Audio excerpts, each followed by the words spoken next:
Ayandaba, ayandaba, ayandaba, ayandaba. Ayandaba, ayandaba, ayandaba, ayandaba.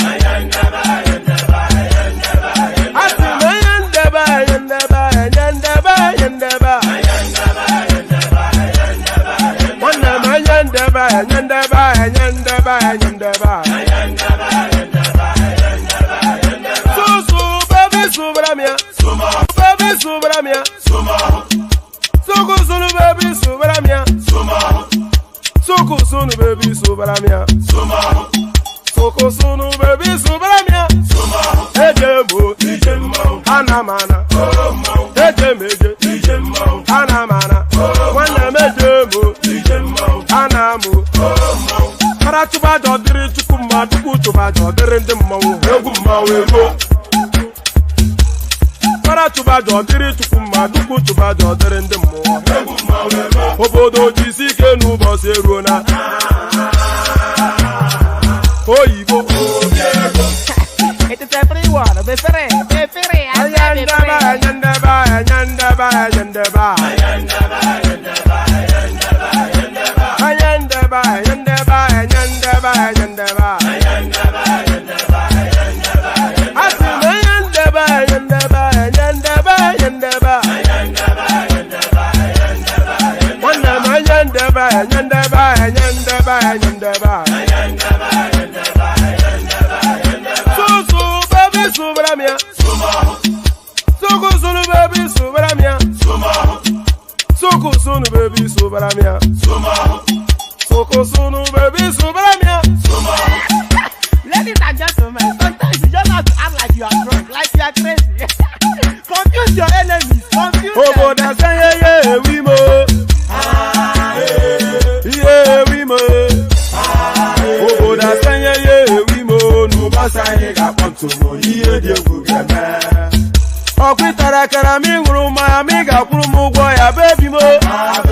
Abe Maria. Why feeling? Ayandaba, ayandaba, ayandaba, ayandaba. Ayandaba, ayandaba, ayandaba, ayandaba. Asim ayandaba, ayandaba, ayandaba, ayandaba. Wanam ayandaba, ayandaba, ayandaba, ayandaba. Susu baby subramia, Suku sunu baby subramia, Suku sunu baby subramia, Suku sunu baby subramia. Since I was born, but now I am getting youth.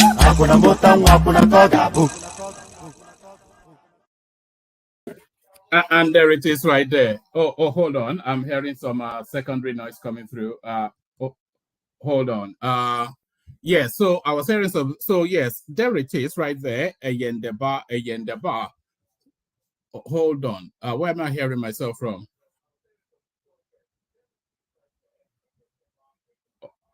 Hold on. Give me a moment. I'm hearing secondary sounds, and I don't really want to be hearing secondary sounds. So our guest joins us imminently. In fact, I think our guest may well be ready for us now. Prince, give me a micro moment. There's just a background noise that I need to shut down. Just give me 1 minute, and then I'll bring the Prince on. The Prince is here, ladies and gentlemen. Prince, apologies. There's a secondary noise coming through. Let me go and shut it down.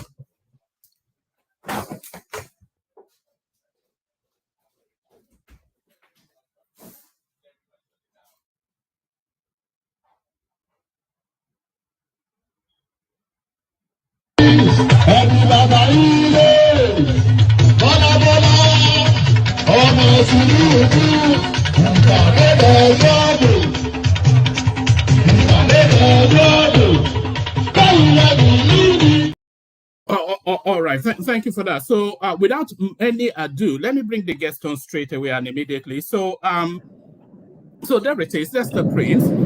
Yeah, he joins us. The Prince is in flight at the moment. So you may not get the fullness of him. As you can see obviously the backdrop. So so that is commitment right there. So he promised to join us, and he joins us. So Prince, are you ready, or should we give you a moment and then come back to you? Good to see you, Prince. Thank you for joining us again. All right. So there is the Prince. I don't think he's able to speak at the moment. As you can see, it's on an aeroplane. So Prince, I'll put you to the background. And then or what would you? Okay. So that's the Prince anyway, who acknowledges his presence here. So that's the Prince. So the Prince is with us, but not able to speak with us at the moment. So there is the Prince. Let me speak to the Prince offline. So let me ask him to. So Prince, indicate when you are able to speak. So the Prince is with us, but so you saw him. So you can hear me perfectly, but you saw the Prince was on an aeroplane, so he couldn't really communicate. You know how it is. It's just he's not in the best place to speak with us at the moment. So he will join us again fairly shortly. So that was the Prince. So you saw him. So at least he's made that appearance, and then he'll join us really to fully engage. Let's see that's him back. Hello, Prince. Are you able to speak, Prince? We can see you, but we cannot hear you.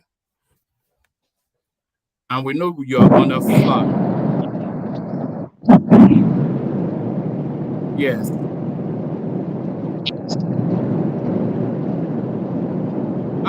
Prince, shall we give you time to land, and then you join us when you're in a more comfortable space? Shall we do that? Let me ask him offline. Oh, all right. Okay, so he left a message. Sorry. Yeah, let me have a look.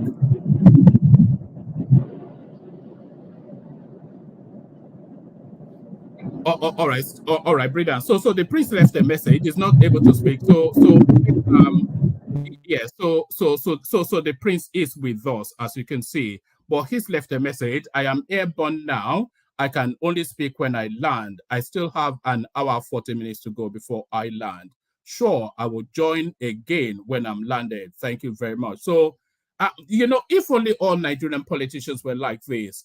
He promises, he delivers, and then he makes the efforts to make the engagement. So that's the Prince on a flight, but still acknowledging his presence here to fulfill that promise, of course, that he was going to join us. So you heard what he said. He's on a flight, and as soon as he lands, he's in a more comfortable place. He's ready to take on your question. So let me.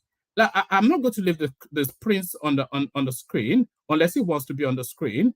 But let's go to other talking points while we await the fullness of the Prince. So let's go to other talking points whilst we await the fullness of the Prince, who will join us, as he said, just as soon as he's landed. So there's the Prince. So as we await the Prince, what are we going to be talking about? So we're going to kick it off with this headline that somebody sent in. Nigerian students threaten nationwide protest as schools hike fees by 200%. So that's a funny little headline right there, because there is an understanding on both sides of the divide. So you cannot suddenly be lumbered with a bill of 200% more than you were paying previously. When your pay has not increased in tandem with that. So you cannot be lumbered suddenly with a 200% increment in a payment that you were making previously when your income remains consistently at the level it is. So that's the argument for the students. But the Nigerian educational system is to the point that it's virtually free. We are producing do you know how much? I'm sure you know how much it takes to go through a university wherever you are and to become a medical doctor and all of that. So the Nigerian state is essentially paying to train people as medical doctors virtually free of charge, because in instances, these people don't even pay more than 30,000 per semester, even per session, to go through something as esteemed as a medical degree. And then they get that graduation and up the pop without any sense of loyalty to the country, Dubai, London, UK, America, etc. So there is an argument on both sides of the divide. So we'll go through that, see what we are making. Yes. We'll go through that, see what we are making of that. Hold on.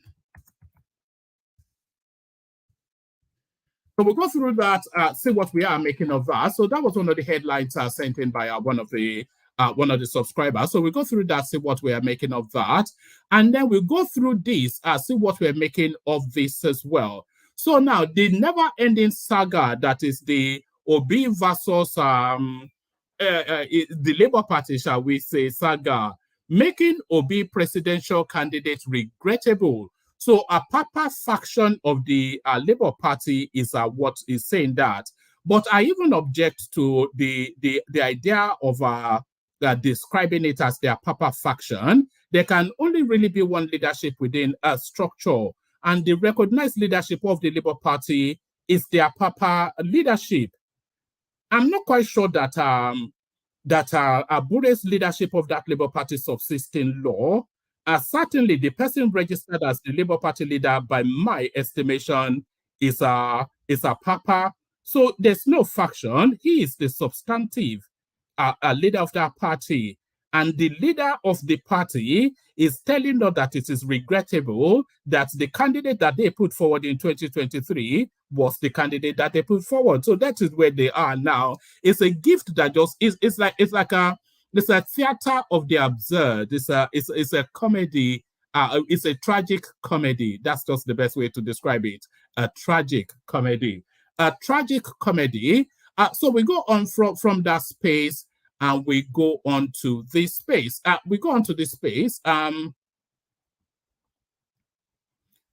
So okay, let me bring it to you from here. So we go on from there, we go on to this space. So this still in the realms of speculations at the moment, because although a lot of news platforms have reported this, it's not yet fully verified yet for us to take it as something concrete. This is in the realms of speculation, but speculate to this.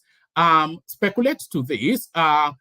years after, Lagos State government approves 61 million for mass burial of 103 EndSARS victims. So let me just give you a quick readout of that, see what's in play. The Lagos State government has allegedly approved the sum of 61.285 million naira for the mass burial of the 103 the year 2023 EndSARS victim. In a letter leaked online titled Letter of No Objection, mass burial of 103, the year 2020 EndSARS victims, are dated July the 19th, with reference number XYZ. It's not XYZ, I'm just reading out the reference number.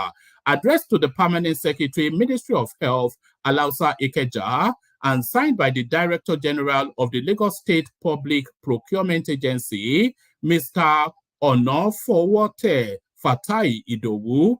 The Lagos State government awarded the burial contract to TOS Burial Limited. So that's what's in play now. So and there seems to be a letter that seems to verify that somewhat. So this is the vexatious letter now that's in play. So that's the hold on.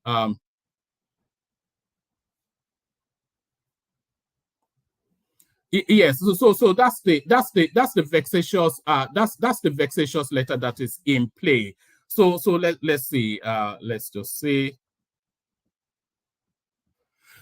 The letter comes almost 3 years after the Sanwo-Olu government denied the brutal killing of unarmed protesters who were waving the Nigerian flag and chanting the national anthem when the military opened fire on them at the Lekki toll gate on the night of October the 20th, 2020. In the certified true copy report of the Lekki incident investigation of October the 20th, 2020, by the Lagos State Judicial Panel of Inquiry on restitution for victims of SARS-related abuse and other matters, the panel revealed that several unidentified bodies were removed by security agencies, and the Lagos State Environmental Health Monitoring Unit and deposited at various hospital mortuaries in Lagos State.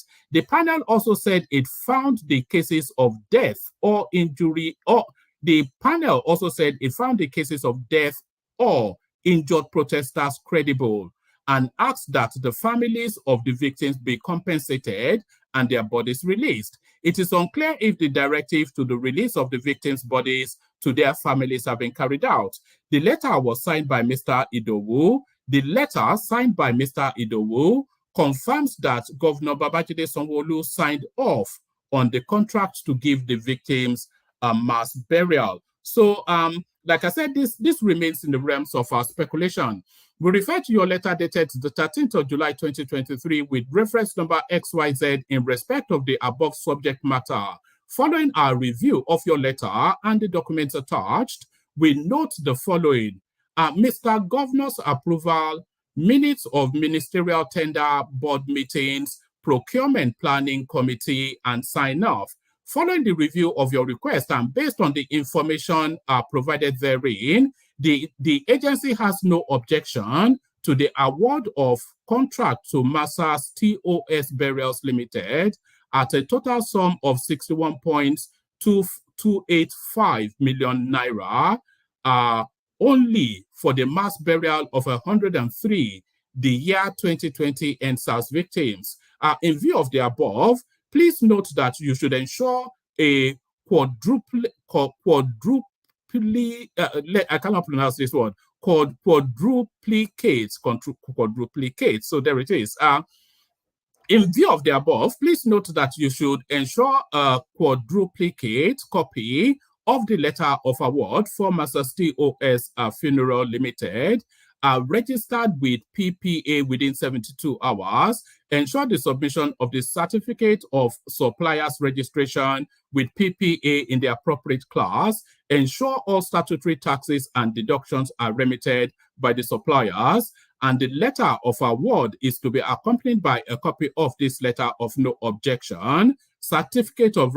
So it goes on to list all sorts of auxiliary details, but the upshot of it is a mass burial then for the EndSARS victim. So a mass burial for the EndSARS victims that are allegedly Sanwo-Olu told us that did not exist. But I do not think that Sanwo-Olu said the victims do not exist. I've never heard Sanwo-Olu say that the victims do not exist.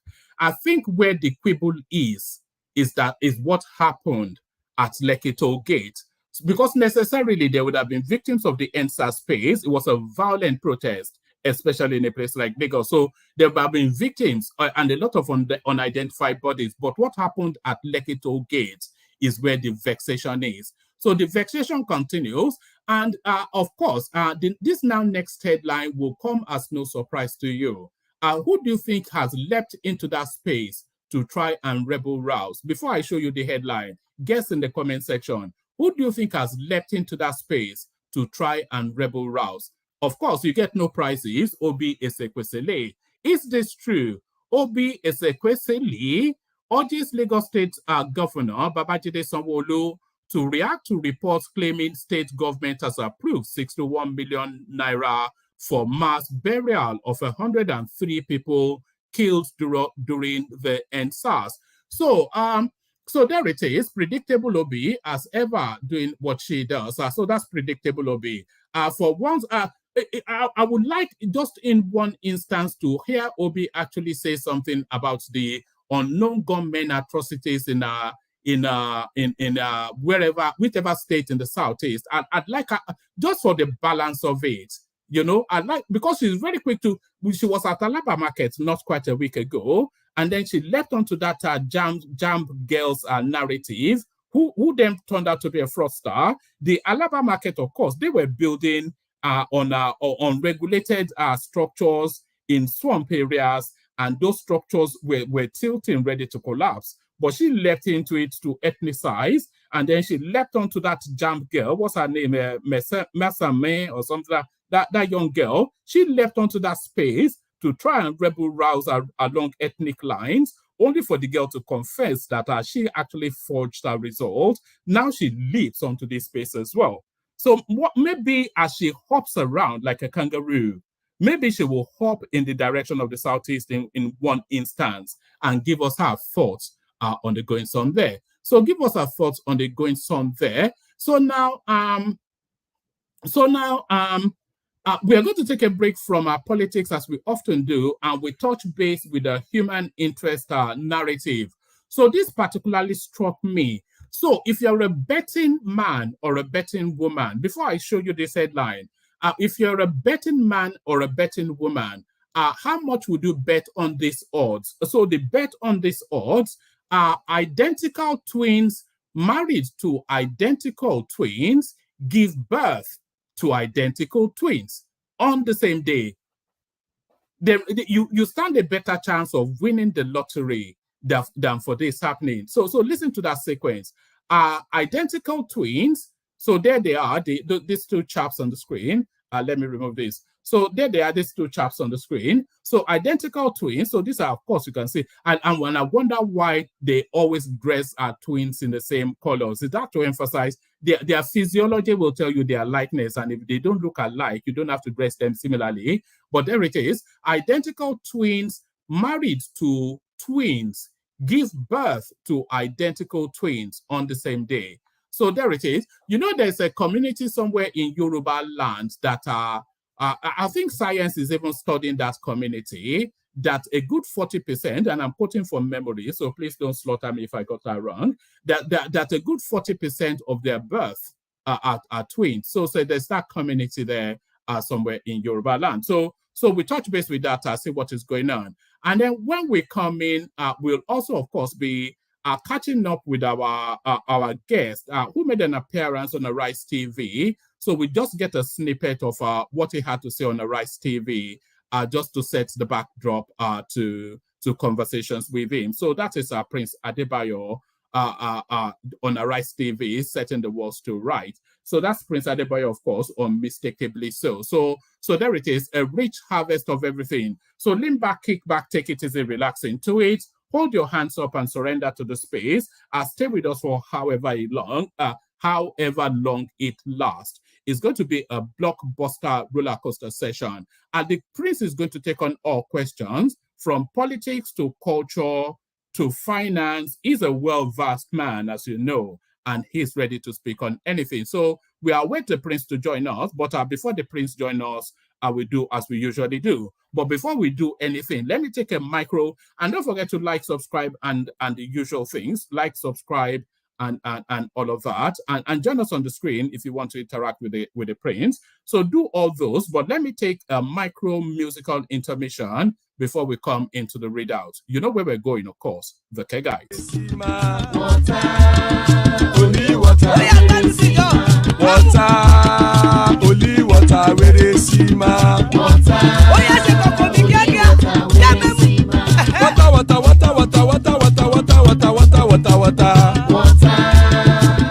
water, where they see my Hapa oh night oh.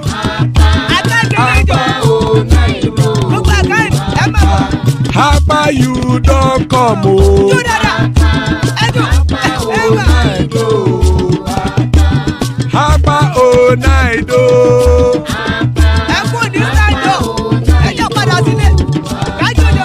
Oro keke elemu ye o. Oro keke. Ide shodi ya keke elemu re o. Oro keke. Bobby master keke elemu re o.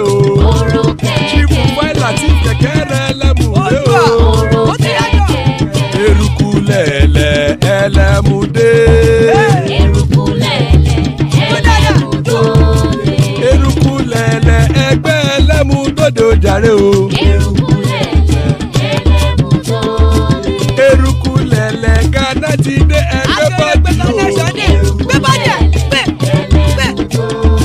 ọmọ ẹlẹ́yẹ ẹ̀yẹ o ó dilé o Odúyẹ̀lá ẹ̀yẹ o ó dilé o Petrosonana ẹ̀yẹ o ó dilé o Petrosodúnkẹ́ ẹ̀yẹ rẹ̀ ó dilé o ẹlẹ́kọ̀ọ́ ọ̀run mú ìní o.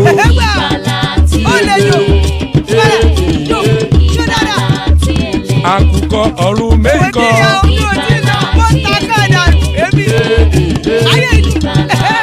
Ikú kò ní rí wa gbéṣe o.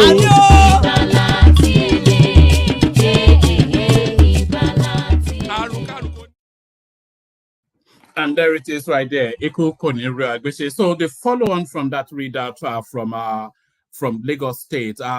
Somebody is confirming in the comment section that it's actually an authentic letter. So that mass burial arrangement is actually real. Is this so? Obi Ezekwesili urges Lagos State Governor Babajide Sanwo-Olu to react to reports claiming state government has approved 61 million naira for mass burial of 103 people killed during EndSARS. So now let's now say, former Minister of Education Obi Ezekwesili has called on the Lagos State Governor Babajide Sanwo-Olu to react to online reports claiming his government has approved the sum of 61 million naira for mass burial of 103 people killed during the EndSARS protest in Lagos on the 20th of October. A document purportedly from the Lagos State Public Procurement Agency to the State Ministry of Health approving the money for the mass burial has been making the rounds on social media. So this should be meat and drink for the obedient space. It should be meat and drink for the obedient space. In a tweet shared on our handle this evening, July the 23rd, Ezekwesili asked the governor to react to the claim. Mr. Governor, here is a document that has gone viral on social media stating that your government procured services for mass burial of 103 corpses killed during EndSARS protest. Is this so? Mr. Governor, Mr. Governor actually knew the state had a record of 103 dead bodies from EndSARS shooting. This is just where it usually goes awry. There's so many senior people that have proven to be a disappointment. They often prove to be a disappointment, but especially in this cycle, there are so many senior people in politics that have proven to be a disappointment in the course of this particular electoral cycle. Just look at this. Is this not the saber rattling of mischief making? Look at this sentence. Mr. Governor,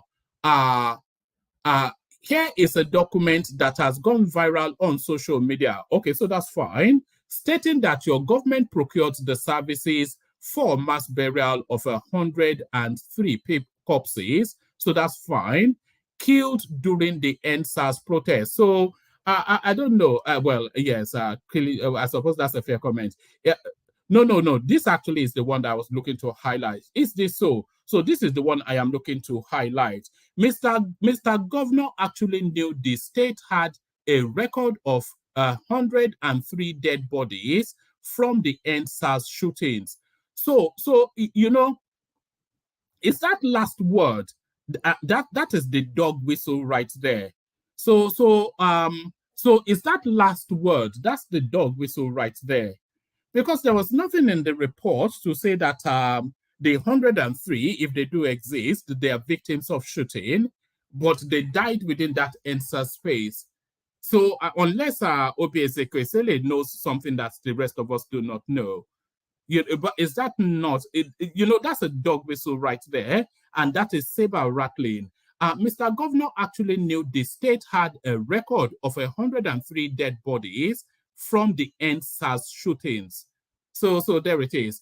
We need your urgent response. So this is Obi Ezekwesili, saber rattling, as she often does. It's just a real thing, the way this woman carries on.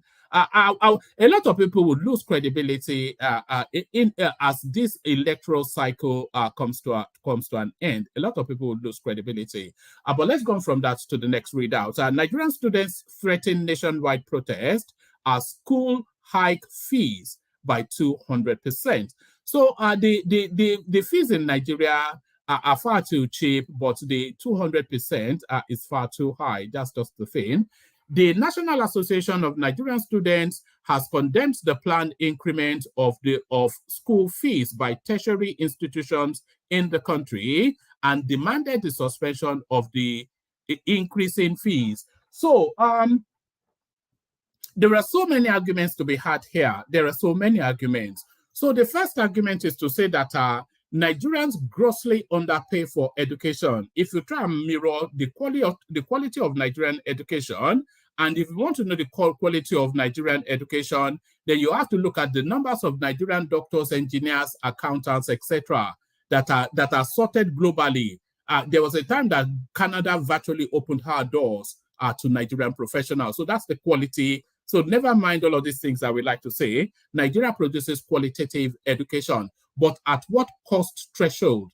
You know, at what cost threshold? You can go through a whole session, a whole year in university in Nigeria for less than 100,000 naira. How much is 100,000? That's not even £100, is it?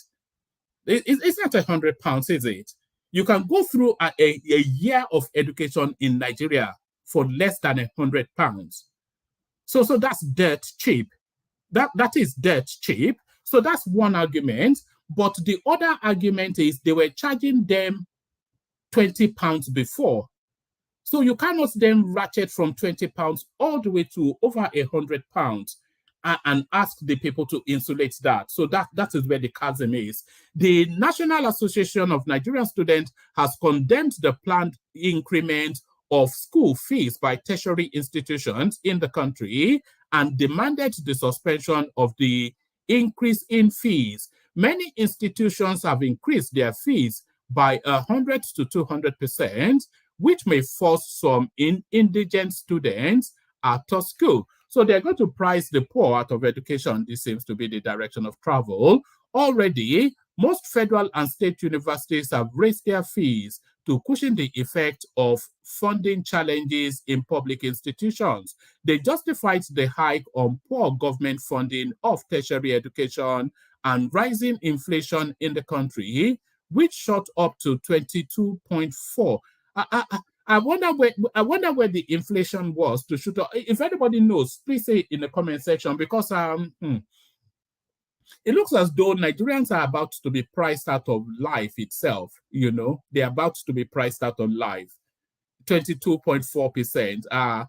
They justified the hike on poor government funding of tertiary education and rising inflation in the country, which shot up to 22.4%, the highest in 17 years, according to the National Bureau of Statistics. So it then goes on to give us a list of the schools that have spiked up their fees.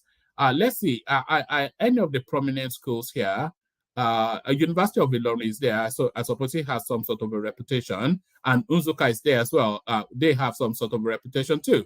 But there it is, the poor being priced out of education. The poor being priced out of education, but Peter Obi being priced out of politics, making Obi our presidential candidate regrettable. So this is Apapa speaking. The Lamidi Apapa faction of the Labour Party LP has lamented over the choice of Peter Obi as his presidential candidate in the election. So if Lamidi Apapa is the substantive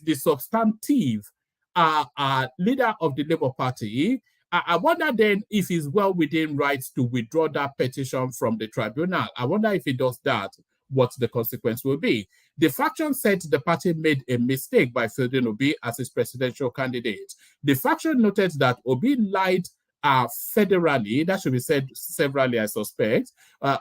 Obi lied severally to the Presidential Election Tribunal over some electoral documents from the Independent National Electoral Commission, INEC. This was contained in a statement signed by its suspended National Publicity Secretary, Abayomi Arabambi, to celebrate Obi's 62nd birthday. According to Arabambi, the National Working Committee of the Labour Party felicitates with its popular presidential candidate, Mr. Peter Obi, on his 62nd anniversary. I am wishing him well. We want to state that I am wishing him well. So that is where the compliments end. I am wishing him well. We want him to state that should be we want to state. We want to state that we regret fielding him on the platform of the party in light of recent developments, particularly actions that undermined the discipline of the Labour Party, which it is known for. The Lamidi Apapa-led National Working Committee of the party hereby charges the celebrants to, on this occasion of thanksgiving to God, to be reflective of the Nigerian interest which he seeks to serve. It is indeed worrisome that even though he went to the Presidential Election Tribunal as a non-member of the Labour Party and lied severally that there was a time they issued a subpoena to INEC for all those documents and maintained that they were unable to pay all the documents they seek to tender, kicks regret in our party stakeholders. So I don't know quite what that means, but there it is. The internal wranglings within the Labour Party carries on. The internal wrangling between the Labour Party carries on. Let me take it to this one. I'll give you two more readouts, and then I'll come into the room, and then we can start off the conversation. Any rerun poll should be between Atiku and me, Tinubu tells court. So I'm not quite sure if Tinubu said this or if he should have said this, but let's see. President Bola Tinubu has appealed to the justices of the Presidential Election Petition Court in Abuja to exclude the presidential candidate of the Labour Party LP, Mr. Peter Obi, and his party in the event of any rerun presidential election, claiming that only him and the candidate of the PDP, Atiku Abubakar, are constitutionally qualified. So, yes, of course, if there was going to be a rerun, which is highly unlikely that there will be, the rerun will have to be between the winner, the declared winner, and the declared runner-up. But Peter Obi, of course, is arguing that because Tinubu is from Guinea or something, I don't know quite what, they are presenting a Guinea passport and some drug something from America, whatever. So that's the. And by the way, Peter Obi, in the course of his plea to the tribunal, he never once stated that he won that election. He never once stated that. All he stated on that election was that Kashim Shettima, he double dipped, so they should disqualify him. Tinubu has some drug something in America, so they should disqualify him. INEC did not transmit to the server, so they should void the election. And I think there was one other somewhat feeble thing. But in the course of one of his petitions, he never claimed that he won the election. So I'm not quite sure why people go around claiming that he won the election. He himself, in his plea to the courts, never claimed that he won the election.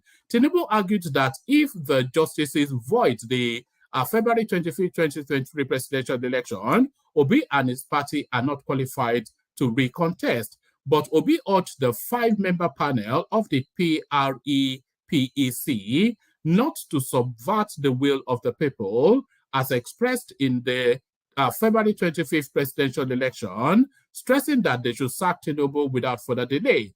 Tinubu faulted both Obi and Labour Party for asking the court to cancel the election and compel the Independent National Electoral Commission to conduct a fresh poll in which he, Tinubu, Shettima, and the APC would not participate. He argued that should the relief be granted, I wonder what the chances are of this. Can you imagine, just for a moment, can you imagine just for a moment that the petition, the tribunal actually acquiesces to that request and they cancel the election?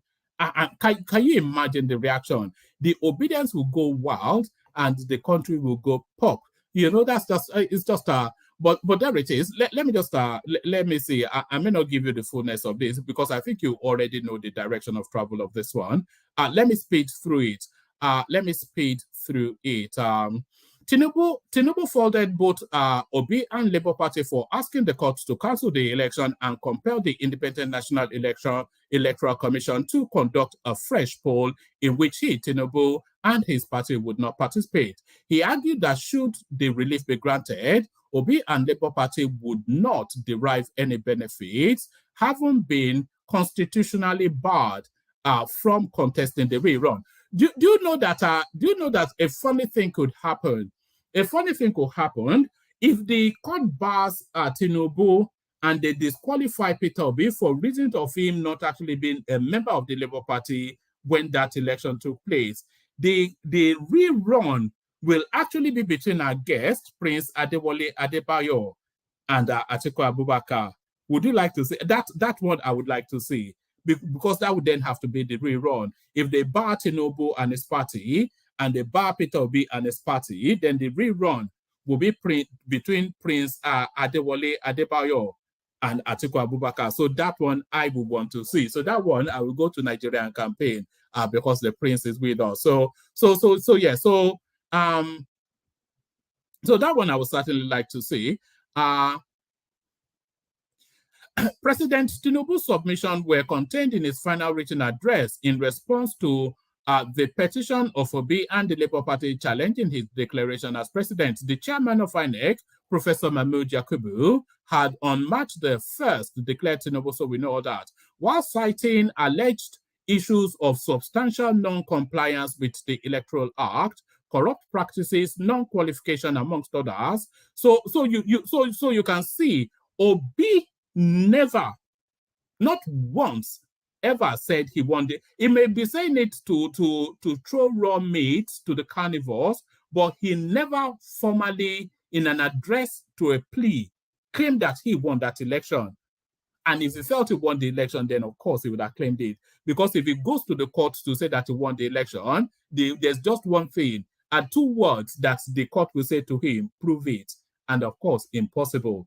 The votes in Nigeria are, the bulk of the votes in Nigeria are in the northwest and the southwest.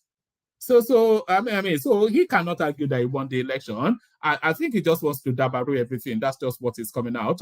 While citing alleged issues of substantial non-compliance with the Electoral Act, corrupt practices, non-qualification amongst others, Obi and Labour Party on one hand, as well as Atiku and PDP on the other hand, had in their petition asked the court to nullify the election. Both Obi and Atiku are laying claim to victory on the grounds that each of them scored a majority of lawful votes cast at the poll. Alternatively, they argue the court. And by the way, I think Obi's argument is that if they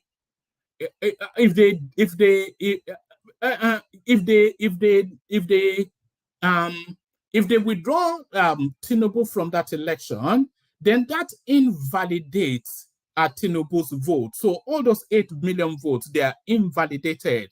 So the number count is shrunk.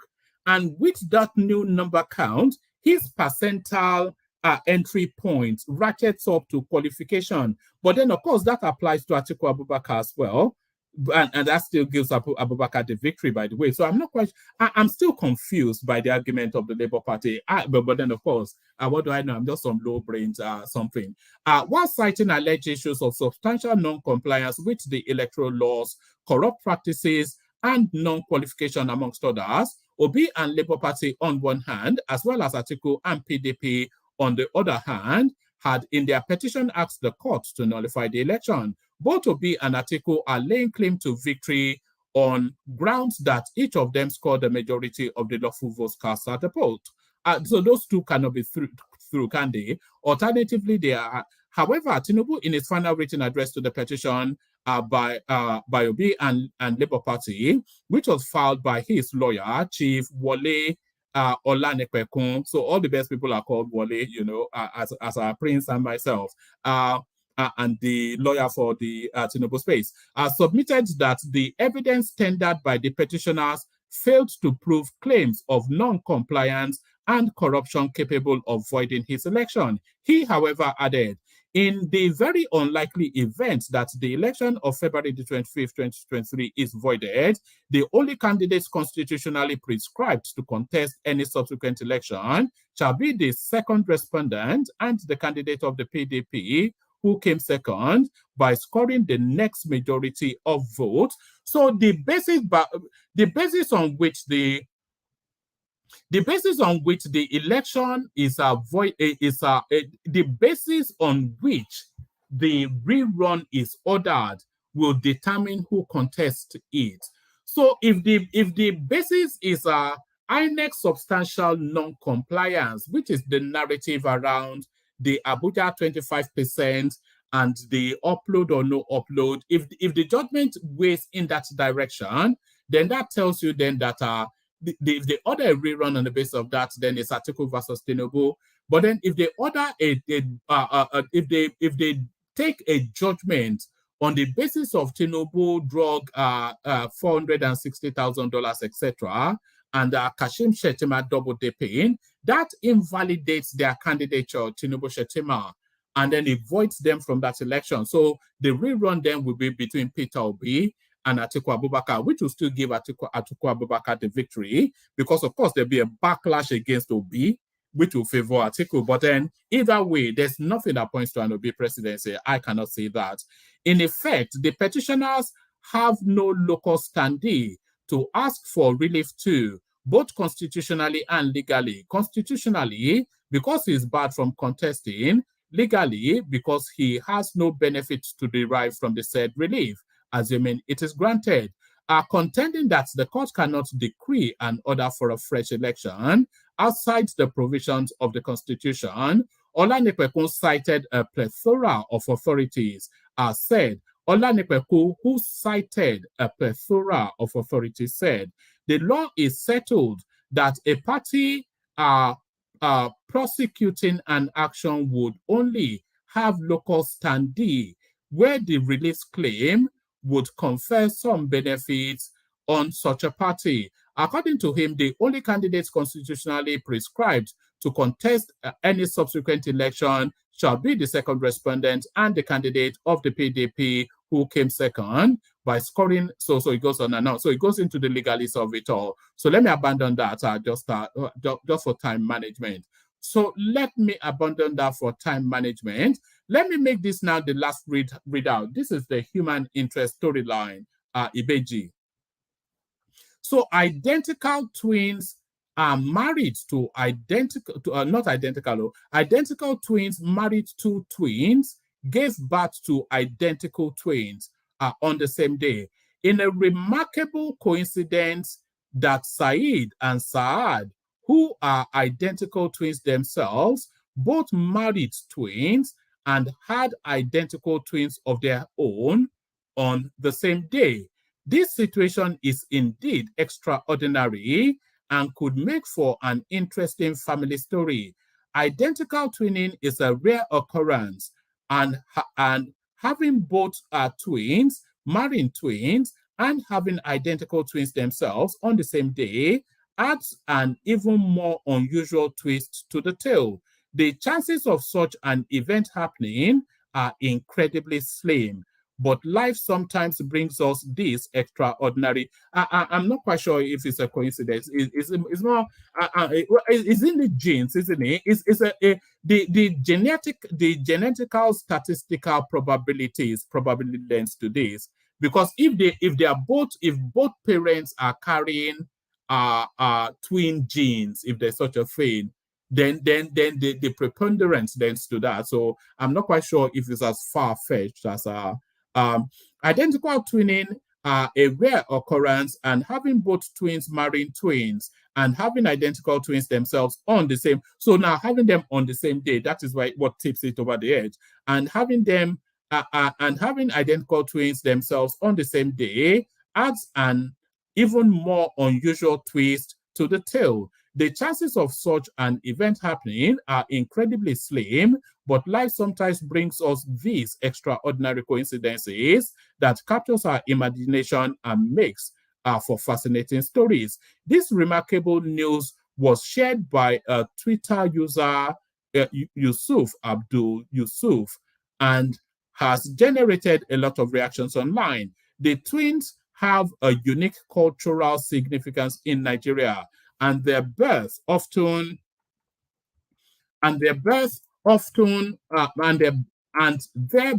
is often considered a special event in Nigeria. Has one of the highest twinning rates in the world. So Nigeria has one of the highest twinning rates in the world. The Yoruba ethnic grouping having the highest rate of twinning globally. So yes, I I did not know that, but that does make sense. The highest number of twin births globally is amongst the Yorubas. There's a community, I think somewhere in your state, that probably tips that statistics over the edge. In Nigerian culture, twins are often seen as a blessing and are believed to possess special powers. They are considered to be, they are considered, they are referred to as Ibeji. So I think I have to stop reading now. They are referred to as Ibeji amongst the Yoruba people, and they are thought to bring good fortune to their families. The birth of twins is celebrated with joy and festivity. So yeah, we end on that happy note. So we end on that happy note. Yes, we end on that happy note as we bring in the people who are available for the moment. So Prince Daddy joins us, DOG joins us, Bishop is here, as is Samuel. So let's kick it up with you, Bishop, as the so that's DOG. As the room continues to populate. So Bishop, are you there, Bishop, on mute? Good evening, gentlemen. Bishop, good to have you. Yes, thank you. Happy Sunday to you. Yeah, happy Sunday to you. So let's kick it off with this light-hearted story. I mean, what are the odds? A set of twins married another set of twins, giving birth to a set of twins on the same day. Is that an anomaly, or is it embedded in the genetics of both parents? Yeah, it's not. I mean, you're very correct. It is the only one I don't know is the same day. Whether that one was engineered or manipulated, it's possible to manipulate their delivery to be the same day, but the chances of identical twin, if it's married to another to give out identical twin, it's very high. It's very high. We've seen it repeatedly over and over again. So, but the same day owned is the one I don't know. But that one was manipulated kind of or encouraged. You know, maybe their EDD is close, and they can just say, okay, you know what, let's just to add to the color and the fun. But identical twins, married to identical twins, in fact, twins and twins, they have a very high chance of giving birth to twins, especially if it is common in their family. So. But what are you making of that news, though, that the Yoruba people have the highest number of twin births globally? Did that surprise you? Did you know that? So the said it's been out there in the public. I mean, there's a particular village in the, is it Bora or where now? Yeah, they say it's somewhere in Oyo State. Yeah, I think it's Bora, if I'm not mistaken. It's Bora, yeah. It's Bora. I think it's Bora. The rate of twin there is something else. Multiple births is something else. So yeah, it's been out in the public. Some people did conduct some research on it, and they came up with that something. And if you go there, you will know. I know you are very well. They are very close to what do you call it? Erua in Lanate ISIS. Okay, so yeah, it's a fact. All right. All right. So let me take you to something a bit more political. 3 years after Lagos State government approved 61 million naira for mass burial of 103 EndSARS victims. So the narrative of these EndSARS victims, there has always been EndSARS victims, by the way. If we go back to roundabout that space, let me just show you this. This is from November the 19th, 2020. So if you go back to that date, EndSARS, Lagos coroner calls for identification of missing persons in mortuaries. So there's always been the narrative of these victims. But it looks as though those missing persons are not being picked up, and Lagos State now looking to embark on a mass burial. Madam Obi Ezekwesili, of course, she pipes up, trying to make political capital out of this. So what are you making of all that, Bishop? Well, I wish that the ghost of the EndSARS saga. Let me say good evening, everyone. Good evening, fellow Nigerians, from where you're listening from. Thank you for being part of this today again. Please click on the like button as you come in, and if you have not subscribed, kindly do so and share. I wish that we just bury the ghost of this EndSARS once and for all. Yes. Apart from even EndSARS, many major cities, even in Lagos, it happened before. This is not the first time we are having mass burial for abandoned corpses. Ironically, I was surprised that it happened in some advanced cities also in the world, where the local council. So these particular ones are several victims from everywhere during the EndSARS. I mean, maybe as a result or related to the clashes that happened everywhere. And as it was going on during the what do they call it now, the coroner's inquest, the data came out there, and the people, and they played some publications for people to come and identify so that they can do some DNA. And nobody came up that there people were missing, their persons were missing. So at some point, they just have to close it out. So maybe it's a closure. It was a good thing that it was made public, even though I'm sure that they would have known that it would then generate some of this hula baloo that is generating. Unfortunately, there are some people. I don't think it was made public. I think they leaked it. I think it was made public. I don't believe in that leaking. You see, because the truth is that it is better it is made public so that they didn't generate, so that nobody will come tomorrow and say they were secretly buried or they were secretly, there were memo released to that effect. And there were quite a few things that were said to it. So, but let me just say that, I mean, we don't know. Maybe let's just leave it in the realm of speculation that, yeah, it was made public and people are reacting to it. And the Lagos State government have come to give an explanation to how it happened. People trying to link it to a imagined massacre in Lekki. I the one that I don't know what we want to gain from another something. So I believe that Lagos State government should be able to handle it well, whatsoever. Then about people that are trying to make political gain and steer another honestness, another unrest about this. I just want to ask in whose interest. Bishop, why do you think Madam Obi and the word Madam used advisedly? Why do you think she does these things that she does do? Because we saw her at Alaba Market, we saw her at that Jam Girl thing, and now she's very quickly piping up on Twitter again. What do you think her play is? I saw two very disturbing images yesterday or 2 days ago. One was a young man that was shot somewhere in Anambra in a gutter, in a drainage, that was being picked up like a dead dog on the roadside. That did not call for any outrage by anybody. It was just a normal day. I saw another very disturbing image. I couldn't look at it, of a man that is cooking something that you obviously see human parts. That is me. Oh no! Let's not go there. Let's not go there. I'm not going there. But into trouble. Well, I've not said anything out of this. Supposedly, but the images are there. You can look for it and see. But that did not generate any outrage. So you see some level of hypocrisy here, even from supposedly respected senior citizens. I'm using that word too advisedly. I don't know the motive. There's an adage in Yoruba, mistakes have been made here and there. But do we now continue to dig hole?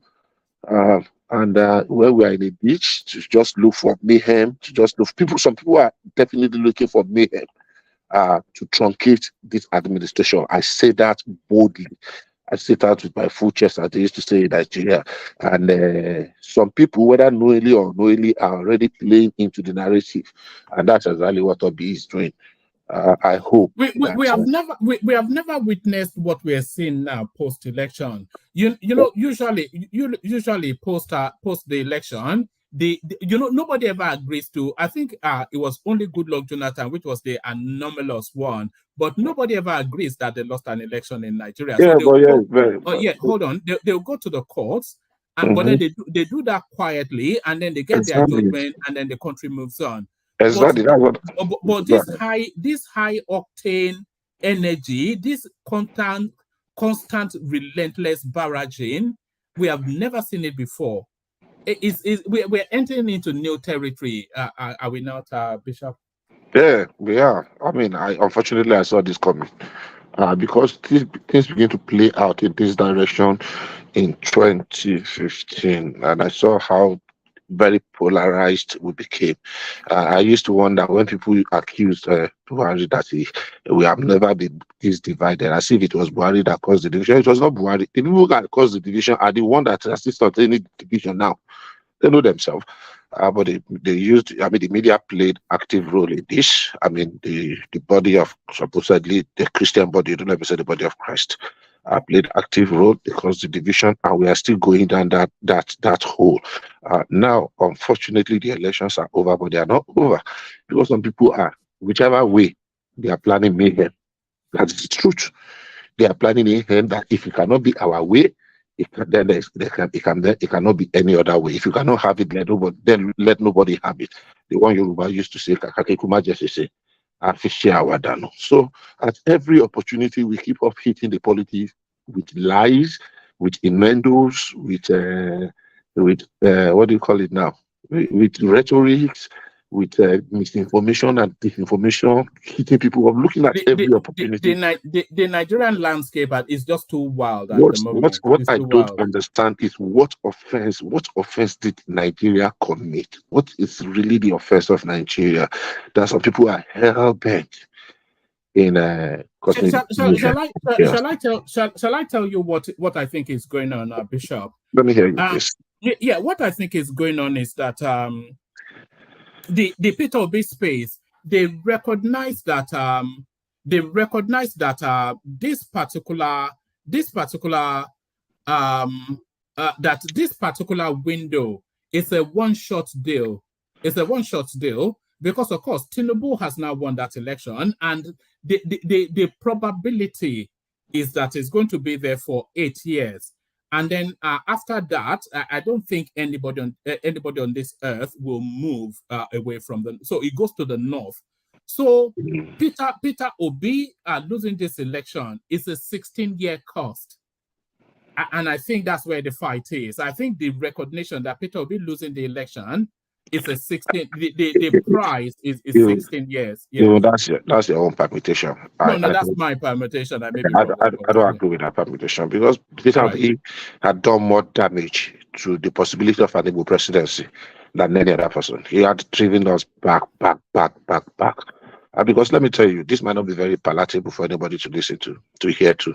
The kind of rhetoric, the kind of hatred we preached against Buhari from the Peter Obi's section of the country, and the same thing we are doing against Tinubu, by a payback time will come in the future.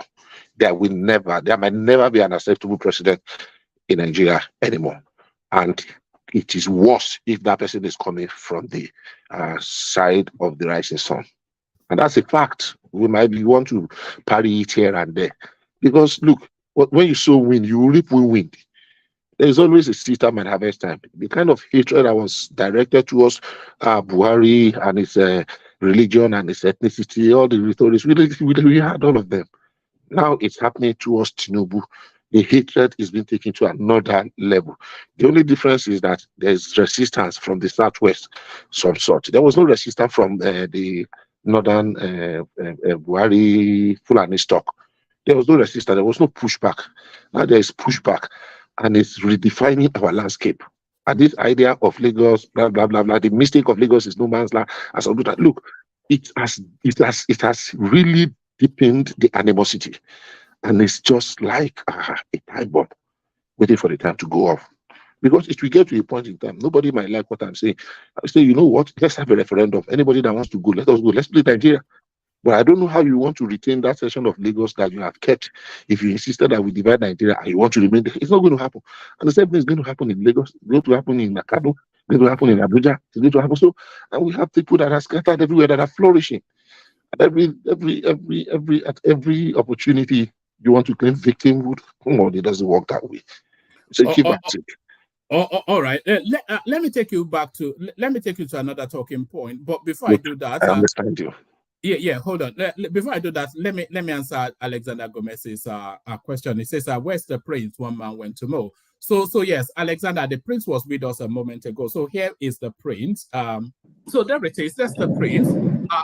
He joins us. The prince is in flight at the moment. So you may not get the fullness of him. As you can see obviously the backdrop. So So that is commitment right there. So he promised to join us, and he joins us. So that's the prince. The prince is on a flight from it's on a flight anyway. I'm not going to tell you where it's on a flight from. When he joins us, he'll tell us that. But the prince is on a flight. So he tried to join us, but impossible to join us. As soon as he lands, then he'll be with us. So that answers that.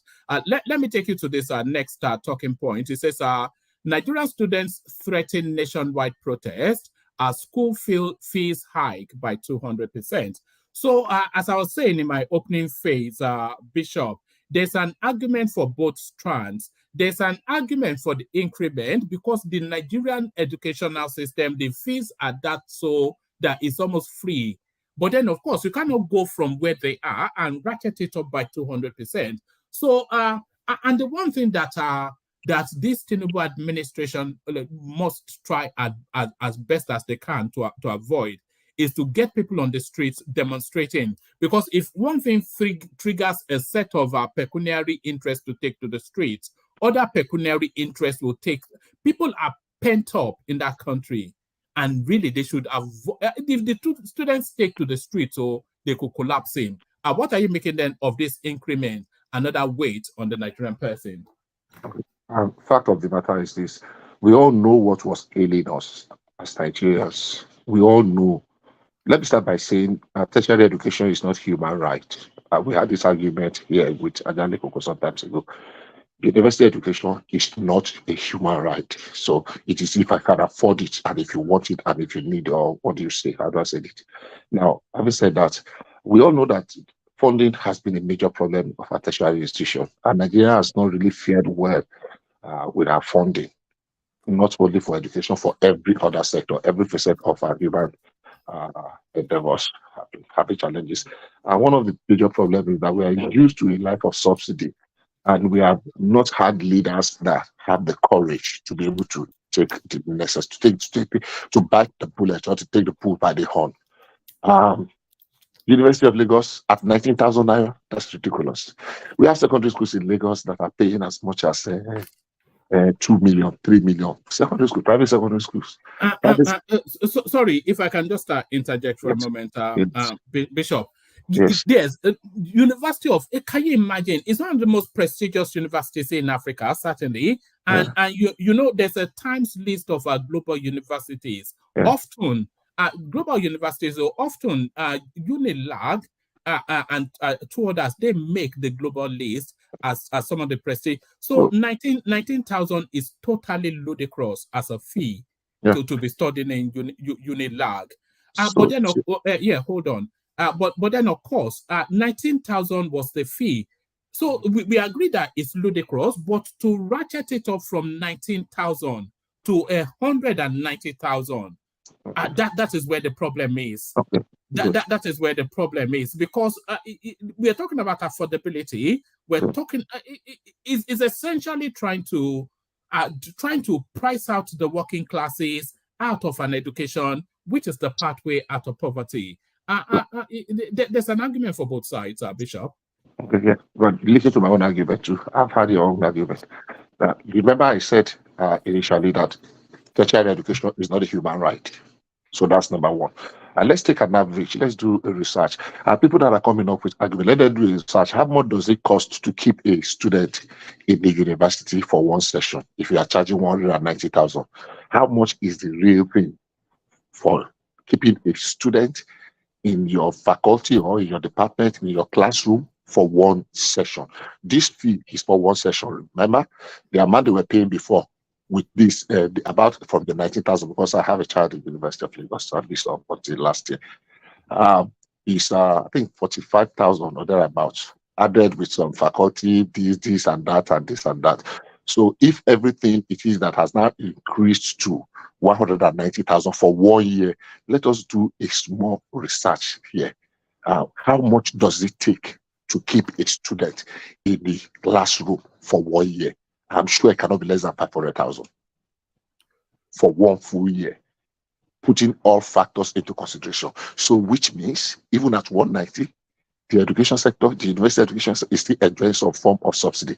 It might not be much, it might just be 20% or 30% or 40%.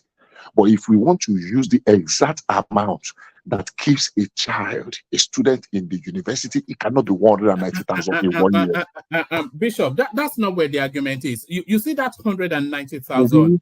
Yeah, that 190,000 is even still a gross underpayment. That's Because what I'm saying. yeah, it's still a gross underpayment. No, I will not use gross other payment. I will use Yeah, the no, word no, no, full no. rest Yeah, subsidized. leave that. That's not the thrust of where I'm going. It's still a gross underpayment, but where the argument is the level of our increment in one swoop, set against the background of all of the things that is going on in the country at the moment. Okay. It's just almost like they're trying to tip the country over the edge. So it's Okay. not that there's no justifiable argument for 190,000. Okay. It's to ratchet it from 19,000 to 190,000 in one Okay, swoop. so That's where the okay. argument is. Yeah. Thank you. Just to point that, okay, don't let me point that out now. So let's do a small objective analysis here. We have about 130, is it 159 universities in Nigeria altogether now? Somebody should help me, please, and correct me. Out of this, about 40% or thereabouts is federal. I mean, I don't have the figures of Fed now. Maybe I would have looked this up. Yeah, What I just just go want to do is that with I want to abstract divide. figures. Yeah. I want to divide. Yeah. I want to put the federal government universities, state government universities, and private universities. Now, so let's assume that we have 100,000 students in our university. Maybe about 40,000 of them are in federal universities. There is no state university that is not paying more than 190,000. They are Nigerians as well. There is no state university, whether it is in Anambra State University or it is in Oyo State University, Lautech, or it is in Ogun State University. There is no state university that is paying below that 190,000. That's a fact. Are they not students too? Are they not our own children, our children too? You get what I'm saying? All right, Bishop. Let me bring Babati into this conversation. Babati, come in. I take what our bishop is saying, but do you see where I am coming from? That the percentile increment, especially set against the background of the fuel subsidy, the electricity ratcheting up of prices, the out of affordability, dollar, set against the backdrop of everything. This, what is even the percentage from 19% to 190,000? Do you think it's excessive this action at this time, Babati? BT. All right. Let me bring Prince in. I think BT may be in the middle of something. Prince, are you there? Prince Daddy. All right. Who wants to come into that conversation? Whoever wants to come in. Can you still hear me, by the way? Yeah, I can hear you, one man. All right, come in. Do you see where I'm coming from? Yeah, I'm here, one man. Can you hear me? Yeah, I can hear you now, but let D go first. Yes, D come in. Do you where do you weigh that divide? Yeah, to be honest, yeah, the whole situation of the fuel subsidy removal, how people are buying fuel and all those trouble, and with all this increment as well, is kind of alarming. But if you look at the tuition fee, I don't think it's that high. It's just that a lot of people are not earning that much to be able to pay that bill. But a lot of kids go to private university where they pay over 1.5 million naira as well.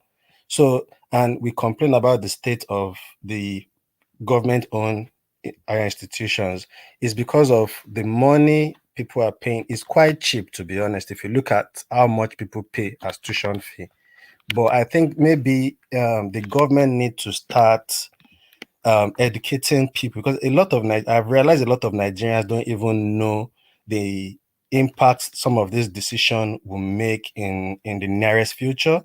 I think they need to find a way to start educating Nigerians on, okay, this decision we've made right now, give us time, by so time, this will be the effect of it, and this will be where the advantage will come in and all that. So maybe people will start understanding, because a lot of people don't understand what is going on. They are just used to, and Nigerians expect everything to be automatic, and it's saddening because this man has just used maybe 3 months and they already want him out. Sometimes I think we can't have this automatic. We have to, no pain, no gain, like they used to say. There must be some pain, but I think government need to start explaining themselves. And I think it would be a good thing for the government to try and up the minimum wage as well. So at least that Yeah, can no, cushion, that's the a whole wider, thing. yeah, that's a wider point though. But staying with the education, now, who is the ultimate beneficiary of an educated populace? Who's the ultimate beneficiary? The nation, of course. So then should the nation then not subsidize that education, which ultimately will be to their benefit?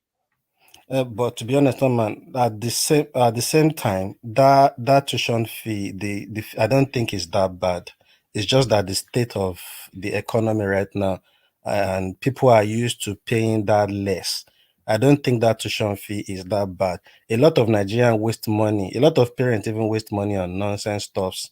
And I think this is the time Nigerians will start getting disciplined and getting their priorities right. And that is why I've said I think the government will need to start letting the masses know why they've made a decision, and not because not everybody will understand it. Even if you look at online, you will see even a lot of educated people don't even understand why they are making some decisions.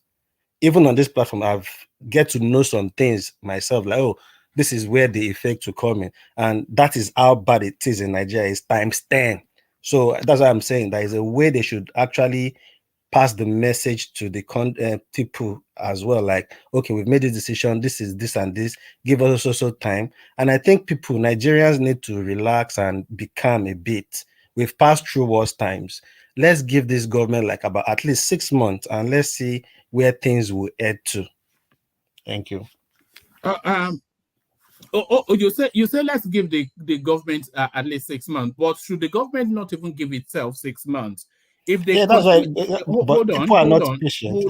hold on. If the government continues to weigh heavily upon the people, then are they even giving themselves time?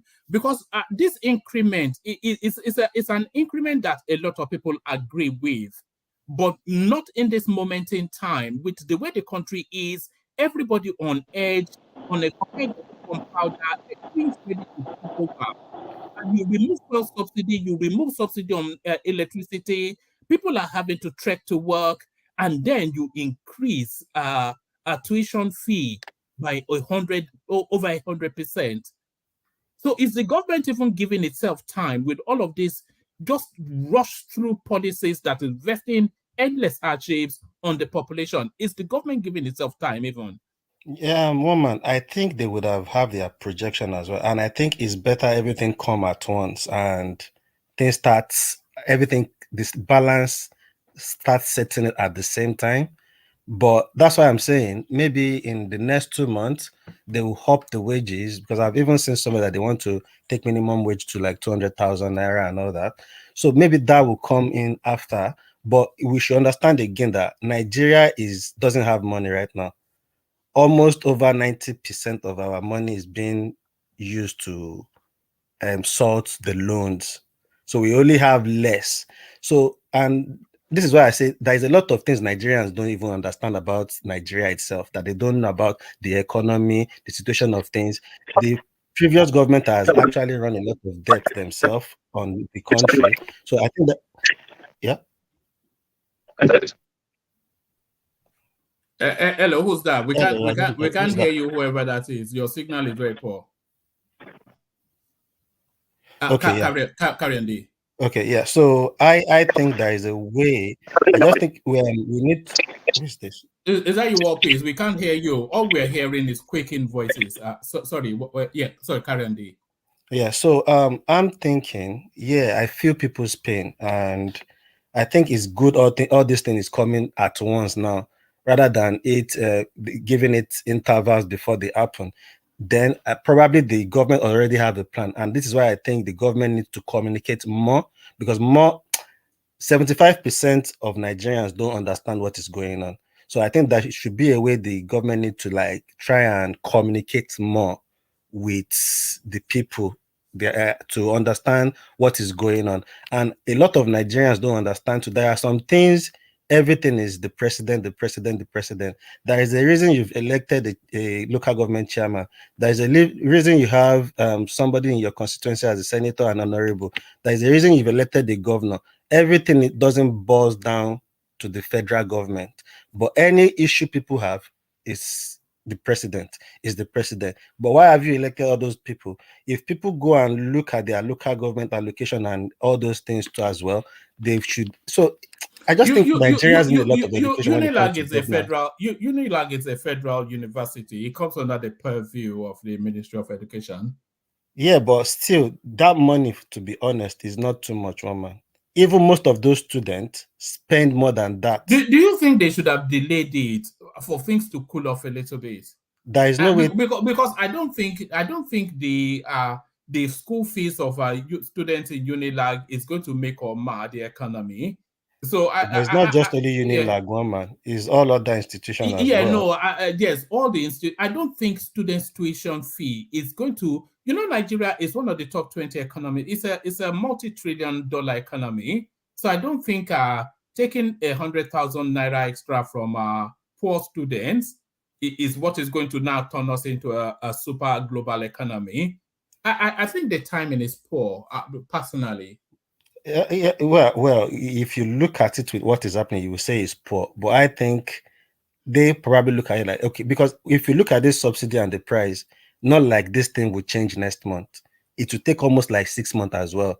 So if you say you are waiting to 6 months, then that one goes down. Then you bring out the school fees and the increment of, then another trouble will start. So that's what I'm saying.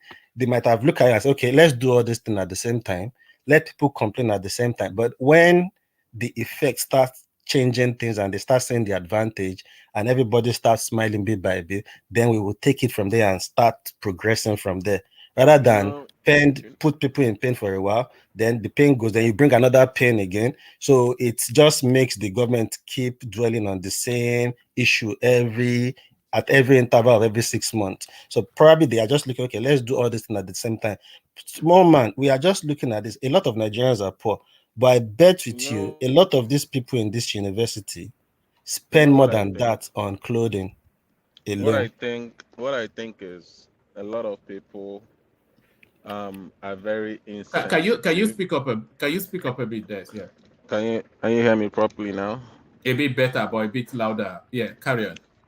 Okay. I think a lot of people are very insensitive to what is going on.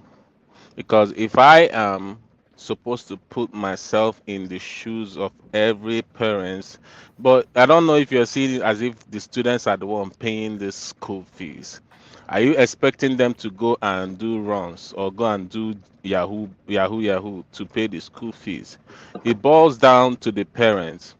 And when you see the minimum wage is actually very low, for them to make up to that 100,000 whatever per semester. Imagine that someone that has like 4 kids and the whole 4 kids are aspiring to be something in life and he wants to push them to the university.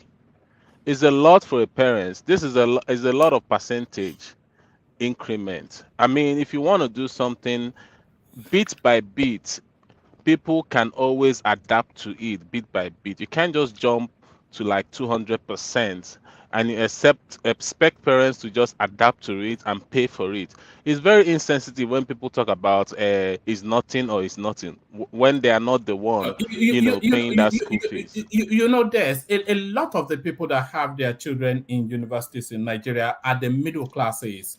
They are mainly the middle classes because the rich they school abroad. So a lot of the people that have their children in universities in Nigeria are the middle classes. And the middle classes, they balance budget in order to keep up appearances. What do you determine to be a middle class? Your technically your middle banker, okay, that sort of a person, So now makes sufficient enough to do fine boy, but not enough to be a big boy. Now you're saying that people that are below the middle class, because Nigeria technically we have scrapped middle class with the economy that has been going on for a long time. It's almost as if there's no middle class. People that are there now are below middle class, not necessarily poor, but they are way below middle class. They can actually grind and try to take their children to that school. No, but no, Des, I think we are both in the same space. So what I'm saying is they can grind and take. And by the way, we have to free up at least one window for when the prince comes back. Prince, when you're ready, just signal to me, and I'll ask somebody to excuse themselves for you. But I think we're both. I think we're both in the same space, Des, because what I'm saying is that those middle classes, they have to balance their budgets to put their children through school. So when you then present them with 100% increment in that school fees, they will have to make some hard choices. The hard choices may I interject, please? Let Des land, and then we hear that voice. That's Baba. No, that's not Baba. That's Baba. All right. The hard choice they probably have to make is one person dropping out, because I've seen it a lot in Nigeria when the poor guy can't actually sustain all the kids to university. He asks one person to drop out. Now what is going to happen is that kind of family will ask at least one or two person. There's no money, have to drop out for the most intelligent person to go. Sorry, that is what's going to happen. Have you questioned this? Why would a man that can't afford to pay 2 kids uni school fees have 5 kids? You can't say he can't afford it. Hold on. Let me land. You will continue. Sorry. Hold on. Look at the population of the UK compared to population of Nigeria. We are 200 million and something. People are just giving back. I've said it on this platform about 2 years ago. There's the horticulturist guy that used to do my dad's house, has 5 kids. 5 kids. No, that's a wider question though. Hold on, the family that has 5 kids, they could afford to put them through education until now. Yeah, that's basically what I'm saying. Most of them can't. You just thought they can't. They can't. Most of them can't. Well, yes, but the ones that can, they could until now. Well, the way I see it is, I think our population is too much. One, people give birth too much beyond even their capacity. I've seen people beg for money for operation to deliver. After operation, they still beg money for naming ceremony. That's a wider point. Let me throw one point in. All right, that's a wider point. Hold on, Mike. Let Baba go first, and then you come after Baba. Baba, come in. Yeah, thank you, one man, and good evening. Good evening to everyone. For this education thing, I think I don't know. We are very used to free things. I think it's high time we started living properly to catch up with the world. I think I just look forward to the minimum wage being established, the new one, and the palliatives in place. 3 days or 4 days ago, I think we were talking. This thing started with the Unity schools from 30,000 or 40,000 to 100,000. You understand? And if you take the current exchange rate, that is just a little bit above $100 per term. You understand? Few years ago, let me use this example. I have early 90s. I have 2 kids. They're ready for secondary school and wanted the federal government college at Cancun. Cancun is in Badagry, the one in Cancun. Now, I know how much I spent, and I even had to go through the quota system allocated to the Ankara of Badagry. I know how much I paid in the palace. You understand? I know how much I paid. The students that attend those schools, I mean, you need to go on visit day and see the cars, the people, the parents of these students. Some of them carry iPhone. Even then, the earliest phones phones. Sorry, The latest. no, not in, that. This was in the 90s. This what's it called now? This music player, Walkman. They have very good Walkman and everything. You understand? So they can afford it. Coming to the university one, as of today, we have 148 private universities. 148. Federal government, 50.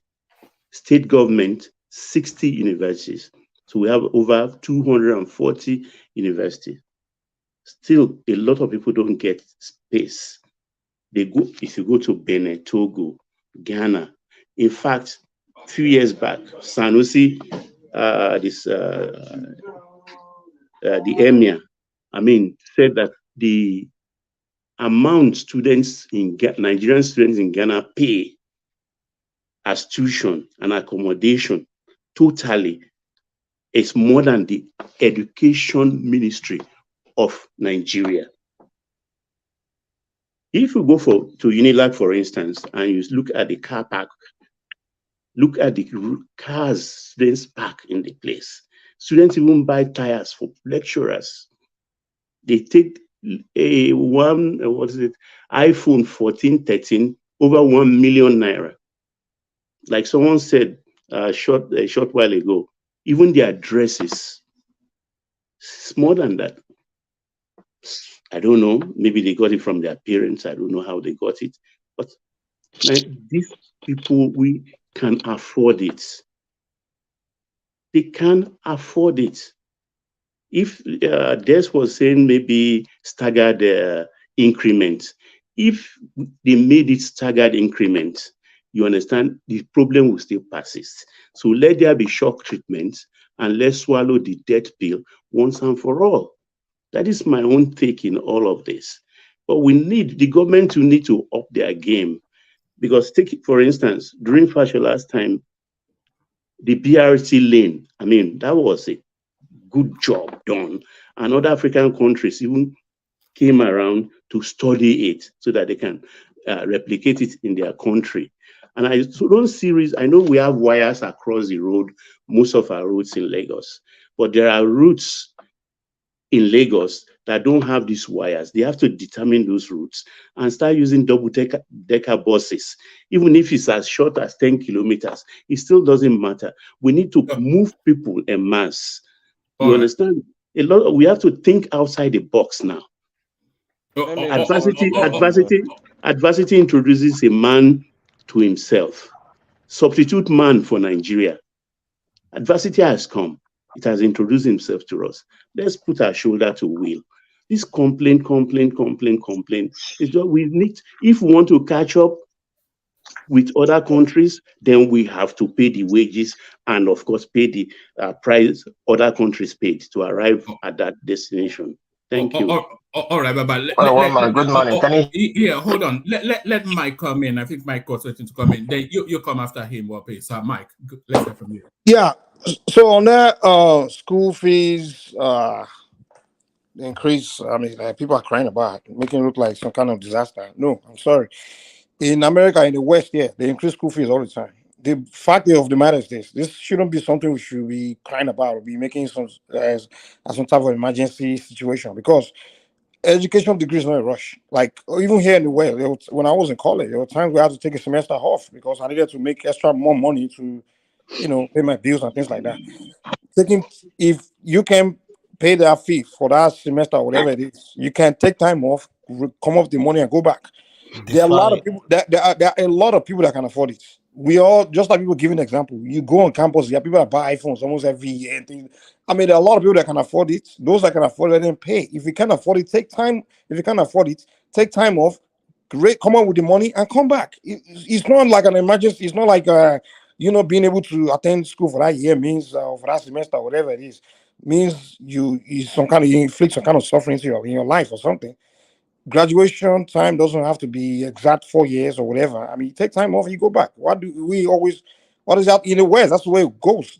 Anybody that went to school in America will tell you. People defer their courses. Yeah, you're right. Let me say something. In the West, you're talking about the West. We Though I all know you're going know. to shift it to they are supporting this and No, that. no, no. Financial. I'm not even talking about that. When you come to the West and we're talking about university level, we all know that anybody that is going to university here takes students loan, except your parents are loaded. We all know this. So when you Not can't everybody. make, Some people don't. I A lot of people avoided except it. your parents are loaded. That's what I said. No, I make an no, no, exception. no, not everybody. Now, I Listen, know what you're saying, but even people that were not loaded, even my family, my sister, I for example. Wait. I took loan. My sister learned from me. She said, man, because she saw the debt I was in. See, today I'm still paying back my student loan. She thank you avoided very it. much. Wait. There You're are a lot still of. paying it, Let me right? learn now.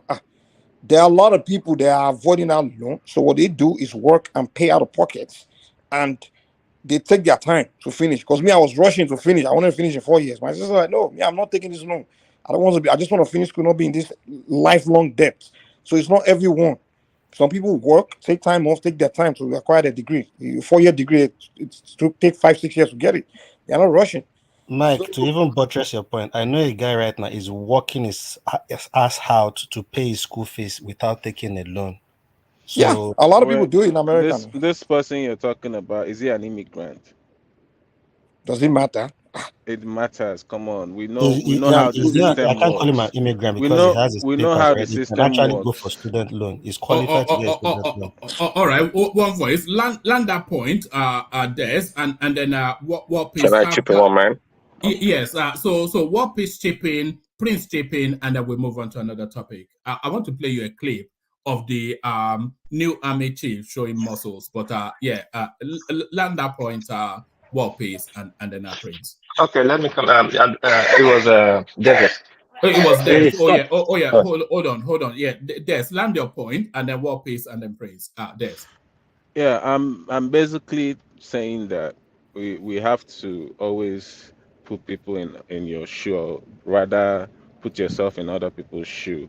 Um, we have about, I think, 12 million out of school students right now, and this whole policy, I know for sure that it's going to increase that number of students that are out of school. If you're talking about in the campus, you're seeing cars. Sorry, those are Yahoo boys. We all know what's going on in Nigeria.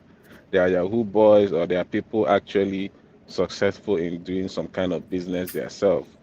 I'm basically talking about when parents are in charge of these bills. You have to always consider the parents, not saying that people are in school driving Benz and driving all that stuff.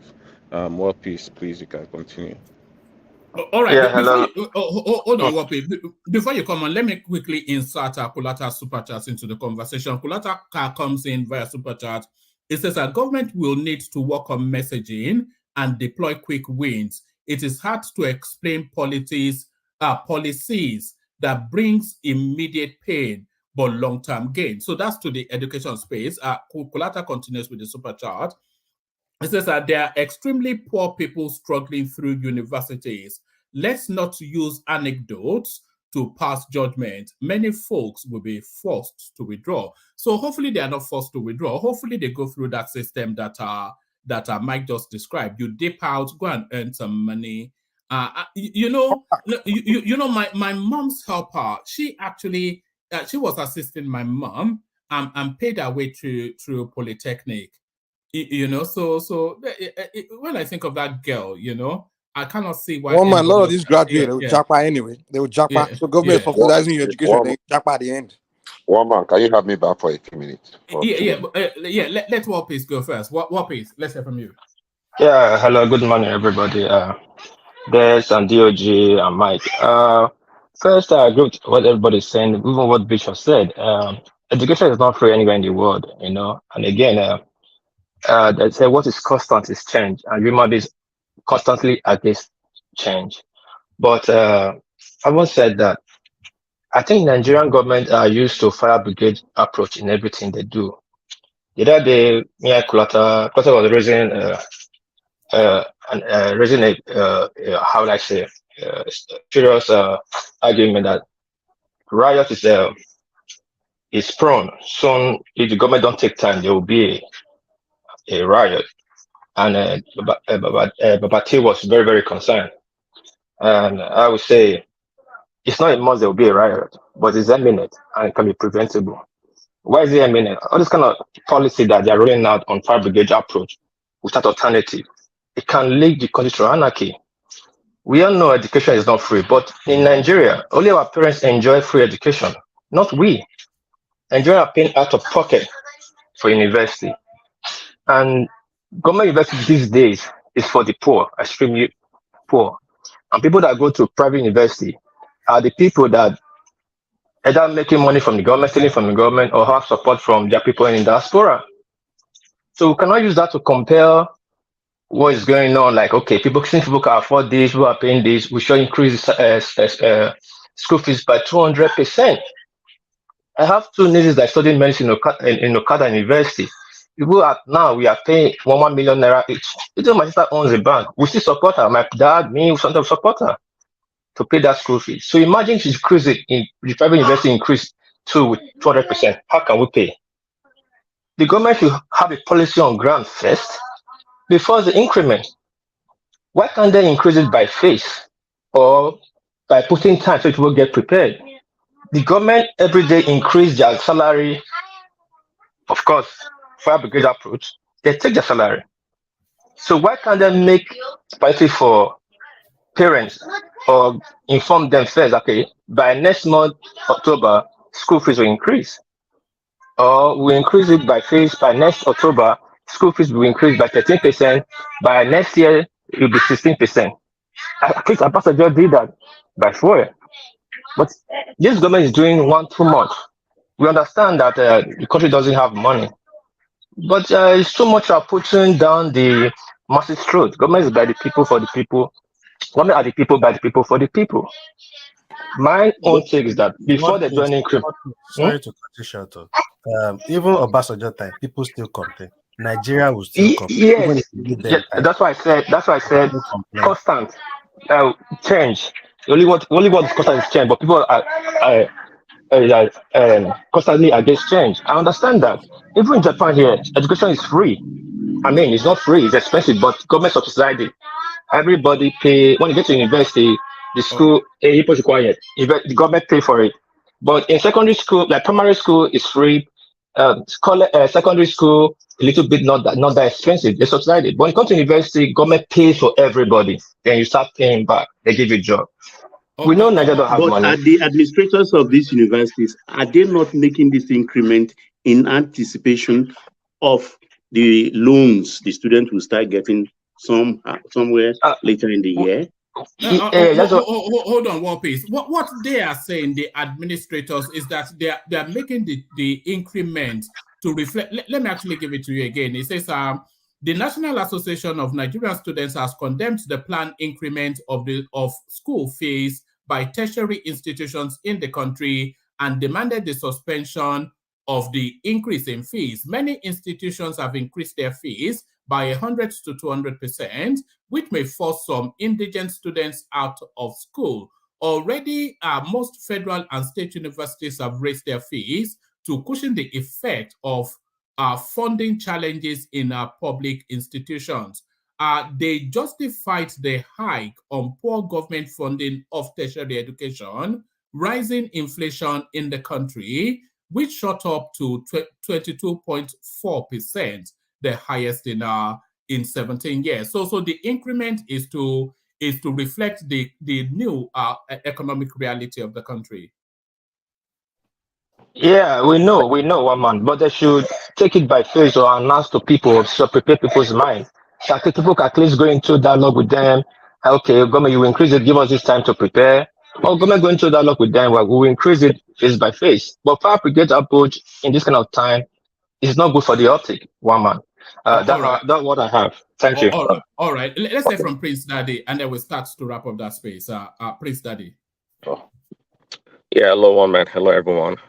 Yeah, good afternoon, Prince. Yeah, you too. Thanks. Yeah, just briefly. So just looking at what the Tinubu's administration is doing. I mean, I see it as a way to recalibrate or even calibrate the system itself. I think was it Bishop was giving some good numbers or stats on the education in Nigeria, and how private and public government institutions compose the entire educational system. But what percentage of Nigerians are in these universities or these schools that are going to be experiencing the increase in fee in the country with over 200 million population? Um, See the increase, of course. Nobody wants an increase, and I think Mike was saying earlier, even in America, there's always an increase in education, and and I think I've mentioned it, and perhaps other people with this issue about the student loan. Uh, Eventually, the requirement for getting this loan are going to be reduced to accommodate a whole lot more people to apply for the loans. It happened in America when that student loan became prevalent. A lot of students um, and their parents got student loans, and in so doing, the all these institutions took advantage of increasing the tuition across the board. Eventually, I think it ended up Americans ended up having over a trillion dollars in student loan, and absolutely there's a correlation between the availability of loans and tuition. So let's not kid ourselves. Eventually, we're going to see some more increases down the road, not because the Tinubu's what you call it, student loan is not good, but we have to be really careful before the educational fees skyrocket in the country. Um, you know, Education is subsidized in a lot of ways. I understand in the Nigerian system, especially people that go to medical school. But again, um, having said that, the increase maybe seems a lot. And somebody says a fire what? I'm not can't remember the expression somebody just used right now to explain the way the government is doing stuff. That Fire brigade approach. there you go. And that is too quick. But well, see again to calibrate the system. Not every right now the reason why we don't have perhaps the best healthcare and all the sectors are ignored because we have to take from one side or ignore one side of the economy or sector in order to support the other ones. But if you have a balanced approach whereby going again with the definition of equity according to Benny, equity is when everyone contributes to the pot, so to speak. So if you want to go to higher education university, you should pay for it. It's a kind of a luxury, and we have a lot of Nigerians schooling overseas. There's plenty of private universities in Nigeria. People are paying for it. So the increase, let it be justified. If you want to go, pay for it. It's not a big deal. And and what is the consequential effect of increasing the tuition is going to have on Nigeria's economy? It's very siloed. It's more specific to the parents or the students that want to go to school. They have to bear the burden. It doesn't really translate, unlike fuel subsidy, to the rest of the economy. I would say anybody can prove me wrong. So I think the government it's on a right approach to try to calibrate the system. If you want to enjoy the benefit of certain amenities or opportunities, well, pay for it. There's nothing wrong with it. In the West, everything you enjoy, you pay for it. Um, a lot of people, and I know I was thinking before Mike said it or somebody else said it. There's an issue about people trying to finish their education on time in Nigeria, factoring the strikes and all these other things that hinder their educational progression. But in a higher education, I think people should be able to defer. If you can't pay for it, well, go work or go do something so you get the money to go to school. It's kind of a luxury. If you don't have to. And given that someone just said also that in Ghana, Nigerian students they pay a lot of money for education. So every time we always want to complain. Now this is the first time I'm probably hearing where it came but go slow. I understand his nickname. Now, Tinubu came. It's too fast. It's too quick. I don't know his nickname right now. There's always. Baba go Baba fast. go fast. Oh, Even okay, the, you okay, know, Baba. even the Financial Times of London, they were marveling at the speed of change that Tinubu was implementing. Former, can I have this? Okay, No, so what's You know the bright side of this. You know the bright side of this. As it's expensive now, you will think twice before you go and read philosophy. That will make there you you go. unemployable when you finish. You will know the course you have to read.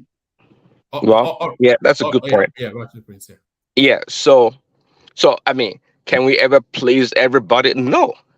I mean, no, but we have to look at the intentionality of Tinubu and his administration, what he's trying to do. Okay, to the benefit of the Nigerian people. The people will always complain. I can't believe people are complaining. Oh, now, it's people are paying too much for education. Like everybody goes to like the poor of the poor get to enjoy those benefits. No, that's not the case. And again, if they want to go borrow, go get money and go to school. I mean, so we can't have it all. We can't just have it all. And I can't wait to have actually Prince Adewale on the show so I can pose my question to him, because he himself, I think, is against the fuel subsidy. He's not concerned about fighting corruption in Nigeria, but it's almost, it behooves me that he would take such a position. Why? Because it's much easier to get rid of subsidy than to want to fight corruption. Corruption in Nigeria is a business. Corruption in Nigeria is it's a lifestyle, and it's a habit. So which one is easier to get rid of, the corruption or the subsidy? So we can't have it all. We can't have it. As far as I'm concerned, I think Tinubu and his administration, they're doing the right thing. And somebody said it earlier. I mean, I don't know the full details of this report, but I think it's not like right. It's probably going to take 6 months or a year before the effect of the tuition increase becomes a reality. But it's good that he rolls out this policy, meaning that he's actually thinking about every aspect of our economy, and that we need a robust economy whereby every sector take care of itself. We have there's some institutions, the NMPCCL and some other ones, that cannot even remit 1 naira at the end of the fiscal year for whatever they do. I mean, and we want to fight corruption. Corruption, nobody can fight corruption in Nigeria. Tinubu is doing the right things by actually clogging where the corruption is coming from. Prince Daddy, sorry, I know I have my time, but I quickly want to ask you this question. As the education sector have not been budgeted for this year? So sorry, where's that question leading to? No, why the rush of the increment? Because But we all know that the budget is completely insufficient, and that's where the problem lies. Okay, I know. My question is, has it not been budgeted for? Yes or no? Well, I think Bishop answered that question. Hold on. Ask the fullness of that question. Where you leading to? Okay, where I'm leading to, that is boiled down to facing the increment of the education system and electing the people. Like by next year, in the next year budget, so and so will not be there. Increment will hit up 200%. But by now, before August or before September, it will hit 13%. So people be aware. One man, can I? No, hold on. Let Prince land, and then you can have the final word on that space. Let Prince land. Yeah. So again, instead of being antagonistic towards this government, let's put reason behind every action that they make. Is it for the benefit of the Nigerian state, or is it for personal gain? I don't think it's for personal gain. It's all for our benefit. Okay, and it's a good thing. And I think a lot of people have commended Tinubu for declaring war on is it food scarcity, or what is it, agriculture? Our food sector needs to be emboldened, if you can say that, in a lot of ways. So things that's going to affect the common people, transportation, I think they need to attack public transportation and food. But everything else, higher education, all this other stuff, it's kind of a luxury and semi-luxury. Thanks, woman. All right, brilliant. Have the final word on that space, Bishop. Okay, thank you. Hold on. You want to say something on that space? So I think we've been staying on that space for too long. But let Bishop have to say And then you have the final word, then Ekene. And then after that, I want to go to Senator Shehu Sani declaring a fatwa on Davido, and then Prince Daddy and Mike can lead on that one. But yeah, let Bishop go first, and then Okay. you can. Thank you once again. I want to start from where the gentleman that interjected. But Bishop, make it a condensed one because I'm very keen to move I've been waiting for long now, Oga. Yeah. Been waiting now. No, I want 5 to minutes. move from this I will topic. condense it to 5 minutes. I will condense it to 5 minutes. My time starts now. Just 5 minutes. Now, he did say something now that it's been budgetable. I want to answer that straight away, and I will make it in bullet points. Number one, we all know that we were making noise that 90-something percent, 96 or 98% of our revenue was going into debt servicing. That's number one. And that we were borrowing how many percent to fund our budget. So even the money that is being budgeted for, even though it's really is underfunded, it's not sufficient at all. And that's where ASU is always at loggerhead. The money is not even there. It is once is going to be borrowed. That is one. Number two, I want us to look at some figures. Last year, I remember they said the fees paid by Nigerian students through the CBN, whatever they call it, transfer, was about £2 billion. That's the 2001-2002 session, and the 2021-2022 sessions. Yeah, 2021-2022 to the UK universities alone, over 2 billion. I remember there was this ASU president that was giving a press statement about that. £2 billion. If anybody do the calculation, maybe we'll appreciate it more. That is in 1 year, 2021-2022. Nigerian students were going to do masters in the UK. A majority of them were from this same university that was charging 19,000, 20,000, 25,000, as the case may be. Number three, I was asking a question before you stopped me, that look at the analysis of how many out of 100,000 Nigerian students, how many of them are actually in federal university that we're talking about? What percentage of them? The state universities have their own, the private universities. We remember, people were discussing it here a couple of days ago, that Peter Obi increased in Nnamdi Azikiwe University, yes, Nnamdi Azikiwe University in Oka, the fee from about 100,000 to about 250,000 over 10 years ago. Nnamdi Azikiwe University is Anambra State University. Okay. Anambra State University was around 70 something. I increased it to 100 and something. Anambra State is paying 105,000 naira. 105,000 now. So I don't know where you get to. No, it was more than 105,000. Are you Google it, please? My sister went to Anambra. She's even there now. So I don't know what you guys are talking. All right, let's not get stuck on that. Carry on, Bishop. So I'm saying, in essence, state universities and private universities. There are private universities in Nigeria that are charging £1 million naira as we speak. So about doing more. That's in secondary schools. Most of the private secondary schools, the very cheap one, charges between 15,000 and 25,000. Those are the very cheap one. The run of the mill one on this, and this is part time. So invariably, the very cheap secondary schools, primary, nursery, primary and primary schools that charges 15,000 per term is charging more than our university that charges 19,000 per session. Let's be realistic. Now, the issue of is too sudden. Look, we know what the problem is. We know where the challenges lie. The problem is that either we just want to continue the status quo, or we just want something to complain about. Government is not going to be making profit, I can bet you. It's just that the university is going to have more money to pay their lecturers. They will be more dedicated. They will be more devoted to their cause. There will be less time going for strikes. We've had 9 months and 8 months in strikes in 2 years. That is insane. That is absolutely ridiculous, unacceptable. So primary school, run of the private primary schools are paying 50 and 20,000. Some of them are paying far more than 20,000 per term, 30, 40,000 per term. But we want the university to keep paying 19,000 per section.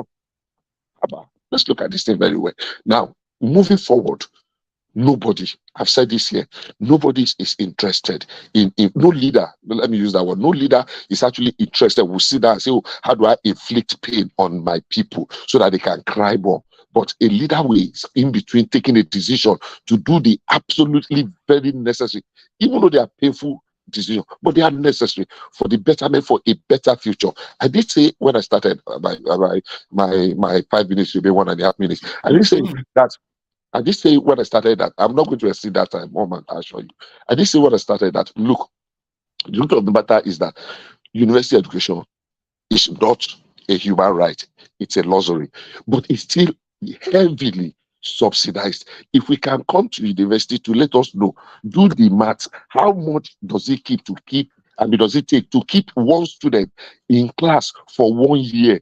We will appreciate the enormity of the decisions we are taking now. We want qualitative education. A few years ago, like 2 years ago, United Kingdom declared some degrees. Some degrees. You know, I'm writing off some degrees as low quality degrees. So they don't come and waste your money on this. That's invariably what they mean. So it's not everybody that should go. People have less skills, and when the time is auspicious for them, they can go to the university. Thank you. All right, brilliant. One man, before you move forward, please, let me just reiterate something, one man. I think you are being too lenient today. One man, I am the one listening here. The interjection is too much. Somebody will be in the middle of conversation. Somebody will just jump in, cut him off. No, we can't do that, one man. It's too rowdy, please. One man, take charge, please. Thank you. All right. So that's General. the order from that's the order from above. So you head Thomas. So yeah, can I have the final word? I want to move from that space. Okay, one man. This thing, we are defending the government to increase these things. I don't know. I don't know if people understand what is going on in the country. Nobody is saying that 19,000 is too okay, but the increment is too much. And you know what is going on in the country? You know, they are sharing. They want to share palliative of 80,000 naira, and I'm still of the opinion that this is the area they should look into, not sharing palliative of 8,000 naira. They're making the common man not to be able to afford ordinary education. Because when you talk about development of a nation, I think it's all about HDI. That's a Human Index, Development Index. So, how can the human being develop without education in the nation? And these are the areas I wish the government will look into. The money you will have for palliative, can't you use it in these sectors and make these things affordable for common man? I know what people are going through in this country. I know at least a widow that is paying 2 children school fees in the university. They are widow. For me, they are paying less money, but it's very hard for them. They still have to make calls to be able to gather that money to pay.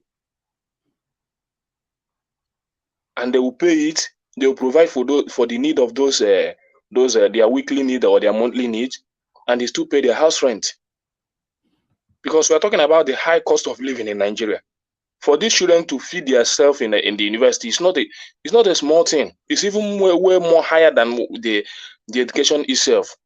If you think about the amount you spend every month just for your child to be able to feed his or herself in the university. Most of these schools, their house rent is more higher than all these university school fees. So let's be considerate to the common man on the street. You talk about the legislatures, the money they take away home. But you cannot just give a common man just a simple bread because you want to balance everything at a night. Let's be considerate. We know how much these lawmakers take away home, how much they take away home every month from our commonwealth, but they couldn't give something simple as education to the common man on the street. You just want to turn them to a beggar. You cannot make something affordable to them. You cannot make the environment conducive to them for them to get a good education or even have a good environment. It's all about increment and increment. But at the end of the month, you couldn't even reduce your own money, your own salary. You couldn't even reduce it to 1 naira. Rather, you add it. You add your own. You inflict on the common man. The common man will now pay for what you are consuming in the house, in the legislature and in the executive. The common man is the now subsidizing for the rich man to continue to be rich in our country, and we are exalting it. You know, Ekene, a lot of people say that the obligation of the government to end after secondary school education, because with a secondary school education, you are equipped to contend with life. So hold on. If you want to advance to university, then you can do that at your off your own steam. Yeah, so even I support that system. But are they also pushing it? They're not pushing it. The only way your child can be educated in the secondary school is only when you take your child to a private school. And you are even talking about if you go to schools, especially here in Lagos, the private schools and all that, they are paying, most of them are at least the cheapest you can get that can give your child a good education in Lagos now is about let's say 40,000 naira per term. Private school, secondary school, because those secondary school are more higher than these universities. The schools, the private schools in Nigeria today, or in most states today, that can give your child good education in the secondary school level, the cheapest or the one you can get that is conducive for you, at least moderate, is about 40K a term. Then maybe if you have 3 or 4 kids, you calculate it 40K. Not all, including other lesson fees and all that. It's more even higher. So are they even subsidizing that secondary school or primary school education? Then okay, let's say let them do that one first. Then you can increase this one to 1 million naira, or any amount you want to increase it. Then anybody that can afford it can afford it. But give them education. Give them basic education. It's the right of the citizen. Give them basic education. University education is not right of the any citizen. It didn't say university. I didn't say university. I didn't say university. I said give them basic education. It's the right of the citizen to be educated. And in Lagos State, secondary schools are very good. No, just information. No. So sorry. Let him land. I want to move from. Sorry, Bishop, but I want to move from there. Let the Kenneth land, and then I'll move on. Yeah. So give them the education that they require to give a citizens education I think is supposed to be one of the necessity of every government. You see how our streets are. You see how everywhere are. You see how people react. Just check the north. Check some part of the north. Check some part of the south, and you still want to push people out of school. Most of them cannot afford this money. I can tell you for fact, one man. Many. Check about the minimum wage. No school, no education, no light, nothing. You take away everything. What are you replacing it with? So let us consider this our common people. Let's consider them. What happened in our country is that the poor man is subsidizing for the rich. The rich doesn't want to go low, but they always want for the poor man to always go low. It's the life. Poor man is not subsidizing. You're not paying anything, man. Most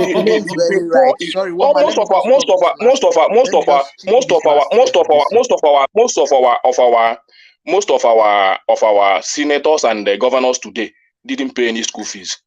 Soludo didn't pay any school fees up to the level that he finished.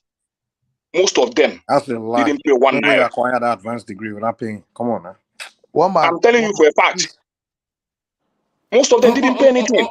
All right, let Solomon come in because we've not heard his voice yet. Solomon, come in. Solomon. Yeah. Good morning, everybody. Good morning, woman. See, like what Mr. Kene is talking. For me, the federal schools in Nigeria, they are meant for the common people to attend. But in Nigeria here, even before you gain admission into these federal schools, you will first of all, like, you need to know somebody. Before, your parents need to know somebody before they would, even if you have the cutoff mark in JAMB and posterior me, they will still want you, you will still have to know somebody before you would get into those schools. And when you check these schools out, like what he said now, is most of the people that are even into government, that have good jobs, good government jobs, that you use their connection to give their children to give their children admission in these schools. And the common people that are supposed to benefit from these schools, they don't benefit from this school. So when he's talking about this thing now, I think we have to agree with him that he's making points. Yeah.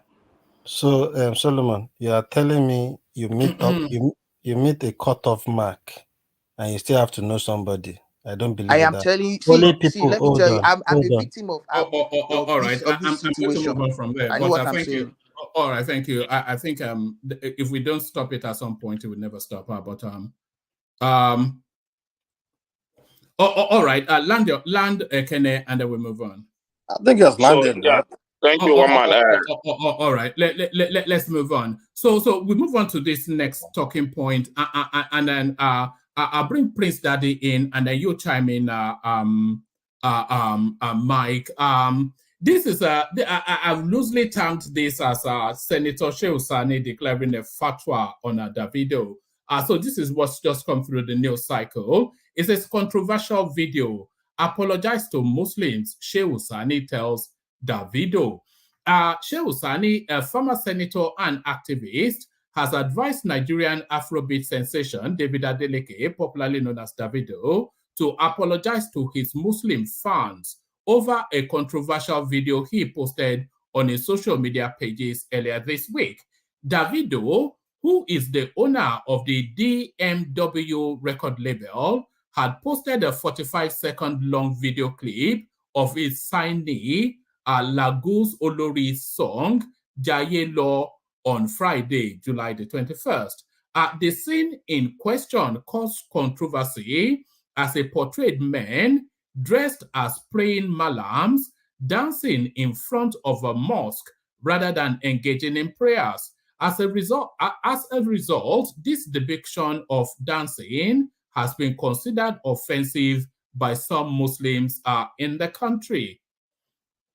The video has continued to generate different reactions from social media users, with many airing their diverse opinions. Reacting to the video, Shehu Sani, who represented the Kaduna Central Senatorial District at the 8th National Assembly, said there is a need for the femme crooner to apologize to his Muslim fan base. According to him, as an artist, Davido is duty-bound to be sensitive to religious beliefs, culture, and faith of his fans, adding that it will be an honorable thing to do if the pop star can pull down the video and tender an apology. He wrote, as an artist or entertainer, if your fans feel offended by a piece or portion of your work, especially as it concerns their culture, faith, or religious beliefs, it will be most honorable for you to delete or edit the portion, apologize to them, and move on. I am here talking about Davido. This is my opinion. So Shehu Sani declares a fatwa on Davido. What says you, Prince?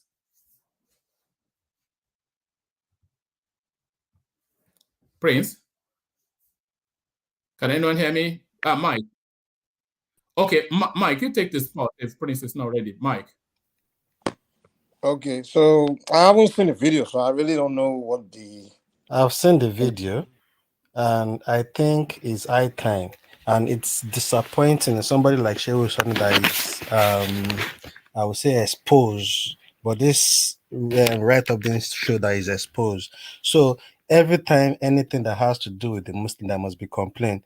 In the music called Gwagwalada, there are people in that video dress as nuns. I don't see Christian community or anybody complaining about it. I think the Muslim need to get a grip on themselves when it comes to entertainment world, and when they use all this costume, they need to take it easy. We are going too far with this religion thing. There is a lot of other musicians using non-costume, dressing as bishop, and you can't even hear one complaint from any Christian organization in Nigeria at all. It's when it comes to this Muslim thing, and that is where this thing has led us to where they went to kill that innocent girl just for a WhatsApp group chat. They need to get a grip on themselves, and I think the government need to do something about it now. All these things shouldn't be tolerated, honestly. Well, all right. I mean, yeah, Mike. Yeah. The way I can approach this is, I mean, it would depend on what in the video it did as that was. They were just disrespectful. dancing, Mike. They were just dancing outside, not like they were smoking, not like they were doing anything. They were just dancing. Don't Muslim people dance? Yeah, well, that's what I'm saying. Like, if Senator Sani can point out exactly what in the video, if he said there's something in the video or something, but if he's just saying, he said they were dancing in front of a mosque instead of them to be praying. What is the meaning of that? And it's just a music video. Yeah, then I would say, if that's the case, then I would think, Senator Sani is just being ridiculous, just like typical of Muslims. Mike, are you finding that increasingly there's an intolerance being introduced into the religious space in Nigeria? Because, like you said, it's a music video, it's artistic license, and it wasn't especially offensive. It was people dressed in religious garbs dancing. Is that sufficient enough for the senator from Kaduna to declare fatwa? I think we have to get to a point where we have to check the whole world. It's not only just Nigeria, where Islam has to be checked. To be honest, it's the whole world. You've seen in France too. Don't narrow it to Islam. I'm trying to tell you. It's a wider. It's an attitude. It's a global thing. It's not just like you will see situation like that in France. Maybe somebody did something unknowingly. They just someone will carry out gun and shoot back. You see situation like in Northern Nigeria with that girl, whether knowingly or unknowingly, they just kill that person.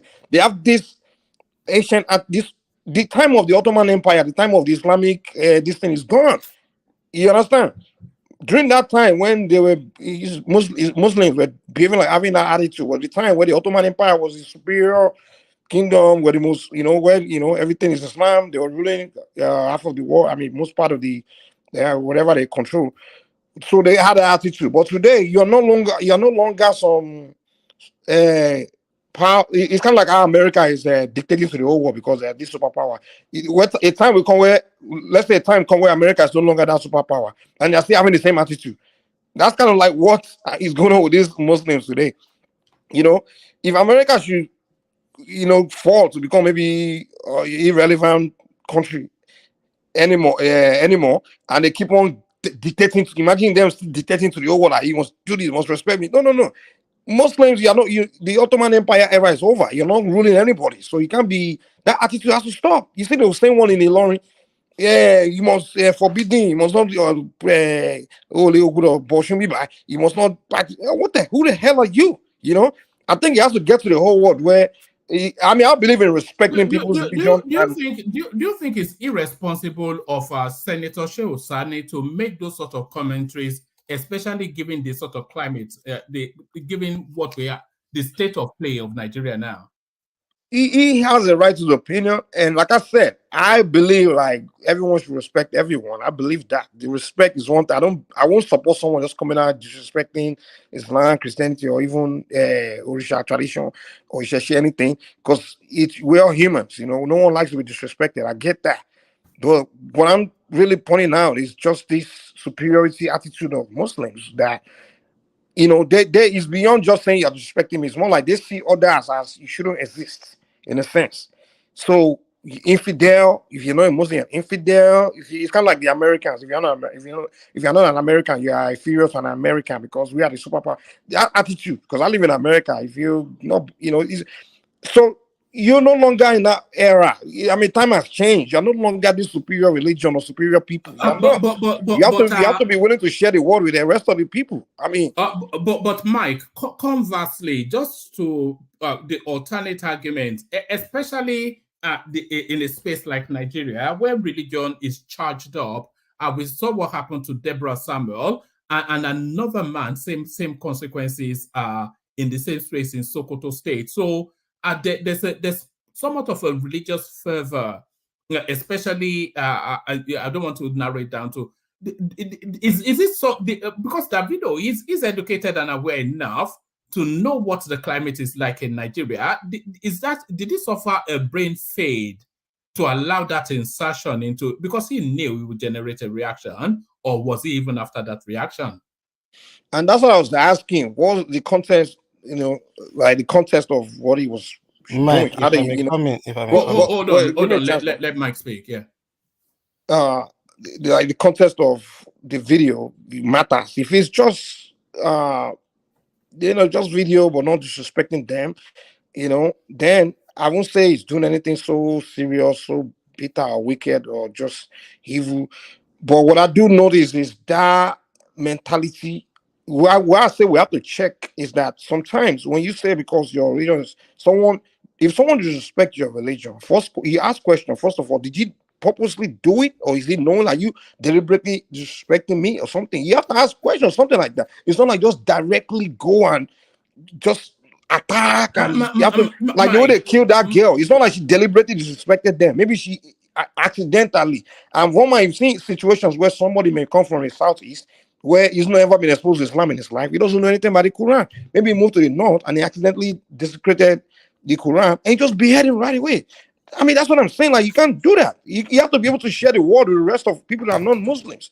You have to be able to. All right, Mike. So the senator has said that even if Davido erred, and conceding that Davido did err from a position of unknowing, but he cannot err on the position of unknowing, by the way, because I think he comes from a Muslim family. But even if it was an error on his part, the senator invited him to either take down that video or edit the offending part.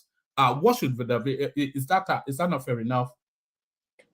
To me, like I said, he has right to his opinion, but if there's anything that has to be done, you have to take him to court or something. It's court or you between yourselves, but you can't dictate to somebody, because I'm very sure there's no Christian that can dictate to a Muslim person that or any other religion. Okay, am I dictating to that foolish idiot that said that woman cannot? They will kill the woman if she talk about abortion, if she do Oshun celebration in Kwara in Ilorin. I mean, can I even demand apology from those idiots? Would they even apologize to me? You understand? It's double standard now. We all know that for a fact. Can you tell me what those people did is not a violation of that woman's right as a citizen in Nigeria? Because Nigerian constitution, of course, give you the freedom to practice your faith or whatever. But can anybody, in so much you're asking Shehu Sani to Kazi the first tell those useless men, imam, whatever they are in Ilorin, that threatening to kill a woman for practicing their own faith. That's even worse than anything. You're threatening her life. That's traumatic. So that's the thing. This attitude of yours is the way. You are this. Your religion is the way. Everybody else is less, and they have to die. What the hell are you trying to? That attitude is what needs to stop. So Shehu Sani should shut the hell up, man. He should focus on. I mean, he needs to check his own inferiority complex, because I mean, I don't get it. I mean, is he blind? Shoyinka spoke about those foolish imam in Ilorin threatening to kill a woman because she ever dare practice her own faith. That's more disrespectful than anything than what Davido did. So this thing needs to be checked. We have to address it. Somebody is actually reporting that Davido has pulled down the video. Yeah, he has removed the video. He has pulled down the video. But the video at the start, it was just a few seconds video. At the start, those people were praying. They were praying Muslim prayer.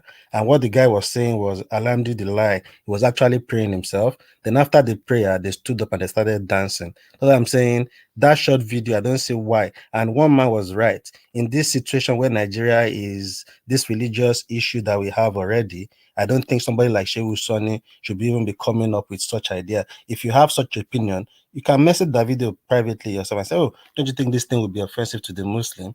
Then he would have put it down the way he put it down. But bringing it out again is just trying to bring more trouble into the whole country. It's just crazy. And somebody is saying in the comment section, oh, if we don't respect our religion.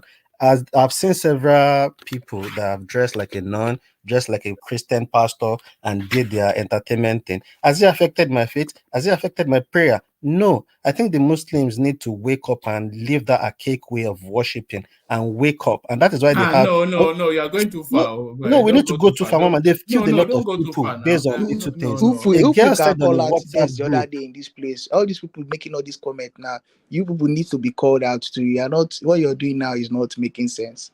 For what? real, How? it's not making sense. Go How? go. No. Person you should attack Don't is disrespect Shehu their Sani, religion. not Yeah. No, the. tell us Not the the part that's not Hey, religion. making please don't sense. tell me I'm not making sense. They've killed the innocent girl, burnt the girl because she said, "Oh, this is a WhatsApp group. You shouldn't be doing religious stuff on this WhatsApp group." How is that too bad? We need I to think let first people of all, you're wake mistaking up. your position here. My position here is I made it clear that I don't support anyone disrespecting It's not about anybody's religion disrespecting, but we need in to. any form, in any way. I And think this is the offending video. Let me remove that. Yeah, I think this is the offending video. Yeah. I can't even hear it. No, I'm not. I can't play it because of copyrights, but I can show the image. Okay. Yeah. The guy was saying Alamdi the lie and something. That was what he was saying there, and they were like praying as well. All right. It looks as though Davido has actually reacted to this. Let me bring you Davido's reaction. Davido reacts to heavy backlash amid controversial music video. Popular Afrobeat singer Davido has broken his silence after coming under heavy backlash for a music video which has been deemed insensitive and disrespectful to Muslims. Our correspondent earlier reported that the DMW boss shared a music of of his signing Lagos Olori entitled Jaye Law. With videos making rounds on the internet, it could be seen as the video depicts Lagos Olori on a building singing and making prayer gestures whilst other Muslims below religiously carrying out their salah. They didn't even sit well. This didn't sit well with many, and they took to social media to call out the singer whilst urging him to take down the video. Following the reaction trailing her Twitter post, the 30BG singer has taken to her Twitter page to react to comments of citizens. The singer, however, shared a post which depicts the lyric of one of his songs, noting that he doesn't want to fight. He said, I want make una show me, make we know the fight. In another tweet, he said, una know say field never start, abi. In fact, unable never start. No choice, lago. Them go film. Men mount. So I don't know quite. Maybe that's young speak. I don't know quite. Maybe that's I don't know what any of that means. But the upshot of it is that video has been taken down, which rather saddens me. I have to say that. Okay. Yeah. Okay. One thing is this. Okay. If Davido lives in Lagos, he's doing his music business in Lagos. So it's not an Islamic society. And he's doing whatever, expression. I don't think somebody that in another society, like in the North, cannot be saying he wants to go and he dictates to him and he has to bring it down. For example, in the North, if they start marking, which I would say I don't agree with anyone disrespecting anyone. Like, let's say in the North, they decide to mark Isheshe, right? Our own stuff. Or they mark Christianity or something like that. I would look at it as, okay, you are there in your domain. You're doing what you like. That's what something. Though it may be offensive, but I'm not going to say I want to go there to start to demand them that they stop it or something. Come on. You're in your house. You do what you want, whatever. Even if you're right or wrong, I don't care. But if Davido would have been in the North doing that, I'll be the first to tell him, like, guy, you're stupid. Take it down. You can't be in people's environment. I'm disrespecting them. You understand? I'll be the first to tell him to take it down. However, I just, Mike, we just have to. They are Muslims. They are Muslims No, themselves. let him land, please. There's DOJ. I'm not in touch. I'm just saying they are Muslim themselves. All right. Yeah. So carry on, Mike. Yeah. Yeah. So, yes, I think our Afrobeat boys, girls, they tend to just want to express it. They go a little bit too far. I see people like Naira Marley. I know these kids are just going too far. Yeah, it's okay to kind of check them, to kind of control them, to relax on what they're doing, how they behave, and things like that. But the issue here is just this demand. Like I demand an apology. I demand this. Like this. Who said it? You should have called a private. You know that taking that video down would not even be enough. They will still insist on an apology. Yeah, like you have to demand. Someone lives somewhere else where he's not in Kaduna or in Kanu doing what he's doing. He's way in Lagos. Sometimes you see there was a time where in America where they disrespect the prophet, and in Nigeria the Muslims are taking Christians. I'm like, what the hell is this? I remember that. That's what I mean by we need to check them. Like you need to check their attitude. They got to calm the hell down. No one agreed that the religion should be disrespected. That's not the position I'm holding here. I will never support Islam being disrespected. But they just need to calm down, man. Like this overreaction to, this oversensitivity of your religion, thinking it's just Islam or nothing else. Like your way or nothing else. It's not right.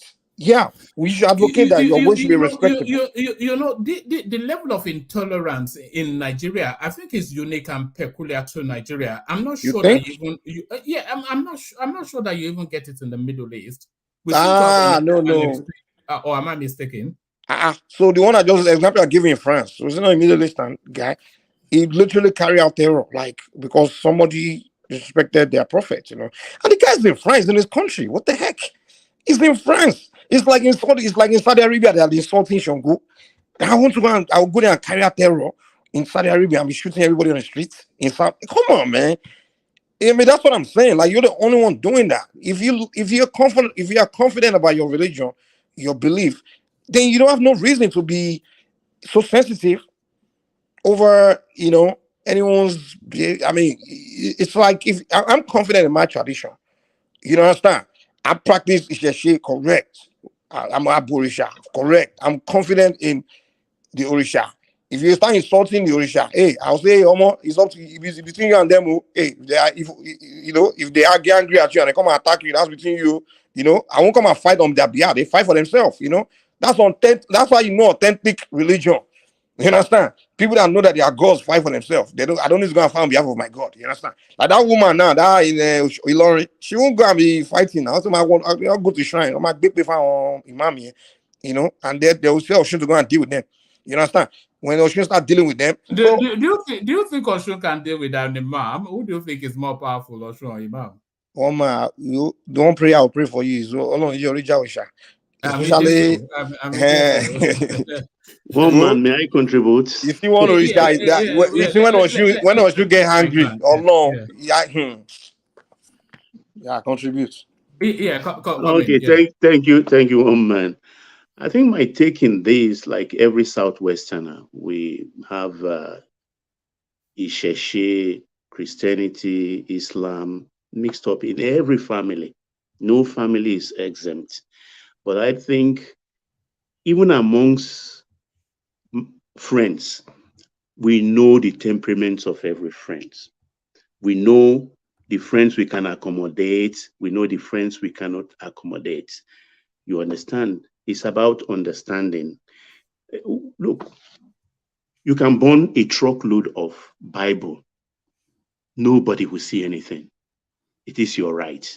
But if you burn just one Quran, there will be trouble. It is the complexion of their religion. Should be respected. You don't have to provoke them. Look at what happened in Sweden a couple of weeks back. The guy who burned Quran, it's his Quran. He bought it with his money. It's a book, but he burned it. But look at it, has reverberated all over the Islamic world, Syria, Iran, everywhere. It could extend. You understand? Have you wondered why Hollywood don't mess with the Islam religion or Bollywood? Because they know the consequences. In Lagos, for instance, I don't know now, but before, even if the Onisheshe are beating drums and Egungun is amongst them dancing, once they get to about 10 meters of a mosque, they stop. After they pass the mosque, they continue their drumming. I think it's just a tradition of respect and also knowing their temperament. That is respect not reciprocal? Well, the Christian, we believe as Christians that God is enough to fight for himself. Like Mike said, the Sheshe people, we believe the Orisha can fight for itself. Only Omode Buroko, Obojuwen. You understand? Kì í ṣe ọjọ́ téèyàn bu Olúwere ló máa dá Syria from Oyan. You get my point? So every human being, like every society, like every religion, we have our unique traits. Even look at the last incidents in Sokoto, the guy that was killed. He was not a Christian. He was a Muslim like them. And he said something off-turn, and they considered it blasphemous, and the butcher colleagues of his knifed him. You understand? So it's like we can't go looking for trouble. We're getting to the point where we're now starting to live in fear of that space. Yeah, they said they don't look at a couple of years back. I think it was Jonathan's time or Yaradu, I can't remember. The Miss Nigeria contest or Miss World or something like that was to take place in Abuja. They said, look, we don't want naked women here. And that was the end of that contestation or whatever it is, that period. You understand? It was shifted, I think, to Lagos. It was in Lagos that contest took place. If you understand somebody for what he is, just try and avoid the person. All we need is peace. Yeah, but we agree. We agree that you don't go to where Muslims are. Like for example, I won't tell you that go to the north or a society where it's Islamic society and going to be going against their way of life, their religion. I'll be the first to tell you, you don't have right to go to a society and be going against their way. But if you're in your own comfort place, they have no right to be dictating to you now from far. Let me give you an example. I think it was Colin Powell in his autobiography. I can't remember the title now. When during this first Gulf War, they had a base inside Saudi Arabia. You understand? And it was Christmas period. And American soldiers, they have to play Christmas carol. And in the holy land of Islam. So they had to go to the authorities and say, look, this is Christmas. Christmas without carol is like, I don't know how to, it's like salad without like cream. bread without butter. Exactly. And they reach a compromise. Okay, play instrumental Christmas carol, not the one with lyrics. You get my point? That was how they reached a compromise. And they were playing the instrumental only during that period. And it's over. At times, you understand? So one has to be very, very careful. Religion is too sensitive a matter. But to us, let me make it last day. See, to us, for example, like I walk around, I see Yoruba people every day. They just insult the issue. Issue. Me, I say, I just laugh. But somebody that I like, if I like you, I'll just call you to the side. Very issue. See, when you start dealing with you. But me, I just look at them, I just laugh because I know that if you start dealing with them, that's their life. That's why most of their life is so messed up. Because when you start dealing with people, you govern the crossroads. If you say your life no go better, it's a very temperamental Orisha. That's why people are suffering in Nigeria. Many of them, they insult the issue every day. But me, I'm not going to go and fight on behalf of the issue now. See, I'm going to kill you because you insult the issue. I mean, I worship the issue too. It's one of my Orishas, But you insult the issue every day. I see Yoruba people when I break your judgment. I just look at them, I just laugh. Just laugh at them. I will know why they are going through what they are going through because the issue can deal with you. But I'm not going to be fighting people. We did our in Yoruba land. We did a campaign a few years ago telling Nigerian if you don't say Satani, we're trying to educate them. Like somebody I has put a curse on you to be insulting if you call it Satan and all these things. We did our own and we moved on. And don't let it go back. If you don't continue doing it, when your life continues to catch hell, it's on you. Promote yourself a lot, this guy. This spin I don't come. Go share me. If to boda Mo ti ejo fẹ́ gbemi rẹ́rìn koko pa yo. mí. onígbà wa wo wọlé. Bóyá ìṣù ló ń ṣe ẹ̀kan sẹ̀ ọlọ́run. Èṣù má ṣe bí ọmọ ẹlòmíì ni kò ṣe. Look at that. If you look at spinner's life, man, sometimes the way they think, Promoting yourself I a don't lot. play Kokon Baja. Promote that go. Yeah. I wanted to bring you into that conversation, rational mind, but it looks as though the consequences are actually already coming for Davido, whether he apologizes or not. Watch this.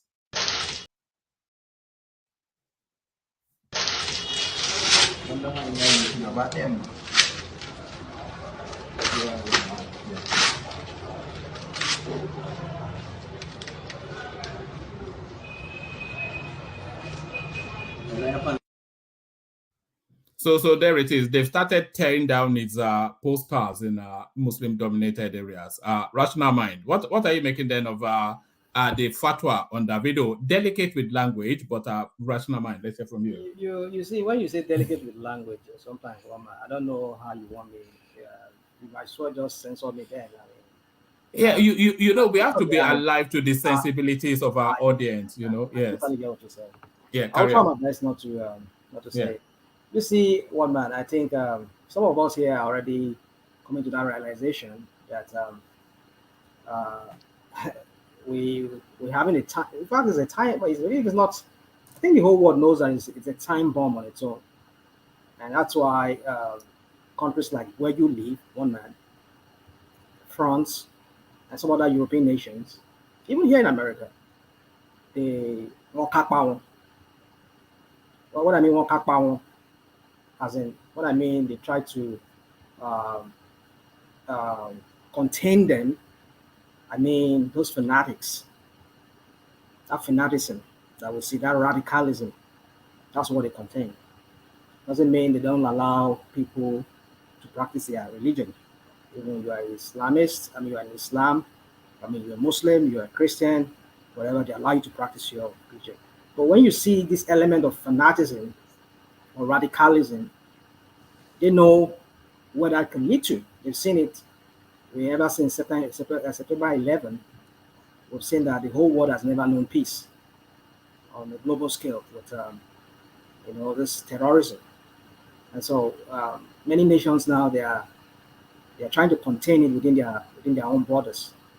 We're seeing how the U.S. government here has deployed, if not even trillions of dollars into trying to contain it in some ways through funding their military and also their high tech and all of that. Is just to be able to contain all of this. So, what is Nigeria doing? That's the question we should be asking. Well, it's only in a lawless place as Nigeria, a country or a pseudo, say a pseudo country or somebody, I mean, a country pretending to be a country or a nation. Well, not a nation. Wait, I don't even know how to describe it. Trying to like carry itself in the international community as a country. That's only where you find this kind of things happening. So for me, you see, a man does a work of artistry or artist or whatever they call it. He's just a musician and entertainer. We've seen videos of we've seen videos of maybe you see woman. I don't want to delve into many things right here. You know, is it a situation that what we essentially have is one country, two divides because we have two systems in Nigeria. I'm coming to that one, man. I'm coming to yes. that. If I ask you people were deliberating, I was just here, just listening to everybody. You see, as I was saying, that's why a lot of these countries they're containing all of these things within their shores. That's why if you go to one of those other Scandinavian countries, you see how they kind of contain it. But what is Nigeria doing? That's the question. That's just why we see the kind of things we saw in recent months or in recent years, where that girl was killed, and even another Muslim faithful like them, maybe because it belongs to another sect. How they did with that guy? I mean, Are we living? Are we living? Are we? What's that word again? I'm trying to look for. Are we living in a jungle or are we living in a banana republic where some people will just take it upon themselves to, even in Saudi Arabia? I mean, Saudi does not do this. If they see you've blasphemed, you have to go through the legal process. They will call you, their Qadi or whatever, or the Grand Qadi or whoever is the judge will sit down, they will look into the matter. Not that some people, some irate mob will just go somewhere and just met out jungle justice because they feel like they are the custodian of their religion. That's fanaticism. That's radicalism. Even within Saudi, they are containing it a lot. They know what they do. I mean, if you know billions of dollars that the Saudi government are deploying into containing fanaticism within their shores. What is Nigeria doing? You just let it go because it plays to their playbook. Not even this guy that I respected very well. Look at how he even went about it. I mean, I used to respect this guy, Sheikh Usani. I used to see him as I've lost a lot of respect for him. I know, but this is what he just did. I just see him because as, some of his commentaries in the media space, just this one alone.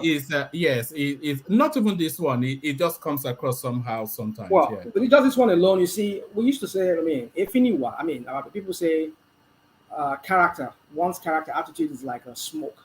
No matter how you try to cover it, somebody to seep out, to just come out. That's how I see in these people. These people just pretend to be like for the people. They pretend to be like people who are more strict-headed, I've unfollowed the who are guy on Twitter rational, just myself. or you've followed him. So who are rational in their thinking. I used to think, I used to look at these guys. Oh wow, this is one of those phenomenons that are really well rounded when it comes to the way you think. He's not a bigot in any way. But with all these things, I mean, you could have, like you suggested one, I was you that suggested that. You could have just called Davido. You know, Davido, what you did, I think, in my own opinion, I think it's going to become something for you. Why don't you just consider putting it down or doing something about it? Rather than having to tweet about it, because it panders to some people. You see, we say this oftentimes on your platform here, one man. I personally say that our Nigerian politicians, they play on these religious card, to stoke some kind of sentiment among their people because they will always need them in the coming election so that they could be relevant. They could see them as their own member of their religion and they will vote massively for them. Like the issue, like the idiot to talk about, the little finger of Kaduna, how he played on that sentiment. And we hear him, and most of us come here, we're debating to try to defend the idiot. I mean, this is just an example of what I'm trying to talk about here. When people play on this religious card of because I'm a Muslim or I'm a Christian, and they want to stir up some kind of sentiment so that they will look at them as, oh, this guy is a pious Muslim. This guy is he loves Islam. He promotes Islam or he promotes Christianity. No, you see, that is why countries like France, they've put religion on one side. They put it not even the so-called Christian, because France used to be a very Christian country. But now look at how they push Christianity aside. They don't want to have anything to do with any religion, even though we know that's maybe more like some of them still practice there, but they don't bring it into their national politics. And I know the same thing. A lot of the Western space are pivoting from that single religion. I know in the UK, the monarch used to be the defender of the Christian faith, but then about 5 years ago, thereabout, they removed that Christianity from it, and then they just condensed it to the defender of the faith. So I think a lot of these are traditionally single religion Western countries are trying to pivot into some form of secularity. They know the implication of trying to align with one religion, what that could be, because they know the population, the demography is changing fast. Even like in and they need oil as well. Yeah, they need that too. So they know the demography is changing. They know that their citizens, like say back in the 1900s, Britain used to be very, very, very white, but now you can see it's becoming brown now. Brown, like more brownish and all of that. Talk about also like some other countries, like even some Scandinavian countries too, are becoming more and more like mixed now.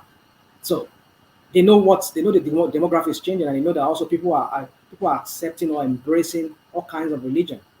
Some people are atheist, and some people are just agnostics. Some people are just Muslims. Some people are Christians. So if I say I'm a defender of the Christian faith and I'm the ruler of that country, how does that even how does that even how would my other subjects who are atheists or who are agnostics or who are maybe they don't even have any religion, how would they see me? So that's the point. But when you put one religion on pedestal, that is what we get from what Sani is doing right now. You want to like pander to one religion, and then you know the implication of that. I mean, I'm not saying that anybody should disrespect another person's religion, people's religion, but people should also understand that people have their rights. I'm not saying they should come outrightly and disrespect you, because what this guy just did is just a work of artistry. Like, he's a musician, he's trying to entertain people, and he felt that. But does it not know the backdrop of the Nigerian space, especially the climate we're under now? That's the problem. You see that right there. I want to, I don't like quoting. I don't like sounding like this. Our popular. Hey, I'd like to interject later, please. All right, interject now, and then Rational Mind can carry on. Rational Mind, let Prince come in. Prince. Yeah. See, the Muslims or Islam, they are very protective of their religion, and I don't think there's anything wrong with it. Okay.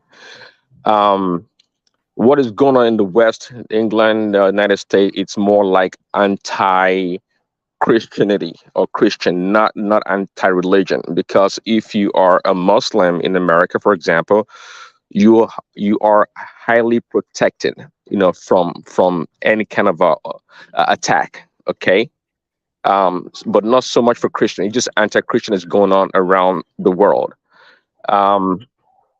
And I'm not sure where Rational Mind is going with his position. I think anyone should be free to protect their religion. I mean, if you don't, it's like someone that's not too particular about their country, like Rational Mind, always using derogatory terms to describe Nigeria.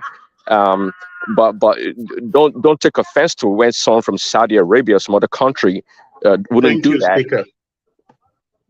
Yeah, thank you. Wouldn't do that, and you want to insult their country, and they will go against you.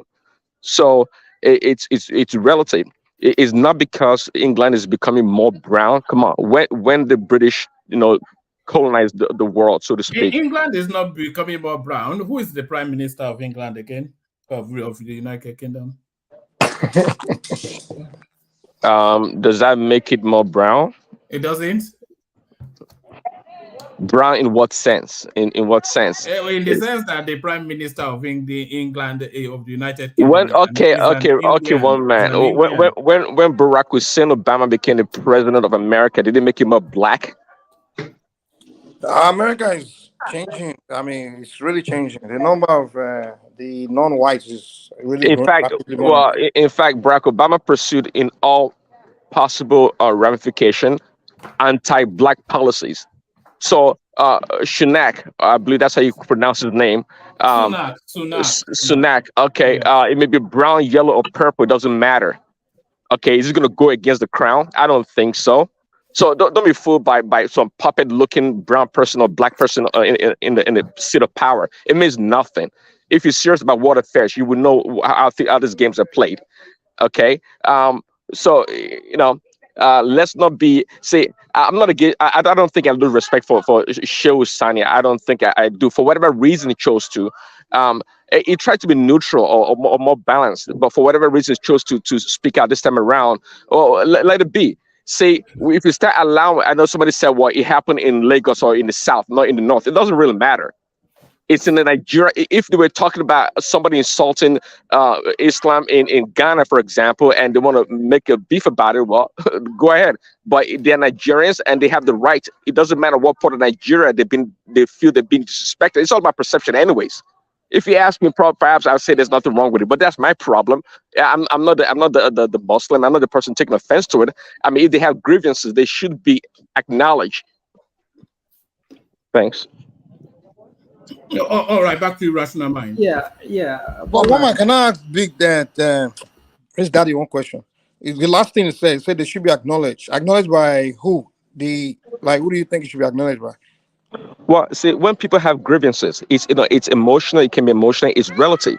So if somebody say they are hurt by you calling them, whatever it could be, well, you have to acknowledge it because it's not you that's been hurt. It's the person that's been hurt that has the grievance. So you must acknowledge it. Okay, Okay, if so it's not against the law. But okay, they so have Sharia law. They have Sharia law. They kind of protected by their religion. So let's not go there with these people. Let's apologize and okay, kind of move okay, on. okay. When Wale Soyinka also spoke out about how he felt about the way his own religion was. I mean, in fact, you saw that one and the one in Ilorin. So what didn't Shehu Sani acknowledge that? I mean, or But what didn't the same people you're saying they should acknowledge? Why didn't you call them to acknowledge it? I mean, if no, they're not acknowledging mine, why should I acknowledge yours well, or someone else? that was like in the preamble of my comments. See, it's up to you, the owner or the practitioner of the religion, to protect your religion. Why should Shehu Sani care about Issa Shea being disrespected in Ilorin? It doesn't. What does it matter to him? But if I'm it's an not no. You said it should be acknowledged. That's why I actually acknowledged by who? by the practitioner, by Wale Soyinka, by the people that think they've been disrespected.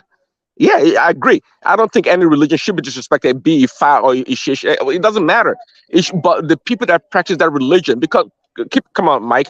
We all don't like when you come to talk about Ifa and all these things. I don't know much about it, so I listen to you and trying to understand where you're coming from. So we don't know all about all everything about every religion. But if somebody comes and say, "Hey, what you said or what you're doing is against my religion or it hurts our religion," well, let's acknowledge that.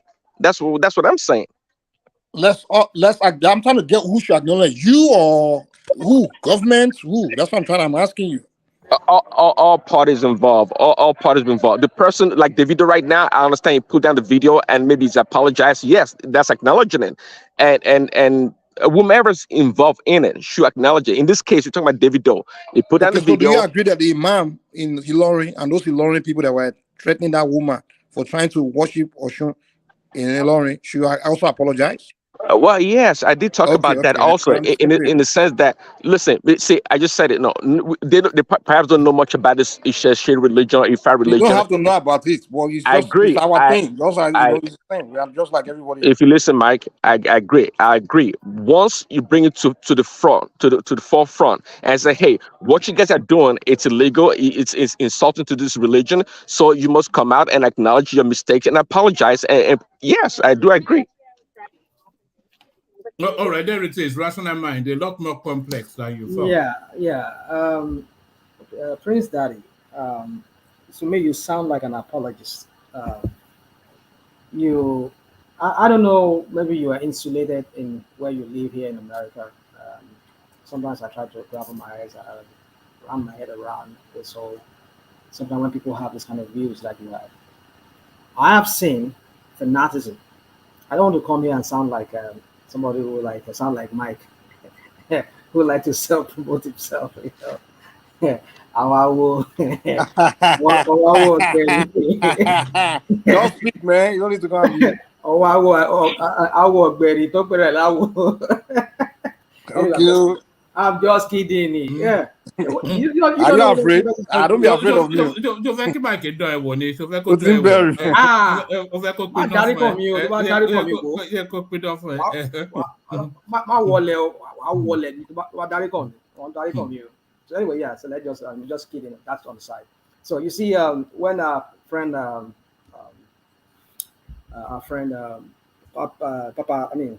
Prince Daddy rather, please. When you have this kind of views, I kind of like. I've seen extremism. I've seen. Oh God, the worst of it. I don't pray anybody to be a victim of it. You see, when why do you think? I think our friend here from Maiduguri recently came here and said the Nigerian government, because one of the things that they use. Why do you think right now in Maiduguri it seems to like having a grip on this Boko Haram thing over there? Because the only thing is that these guys, they run into the mountains there, they run into the desert, they stay up there, but they only come in and strike and go like that. Why do you think they do that? Why is it that, unlike before, whereby you find them among the populace, why is it that it's no longer there like that? Because they found out that it's not just about the conventional way of trying to overcome or put down this insurrection or the extremism over there. They found out that even within, they need to do their own work within. They need to start clamping down on any of their imams within there who are preaching extremism.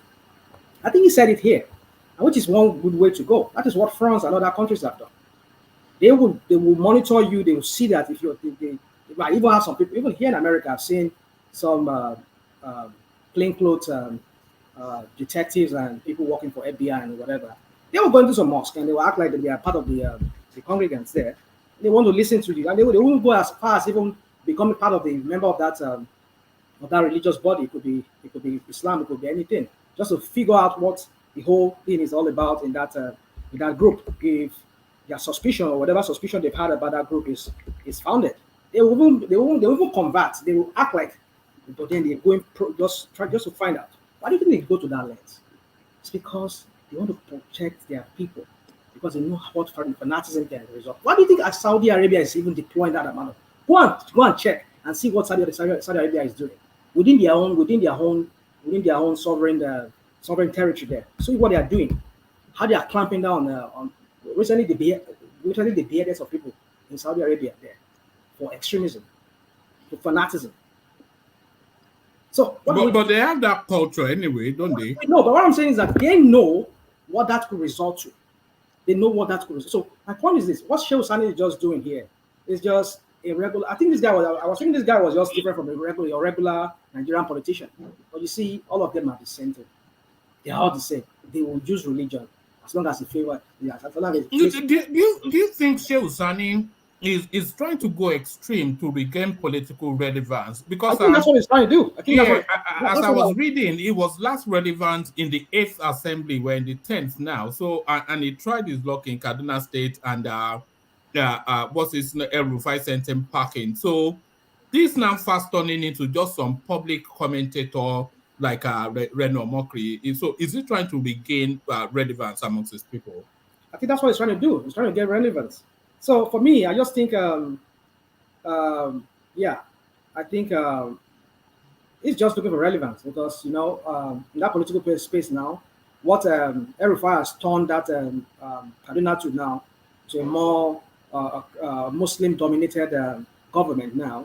So if he himself is to have a role to play in that thing, he has to pander to more of an Islamic kind of agenda or whatever. So as for, but that's his template that this idiot has also already put into motion there in that state. That's how I'm reading it. I might be wrong, but you see, I used to respect this guy. I don't know. He shouldn't have gone this route. I thought he read book and he read wisdom with his book, like my late mom would say. I mean, maybe because he's not a Yoruba person to understand. So that you don't really have to be a Yoruba person to understand that there's certain things you don't do, or you just have to go certain routes to achieve certain things. You could have called him, like you said, woman, like you suggested. Call him as a person, as a friend to his elder brother, I mean, to your uncle or whoever he is. Call him, look, don't do it, because if you tweet about it, you know what that could, you are stirring up some people. Even some people that don't even know about it, that were not even aware of what Davido did. Rashna, do you think that tweet was a dog whistle? Because I read it to mean that. Yeah, that's a dog whistle. Yeah, that's what I'm saying. He's trying to gain relevance, because when people see him now, Shehu Sani has is fighting for our faith. Do you think that tweet was a fatwa? No, one man, if I may come in, there was someone who actually talked about it before Shehu picked it up. And I think what Shehu is trying to do actually is to douse the fire that may erupt from this. Because that person, fellow, I think it's even related to Buhari or something. That Nollywood actor, that is from the north. Somebody mentioned it first. I think Shehu is trying to douse that fire because he knows he could really travel far. And let me correct one thing. We minorities, I think we are not getting the demography right. England is still 70% white. France is still 80% white. America is still 65% white. We should be very, very aware about this. So when we minorities think we are a majority or we are getting there, we've not started. Well, Thank what you. are you basing it? What are you basing this on? England is 90% Population. No, Indian. your statistics. Oh, fact checked it. One man, can you bring it up? Because for what I know, some of these countries you're talking about, like especially England and France, they are fast. They are white population. No, it's rational. It's like LGBTQ. Do you know they are not even more than 3% of America, but they're making the most noise. This guy is speaking right now. Sorry, I didn't get your name. He's got the numbers right. Baba got the numbers right. I go with his numbers 100%. Exactly. You say you agree, but where is it now? You're talking about you agree. Google it. Rashomon, I think you live in America. That's very simple. You know, America is not about 65%, 68% white still. It's not Hispanic or black. Dude, I don't subscribe to this whatever people. This is a problem. Subscribing. Who cares? If you go to the main part of Paris, and if you go, you see it's majority. But Paris is not the whole France now. Hold on now. Yeah, I'm giving you an example. Just give you an example. It's the most populated part of France. You will see most like the huge mixed population they have there, and if you go to other parts of it too. It's you can say maybe like 70%, 70% white and maybe 30%. But then the majority of what you put it together, I think it's more than what this figure that you're running out for us here. The whole France. You know those who don't mess with their population. Is that what? They don't mess with their population. I'm telling you, we make good noise. I'm not saying they mess with their population, but what's the point, my friend? Please go on, please. No, what I'm trying to say is that most of us, the minorities, we think we are more than these people. We are not more than them. We are not more than them. They are still in the majority in their countries. That's what I'm trying to say.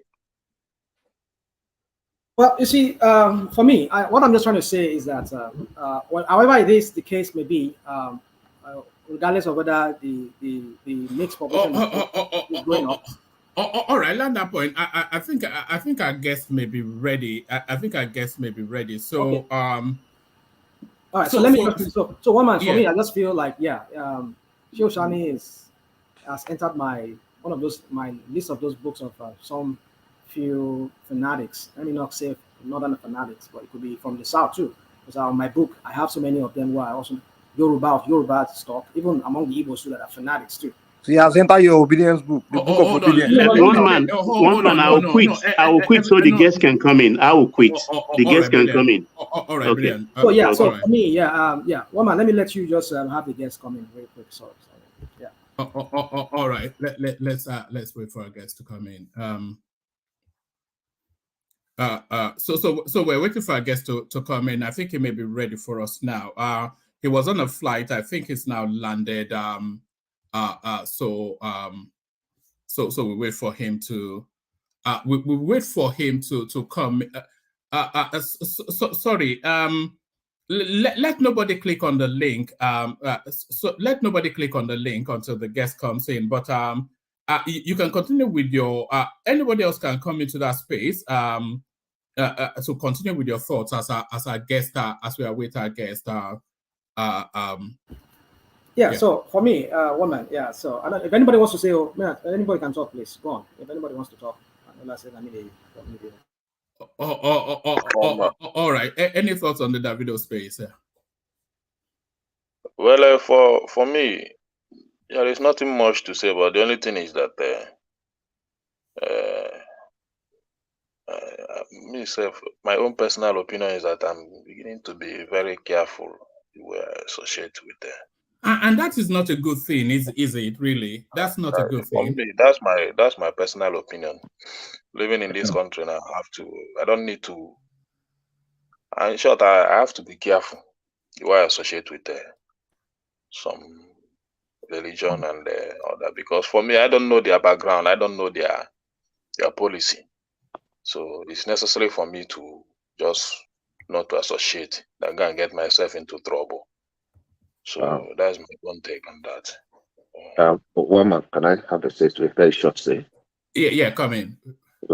It's painful to watch, to see how people were reacting. The level of tolerance is abysmally low. it is too low on things that should not be really something, that you just use to make fun here, yeah, and you let slide. I saw the caliber of people that were making comments, very inciting comments, terribly disappointing. I believe we have evolved to the extent that we should be religiously tolerant.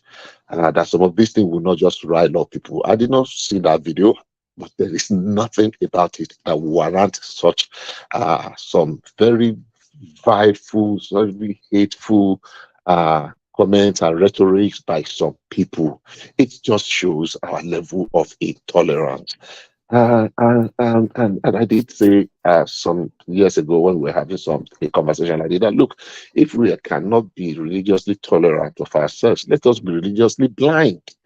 I mean, for people coming out to say Davido must not come to the north, he must not step his foot in the north, they should do this, they should do that, and some people talking of Have they gone that far? Say yeah, must I read those things, Yes, and I've now. actually responded. I said this level of insane. I mean, I'm not a fan of Davido, that's fact. I'm not a fan, but this one, That is some people have crossed the line. That's the breaking truth. news. Sorry, breaking news to all Muslims around the 19 northern Nigerian states. Yeah, We banned selling, sharing, listening to all yeah, Davido's songs. yeah, We yeah, ban all radio stations from playing is here in the north. Let this message circulate all the northern states. Now, yeah, I read that, and it's disappointing. Now, you will be surprised. Just pick some with a fine comb. Just select some of the few people that were making those inciting statements. And this is something that some people started it, others could have doused it and just, just say, and even reach out to the young man then, because there is nothing serious about it. It was not his video. It was one of his mentees' video that he posted, and I don't see anything. Even if it is, then a way we could do these things, because what they have done now is that they have set some people up to start violence. That's just the truth. It's a very delicate space for the government It is. to handle because if the government cracks down against them, then the religion Yes, will that's weigh silent. against the Look at religion. that was why in Sokoto Okay, they were not able to. Okay, sorry. That was why in Sokoto yes, they I were not was just able going to. to make a point, if I Yeah, I could. understand. I got you. I thought you landed. No, I thought you landed. I had not. Okay. If the government weighed against them, then the religion will weigh against the government. But if the government does not take action, then the population will put pressure on the government, because it's unacceptable. That's what I wanted to say. Yeah, we are just breeding. It's just a breeding ground for some future Boko Haramist. I mean, Atiku Abubakar condemned the killing of a girl. Some people threatening him, and he quickly withdrew. He put down the tweet and kind of apologized. The mother this girl in Sokoto, they were not able to bring the perpetrators to book because of No, fear of the the mob. perpetrators are in custody, I think. Yeah. Well, I mean, No, they released them. They released them. how long is it Who going said to that? take? No, they released them. Yeah, they released them. Well, I don't. I'm not sure. I Yeah. don't know. I No, don't know. So I will Google not it. talk about that. They released them. They let them go Yeah. because that's what the last what's it called? The Asana last might give us the proof. Oh. the last I ID. Go and don't know Google it about now. Let me. I I have to don't bring know. it because I'm busy here doing something.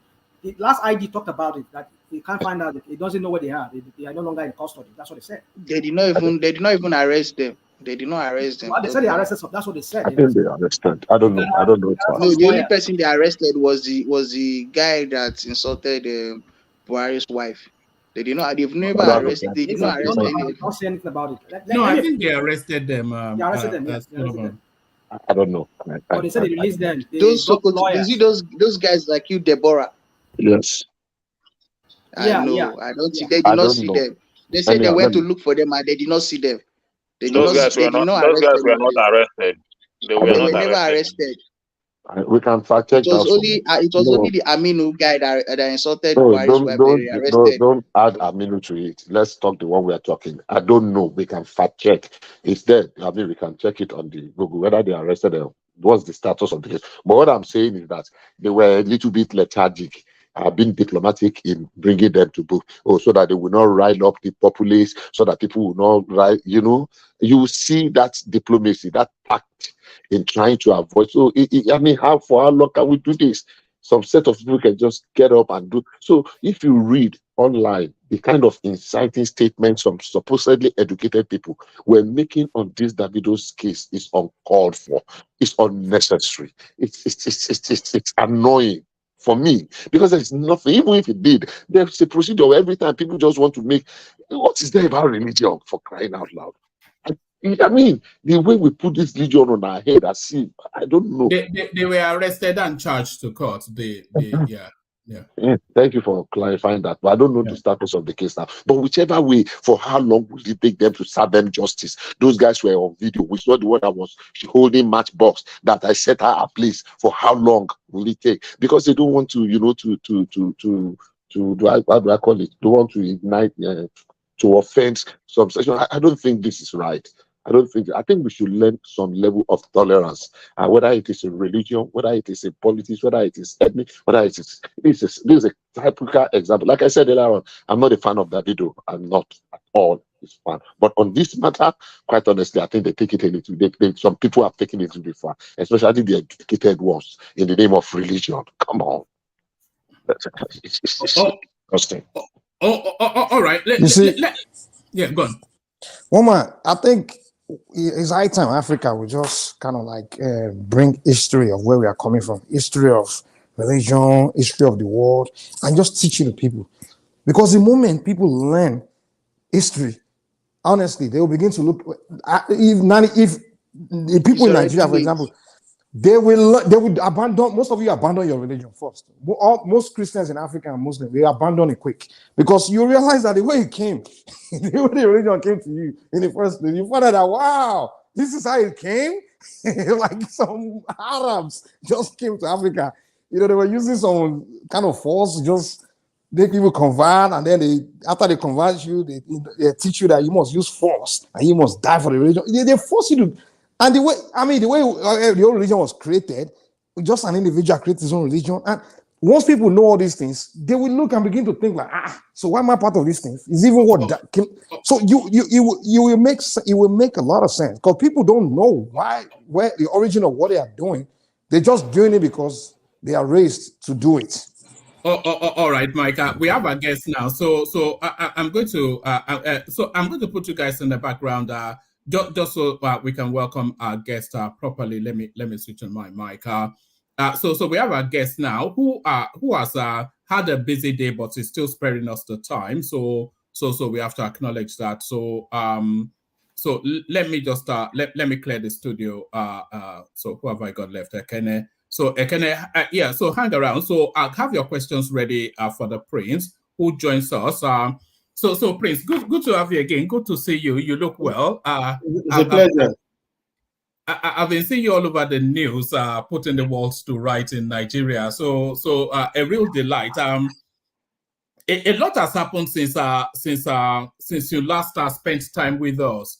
So I thought really that you should come back now to speak to where the country is at the moment and how you are positioned as well. So I wonder if your position has changed from when we last saw you. But before we get into the meat of it, the Nigerian situation, let's go to something I suspect is personal and dear to you. I was just reading in the news cycle your initiative around school children in Ondo State, the free bus service that you have as your own personal palliative to the current situation in the country. So, do you want to talk a little bit about that initiative? Well, it's first is to show that governance is not theoretical. Governance is not rocketry. That when you demonstrate, when you give a concept of what can happen, if it's within your power to make it happen, you can make it happen. So, and to show that economics, it's about meeting needs. So that's basically what we try to do, where the government came up with whatever notion that they needed to increase the price of fuel.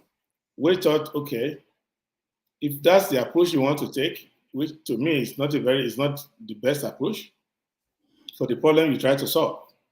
But if that's your approach, then if you want to minimize the negativity of it, then these are steps you can take. So you make sure that people's daily life is not measured or is not dependent on that value chain anymore. So that's basically what we try to do. And we thought that the best way to do it is to let the children be the first category. So we take care of the children, the school children. So if you are poor, you are middle class or whatever class you are, you can go to school. The teachers too can go and teach. So there will be no classrooms where the teacher will not turn up because there's no fuel or the price is too costly for them to come to work to teach the children. And there will be no child whose parent, after struggling to give them breakfast and then they put some little snack, if they can afford it, in their bag going to school, they shouldn't say, well, we can't do that because we have to use all the money to transport the child to the school. Also, provide safety, the children are more excited about it. So we decided to do that.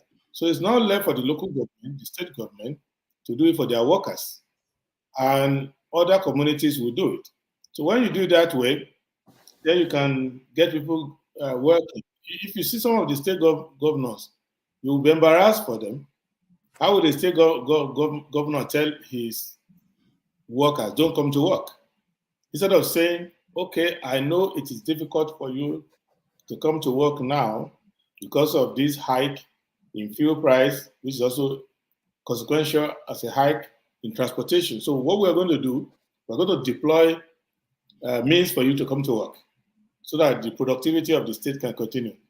But they became helpless and said, no, there's nothing we can do. Come to work twice a week, come to work twice a week, don't bother to come to work at all. That is not how you grow an economy. So we just try to demonstrate that, because if we didn't do that, they will say, oh, how is it possible? How can government afford it? So if as an individual, a lawyer in private practice, I can afford it. The local government can afford it. The state government can afford it. And the federal government can afford to support it. And I also demonstrated further that they can actually go beyond me. I pointed to them some mass transit manufacturers whom they can talk to. And they will come to Nigeria. Maybe it will take them a few months to set up. But they can come to Nigeria and you can tell them, if you tell them you're coming to Nigeria to produce 100,000 units of your buses, some will come. Some with using CNG, some using electric vehicles, some just the conventional diesel ones, they will come and do it. So those are the things we just try to let people know how government is wrong. People won't remember that when they praised Adewole for establishing the first TV station in Africa, they won't know that even as far back as the 50s, it took Adewole less than 3 months to conceive the idea, to establish it, and get it running. And they still put rediffusion equipment all over the Western state in those days, all within 3 months. So you can make decisions quickly. You can get things going.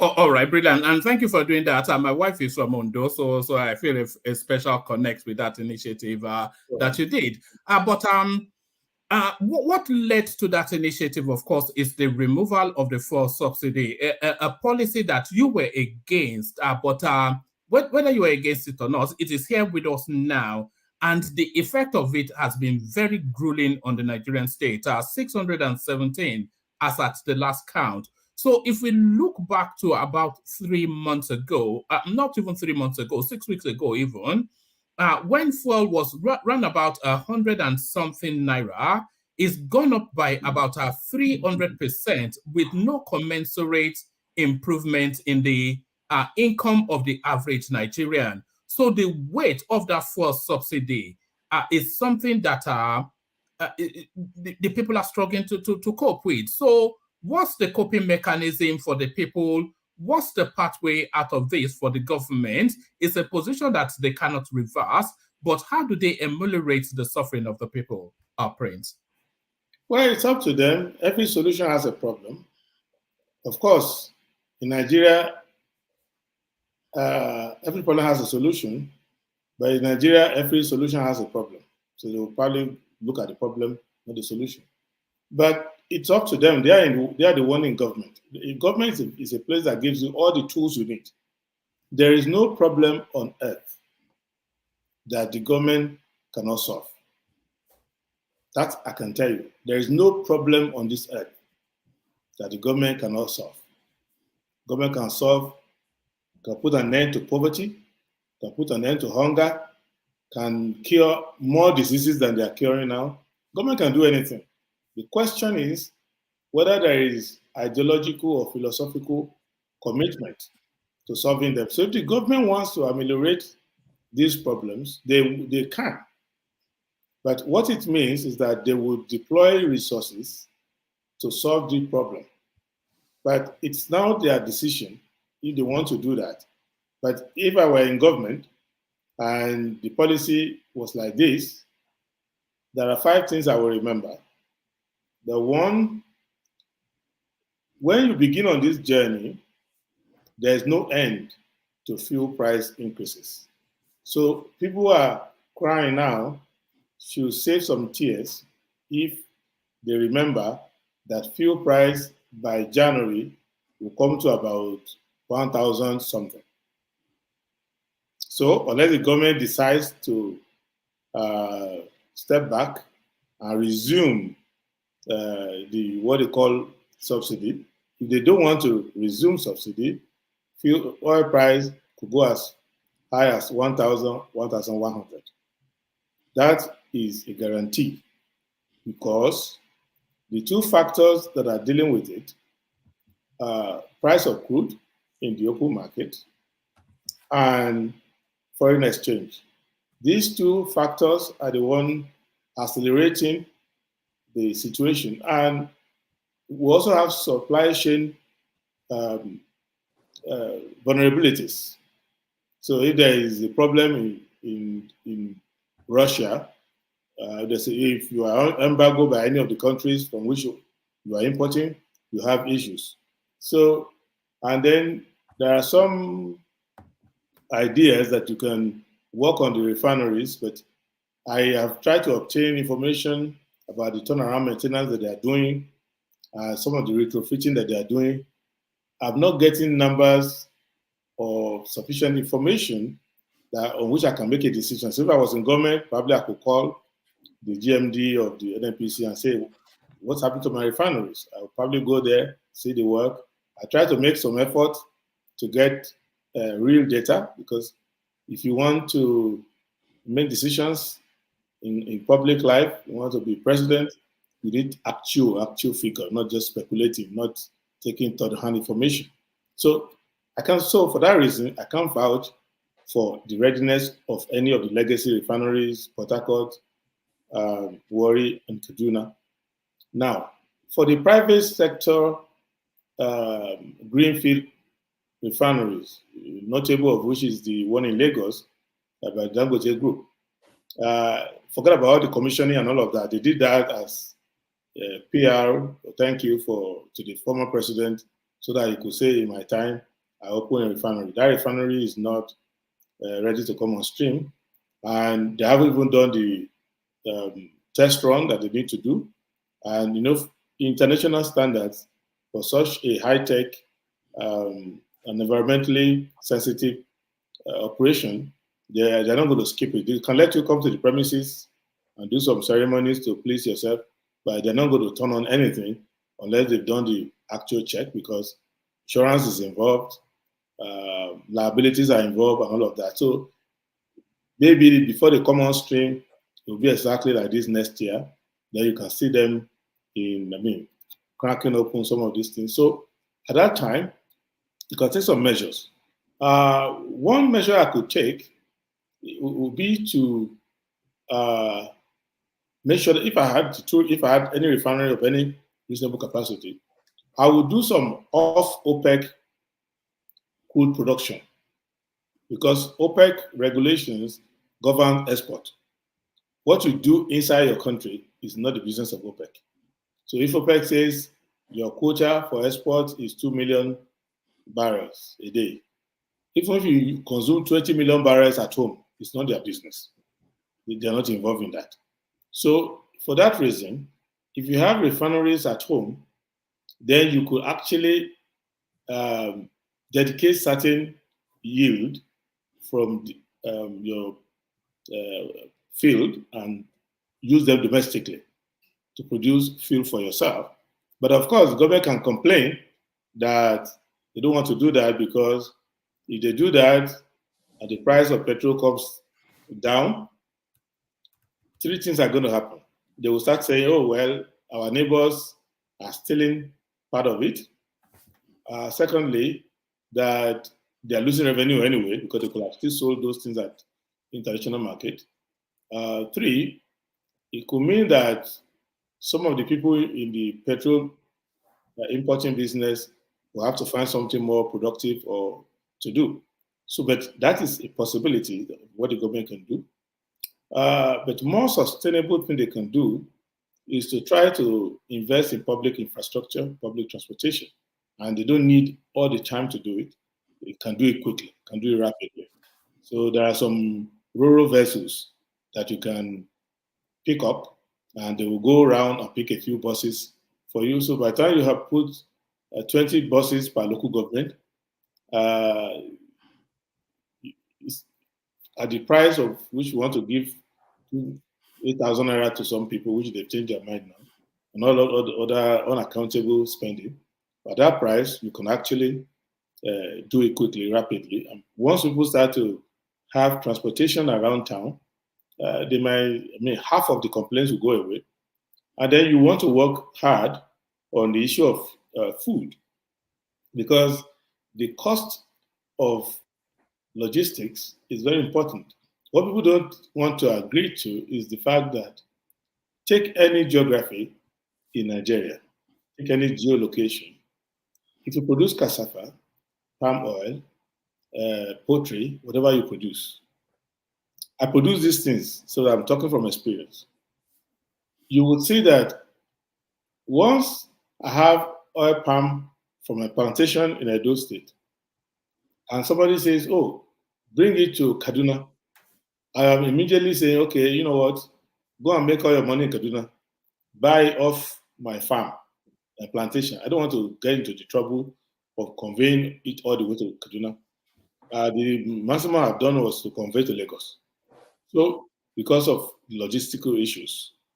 Whereas, if I had it in another place, my oil palm plantation, which is quite sizable given Nigeria's level standard, I would have a train station that is just about 25 kilometers or 40 kilometers max from my farm. So all I need to do is negotiate with them, and they give me a tanker, and I pour everything on that tanker, into that tanker, and it rolls it all the way to Kaduna or Chokoto or Nigeria Republic, wherever it wants to go. So we need to work on infrastructure, and we need to work on employment, because it will be better for the government to say that instead of saying I'm going to look for 12 million families and give them free money. These are not cripples. Even in many countries, people who are crippled still work. So why don't you say, I'm going to employ one person from each of the 12 million poor families, even if they're going to be in tree planting, cleaning the street, doing something.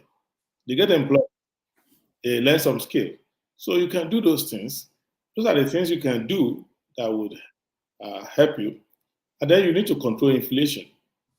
There's nothing you do if you don't control inflation. It's like you go to a hospital and you're running temperature. There's no medication that the hospital can give to you. The first thing they want to do is to stop you from burning yourself to death. So they will try to help you cool your temperature to a reasonable level. You can't do you can't wheel someone to the theater who is running excessive temperature. You can't give them medication. You can't put them to sleep. You can't do anything. You have to get that temperature down. And inflation is the temperature, is the fever of macroeconomics. You want to get that right. So those are the things they can do. And if they do those things, and then lastly, they should communicate. There is this arrogance in governance, where because you have been elected or appointed into government, you tend to subconsciously assume that the government belongs to you. We are the government now, but you are just a caretaker. So if you are a caretaker, even if you are beautifying the house for the owner of the house, you have a right to ask you, why are you painting my house green? Why are you painting my house white? You can say, it's better, this energy cheaper for you and everything, but you have to explain. People are entitled to ask the government stupid questions. People are entitled to be ungrateful, where you want to give them a fantastic haircut because it's their head. You can say, what kind of style are you cutting for me? It's my head. So those are the things. If they do the communication, people might understand a little better. Those are the things I think come to mind without me having to say I want to transplant my own ideology on their head because they know what they are doing. All right. All right. So I was reading some of your commentaries earlier on, and you were speaking to the you were essentially saying that local production is not going to really affect the price of petrol. So do you want to expand on that? Because I don't think quite Nigerians understand the regulation that just took place, which is to say that is the internationalization of that petroleum space, and what obtains internationally will determine what we pay in Nigeria. And I was looking through a chart. Even at the current rate that we're paying, we're still paying some of the lowest. In fact, even we're in the top 7 of the lowest paying for petroleum in Nigeria.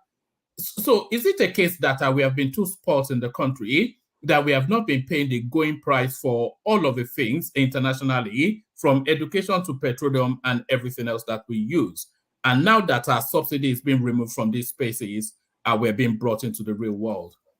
No, you see, the problem with macroeconomic data is that you don't take one thread, one piece only. So because you need to understand that there is the intersectionality and interconnectedness of all these things. So, for example, someone comes to you and says, oh, this is the price that petrol is being sold in Germany, in Saudi Arabia, in whatever country they want to use to do comparative analysis. They're not also looking at the income of citizens. So a better measurement for macroeconomics is to get the econometrics correctly, is to look at what percentage of your income you need to use to pay for a liter of petrol. So even if I pay the lowest in nominal terms, let's say someone in the UK pays equivalent of 3,000 naira per liter, and I'm paying 600 naira per liter. And you say, well, his own is more than mine, but he's earning maybe 50 times my income. So you can pay that without even thinking twice. So you need to think about that. So you cannot say for that reason that the people in Nigeria are pampered. No. Because if you're in Saudi Arabia and you are getting allowances or you're getting a good pay, and you have to use like 2% of your income to buy petrol, you don't worry about it. If you're in the UK and you are getting a good job or you're on welfare and you are spending less than 10% of what you receive let's say you receive £250, a month as support, and you're spending £30 for the whole month to take public transport. So transport is not killing you, but you cannot explain to a hardworking nurse that has 3 children, and the husband is a barber, and she has to spend 60% of her salary on transportation just to get to work and back. So I think we need to understand that we are dealing with human beings here, and that if you use the same measurement, Tinubu will not show up for work. If you ask him to be president and he doesn't have all that money, and he has to come to work, and he's using 70% of his money to come to work, you don't have all those, all the free transport that he has. You don't have all that convoy, which he doesn't pay for. So he has to use his own salary to pay his way to work, and he doesn't live in the villa for free. He has to pay us twice his salary to live in the state house, and then he has to feed himself and his family. I think it's going to go on. You have a case where the president goes on strike.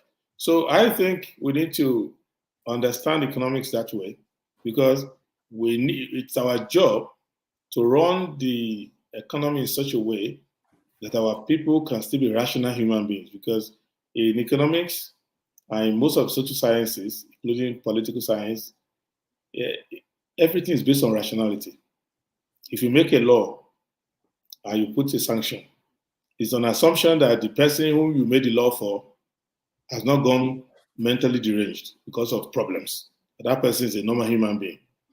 So if you say don't cross the express, you are making an assumption that the person wants to leave and things like that. So when you put people under unreasonable pressure, then they become irrational, and all your government policies will not work because they'll just be looking for how to lash out.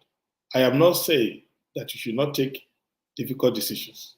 Leadership is about taking difficult decisions, but only give people a pain that is inevitable. If there's a way around it, and you still achieve the same result. I think it was one forum. I was telling someone, I said, look, if I were in the same room with President Tinubu, I will ask him to bring Wale Edun, bring all those his people, and I will listen attentively to them, and they will take all these draconian measures, and when they finish, I will ask him to ask them, how much money will the government make in revenue? And what is their growth rate that they want to achieve? What's the rate of inflation they want to achieve? What is the exchange rate they want to achieve? What GDP they want to achieve? And year on year, what size of budget do they want to have? And what percentage of deficit to balance they want to run? They will give me all. Then I will give them alternatives that doesn't include too much pain on the people for achieving that, and I will top it with 10%. So if you want to raise a certain amount of trillions in the economy, is that what you want to raise from increasing school fees, punishing rates and all this? Okay, that's how much you want to raise. Okay, I'll give you 7 sources where you can raise twice that without doing these things you're doing. So it comes to the fact that it's a matter of choice. It's not like, oh, it's inevitable. If you look at Lula and Barcelos in Brazil, that's what's happening in Nigeria. They will tell you, oh, Brazilian cannot afford, you cannot do that. And then you go this way. And then when Lula and his people come back, they go this way. And the economy even grows faster. So it is possible that to have a government with a high GDP, with a balanced budget or closer to balanced budget, with lower inflation, with increased employment and everything, that does not include this punishment that you give to the people. But where punishment is required or hardship is required, then you can give it. For example, you can say, Nigerians will work yourself out of poverty. I will increase the working hours. I will increase the working age so that we can save on pension. But in Nigeria, they are doing opposite. They are reducing working hours. So if you don't work, you don't produce, so you're just confiscating the existing resources. It doesn't work that way. So that is a different approach. But it's their choice because they won the election. That's why you see, I speak to them respectfully. I speak to them when I want to offer them any idea, I deal with humility because we all went out and canvassed our ideas. And the people said they prefer them to me. So it is assumed that they are smarter than me, they are wiser than me, people have more confidence in them than they have in me. So meaning that I lost the election, if I want to suggest, I have to raise up my hand and say, excuse me, Mr. Wiseman, do you mind if I just remind you that you can actually do this and that, because you have the confidence of the people. The people said, well, they listened to me, but they went that way. So I have to talk with respect to them, and I have to kind of put in a way that they won't feel like, oh, this guy wants to embarrass us or do us, or is our opponent. They will see that, okay, it's a Nigerian. It is not a sin that he lost in an election, but he's still a Nigerian. He hasn't lost his citizenship. And if he has an idea that can be useful, why don't you listen to him? So that's kind of thing that that's my approach to it. But Prince, you said you lost the election, but there's still a ray of light in the horizon with the petitions going on at the moment. So if the tribunal strikes out at Tinubu as Peter Obi is playing on because of the American 400,000 whatever the drug case, and they strike off Kashim Shettima, and then if the tribunal also strikes out Peter Obi for reasons of not actually being a registered member of the Labour Party within the 30-day window, and they call for a rerun, it will be you versus Atiku Abubakar. So there is still light there. No, you see, the problem I have is that I've been an adult for a long time. So I have left the world of fantasy and hallucination. The chances of that happening is statistically close to zero because I happen to be a lawyer also. So right from the beginning, I know how courts think. And I practice in that court. I always tell people when they ask me, go and read law reports, you will see my name, Adewole Adebayo, in some of the high-level election matters. So I can go to bed and tell you, there is zero chance of that happening. Zero. If it was one judge, I could say there's a possibility that the judge might have a FIFA or something or get tired or miss one page. But if you have 5 justices, chances zero. That's not going to happen. Whether you found him with Escobar and Panama, with Noriega 30 years ago, as far as our law is concerned, that's not relevant to us. What you can do is use that one to campaign against him and tell the public, see, this man has a bad history. Don't vote for him. But under the law of Nigeria, you don't accuse a citizen of a crime. You must show the certificate of conviction by a competent court of law. And you must show that that conviction took place in the last 10 years.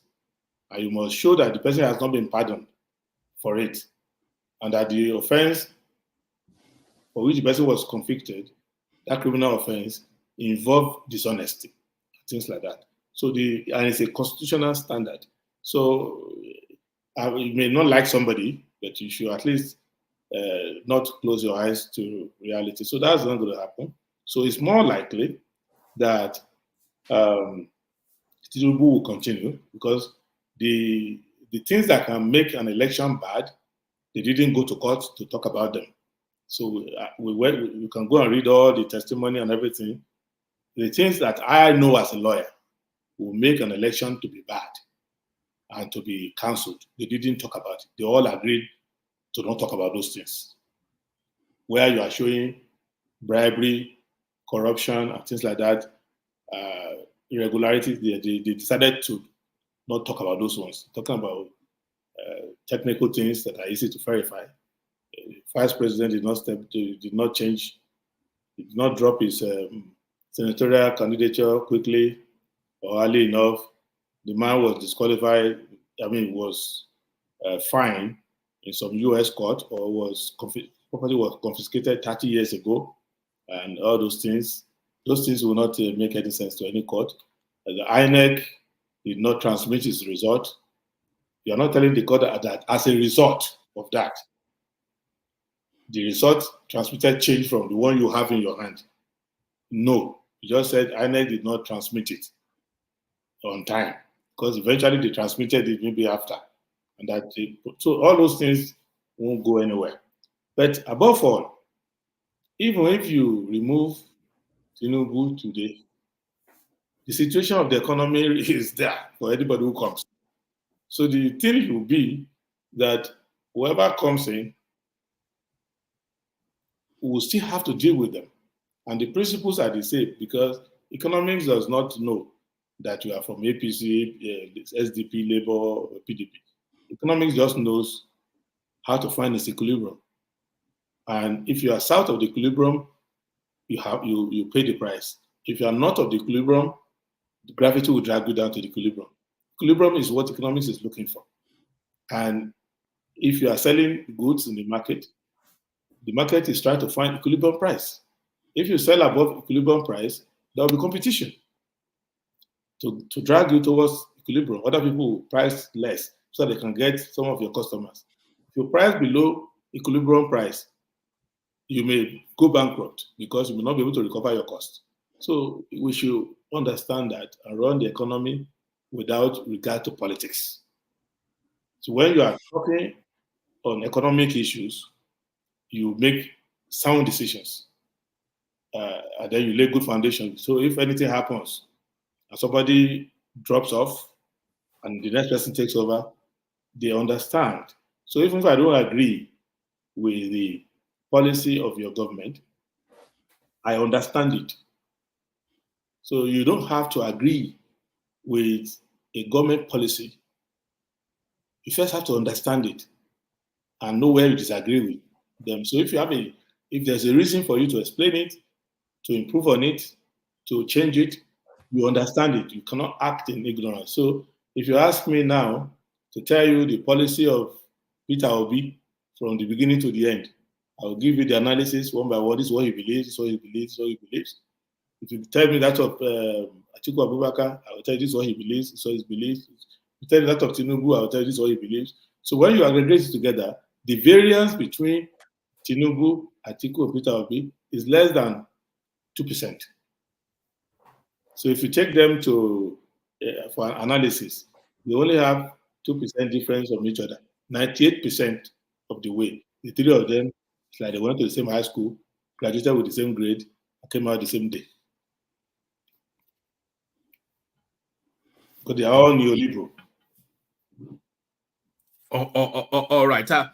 Prince, I'm going to play you a clip in a moment. And this clip, it speaks to exactly where the country is, everything that is wrong with the country, and why Nigerians are so angry. I'm going to play you that clip in a moment. But before I play you that clip, I want to take you to Ilorin and the controversy that is going on there. Wole Soyinka even chimed in. So there's an Oshun priestess that wanted to do an Oshun festival in Ilorin, but the religious space of Ilorin barred her from carrying out that practice. And then it got so heightened up that Wole Soyinka had to come and run commentary, and then a volley of abuse against Wole Soyinka as well. So we're back in that space then of what constitutes freedom to worship, freedom to practice, belief systems, and superimposing one belief system over the other. So have you been following that controversy, and do you have any thoughts on it? No, I saw it with adjacency of attention. I mean, it crossed my front. I couldn't get the detail of it, and for the life of me, I am not really one to bother too much about all these religious differences in the country. I'm really looking at the ethical implication of religion. So whether your religion will stop you from stealing, will stop you from killing people, will stop you from lying, will make you come to work on time, will make you a better neighbor than to your neighbor. Whether somebody can have their child and they want to rush up to the store and look at you and say, oh, because this person is religious, from that religious tradition, I can leave my child safely with this person and things like that. But religious differences among people who are mostly ignorant of their own religious tradition and who have not brought any more moral or ethical benefit from it. I really don't disturb myself too much about all these things. Just like I don't really pay too much attention to ethnic fight or ethnic argument from many people who don't even know the history of their own ethnicity. And many people who are even of almost the same ethnicity, they may not even be aware, and they start to, embarrass each other. So if people like Shoyinka have spoken on it, and other people who are experts in religion have spoken on it, well, that should be sufficient. But all I can say is the fact that there's a difference between a state action and individual action. So most of the guarantees in the Constitution are guarantees against the state. So if there's a freedom of conscience or freedom of religious worship, it is the state, that is the government, that cannot circumscribe it.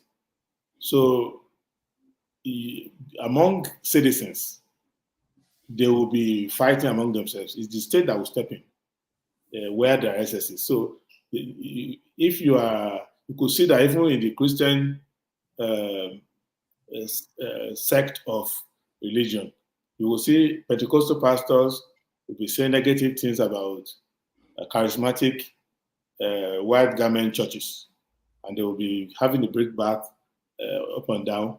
You will see that the Anglican Church in Nigeria will be having problem with the Anglican Church in England over same-sex partnership and all of that. So religious, then you will see that in many parts of the world, the Shia and the Sunnis, whenever they meet, it's like there will be a spark. So these things will continue. But the role of the state is not to descend into that arena and try to weigh their values for them. Is to set a standard and say, okay, within this state, this is what you can do, and don't disturb the other person. And you can use law and order, public order provisions in the law to say, if you want to do your ceremony today, don't do it on Friday, because other people have their own.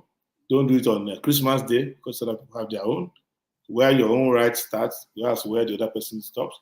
So states can do that. A small section of states can do that. All right, brilliant. So there is something rotten in the state of Denmark, and this clip that I'm about to play you now, it speaks to the heart of everything that is rotten with the state of Nigeria. Prince, watch this. Siamo, you don't read. Now government for set of bidiso, mbola siamo, you don't read. Sia, now cover bidiso, you don't read for everybody. Everybody go collect. Sia, na India, na he just say yes. So governor, sia, na governor na he just say what so. He just talk. Now he want to be this governor of Edo State. He don't read. See their convoy. And not they go where now they go. See now Edo State Beniso, Edo State for ROCC. Now if for red so. Since we tell them say man, they come they do and they not agree do. They come they load block they put. They say now what they do. They say everybody don't collect now. They say that they do us. They say that they do us so they don't say. Who throw stuff for market like mama go meet to? Mola say governor did this motor so see. He dey side he hide, he dey shame. He not fit come outside. Now so everybody they collect for Nigeria, both the poor and the rich. Everybody they collect. Now so I say my people, now go share them. So Prince, that's where we find ourselves in one of the wealthiest countries on this planet. The amount of monies, we were just 2 sessions ago, we were talking about how the United Kingdom government is looking to confiscate an additional £100 million from James Ibori, and that wouldn't be the vastness of his wealth. So that's a state, that's the governor. He can't even drive, it's like a ferry. So how do you react to that? Because those sort of clips, it really gets people angry. It does. Okay. The issue is this. First, that road, I know it. It's a federal road. It's not a road under the governor. So let's just underscore that it's a federal road, and it's probably under the Ministry of Foreign Works and Housing or whatever works. Let's say works, and it's probably also under the jurisdiction of the NDDC as part of the East-West Road that they are talking about. So it's a federal road. So the governor is not primarily responsible for that. Of course, if you're also familiar with the state, there are other roads that the governor is responsible for that are even as bad as that, if not worse. So generally, it's part of the infrastructure I was talking about earlier that you need to do. But where you have to understand something also, that this governor did not put himself there. He did the first time, and it wasn't like the most brilliant first term. But when it was to go for second term, people did not talk about his performance. They were only talking about how he's going to kill Oshomole. That they want to teach Oshomole a lesson. Everybody jumped all over the place. They ignore what they needed to pay attention to. So if Oshomole and the governor were fighting each other, that's an opportunity for you to bring a neutral person from another party and put them in power. But they went for that. So all these people that Nigerians like to make video of and shout and say the embarrassment, see them. They didn't elect themselves. The people elected them. And if that governor is having his second term, last term, but I can tell you, if he was in his first term, despite all the circulation of these videos, when it comes to election day, they will say, they will forget about that. They will go and vote, sell their vote, do something.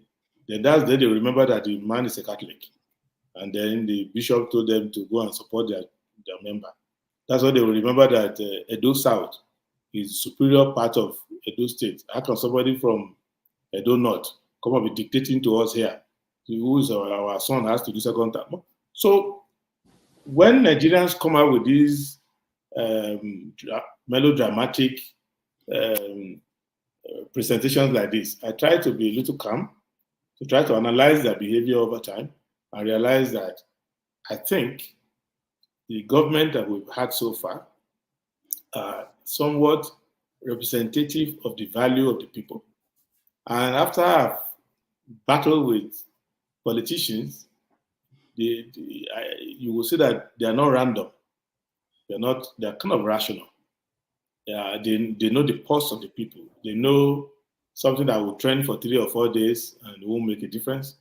They know what will make a difference in the long run. So Edo State people, they have election next year.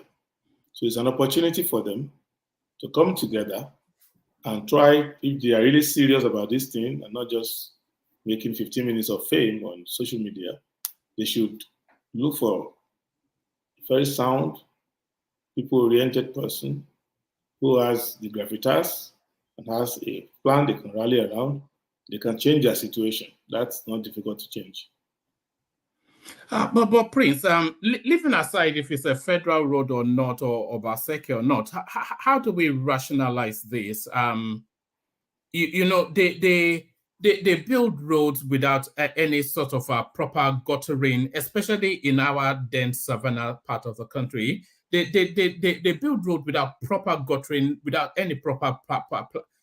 How do we rationalize this? Because that's Edo State as an example, but you can go to Ogun State, Ondo State, Lagos State, any state, it's the same thing that repeats. So how do we rationalize this? And then why are the people that build these roads not being brought to give account? And why are there no guarantees on these things as well? Why? I mean, we're very clever people. How do we rationalize this? Because we're very quick to rationalize away a lot of these things, and we're very slow to be outraged by them. You see, governance is at the bottom of it all. If you look at roads, it will surprise you that if you come across roads built by Adewole in those days, in rural parts of western states now, southwestern states, they are still okay. They are still fine. And if you look at roads built by Jackson, on those states, and many of the UPN governors, they are still okay. If you go to Ekpoma, some communities, you will see road built by Abu Ali.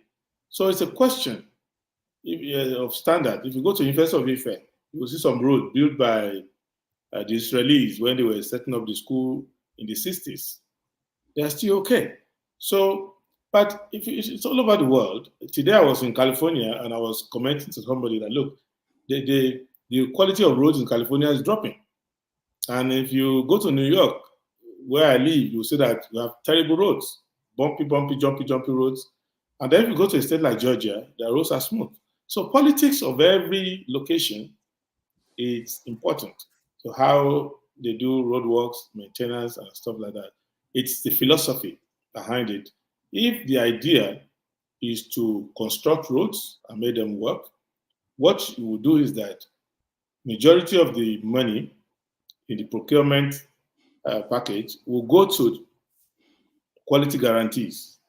But if road construction is a way to pay back your political supporters or round trips of money and things like that, also if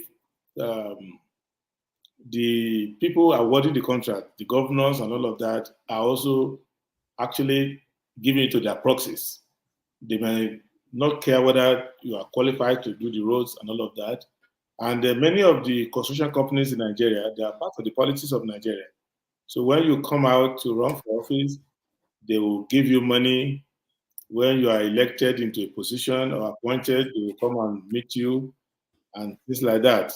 So that is what is happening in the country. So it's not an engineering problem. It's more of a governance problem. So you can make roads that will last, but the governor will come out not with a lot of money in his pocket, and he will not have a kickback situation with contractors and so on and so forth. And the citizens too will not be in the habit of sabotaging the roads and digging through the roads, dropping rubbish in the drainage and stuff like that. So it's both the government and the people. Be careful. And then, however well built a road is, there are some the substratum of a road is important. So in some area, there's a lot of water in the soil. So such roads, you build them, you have to maintain them regularly. So some roads is drainage that will consume majority of the money. And people will say, oh, how can you build a 5-kilometer road for so and so amount? In my village, we use that same amount to build 40 kilometers. The terrain is different. So it's a technical issue, but it's a question of governance. And anything about governance, it's a question of what do people want. Because the route to governance is politics. And the politics is in the hand of the people. So if you don't care about these things, if you talk to clusters of voters, rarely do they punish the government or elected officials for not doing their roads. If you are in the House of Assembly, they're not going to punish you for allowing the governor to budget and mismanage the budget, and you are not doing the oversight of the construction, because the governor of Edo State, governor of any state, when they make roads, the House of Assembly has the right to have the either public accounts, either appropriation, either finance, either works committee to go out and oversight these roads and report any discrepancy. But the people don't punish or reward an assembly member for their role in that. They will only say, you didn't share motorcycles when you were there. You didn't bring palliatives to us when you were there. You didn't come to our community to give 5,000 naira to widows and things like that. So the consciousness of the people is important. I can tell you that it may surprise you that as appalling as the performance of those who are in government is, people's expectation of those who are in government is even worse than that. And if you measure how they like or not like their public officials, these issues that people occasionally come out idiosyncratically to talk about, they don't form the aggregate of why people make decisions to go for this person or the other person. So that also plays a part on in the mind of those who are in politics to say you can do all of these things and they will still throw you out. So you might as well just do what they want and remain there. But it takes visionary leadership not only to succumb to what the people want, but to raise them above where they are. And I always give this illustration that it's easy for people to praise Adewole now. Adewole had a tough time with the people of Western Nigeria. Tough time. When he came out with his brilliant ideas, he lost the next election. The municipal elections, Adewole lost woefully. People didn't realize that Adewole used to drive in Ibadan, and people would be calling him Ole, throwing things at his car. He passed through all of these tribulations. And other people who are his opponents, like Penkelemes, Adelabu and Co., who, even though they were accusing them of stealing the money of the Ibadan Municipal Council, people were still shouting, hey, Yomawani is our son, let him steal our money. So Adewole went through all of that until he went to prison. That's when the people started to regret, and then he came out of prison, and then they said, okay, he's our leader now. So people who want to do what is right in Nigerian government must be people who are so committed to history and legacy that they don't mind being punished by the people for their good deeds, but they will do what they can do and go. So if someone wants to be a governor, just close your eyes, forget about second time. Come there, do fantastic work. They will probably, people will not even remember that you did good work. But just go away with your conscience and say, thank God, I've done my best. See, maybe their grandchildren may now know what you've done. If I can tell you what Ambrose Ali suffered in Old Bende, with all the development he was doing, he was having a hard time. So those are the things which, and eventually they brought Ogbemudia, they defeated him with Aneni, with all these people, they came together, they squeezed Ambrose Ali out. But the university he built for them is the only one they've got now. All the other rules and everything. So better insurance, all these other things that they developed for them, they lasted for a long time. So I can go from place to place and show you how Nigeria has been punishing people who are progressive, who are progressive, and the tradition continues to today. All right, brilliant. Prince, I have so many questions that I wanted to ask you, but my panelists are losing patience, so that I cannot hold them back anymore. So I'm going to be letting them in just a small quantity, so you're not completely overwhelmed. But to the guys in the waiting, I'm going to prioritize according to how you have your cameras on. So I know that a lot of you cannot have your cameras on for whatever reasons of where you are, but the people who have the cameras on will have priority, as Pansat does, and he gets now. So Pansat, introduce yourself to the Prince and put a position. I know Pansat. Let's carry on. All right. Then brace yourself. Brace yourself, Prince. Today, I'm really happy to see Prince Adewole Adebayo. Thank you. You're looking very good, sir. And we saw you earlier when you were in the plane, trying to make your way in here to keep your appointment with us. By the way, that piece behind you, I don't know, it looks like a swan or something. I don't know if he has a name. I like the piece. Thank you. Thank you. Okay, so we'll meet again. I met you the last time, and I was trying to have you curtail the length of your answers because we're in trouble. As you know, the country is in trouble now. It's even more so. One man tried to pin you down on some of the hot button issues. A lot of people are suffering in our country. I try to make my question succinct and short, but this time around, I'm going to be asking you to avoid euphemisms. Tell us the way it is. We have the religious angle, right? There's examples. The last time Deborah was killed by Muslims in Nigeria, northern Nigeria, they're extending their tentacles now, trying to tell us what to do. Even in, they say in Ilorin, in Lagos, and other places. Yeah, none of us against the tenets of Islam, right? Christians have their tenets, Muslims have theirs. But the trick of you Muslims in the north embedding their culture and traditions and trying to tell us what to do.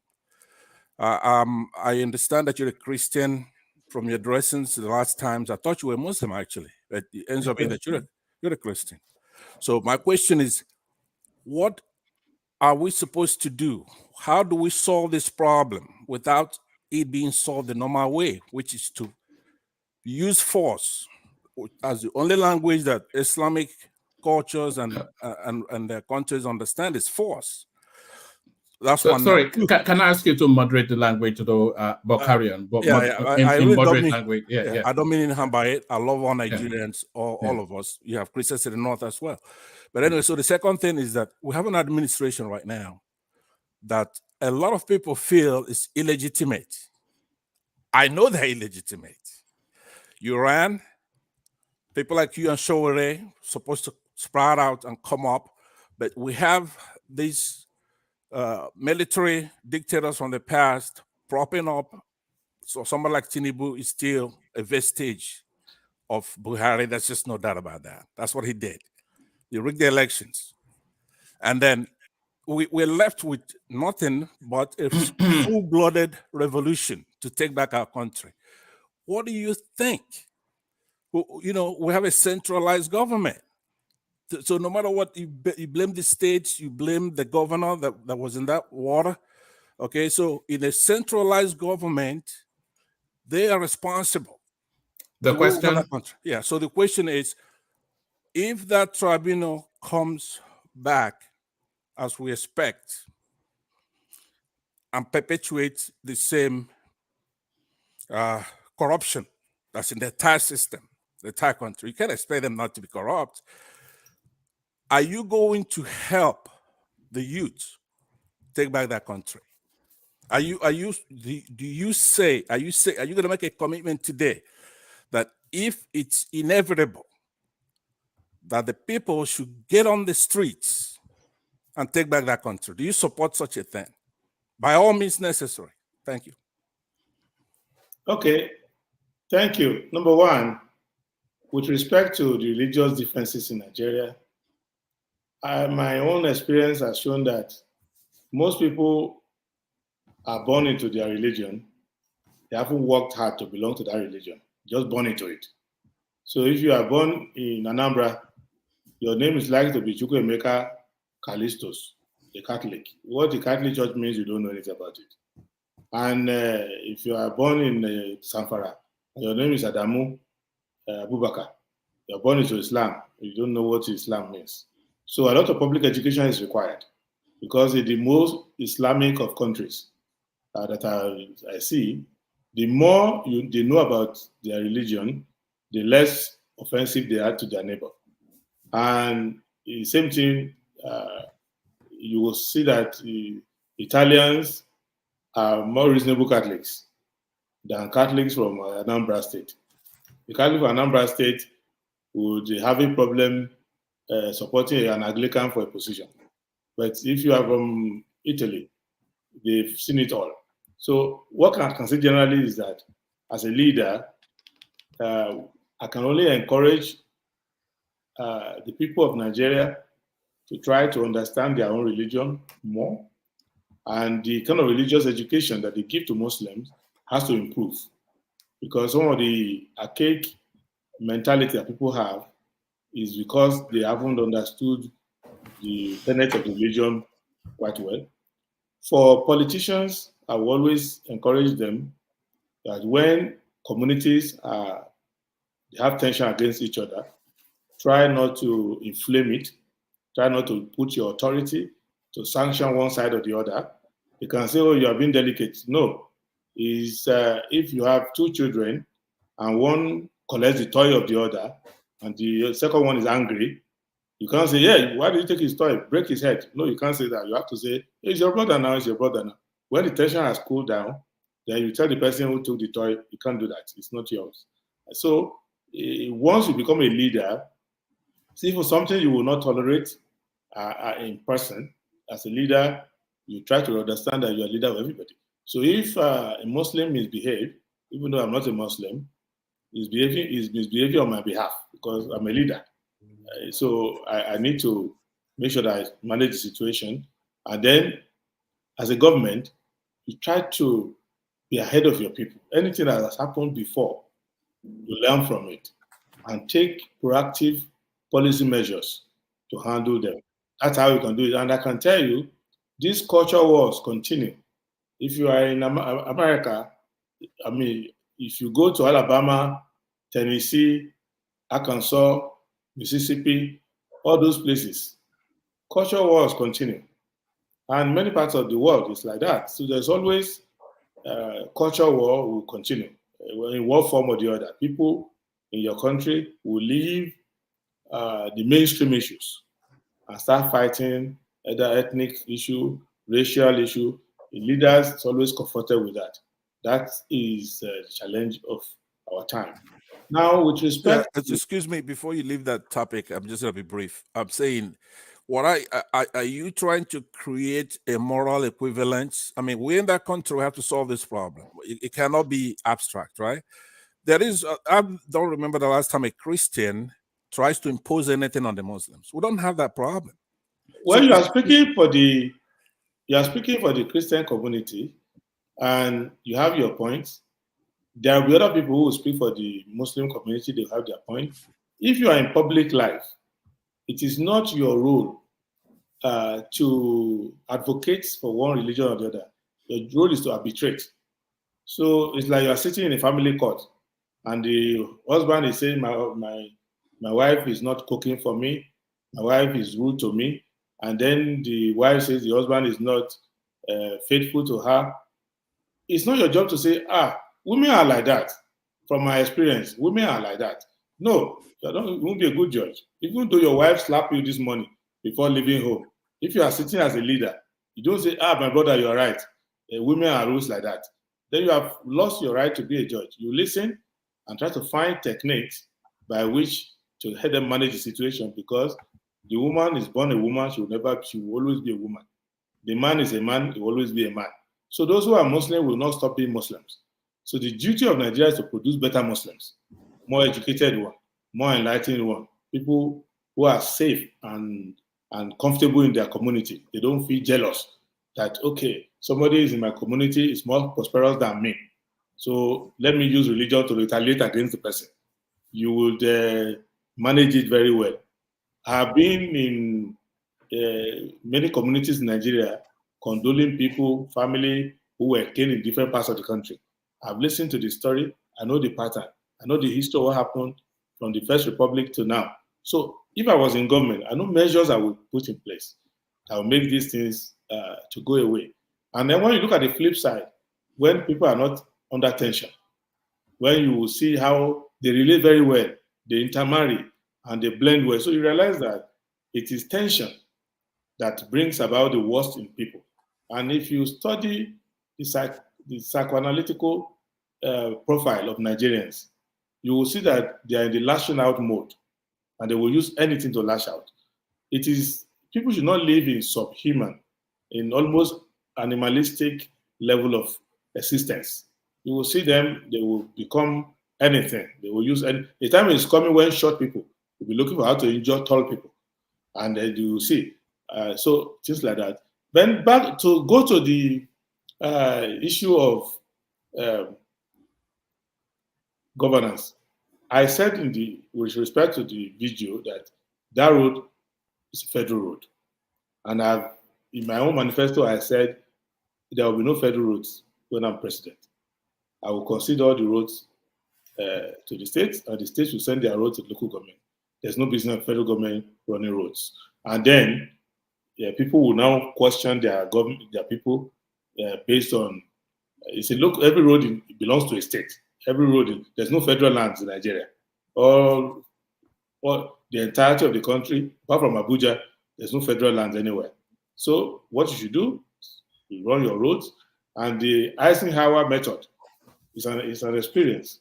The Eisenhower method is that the road is a state road, but the federal government makes contribution based on how you run the roads. And you can do that. And that's why you have National Economic Council and the Council of State. You can do that very well. Now, with respect to the issue of election, I have said it. I happen to be a lawyer.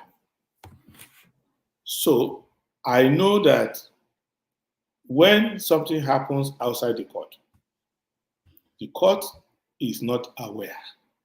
So even if you are a judge and you try to go and vote, or your wife went to vote and they beat her up in the election venue and she came home injured, when they come before you to say that there was violence at the polling unit, you will say, where is the evidence?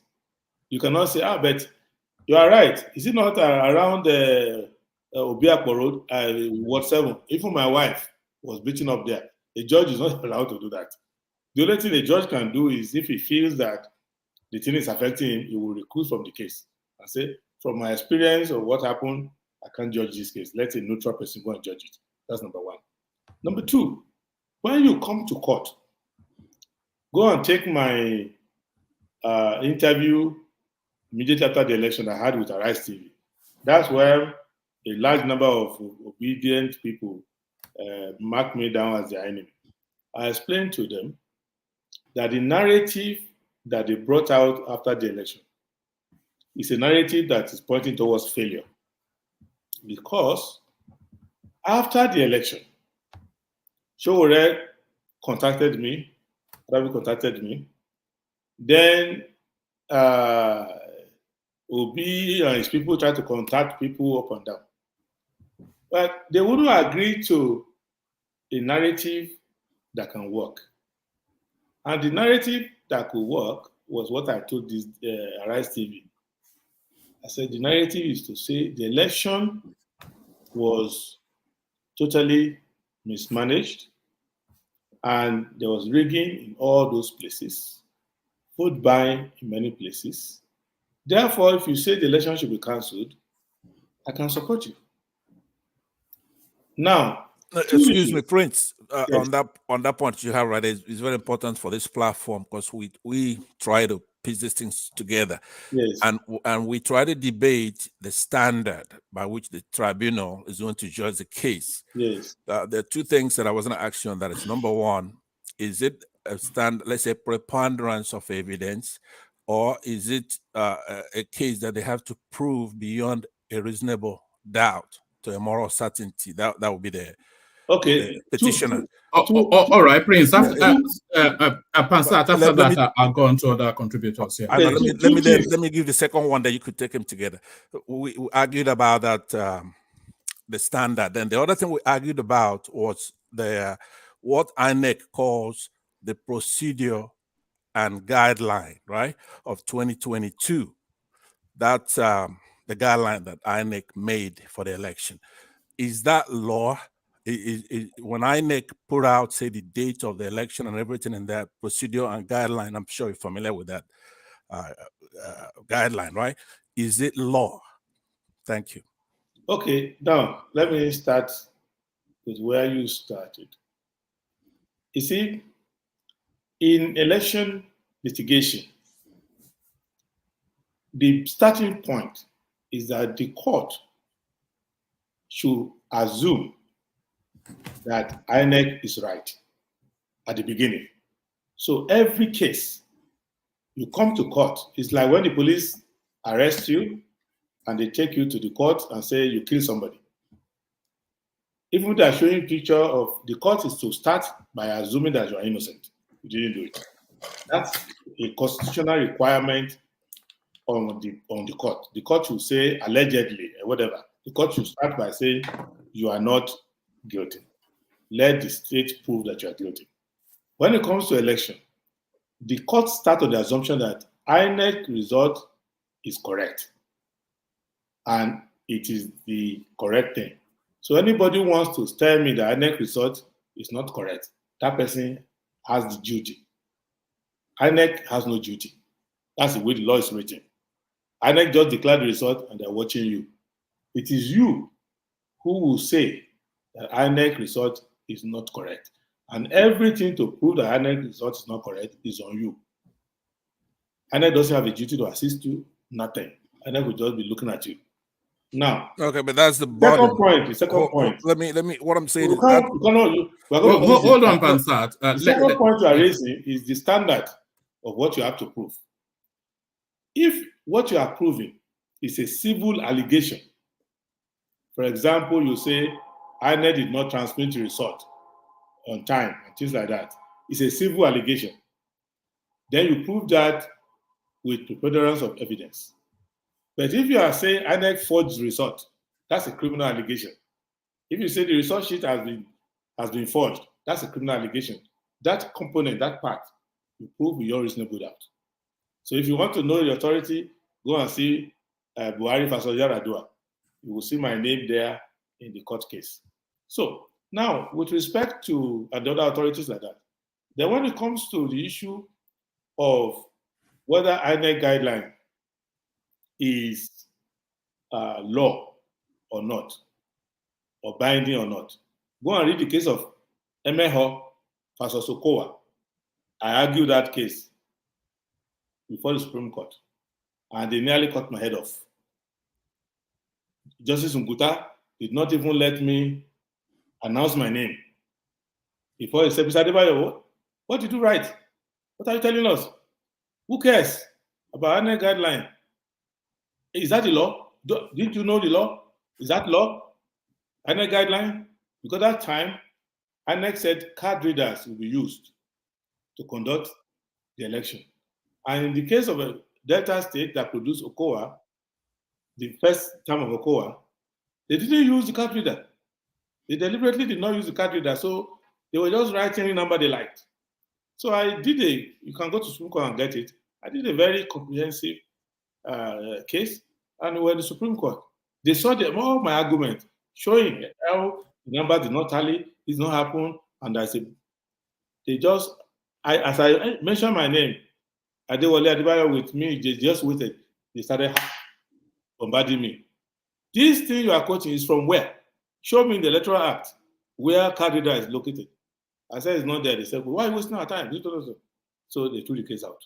So that is the answer for you to say that anybody who is talking about this, and on October 1st, 2021, when we were planning the election and they were amending the Electoral Act, I was invited. Jega was there, Patutomi was there, Ezekome was there, everybody was there. It was televised live. And I was explaining to them that one, INEC is, at that time, I told them it was a porter of fraud.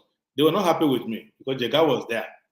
Because it was Jega that conducted that election where Okowa was declared, even though they didn't use card reader. And many people were not happy with me. People say comments, some of them say, why you are too harsh? I said, look, all these things you are doing, and you are saying INEC, you should put in the Electoral Act, INEC should use technology. I said, what happens on election day if somebody in INEC switch off the server? Go and get that tape from AIT. I said, that's October 2021. I said, what happens? You people are putting all these things now on the assumption that it will favor you. It will not favor you. And then so you can go and get that tape, 2021, October 1, if you know anybody at AIT anywhere, they'll give you the tape of that live transmission. Then when we started, all of them started violating the law. Labour Party, APC, PDP, and every time we met, I will always point it out. This election will not be good. You can ask Bishop Coker. You can ask Sultan of Sokoto. You can ask Onayekon. You can ask General Abubakar, Salam Abubakar. Every meeting we went, I said, this election will not work. See all this violation everybody is violating. See, but everybody assumed that whatever nonsense INEC was doing was going to be to their advantage because each of them had their lobbyists in INEC. So, but I don't want to go back because the idea people have now is that what's happening in Nigeria is evil versus good.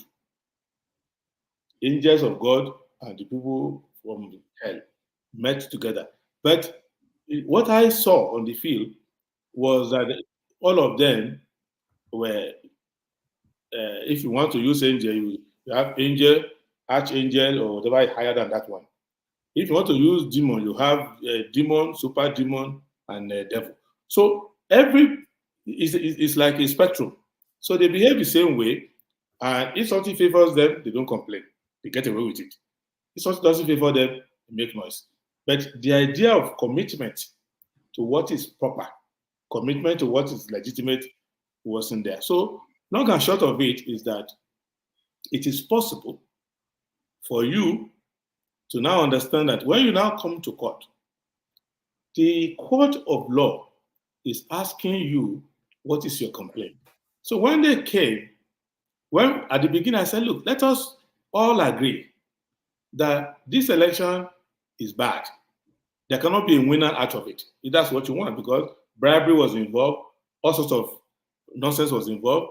But people wanted to keep the one they declare for them while fighting the one they declare for the other person.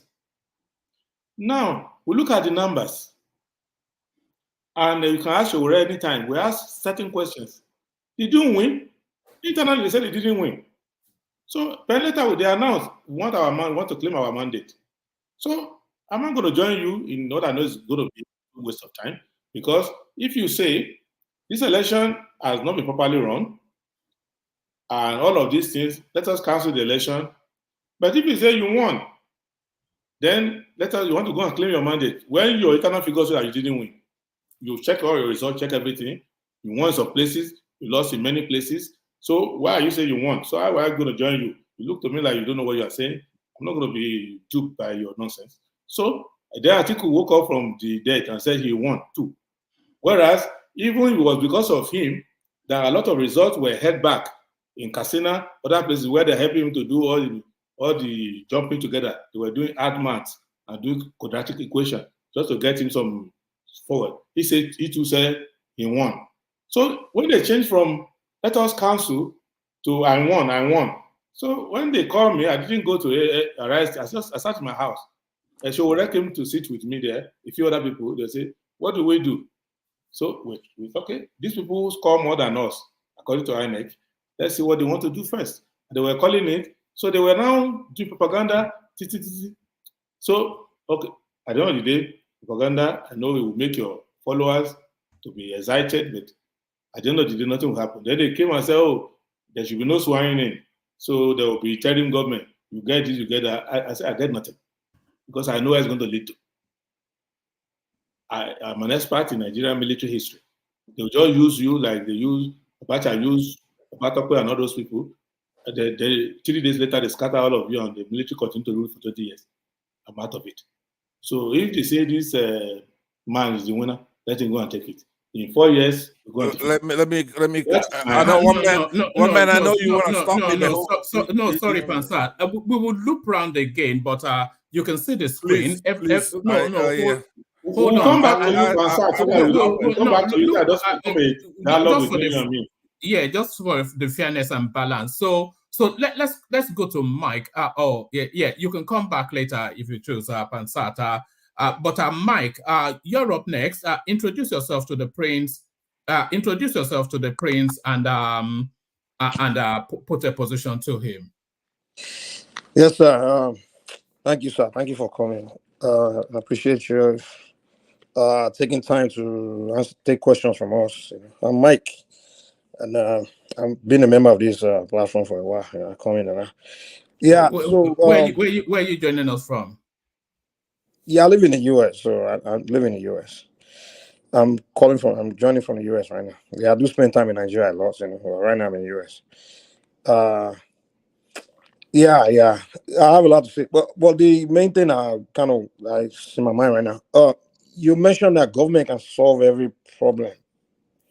Um, yeah, they can, of course, they can influence the solution to every problem. But I tend to, when people say government should create employment, I tend to, when people say government can create employment and solve create employment and solve unemployment problems, I tend to disagree because I live in the USA and like 80% of the employment, something created by corporations, private companies, franchises, and it seems like I don't see a way where government can actually create jobs.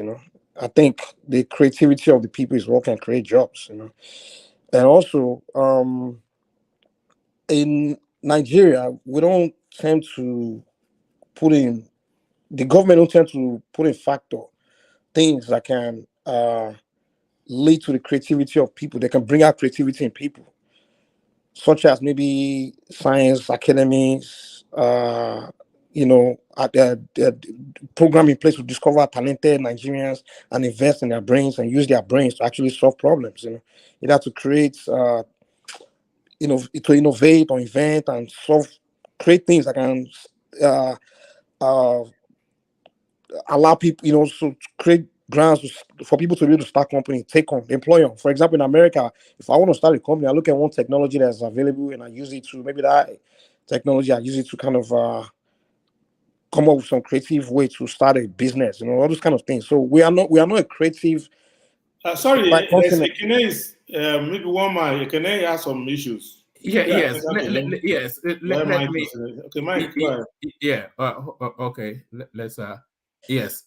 Carry on, Mike. Okay, so the point I'm trying to make is that without the creativity of the people, I don't think Nigeria can advance or go, or we can even begin to discuss advancement. And one thing we are learning about human psychology is before a man can begin to think of being creative or begin to, even use his brain to be creative, it has to be fed. The basic human need has to be it has to be out of the way, such as hunger or water, or those basic things.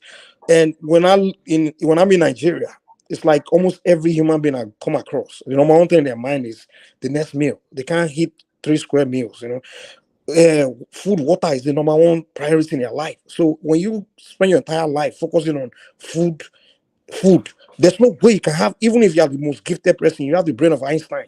There's no way you can even use that brain to think of, innovating or anything like that. So don't you think the number one conversation we should be having when it comes to politics is, okay, let's focus on this basic thing. How can we create a society where no one, I mean, literally, if you can't eat, there's some way you can go get a food and eat. Hunger should not be a problem.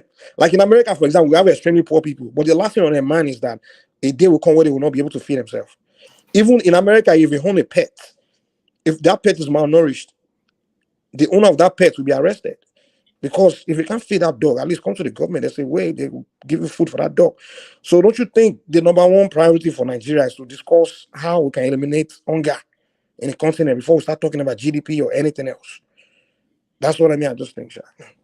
Okay, first and foremost, the argument that government cannot create a job or cannot create job is wrong. Because if America that you use, there is no sector, there's no industry that you can tell me that did not originate from government patronage and that doesn't have majority of their income coming from government procurement, or they are taking legacy technology that government is using. So government is the driver. Americans like to pretend because America has an advantage and they don't want you to get that advantage. Only China and a few countries, India, discover that these people are fooling us. The government is behind almost all their industries. So, but they will pretend as if they are not. So they will give money at zero or negative interest rates. They give moratorium. They give tax credits. They do everything. Look at the motor industry. Look at the steel industry. Look at the petroleum industry. Look at the ICT. Right now, America is blocking Chinese semiconductors because they are better and they are cheaper than American version. So it is. Let us understand that for a developing country, the government has a major role to play. And the issue of hunger and all these other things you're talking about, I can tell you that millions of Americans still go to bed hungry, malnourished, without health care, homeless. So America is not a shiny example on the hill. Apologies to Ronald Reagan when it comes to the issue of people's welfare. But they are experts in image making, covering up, and presenting a branding pattern. That's the style. So back to our own domain. We need every hand on the deck.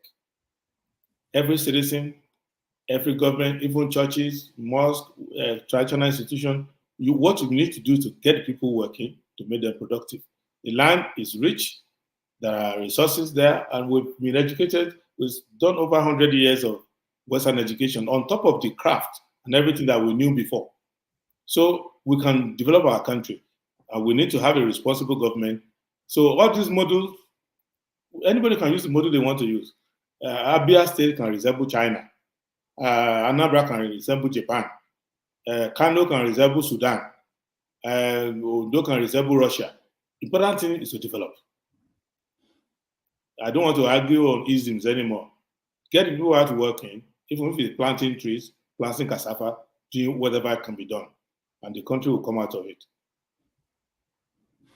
All right, brilliant. We do it in this order. We have Ekene, Thomas. Ekene's battery is about to go, so let's go to Ekene first, so he's able to put a position to the Prince, and then after Ekene, because you're a co-host, so you can wait as long as after Ekene, Simba, and then after Prince Simba, Prince Daddy, or after Simba, yes, after Simba we decide. But Ekene, you're up next. Introduce yourself to the Prince. Tell him where you're calling from and put a position to him. Ekene. Yeah, one man, thank you. Thank you, Prince, for coming.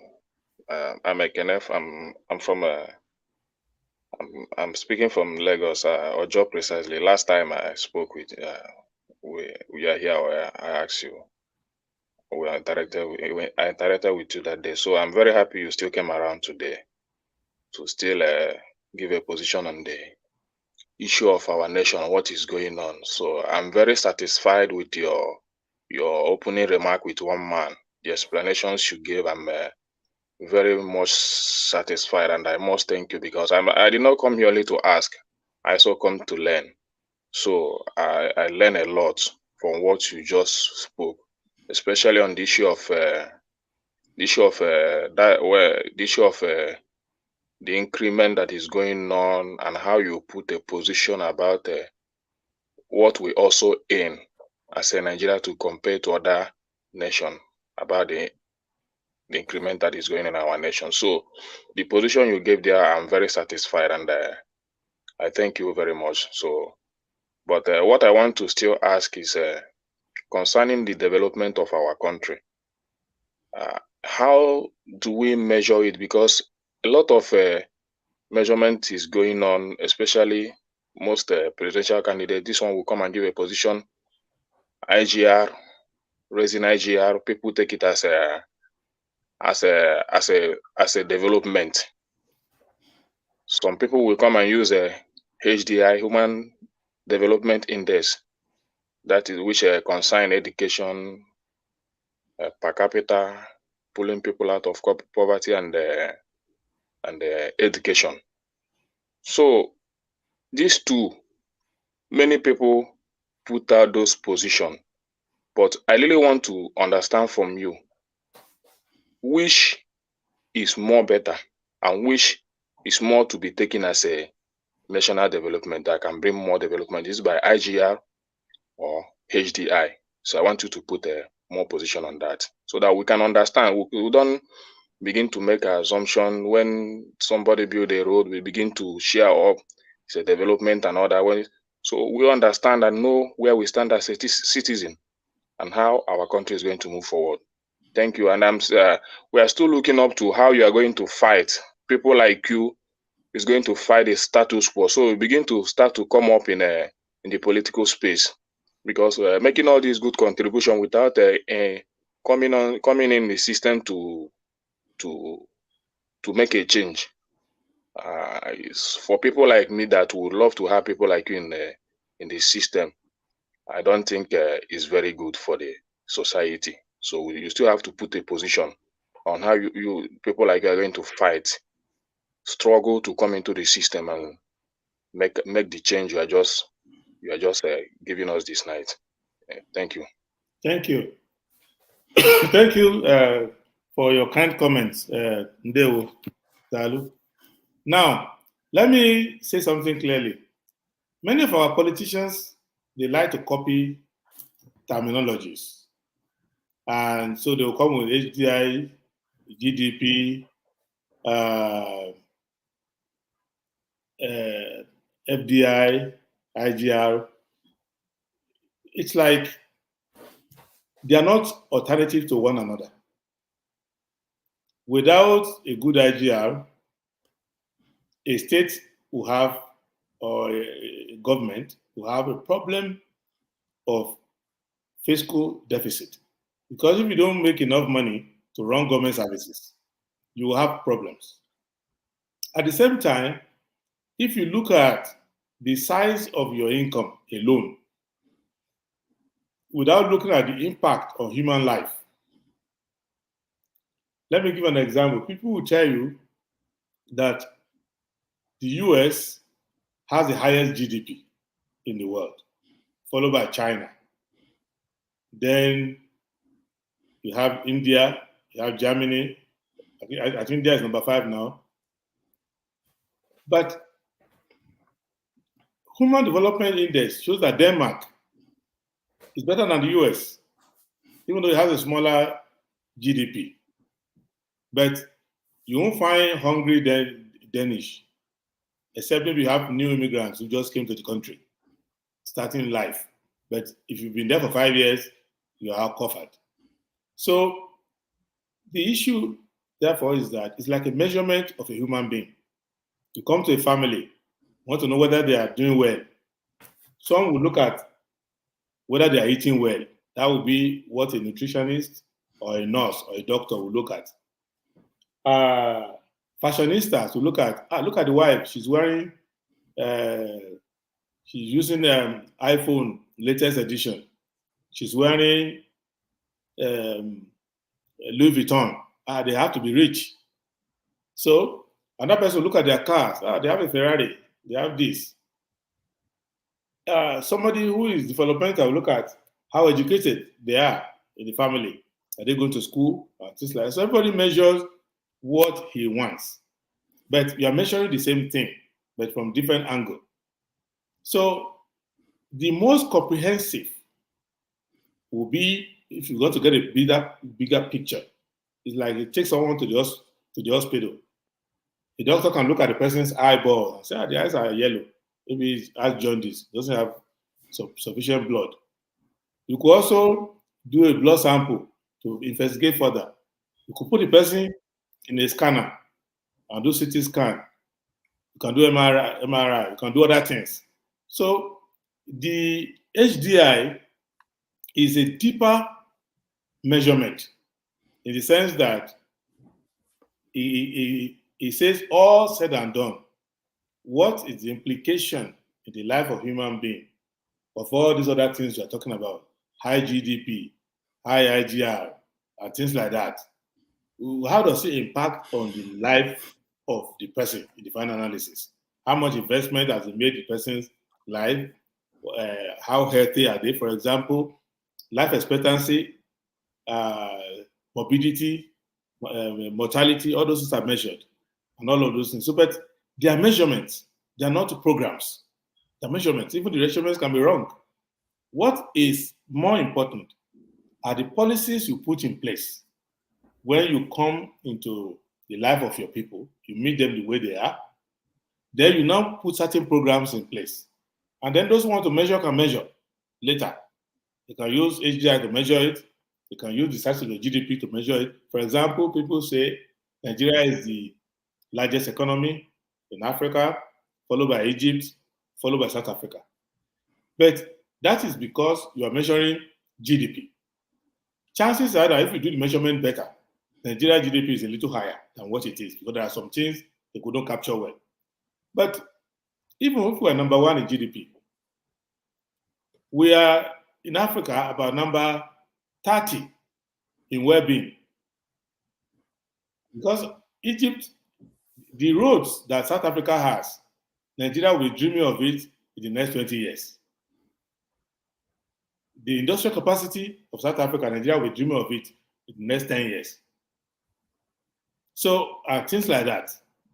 So, if you look at infrastructure in Bloemfontein alone, or Port Elizabeth, is bigger than Lagos, Abuja, Kano, Port Harcourt combined. Just Port Elizabeth. But they still say Nigeria has a better GDP than them, also higher GDP. So these measurements, they're like that. It's just like when you are asking Nigerians which state is the best in education, they will tell you, oh, these states, they produce the top 5 students in examination. But if you go to another state, they don't produce the top 5. But the average that they produce is credit. So they're doing better than the one that produced the first 5, and then the rest of them didn't do too well.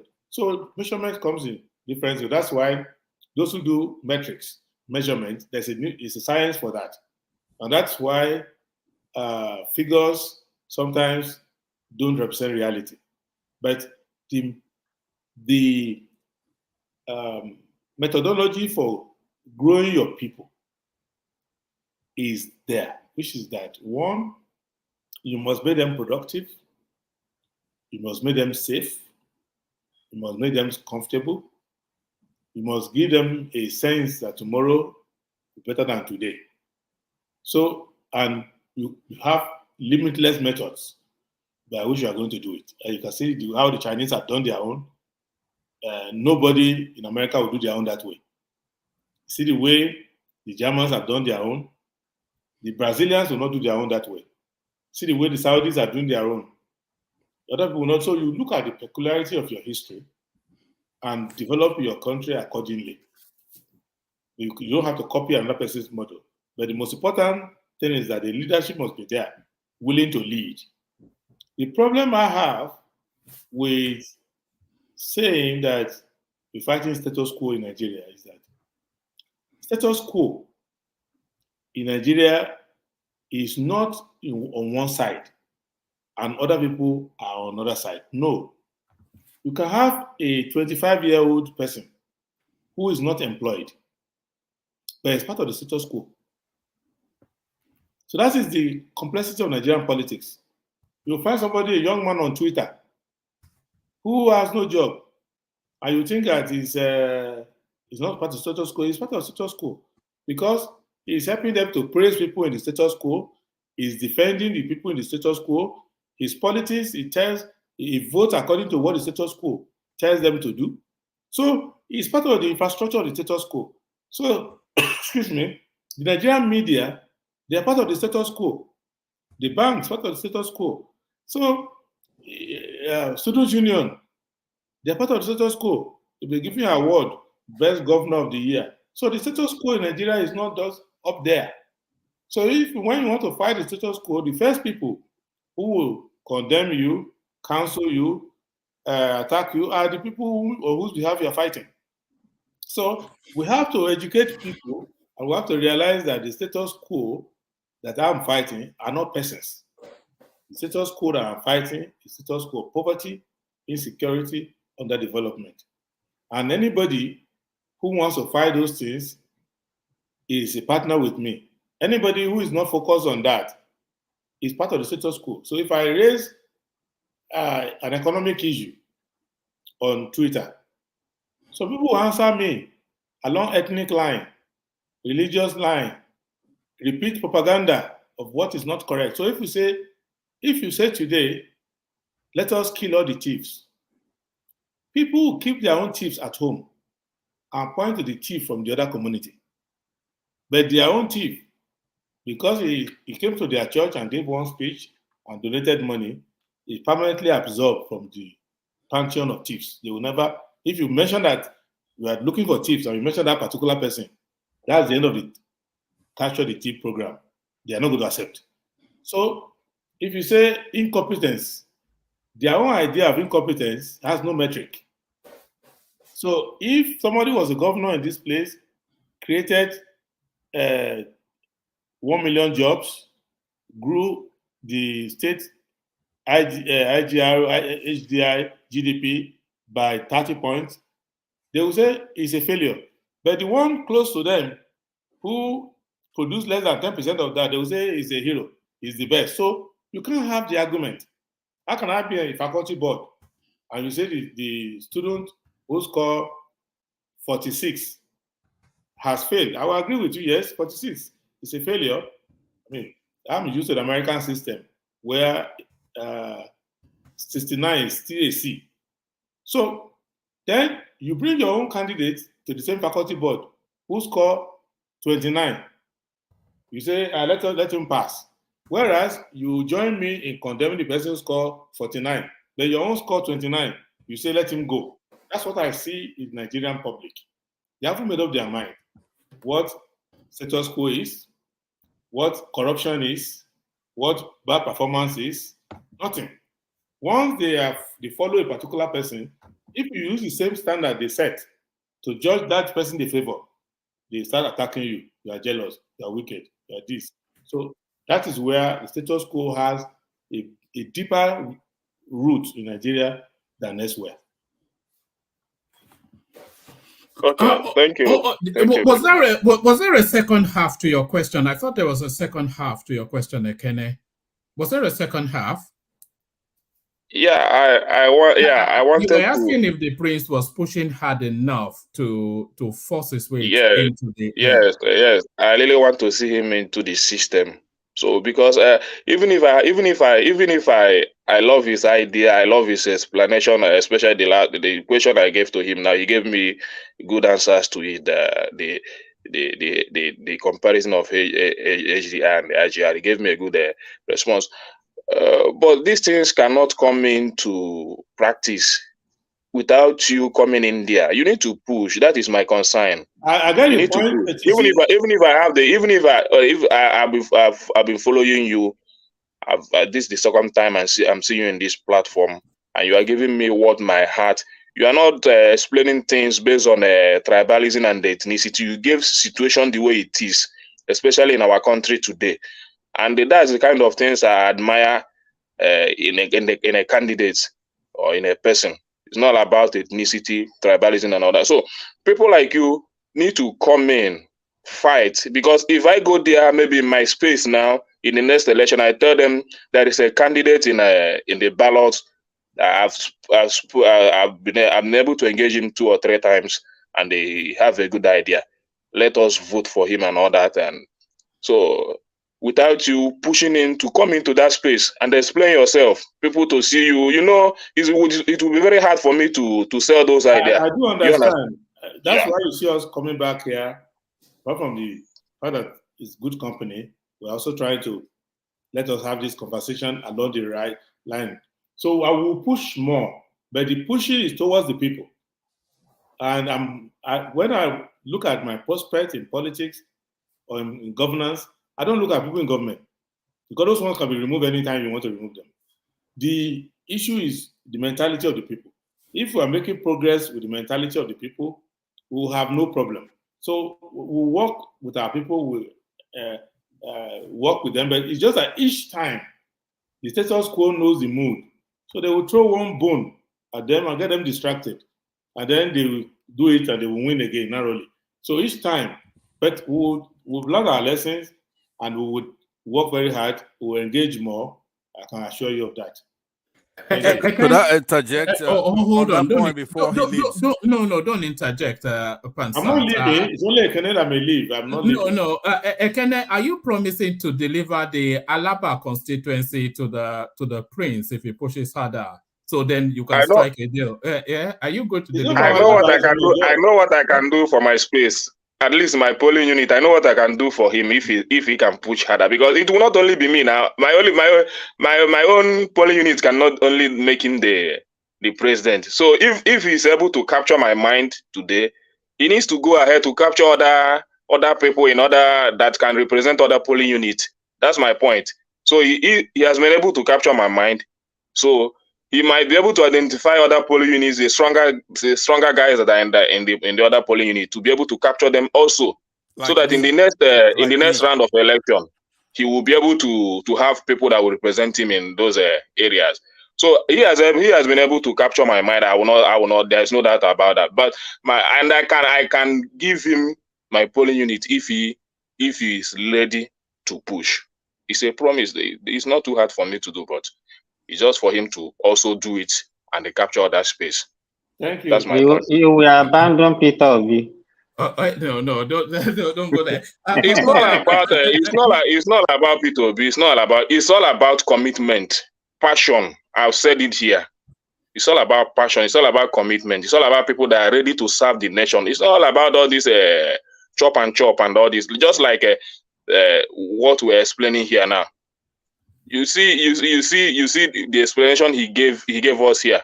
What it will take us, we answer the giant of Africa just in a mouth, but what it will take us to have the type of road the South Africans have, or other African countries have, it will take us many years to achieve that. But we are the giant of Africa, and that was why I threw that question to him. So if he has been able to give me the right answer that I want, that is what I want from him. So I will give him my commitment if he's ready to push. That's my point. Thank you, one man. All right, brilliant. Thank you. Excellently put. Always excellently put by Kenneth.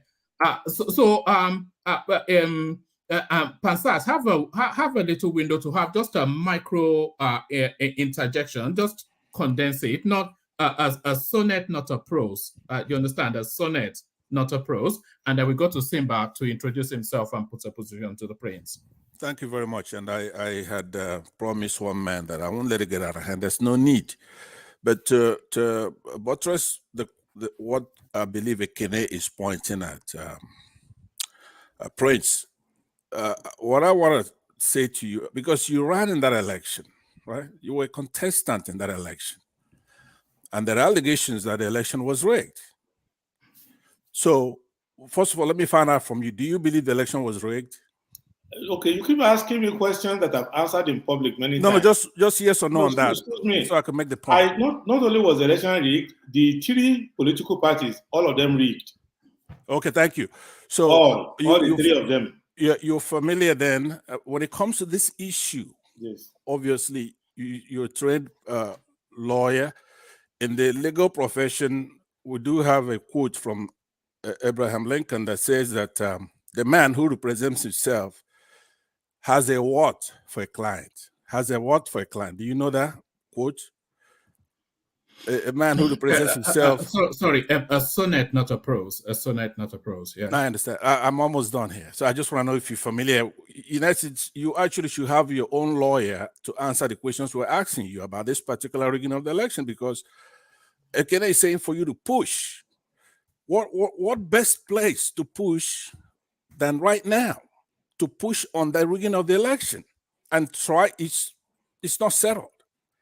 In essence, those who gave you their mandate, who already voted for you, that mandate belongs to them.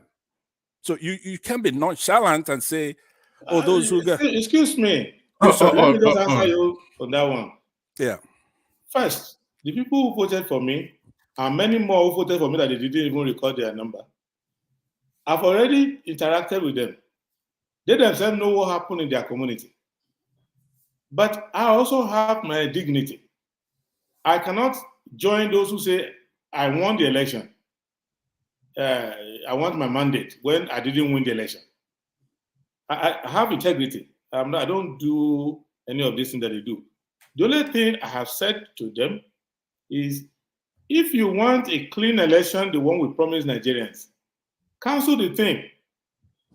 The person who won, we went to what they call a peace accord process.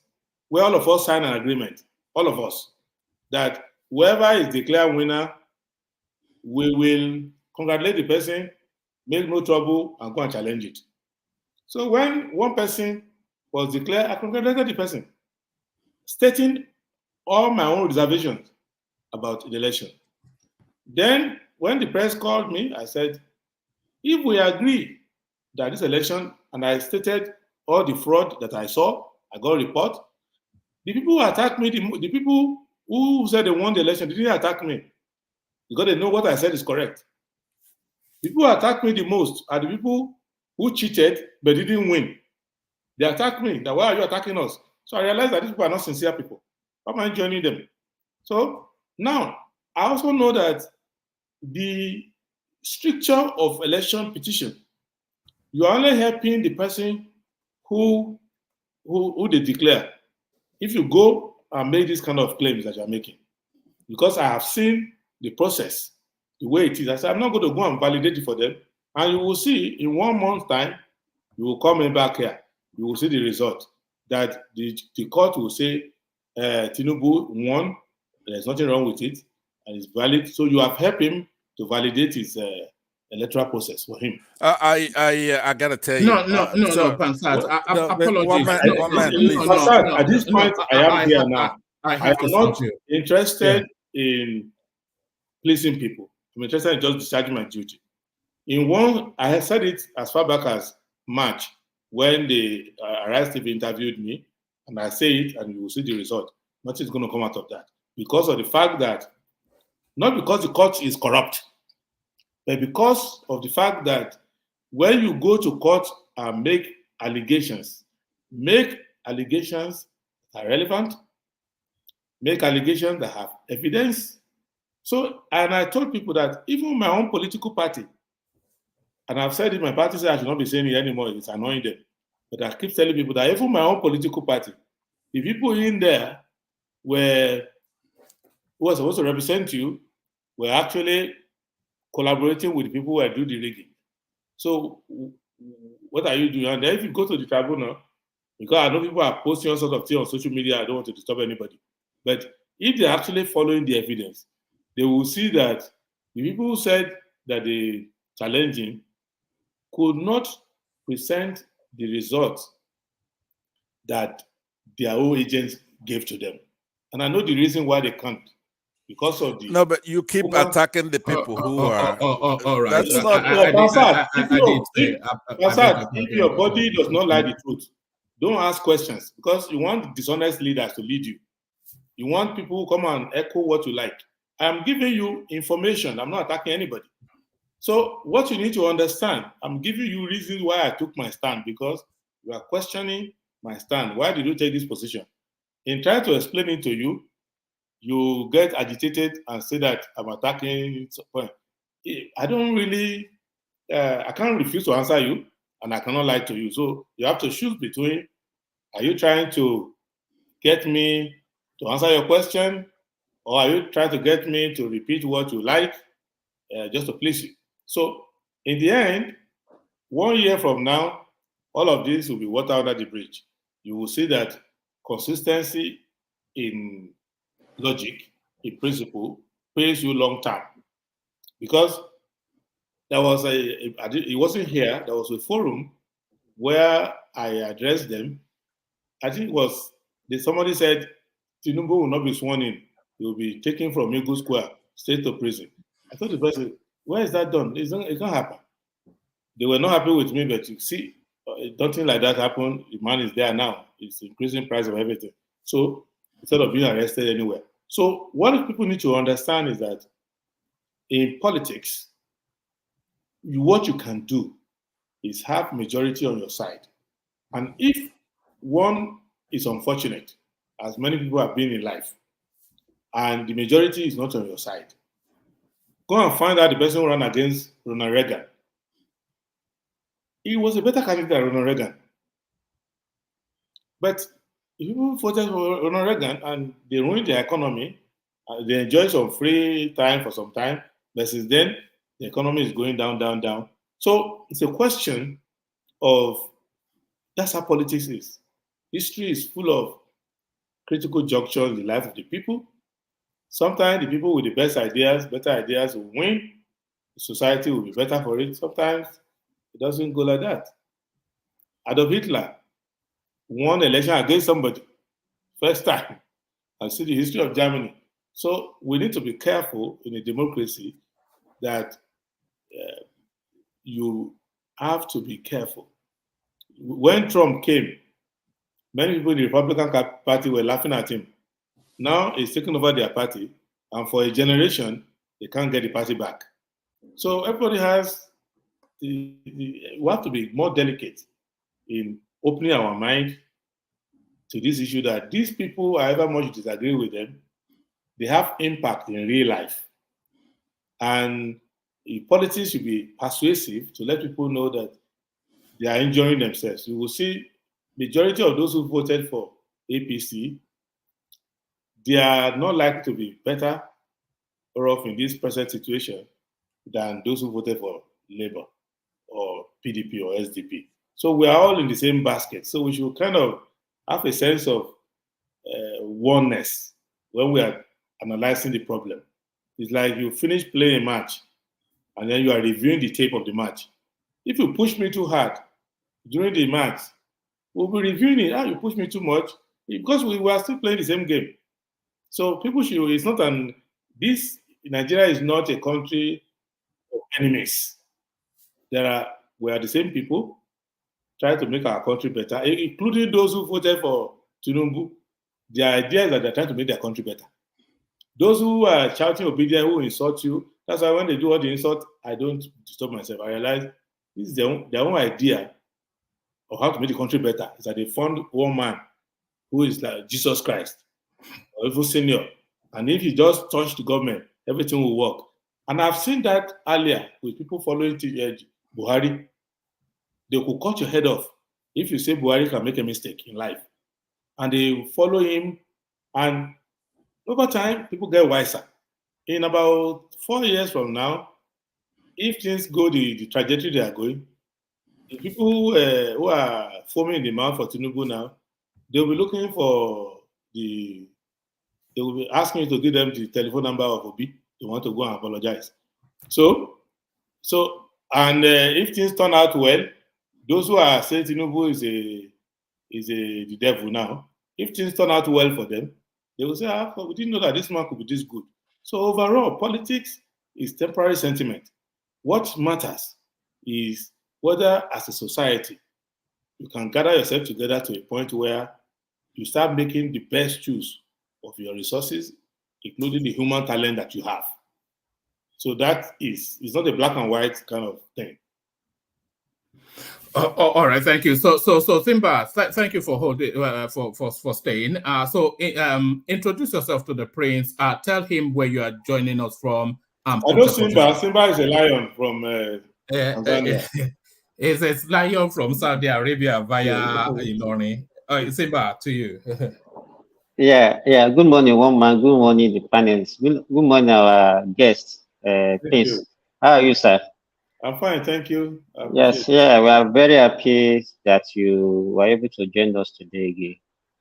And your discussion has been very, very entertaining and very knowledgeable. You have touched a lot of things generally.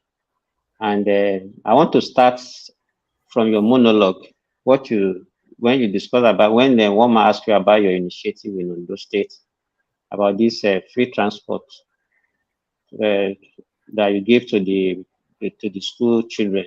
I think is laudable.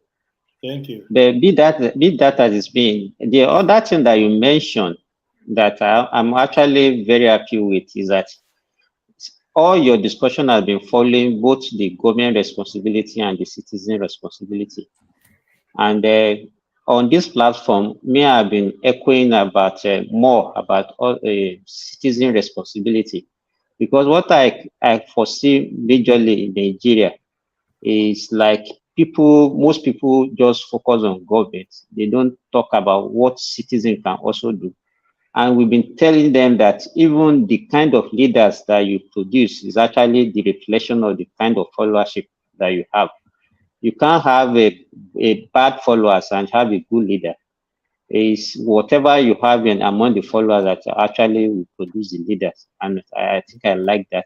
And maybe they will, if they hear it from your mouth, they will actually fall in line and believe this thing that we've been telling them before.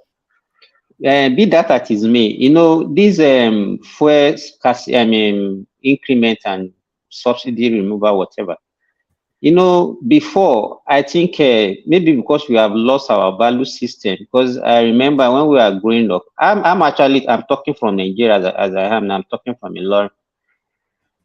So those days, we used to go to school that are very close to our house that we can easily get to by not taking transportation. But these days, I don't know, maybe because of people will say, okay, oh, I'm a Catholic, or I'm a Nawarudin or Ansarudin. We have one Ansarudin maybe several kilometers from my house, but my children has to go to Ansarudin because I'm a member of Ansarudin. People are not looking at the economic implication of whatever action they are taking. And so that one also, I think, is one of those things that we have to also tell people. They have to know how to cut cost of living. If your children are going to schools several kilometers from your house, and now that the situation has changed, why can't you just bring them closer to your house where you have another school very close? And it's not because of standard, it's just maybe because of their religious affiliation or ethnic affiliation or whatever. That's why they are taking these decisions. I think maybe we can shed light on that. Then this fuel subsidy things that we are talking about and that is causing a lot of pains to Nigeria. I want you to just leave your political bias aside. Let us look at the economic situation. I know you're a contestant, yeah, and then you're a human being. You might also have your bias, or you might also want to use it as a campaign tool also. But leave that aside. I want you to also tell us if we don't remove this fuel subsidy, because if you look at it from, there are so many things that affect the increase in fuel price. Apart from the crude, the cost of crude in the international market, we also talk about the devaluation of our naira, of our currency, because we are buying this thing in dollar. So, and if we look at all right, don't overwhelm the prince. So you've asked two questions. Let him address those two. No, okay. Let me just Let me just ask another one so that I can just round up. Then the other time you are talking about the income. You are comparing Nigeria with maybe UK and US, and that one prompted me to actually look at it and say, okay, what is an average income of an average African country? I look at Egypt, I look at Ghana, I look at Benin Republic, I look at Cameroon. Most of these countries, the average income is still less than what we have in Nigeria. Average in US dollar, that's what I'm saying. But the cost of fuel in all these countries is still far higher. Definitely not Egypt. No, Egypt, I Googled it just now. In Egypt, the average income of an Egyptian is $303. You can check. What's the average for a Nigerian? What's the average for a Nigerian? The average for Nigeria is $774. For what period? Per month. Per month? 700 and what dollars? Yes. What did you say? $774 so for the average Nigerian. For the average, yes. And it can be as low as 75. You understand? We are talking about average. I'm not talking. That's the median wage. That's the. I'm not sure. And that's what I'm saying. Average. That's what I'm saying. I'm not saying the highest or the lowest. I'm talking about average. And in Egypt, sorry to help you, Simba. If you want to do well in economics, when you are measuring purchasing power, you use minimum.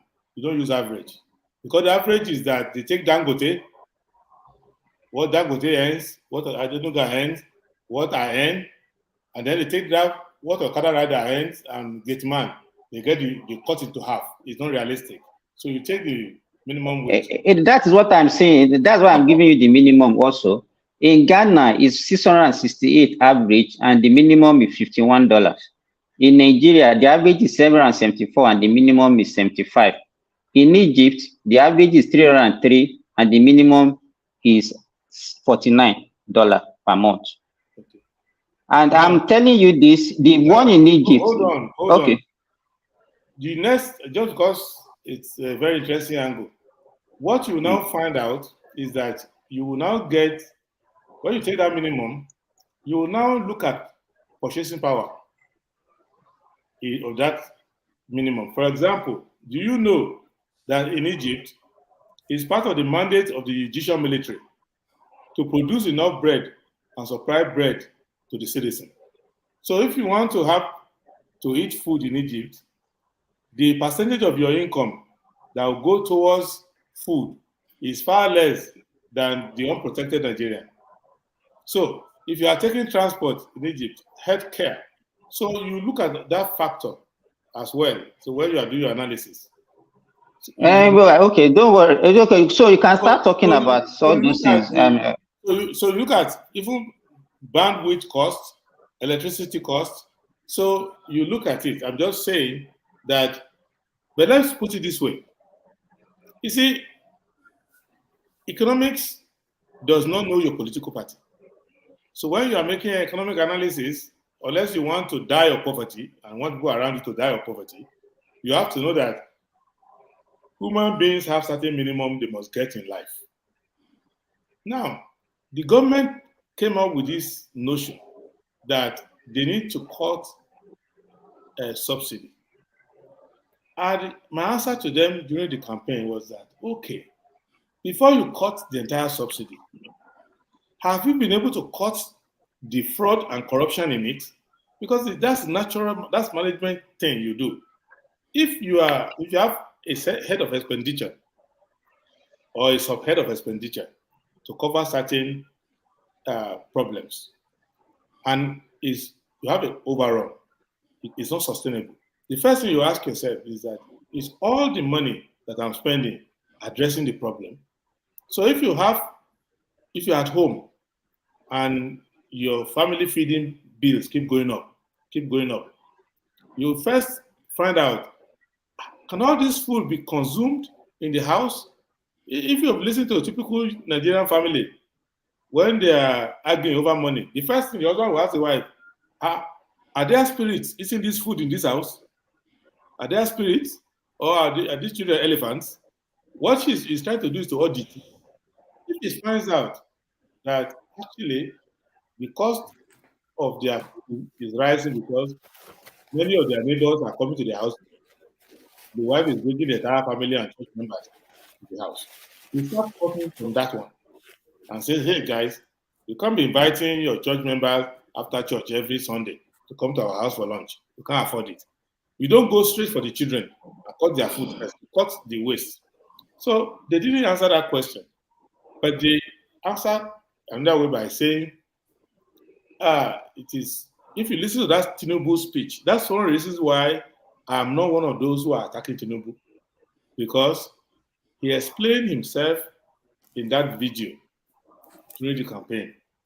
You know, he wasn't going around doing debate and all of that, but he was doing his own show. And he explained that, one, he cannot be president and be helping Togo, Ghana, Niger, Cameroon to fuel their vehicle. So he can't. He can never do it. So he identified his own idea of where the waste is. Second, he said he can't be helping rich people to be cruising around in different cars. Wife will drive this way, husband will drive this way, the government is paying for the fuel. Cannot. So he's going to remove it. You can riot to, you can demonstrate to, he's going to remove it. Now, if you analyze that speech, he never went to say, as for the poor, this is how I'm going to address it. He just stopped at the abuse. That one, Cameroon, Niger, Chad, Togo, they are taking our fuel.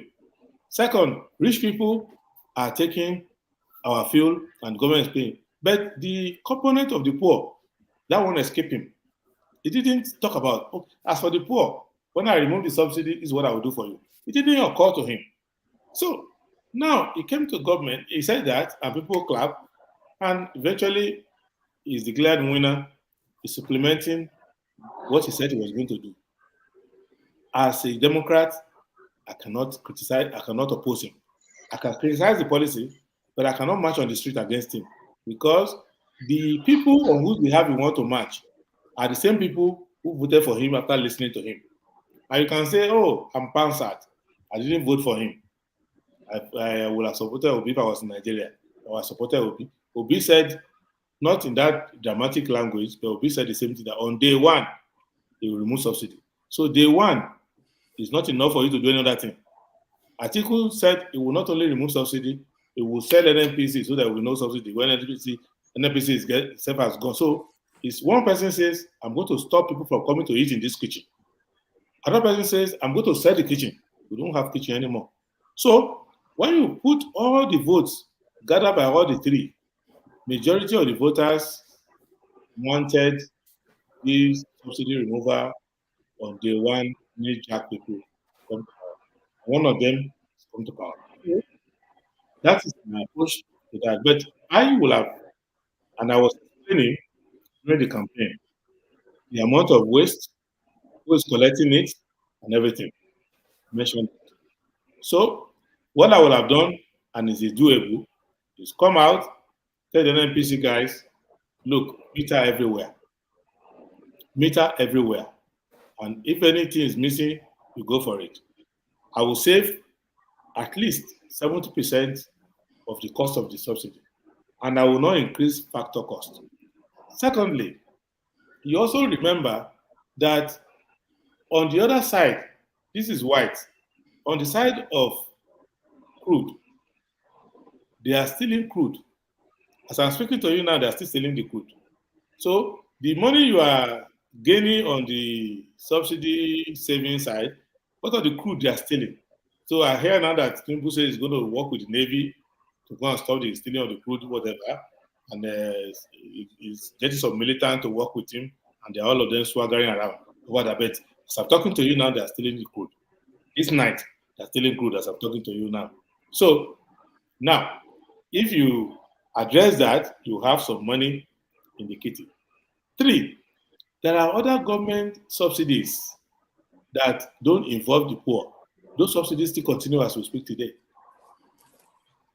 So it didn't say, why will government go and put his money in another person's private refinery? Yeah, this night, from Eagle Square, return my money. As the person is kneeling down, whispering to him in the picture, he will tell you, as I live here, go and return the money to us. It's not doing that. So my general issue is that he is in government for the next 4 years. His ideas are going to be predominant. What we are doing is not to not make him do what he's doing. What we are doing are 2 things. 1, to remind the people that this thing he's doing, good or bad, there are alternatives. So don't say that's the only way. No, there are alternatives that are different, won't have the same result. Second, to also talk to him, to see the missing part, the dark spot in his equation. So when you work your equation, there will be one formula that you forgot. Another person will bring that formula to work the equation. Even Einstein, after he has worked his equation, he can't get it, he goes to his friend who was working with him post office. That will help him rework the equation. Even his wife worked some of the equation before he could get the theory of relativity to be meaningful. Because there are some equations Einstein could not do. You know that the idea is there, but it can't work the mathematics. So, like I said in that illustration, if I was sitting next to Tinubu, as he was talking about Niger Republic, Ghana, all those people stealing our petrol, talking about the rich, I would have said, okay, what of the poor? What's your plan? Because the poor and the rich meet. And the poor, they don't even have enough to buy in their own small keke and a bicycle, a motorcycle, and a taxi. So they don't have enough to go and export. So if you are punishing these people who are taking advantage, what you want to punish the innocent as well? So, and you look at the factor cost. If a tailor cannot go to a tailoring shop, so this is kind of conversation we're having. So don't have the Simba, don't have the anxiety that it's an attempt to pull the person down to oppose him. No, it is to look at the gap. Because if he doesn't see the gap. The gap is still there. I believe that without being disrespectful, you yourself are poorer today than you were 2 months ago. And I don't think the intention of Tinubu is to make you poorer, but the effect is to make you poorer. Because I don't think your income has increased. It may increase later because you're very clever, but between the time Tinubu came in and now, your income is not likely to have increased. And definitely your cost of living has increased. So, and your net worth relative to global measurement of wealth has fallen. Even Dangote's net worth has fallen because of the adjustment in the Naira. So it affects everybody. So it's not now that if I make a fantastic argument, they will go and reverse the election and make me president. No, that bridge has been crossed. But we cannot say because the election is over, we stop talking about the implication of decisions we are taking. And if more people talk about it, it's likely that somebody in government will, either if they don't admit in public, when they hear it, they will say, these people have a point. What do we do now? You see that when people came out and talk about this ridiculous 8,000 naira per family, that it got to them. They realized, okay, even though it was Buhari's idea, we inherited it, and we wanted to implement it, we thought it would make us look good. Now it's giving us a black eye. So they went back to see they want to do something about it. So that is the spirit in which. Then with respect to citizens and all of that, I believe that it's a double-edged sword in the sense that you can't give what you don't have. Many of the citizens themselves didn't inherit a fantastic tradition, and they have not been enlightened about democracy, what it means. So people are kind of underdeveloped, not only in terms of road, income, they're also underdeveloped in the culture of the system of government they are used to. They are developed what we're using now. What people were used to was like in Ondo, it's our family that has been ruling there for the past 600 years. And for the next 1,000 years, it is still our family that will continue to rule. So the people of Ondo have given up on that. So it's either next time will be me or one of my cousins. So they don't care about that. They've given up. So this system of actually going to choose their leader is new to them. And they haven't understood that that leader is actually your employee, your servant.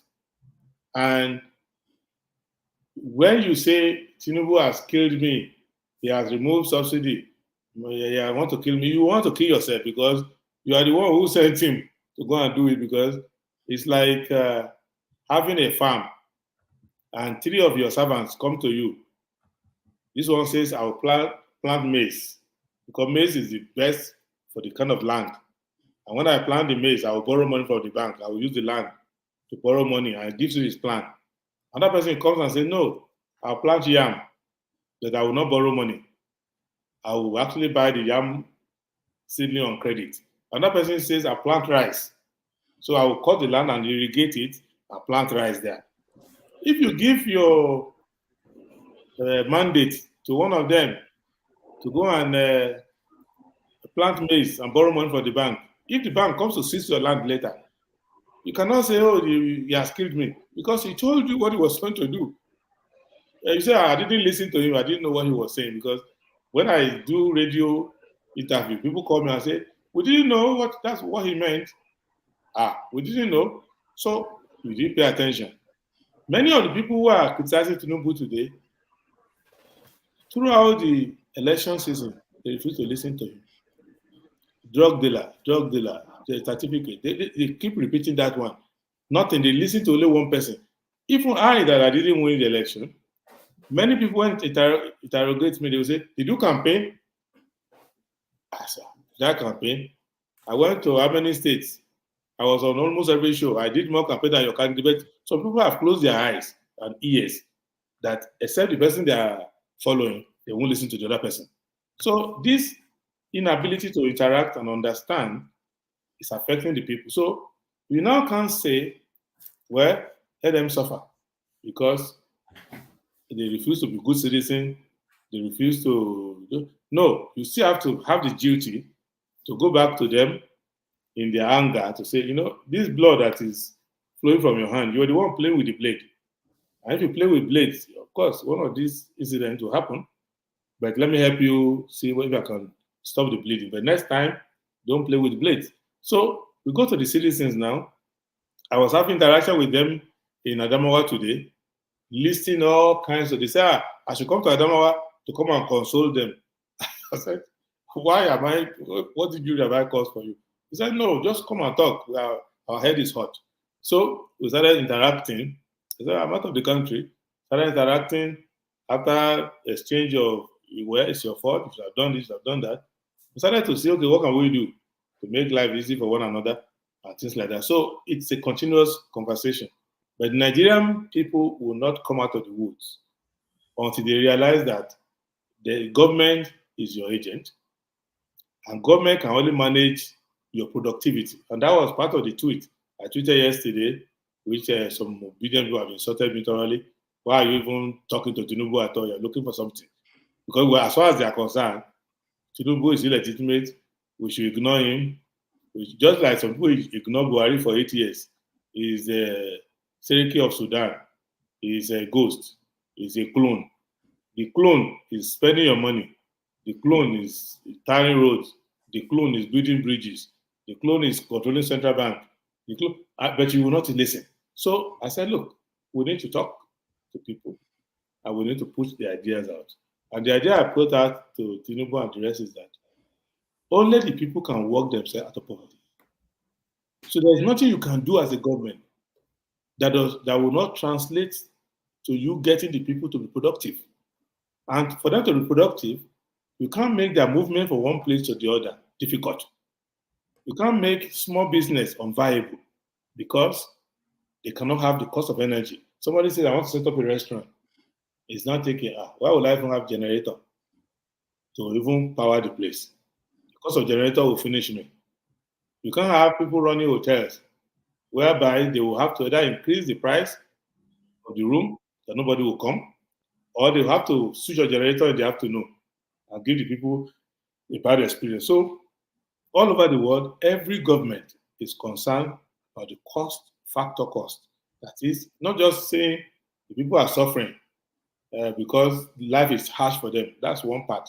Second part is that you are making production difficult because factor of production should not be too costly, like land. Don't make land too costly. That people want to set up industry, half of their money goes into land, to acquire land. No. Don't make labor itself too costly. Otherwise, people will not hire people or they will not retain them for long. Don't make cost of capital, interest rate too costly. Don't make infrastructure cost too costly. Don't make energy cost too costly. So you govern all those things.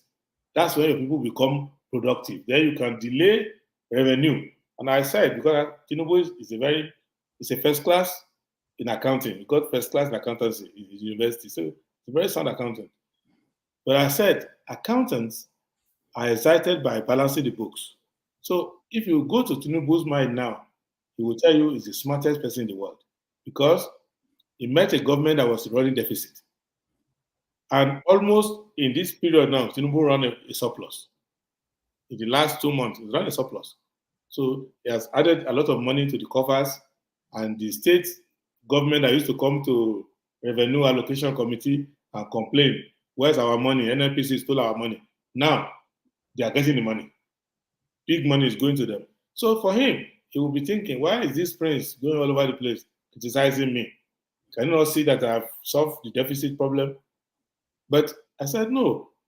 In economics, productivity counts more than revenue. So you have to get productivity sustainable. So those are the debates we'll be having. So it's not about having animosity of election time or things like that.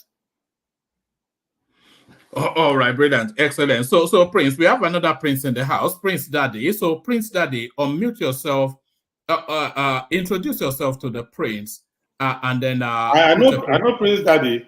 Oh, all right, Prince Daddy, you're up next. In my earlier life, we met. Yeah, look at that, Prince Daddy. Eh? All right, thanks, woman. Thanks, Prince Adewale. Yeah, talking to you, joining the studio from the States. And thanks again for coming back to the platform. Enjoyed your first time around. It was great. And so far, I've been enjoying all the questions posed to you and your answers to the questions.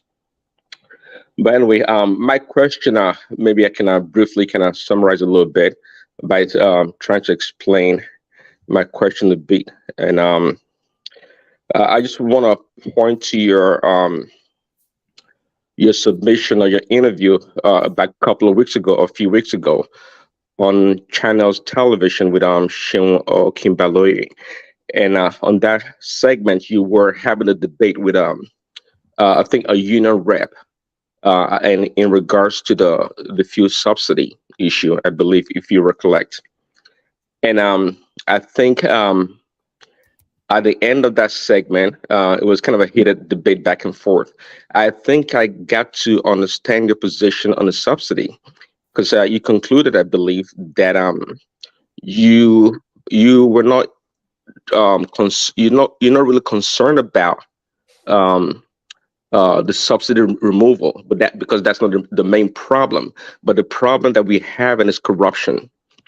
And your response to that question was, and I mean, I was a little bit taken aback, I would say, and it behooves me that that you're taking that position, because being an insider and knowing a lot about Nigeria, obviously, the question, it begs the question, which is easier, to try to eliminate corruption in Nigeria or to stop the fuel subsidy, because just like corruption, it's a business in Nigeria. Corruption is it's a lifestyle, and corruption, it's a habit. If that been the case, that any business doesn't want to go out of business; they want to stay in operation. And someone with a lifestyle that's that of largesse would want to maintain that lifestyle for as long as they can, and they would do whatever it takes. And when it comes to people's habit, it's something hard to get rid of. It takes time. So, having said that, don't you think that getting rid of the subsidy, which itself is the foundation and the root of corruption, at least when it comes to the fuel or the energy sector of Nigeria, getting rid of it than trying to fight corruption that will perhaps take 20, 30, or 50 years to counter? Getting rid of the subsidy would be much easier. Just like, let me address that. Sure.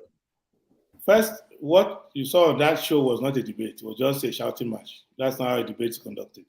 Yeah, I was trying to be nice. Yes. Exchange ideas, but not exchange insults or vituperation. But it's in season. Once obedience and SDP meet somewhere, there is cat and mouse. So until people go and rationalize that everybody has their own corner, you don't need to attack each other.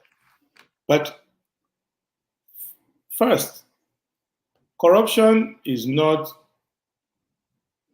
more rooted in Nigeria than America or Europe. I have lived here for many years in America. Corruption is very high in Washington. Corruption is high in Texas. Corruption is high in America. In fact, Chicago is the headquarters of corruption for many years, with the Daly family and all the rest of it. Even New York, taxi. I lived in New York for many years. I practiced law there. Even the allocation of taxi before Uber came, the taxi rights and all of that is all mafia. But the question is, government decides which corruption they want to let continue. The corruption they don't want to continue, they will stop it. So in America, the FBI has listed certain corruption they don't want to see, and they go after you for it. There was a time carrying drugs all over America was not a bad thing. It wasn't taken too seriously. There was a time the British government was actually selling drugs officially as a government business, selling opium. And if you don't want them to sell it, they will fight you. They fought opium war in China and everywhere. There was a time when American government was selling slaves. They will go and kidnap human beings, and then they will enforce the slavery till you die. But they stop it. So any government is capable of stopping any corruption. So any corruption you see that does not stop, it's not because it's difficult to stop. It's because the government has not made up its mind to stop it. And under our constitution, there is a constitutional duty on the government to stop corruption.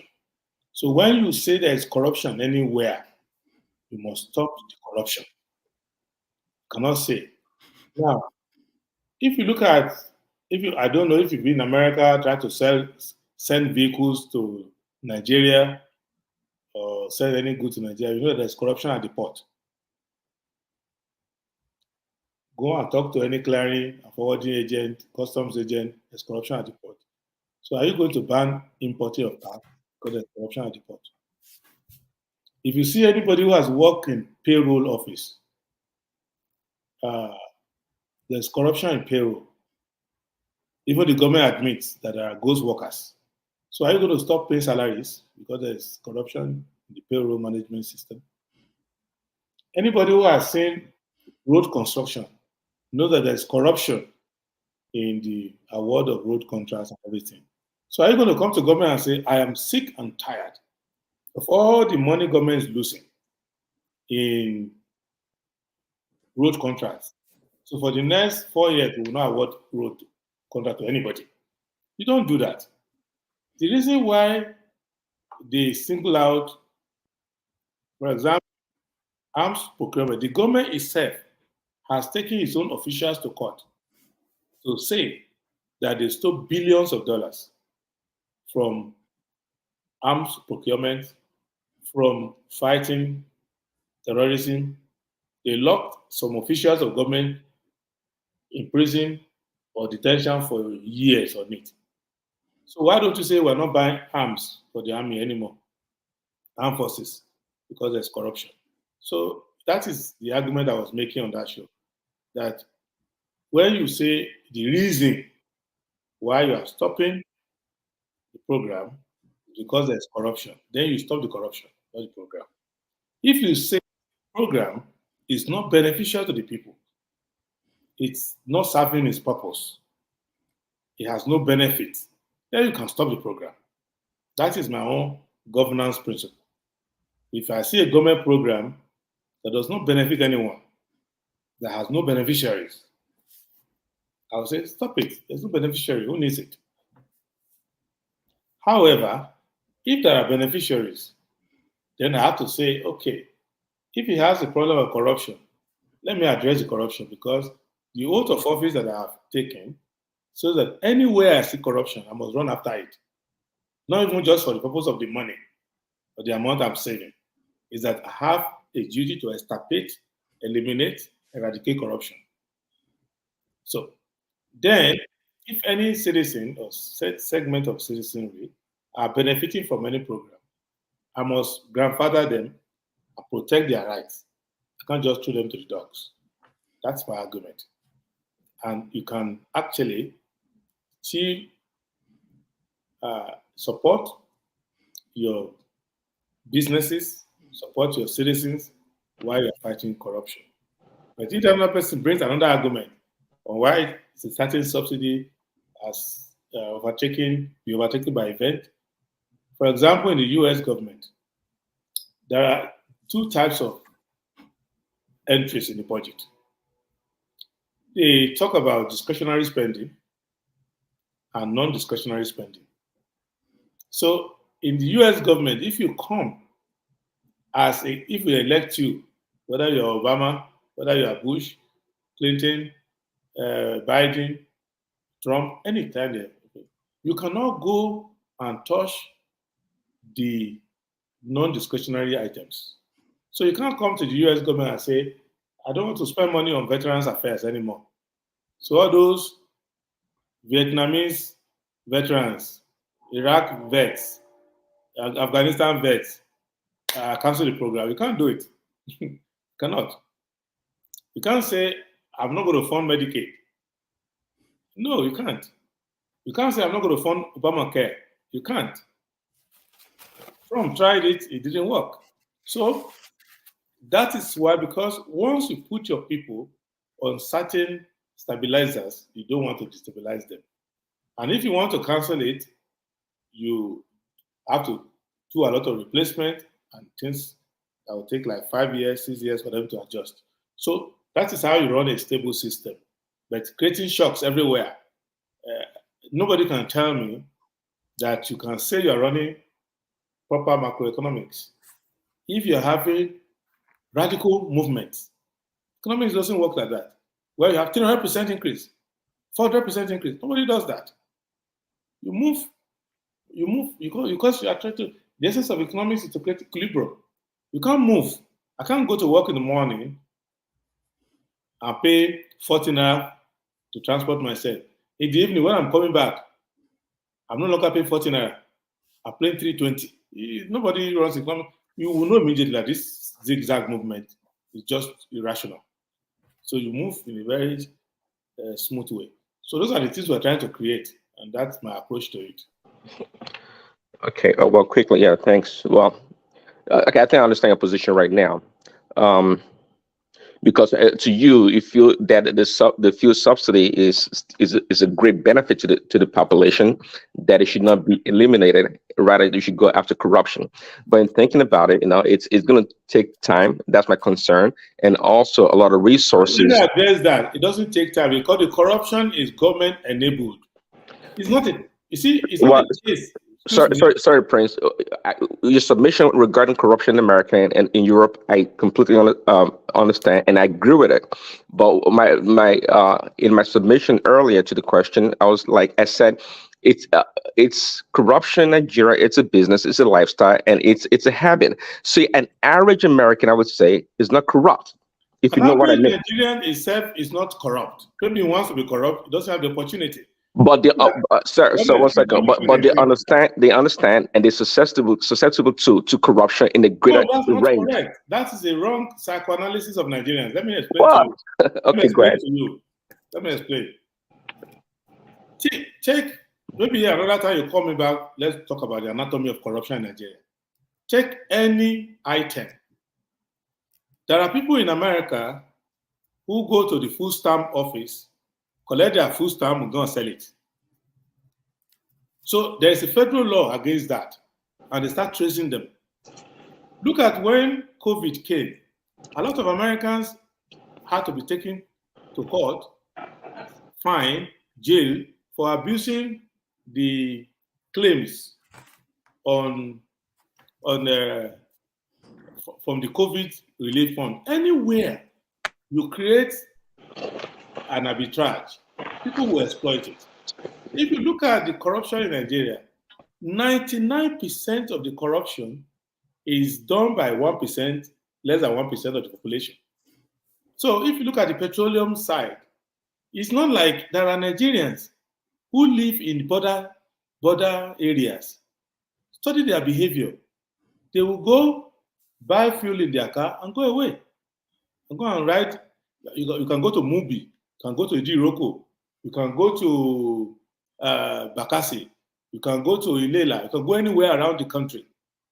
The average Nigerian who goes to buy fuel just goes to use it. But if you look at those who export the crude, they are the original people who belong to the importers or licensed distributors or who work in customs and all of that.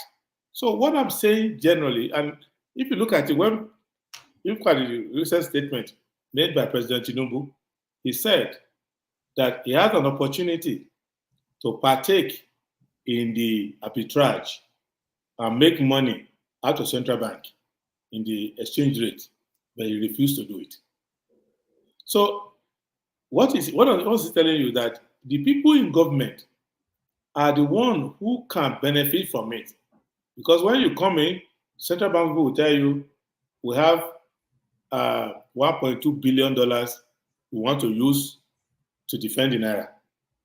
So do you have lists of people who will be beneficiaries so that we can give them this low exchange rate?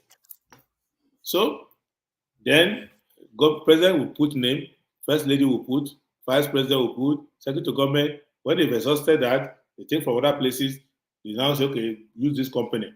Or they will use existing companies that are there. And they'll say, look, when we'll give you these allocations for the speaker, House of Reps. So you go know and talk to the speaker where to funnel it up. So it is the government that you ask to fight corruption. When you say government should fight corruption, we are not asking government to go from house to house. I made a speech to the Arewa House during the campaign. I said the duty of government is to fight corruption inside government. When we say government should fight corruption, we're not saying government should go to people's bedroom to go and fight corruption there. No, the duty of government is to fight corruption inside the government. So when you fight the corruption inside your government, majority of the corruption in society will go away. That is the idea. So how can the government that is stealing the crude, stealing the subsidy money, stealing the petrol, come and tell you that it is difficult to stop it? No. What they have done is that they have located their corruption elsewhere and punished the people for no reason. Because in the end, the savings themselves are still susceptible to corruption. So even if you say we used to lose 2 trillion every year on subsidy, now there's no subsidy. We have saved the 2 trillion. The 2 trillion itself is still subject to corruption. So the duty to fight corruption is always eternal. It's always there. So if you say, oh, Abacha stole money, so let us fight corruption by collecting Abacha's money. When you collect Abacha's money, the person who is there now, you still have to fight the corruption to ensure that he doesn't. So it doesn't also throw it away again. So the government can never come out, in my own view, and say, the reason why I am doing this is because corruption is difficult to solve. So once a person tells you that, the next question should be, sorry, since the Constitution requires you to fight corruption, and you say corruption is difficult for you to fight, can you resign? Let's put somebody else there for whom corruption is not difficult to fight. Because that is what I know. I get you. So sometimes if you talk to an average Nigerian, be in a rural area or whatever, about power generation, electricity, you would think they have a PhD in electricity study. They can tell you about generation, distribution, and other parts of electricity. If you pose the same question to an average American, they don't have a clue. All they do is turn on the light and there goes the power.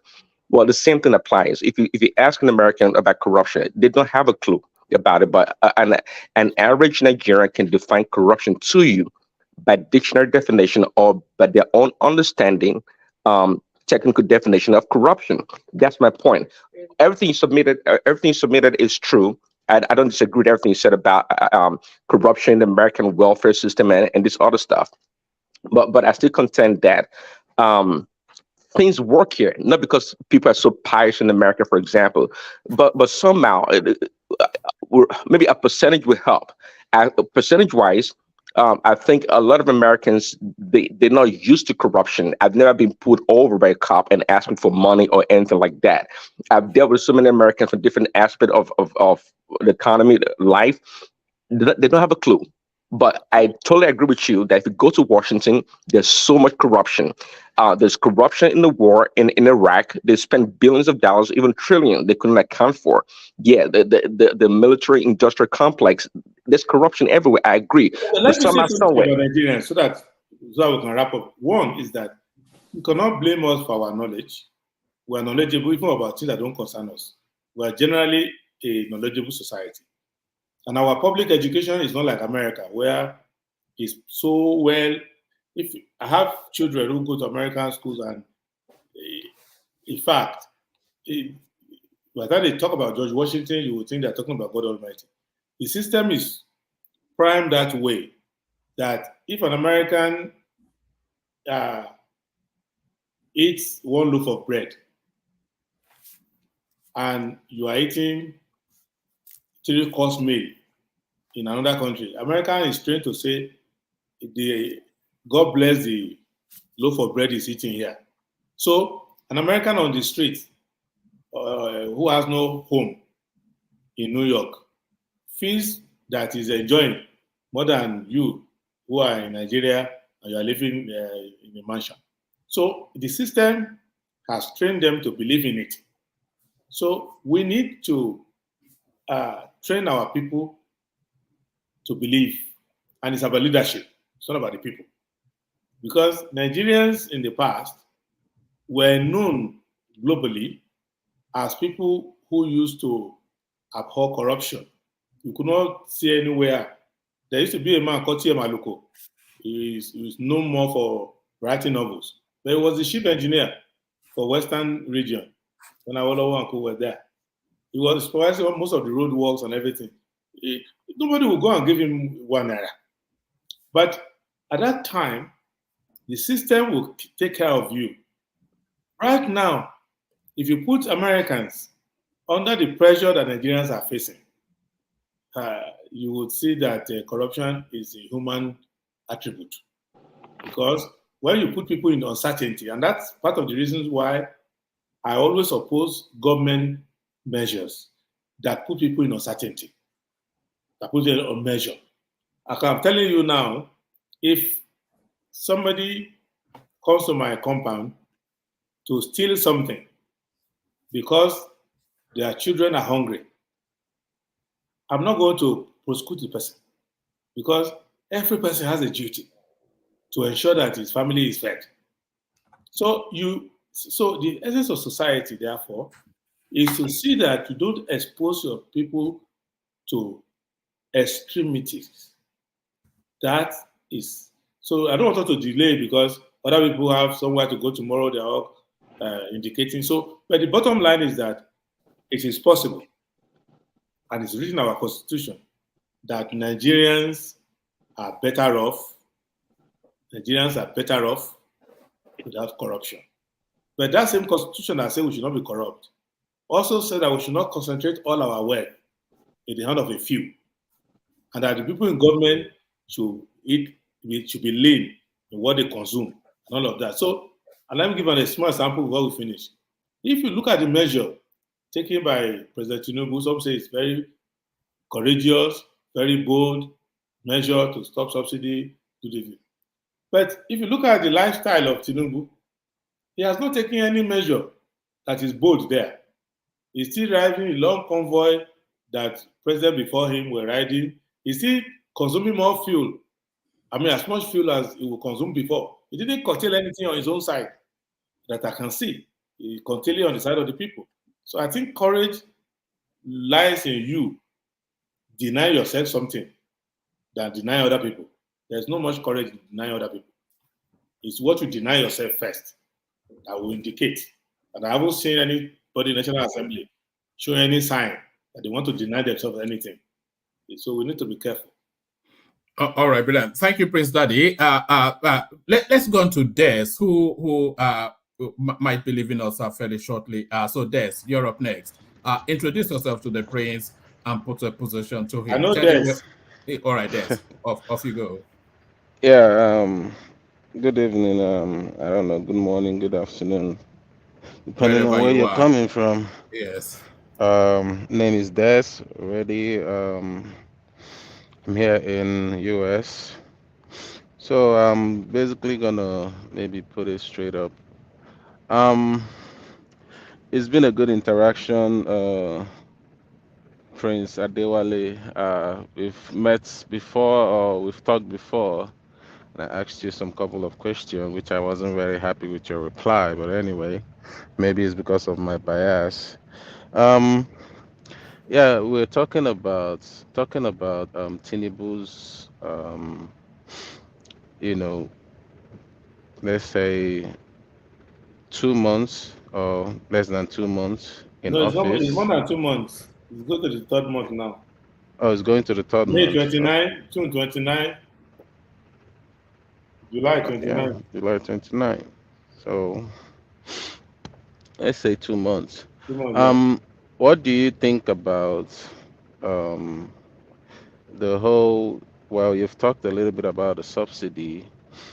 Do you think that he would have been better if he actually tackled the insecurity in the north? Because I felt like it would have been something he should have actually went or faced on when he came to the government, tackle the insecurity in the north, basically get the people in the north farming again, and try to reduce the food inflation. Because when he was talking about food security, I don't even understand it when people in the north are not farming or nobody is going to the farm to produce food. So I didn't really understand the whole food security, how it's gonna work. You can basically tell Mama Adewale that is buying, maybe shipping food from the north, people that is actually farming anyway, and he's buying all the whole or the transportation that he's going to ship that food is going to cost a lot. You can't just come and tell them that he's going to reduce the price that he ought not to reduce, because the fuel that he transported, the transportation cost that he used in transporting that food is way too expensive for him to reduce the price of the food. So I don't understand the whole food security that Tinubu is actually implementing and all that stuff. All I say is that this government has always been talk and no do, and the no do is more of a bad implementation. That is the way I see it. I don't know what you think about it. And also the the thing you said about Labour Party and Atiku. Of course, I'm going to talk about it because it doesn't really suit my narrative. Um, Maybe I don't know if you have read the you know or if you've been following what is going on in the court. Let's basically scrap the for future and all the whole jagabons of the vice president's nomination and all that stuff, and go to the nitty-gritty of what should be in the court. Let's say which you should actually be going to court for, which is how INEC conducted the election. You saying that is actually the way they conducted it is right, because that's basically what I've been hearing, that No. So let's just correct that quickly. I've said that the way they conducted election is not right. Not only okay. INEC, security agencies, political parties. So Because it if you was the INEC that was bribing people. So INEC did his own wrong. But the only thing that I said, which might maybe cause the confusion, is that the court does not ever set aside INEC action because it does not follow INEC guideline. INEC, the court always says INEC is in charge of its guideline. You can follow it, may not follow it. The only thing you can complain is if INEC breaches the Electoral Act or the Constitution. That's what I'm letting you know. So if you are going to court and you already know that, you will know that, oh, what INEC violated is their own guideline. And you know that the court will not listen to you. The court will say, well, they know what they are doing. It's a guideline. So just make that distinction clearly. And I cited authorities where I have argued before the Supreme Court, and they shouted me down on it. Yeah. Okay.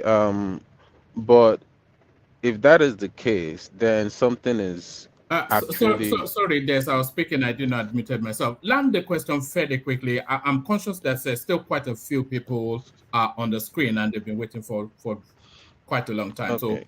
So land is be as succinct as you can be, and then we'll move on. Okay. Yeah. But Do you know that Labour Party made a case that there were about, I think, 18,000 blur results in the IREF, and INEC couldn't actually provide that. You are just telling me that the Labour Party is going to lose the case because it's a very No, stupid argument to make. That's what you are telling no, me. I didn't say Labour Party is going to No, you win are the saying so. case. Let me tell you why. Uh, Let me tell you why you are saying that, so. You see, this is now jurisprudence. I can't. Their lawyer is my very good friend. Oyeshi Okwazu is one of the most brilliant Nigerians you can find. So he knows what he's doing, and you cannot come on air and start commenting on somebody's practice. If there's a lawyer who knows the law, who knows electoral act, who knows election petition, Onyechi Pazo is one. So when I see people like that in charge of the petition, I don't really want to go too deep into it. But it's very, but everybody's an expert in election this year because you see people on Twitter even posting things and clapping, even things which they should be crying. Because when you see that, you know that, oh, the reason why this goes this way, first and foremost, if you come to court and say INEC result is blood, that's a plus for INEC. Because it means that you are telling the court that this evidence you have brought to the court cannot be relied upon. But in the eye of the public, it looks like you are indicting INEC. But in reality, you are not indicting INEC. Because INEC, you say the result is blood, INEC, that's how we saw the result. It's blood like that. So what you should do is, if you have 18,000 results that are blood, there are two things you should do. Number one, ask yourself, even if it is true that these results are blood, and you remove this result from the final declaration, will the court change the winner? No, because if the winner is said to have defeated you by 2 million votes, and you count all these 18,000 blood results, and they come to about 88,000 votes, the court will not remove the person's 2 million because that's the that's case what we now. call substantiality. All right, there's The second part of it is that who has the duty under the law to produce the result? Under electoral litigation, INEC has no duty to produce anything. But if you want to produce evidence before the court, and that evidence is not in your hand, then the court can force INEC to give the paper to you. So if it's something that only INEC should have custody of it, and you can't have custody of it. For example, if it's result sheet, by law, you're supposed to have your own result sheet. But the thing that they did that led to that result, it may not be given to you. So because they give you the result sheet, your agent sign and collect result sheet. However, all other workings, how they distributed ballot paper, everything they did, so that you are going to use to prove that the result INEC gave to you is not correct. Then you would ask INEC to produce those ones. So those are the complications there. So INEC lawyer may just be looking at you and you'll be happy that it's quiet. But one indication you will have to let you know is that when you finish, INEC only one witness, the other person only one witness. Usually if you are used to law practice, you know that what they are saying in the sense that you haven't done anything which they need to come and defend. So, but I'm saying this, I'm not happy either way or the other. I'm just analyzing to you as how litigation goes. So in reality, the people don't understand the court processes enough, and the lawyers who are explaining it are already taking side one way or the other. And I've said it before, and that forum, maybe not here, that when you want to know what the law is, don't ask lawyers. Ask judges. Ask academics. Why? Because a lawyer is trained to find the law that favors his clients. That's the training of an advocate. So if there was an accident and a Mercedes collides with a Volvo. A Mercedes from the right collides with a Volvo from the left. And there's a law office by that junction. If the guy who has the Volvo is trying to go to the lawyer's office to go and book the lawyer to help him do the case, and he forgot his phone in the car, came back to the car, and the guy in Mercedes went there before him, the lawyer will be on the side of the Mercedes guy. Whereas if the Volvo guy had come earlier, the lawyer will be on the Volvo guy's side. So from the moment he listens to the Mercedes guy and says, "Oh, you're my client now," the law he will see is the law that favors Mercedes guy. Whereas if the Volvo guy had come, the law he will see is the law that favors the Volvo guy, because in every direction there is sufficient law. So this one is overspeeding, but the law says you should not overspeed. That's one law. But this one is behind. The law says the person behind is presumed to be guilty because you're supposed to see your front. So all sorts of things happen. So that's why I'm letting people understand that if you want to talk about the case in court, I will talk not as a politician. I will talk as a person who is a jurist who is trying to analyze. But if it is about politics, then I talk politics. But inside the court, I don't talk politics. I talk what the jurisprudence should be. So basically, anything that the court cannot ascertain, the court will rule against the petitioner. That is not because the court is wicked, but because that is the rule of law. The law says, omnia presumptority esse acta. So when INEC has declared their result, it's valid. So, and I've been advocating for a long time that we must change the law. We must change the law in election to say that when INEC declares a result, it's not valid until the court has examined it. Other countries are doing it. They have, if you go to Benin Republic, go to Senegal, go to those places, when you conduct election, you submit it to the Constitutional Court before you declare the person.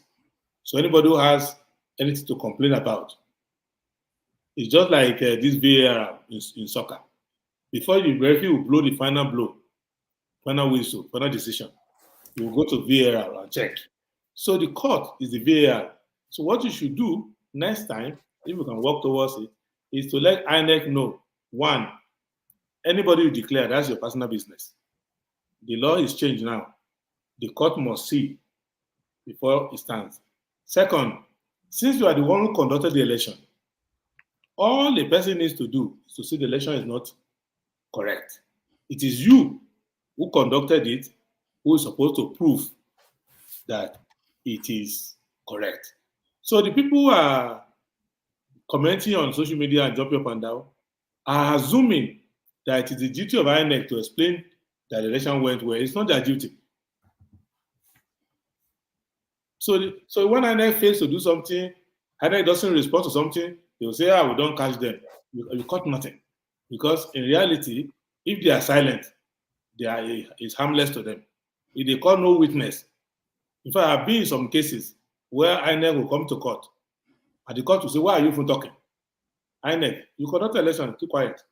Let them fight it out among themselves. So, because but people don't understand that when the judgment comes out, we'll come back here, then we'll be free to read it line by line. You will see that what I've been saying is match. Exactly what's going to happen. All right, brilliant. Thank you. So, DOG, you're up next. Unmute, introduce yourself to the prince, and put a position to him. DOG. Thank you, Prince. Thanks for being here again. Thanks for your commitment, and we appreciate it a lot. You've answered most of the questions I would have loved to ask. The only thing I would like to ask now is, don't you think the government need to do more in getting their these policies, how they get it across to the masses for them to understand what they are projecting at, and to look into educating? Because I realized a lot of Nigerians don't even know why they make all these decisions, which is part of, I think if most people understand why these decisions are being made, there won't be so much anger in people. But a lot of people don't even get it. And I think the government need to start trying to educate people the more on why these decisions are being made and what result it would bring in the future and the nearest future. And I think people like you, I don't know, maybe there should be a way the government allow people to bring up their ideas and contribute in the government as well, because we all need to make this country work.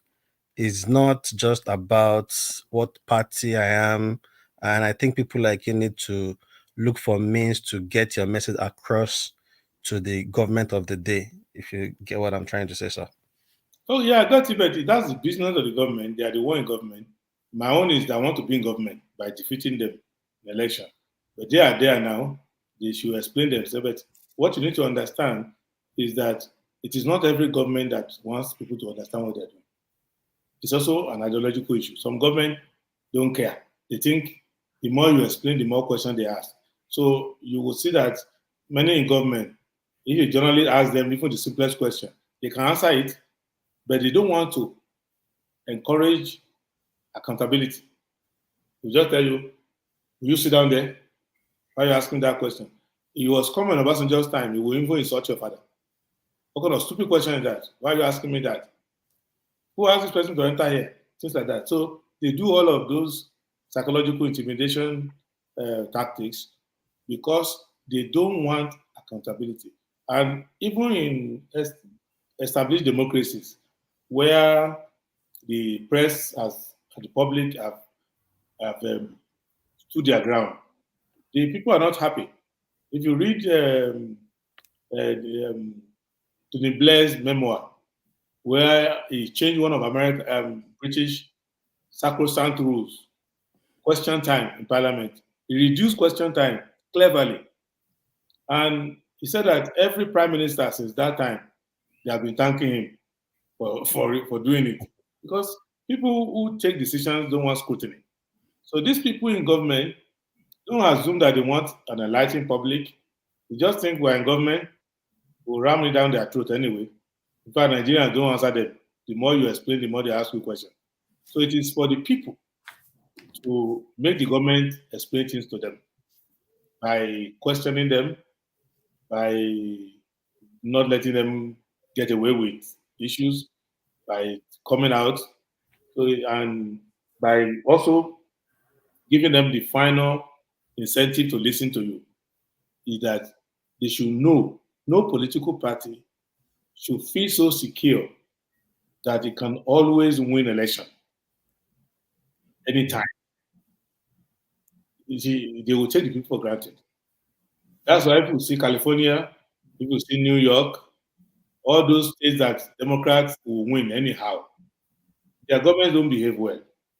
If you see Alabama, Tennessee, all those places where no matter what you do, Republicans will win.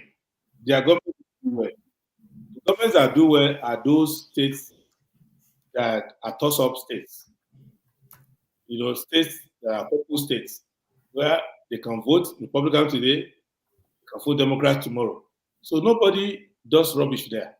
They behave well because they know anytime they can change you. In Virginia, all those places like that, Ohio, they tend to have government that are humble because anytime they can vote you out. So Nigerians need to let the ruling parties know that Action Alliance, AAC, we will vote them. It's not, heaven will not fall. So if people have that, then the government will become more responsible. But if there's no sanction, why will I waste my time talking to anybody? That's what they were thinking. Thank you very much, sir. Lastly, sir, going forward, sir, with your political ambition, do you have a plan to contest in the next coming election? Is it as the presidential candidate as well? You don't have to answer it. No, if the you don't answer is want very to. simple. Yeah. If things remain the way they are now, I will contest, of course. For example, Tinubu is in power. I'm seeing his policies. They are not my kind of policies. So if he's put on the ballot, when I have alternative views, I'll bring the alternative views very clearly. I will say, no, look, listen to this gentleman. You saw my my Twitter message yesterday, I gave benchmark of what I will achieve in government. And I said, Tinubu, this is what you should work towards. You should work towards 8% unemployment, 4.4% inflation, 7% CRR, cash reserve ratio, work that the dollar is around 500, not by pegging it, but by working the econometrics to achieve that. You have to raise the GDP to about $750 billion. Otherwise, we will be, because of what we call the growth. So if you look at the replacement GDP, it's very high. So in 4 years, our population will have crossed 250 million. So you need to grow the GDP to $750 billion at a minimum to cope with that. So I set those benchmarks there. So I don't know, I won't fight with you for your subsidy, this and that. Bottom line is that in 4 years, you should be able to achieve these metrics. If you cannot achieve them, then I will say, you see, I will have achieved them. If I could not achieve them. So vote for me. If you still don't vote for me, I haven't lost anything. I mean, it will pain me, but that we are mostly listening development. But you will not say what the thing I've come to Nigeria to banish is the fallacy and deliberate lie that we had no alternative. Like the 2023 election, no voter could say, I didn't have alternative. I had to vote for all of this. No, you had alternative. You either didn't listen, or you voted wrongly, or you voted rightly, or you sold your vote, or you voted for sentiment, or whatever. But don't say, I didn't have alternative.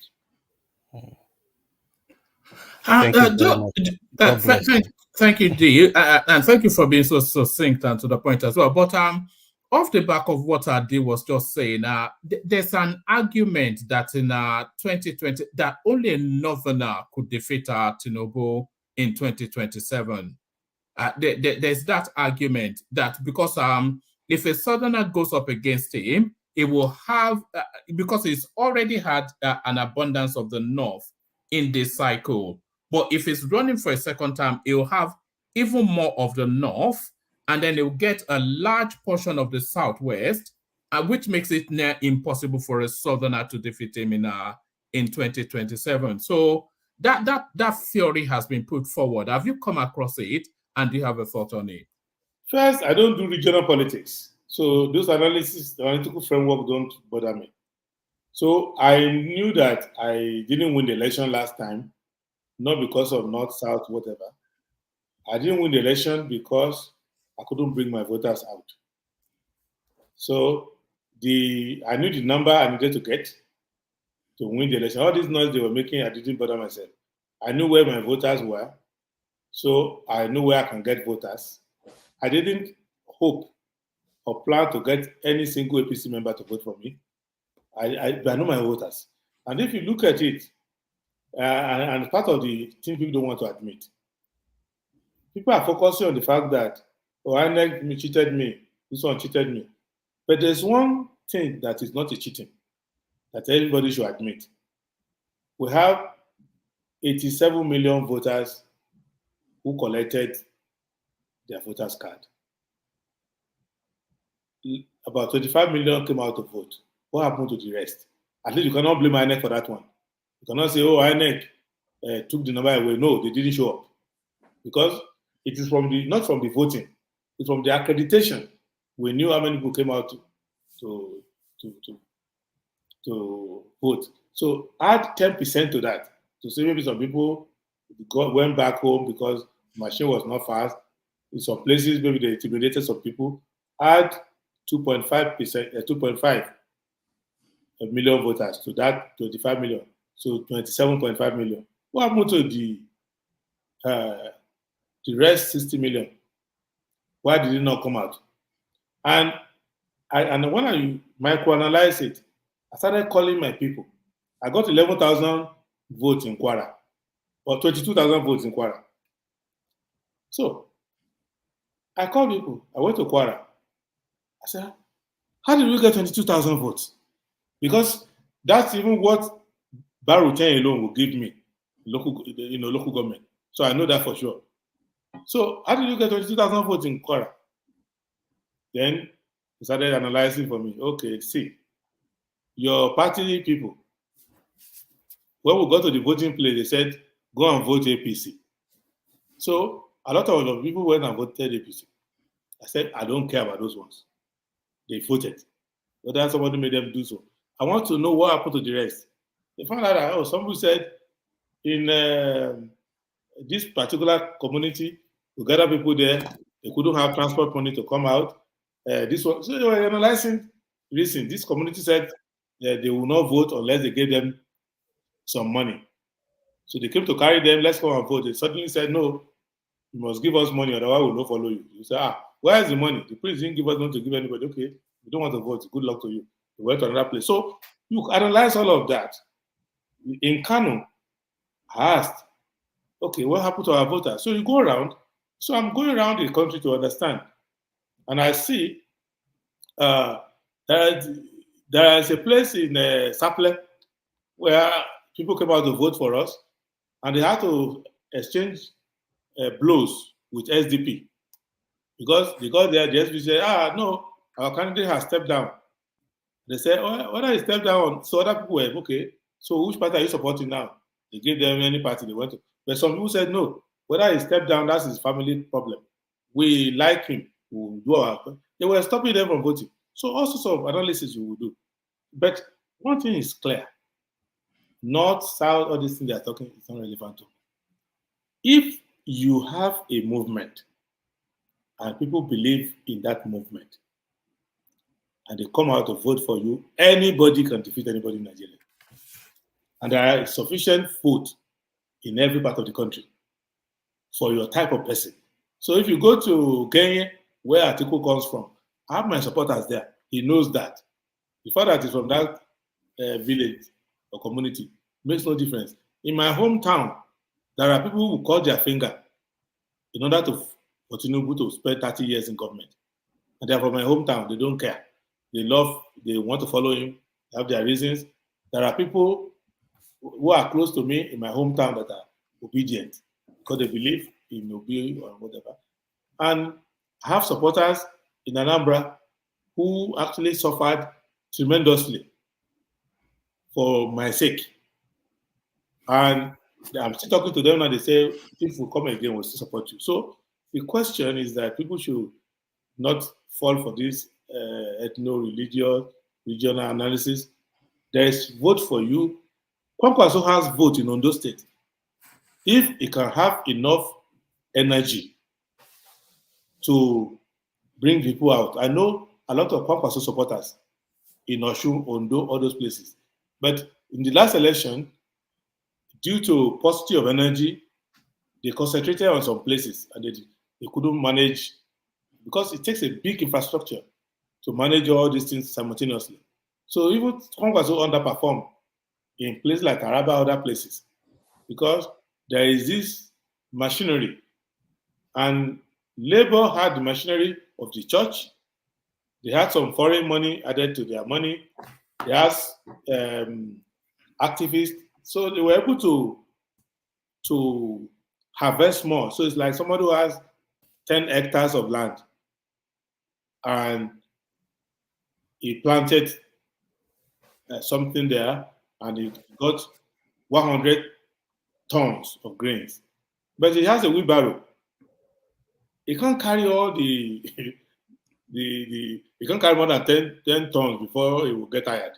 Another person had a smaller farm and generated 50,000 tons or 50 tons. But he has a pickup. He'll carry all his 50 tons and go. So that's how it is. You can lay the foundation across the country, but if you don't have a robust machinery that has the means to harvest them. So I don't think my understanding of Nigerian politics from the field and philosophically is based on regional analysis. No. All right, thank you. I was going to push you on that, but let me have rational mind because a lot of people will argue that the two stilts that the Nigerian political firmament stands on is ethnicity and religion, and that's regional. But that is the starting point. It's not the end of the story. Starting point is the primordial, is the starting point. It's like you want to build a building. The land is always full of soil and rocks and all of that, but you can build on it and change it and later put carpet, put tiles. So it is for you not to play the politics that you met on ground. It is for you to change the politics you met on ground. So I acknowledge that at the beginning, if I show up in Agulu now, I know that I'm starting as on a deficit because Peter Obi is from there. They also have a hope of producing president and they have attachment.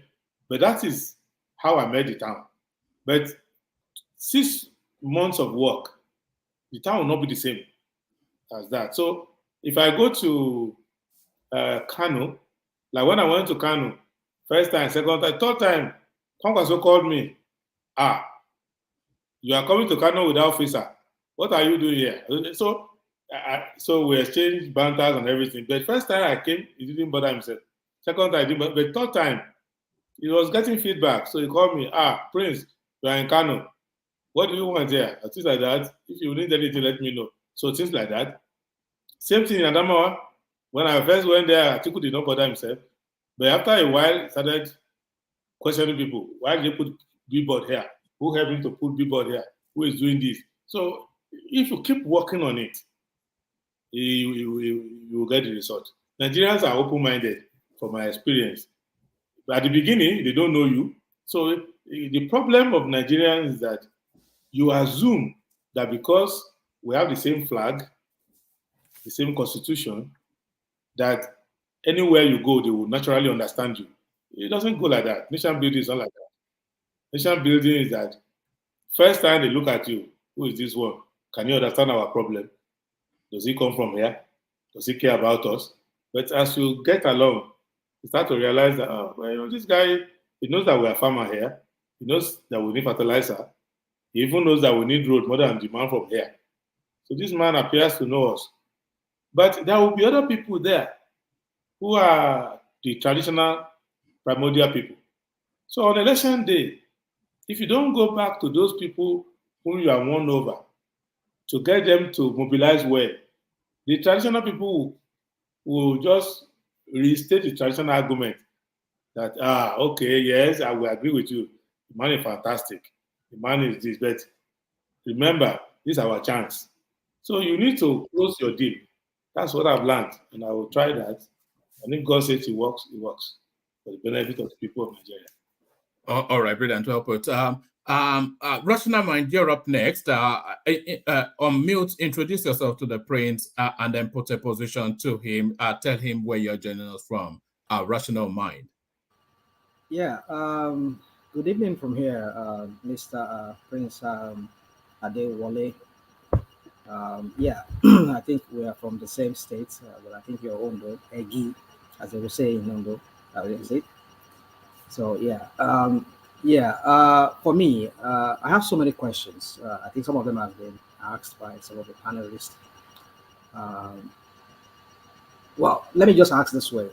I think I overheard you. I just wanted to comment briefly on that. I overheard you about your party, SDP. Looking at what transpired during this election, how some of them sold out, how they betrayed you in some ways, from what I gathered. Even I know some of them who spoke ill of you, like your candidate in the River State. We know what he did. Even he was a gubernatorial candidate for SDP in River State, how he sold out. So now, considering all these factors, are you still considering to run on that platform of SDP? That's one.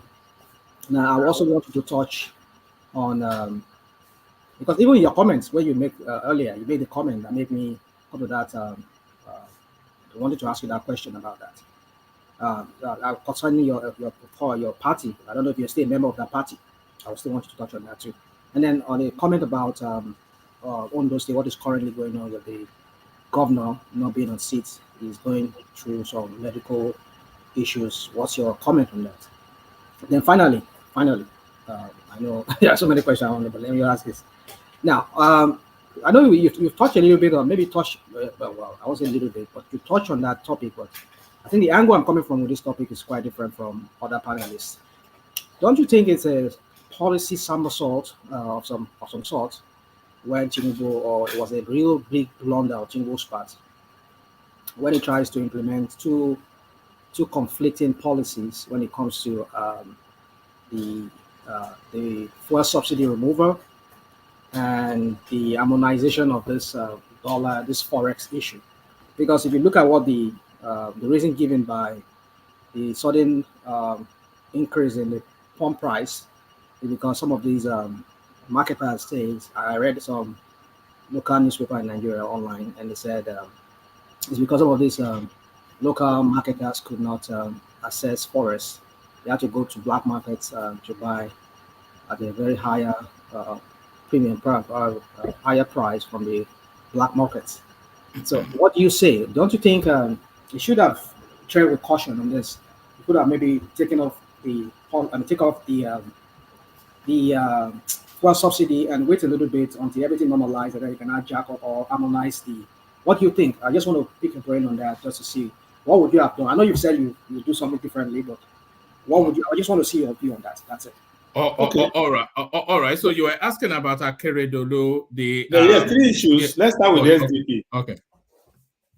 Look, I'm still a member of the SDP. Despite what some people did, it wasn't the party that took a decision as a whole to say we're not supporting our candidate. So it's some people in certain places. So when we had our primary, I just joined the party about 6 months or so before the primaries. And we had many candidates, quality candidates. And out of 1,807 delegates, I only lost 87 votes out of 1,807. So in the presidential election primaries in 2023, I scored the highest for all the candidates in all the 18 parties. And the party didn't give me any headache, any problem, no bribery, no extortion, no controversy. Nobody took me to court. And all the candidates, aspirants that lost to me, served on my campaign, spending their time, their money, and everything. And there was no pressure that Labour, Peter Obi was supposed to join SDP. It was when SDP said no that he went to join Labour. He spent a lot of his time negotiating with SDP. And they said, no, if you want to join our party, you join, and then you compete with the candidates, the aspirants that are there.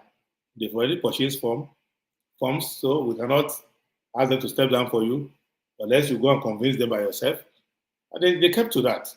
So the party did a lot. Moreover, it is what happened to me, happened to everybody. Tinubu that ended up becoming president, people in the state villa worked against him. Many of the states, his party APC, worked against him in some places. They work for Atiku. In some places they work for Obi. So, all of that. For Atiku, the PDP, 5 of his governors openly worked against him. Wike, Makinde, the Autumn, Ngwai, and the 5th person. Then others worked against him secretly. And then Labour Party, in many of their states, they were even telling me, well, we're going to work for you. So I only that I didn't like that kind of politics. So I said, look, if you want to vote for me, go and vote for me, but I'm not going to interact with you in another party. Face your party. So then later, some of them went to, they spent like 3 weeks, 4 weeks negotiating with my people. But when I was supposed to come and receive them, I said, look, this style of politics is what I don't like. You can't be in your party and start to work against your candidate for me, because I won't tolerate that elsewhere. But turned out people said that that was bad politics on my part. You don't care. Just take anybody who wants to work. I remember one state we went, a national secretary of my party called me aside Do you want to win election at all? These people said they are going to be in their party and work for you. I said, sir, I don't understand how to do this kind of thing, sir. You want to be president, you take anybody who wants to work for you. So I think generally there's a problem of party loyalty across. It's not only in one party.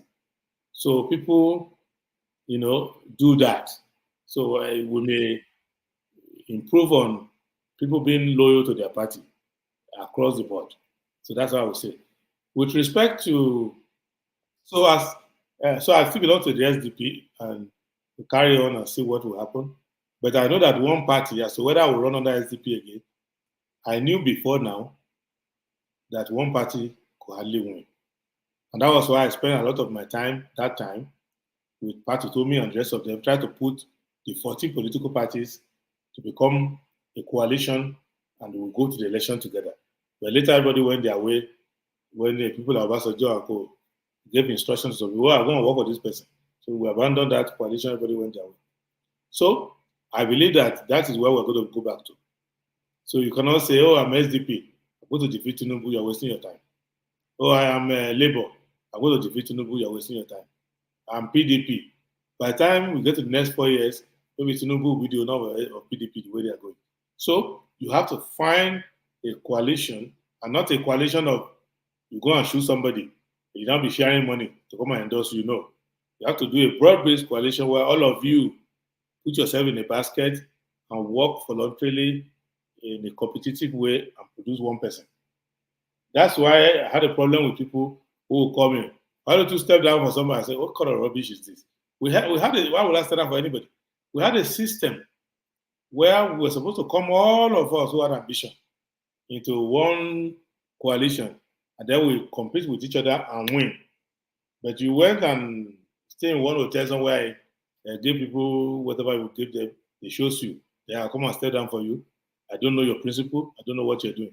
It's not going to work. So next time, I'm working with so many people to see that we come together and present one solid front. Now, with respect to those states, there is no problem with the Constitution. It's just that our people have cultural reluctance to follow what is inconvenient in the Constitution. The governor is indisposed. There are two options open to him and his family. If they think that being governor may inhibit his ability to take care of himself, rather than die in the office or risk his health, they may decide let him resign. The Constitution also has resignation on ground of infirmity is there. He can resign. So, but that's between him, his wife and children, and the doctor. They will know whether his condition is just need temporary reprieve or is a very serious case. Second option is the State House of Assembly and the State Executive Council can, if they don't see the governor for some time, they can call his doctor to a council meeting and say, tell us the state of the man's health, because we are not seeing him regularly. Then they can say, if they are convinced that the situation is critical, they can say, they can declare him incapacitated and ask the deputy to take over. The other option they have, which is what they have adopted now, is that they can say, well, let us not make a judgment on that. Since the governor is not available, let the deputy become the acting governor. So they continue. It's the same thing. The only risk they have is that if that continues for too long, God forbid, if anything happens to the deputy governor, then you have a serious vacuum. Because the deputy governor, as acting governor, cannot choose a deputy. So you have a problem there. So, but it's still tolerable if at least the deputy governor is acting. But they should start thinking in terms of what, if the situation elongates, start thinking of maybe they should make a more permanent arrangement. But we don't know. how serious the matter is, but it will be quite a serious situation if the acting governor is acting governor for a whole year. That may be a lot of time. You may just tell the governor to do something about it. Then on the sorry, Prince, to pause you. Is there something that like, because you said it'd be a curious thing if the deputy governor was acting for 1 year? Does that trigger anything that compels then Akeredolu to step down? No, it doesn't trigger anything, but it's risky for the state. Because if the deputy governor is acting, first, it's risky for Akeredolu if he's not well to come back and give yourself a Yaradua kind of situation. Where if you're not well, just stay and take care of yourself. Don't bother about the office because it's just an office. And if you cannot perform the function of the office, why are you there? So, but if it's just it could be a serious ailment, but that it needs just 2, 3, 4 months of rehabilitation, and it will be okay. And maybe every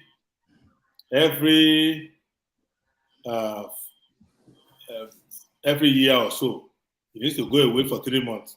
That may not be too much. Every year it goes away for 3 months, 4 months. That's not too, till he finishes and goes away. But if it's going for a prolonged time, that something may happen to the deputy governor in the process. Deputy governor too can be ill, and there's no deputy for him. Then the two of them will be ambulated. You get my point? Because so, who does power revert to in because that of the situation? speaker will be acting. So, for example, you have a deputy governor who is acting. Suppose he has a serious case of malaria. Serious malaria. Suppose he's involved in some happenstance. Suppose he's walking the stairs, he broke his femur. You have to take him to a Igbobi in Lagos or somewhere. So that means there's no governor, there's no deputy. So that is the risk there, where you should not have a temporary arrangement becoming semi-permanent. That's the point I'm making. One man. There's a third question. Yeah, what Okay. was the Sorry. hold on, Simba. Hold on, Simba. Rational mind. You had the third question. So it was Akeredolu, and then it was the SDP, and then what was the third one? About Tinubu's policy. Where Tinubu and his problems. Okay. Yeah, I understand the question now. No. You see, you were saying that he took contradictory position. It's not necessarily contradictory. It could be supplementary at best, but it may be unrelated. First, you're assuming that Tinubu cares about about high cost of fuel. He may not care. He may be one of those who believe that even at 1,000, we are still one of the lowest in the world. So it's only if he tells you that I want to benchmark the price of fuel not to be above certain figure. Then you can say, by removing the subsidy and at the same time harmonizing the currency, which automatically you devalue officially, how can you achieve that objective of a lower price? But from my reading, Tinubu doesn't have a ceiling. The only he knows is that I will not finance the thing, but he doesn't have a ceiling. He believes that the market will take care of itself. So there's no contradiction there. Only a person who is worried about factor cost that will have. So we may assume. Of course, hold on, please. One man, please. Of course, there's not. It doesn't say what. I will agree with you to some extent that there should be no contradiction in a normal Sena society, which Nigeria is not. There should not be any contradiction there. Nigeria is a state society. We only have problems in some areas. Hold on. Let me land this point. Yes. What I'm trying to make here is this: that you know the situation in that country. Now, one thing triggers the other, even when there is no reason for that. The idea will create some reasons around it. Now, we're talking about this. I don't know if you read that newspaper. I read it some days ago, but I get some daily bulletin from stockbroking firm from Nigeria. So they said it. So anyway, yeah. So They said that the marketers could not. No, I understand. I got Okay. that. But Right, what cool. I am saying is that the man who took that decision wanted them to go and find their dollar anywhere they will find it. What I'm saying is that something can be your concern, but it's not the concern of another person. So they may take a position. You will see that there will be two presidents. There will be an intentional incident. One will say, let's go to war. The other will say, no, let's negotiate more. The one who says let's negotiate more, not because he cannot win the war, but he will think, why would I make widows and bereaved parents out of a situation in which I can talk more? But the other one will think, if I have the power, it's an opportunity for me to use the power now. Why do I have to negotiate with somebody who's weaker than me? So it's like what happened in Falklands. There is not, some people, another prime minister other than Thatcher will not have attacked Argentina for it. They will find ways of getting the countries surrounding Argentina to put Argentina under pressure. They will sanction them, they will do everything, and Argentina will negotiate with them. But she decided. So sometimes when somebody makes a decision, don't try to plant yourself in their position and assume your values are their value. My reading of the matter is that Tinubu is of the view that it is not my duty as the government to guarantee fuel price. So if it goes to 1,000, you will cope. More so, I have other methods I'm going to cope for you. Later, I will reduce the price from the supply side. So when the thing is so competitive, more people will go into it and they start importing. At a stage, they will create a glut. When they create a glut, they will lower their. And if my friends who are refineries are also producing, there will be a glut and I'll quit the market. I don't want to be guaranteeing prices for you. You will see that it doesn't worry about how high school fees are. It is there are a couple of kids who drop out, but the university will be free to raise their funds. After all, when I was in Chicago, I was doing 2 jobs to attend the school. I didn't die. So the kids will learn, not your mother buys, pays school fees, your father gives you money, your uncles, you go and struggle for yourself. So everybody has different philosophy underlying what they are doing. So don't assume your value is the other person's value. So if Tinubu was interested in having a cap for fuel price, he would not take the decision together. But because he didn't think it was necessary to worry yourself about the cap for a product, he just took a decision. All right, brilliant. Thank you, Prince. Simba, did you want to have a quick say before I go on to Thomas? Simba, did you want to say something? No, I just want to ask Prince, is there any time limit to what maybe a governor, a president can stay outside the country? It's in the constitution. If you are outside the country, if you are traveling, you have to hand over. We solved that problem with Yaradua. So the National Assembly amended the constitution. So if you are traveling, you hand over. You could see that Buhari tried that. You hand over sometimes to Oshibajo to write and hand over. But sometimes when he is not happy with Oshibajo or is not comfortable with what is pending in the file, he will travel and they will be carrying the file to go and meet him there. But there's a minimum you must hand over. So, but has he not exceeded that limit now, Akeredolu? No. Well, he handed not out over of the now. country. He's in somewhere in Ibadan or wherever they say he is. It's in Germany. So what we are talking about now is resignation. No, you can't force resignation. Is an option, but at this stage it's voluntary, in the sense that he has to assess himself and realize that maybe first from his own point of view, not for the point of view of the office, to say, look, if I continue on this job in this my personal circumstances, let me put it, that's not his case. I don't know his medical case. But assume somebody who is on dialysis and has to take dialysis every week, and his doctor is in Germany or is in Saudi Arabia. He has to think twice. Will I go and I miss my dialysis and I die? Then I will, the same office I'm trying to save for myself, I will still lose the office anyway. So, Adewole was my very good friend, and I still miss him up to today. And a mutual friend of ours was telling me 2 days ago, are you sure that if Umaru had not taken this job, he would not be alive by now? Because when he was governor, he had the same problem and he was managing it. I told him, well, I don't want to comment. We have lost him, we have lost him. I don't want to start criticizing or commenting. So, and I had another friend who was governor of a state. He died in America here. And he had a medical situation he was managing. He was a senator. He would travel, manage it. When he became a governor, he was so carried away. He said, I have medical, I have to travel for something, or I want to travel for something.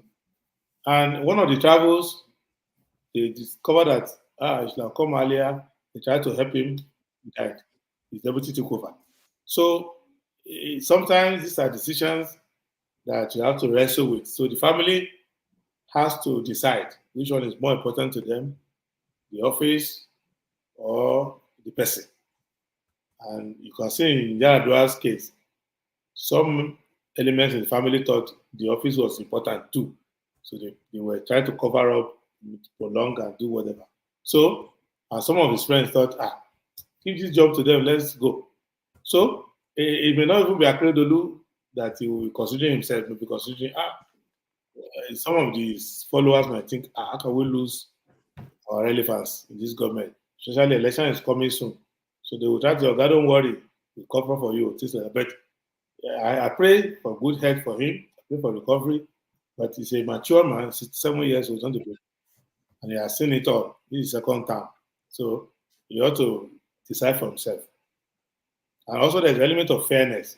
Is it fair to be collecting salary and occupying an office that you cannot perform? So if he had a staff working in his private company, will he continue to pay the staff like that? And the staff is not available to do the work? So individual judgment comes into it. But above all, what can the people of the state tolerate? That's so. And the philosophy, if you go to the state now, they will say, only God cannot be sick. Anybody can be sick anytime. Because I remember one case, there was a judge who was not sitting regularly in his court.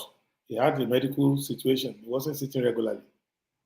And the Bar Association went and met the chief judge. I said, my lord, this judge doesn't sit regularly. So,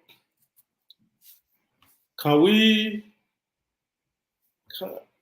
the chief judge remove his dress. Even me too, I'm sick. Who cannot be sick? All of you, anyone who can be sick. So at that point, they realized that the chief judge was carried away by his own moral value and culture. He wasn't doing his job as a head of a court who wants the court to dispense cases regularly. So they kind of manage the situation. So culture also play a role there. So they might say, after all, it can happen to anybody who cannot be sick tomorrow. So there will be tolerance. So it's like in a school, you miss an exam and you go and tell them that you were bereaved or something happened in your family. In some school, they will say, repeat the year. In some school, they will say, sorry, what happened to you? Okay, we'll give you again. So culture plays a role there. So that is the thing. It's not a constitutional issue. All right, thank you. So, Thomas, you're up next. You were driving around in your rather nice looking car earlier on, showing off the weather in Australia. So, Thomas, let's hear from you, or are you still cruising? Thomas?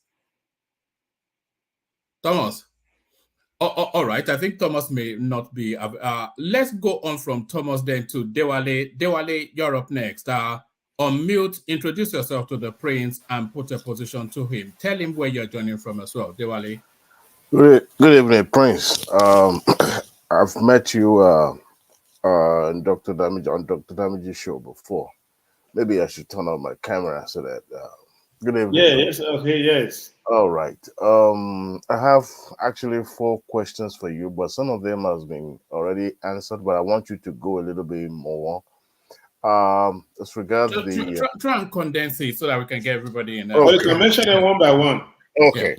Concerning the palliative, the 8,000 naira proposed by the federal government. Yeah, they dropped the idea. It's a very serious idea. Yes, I know they dropped the idea, but earlier you were talking about the procurement of buses to local government in Nigeria.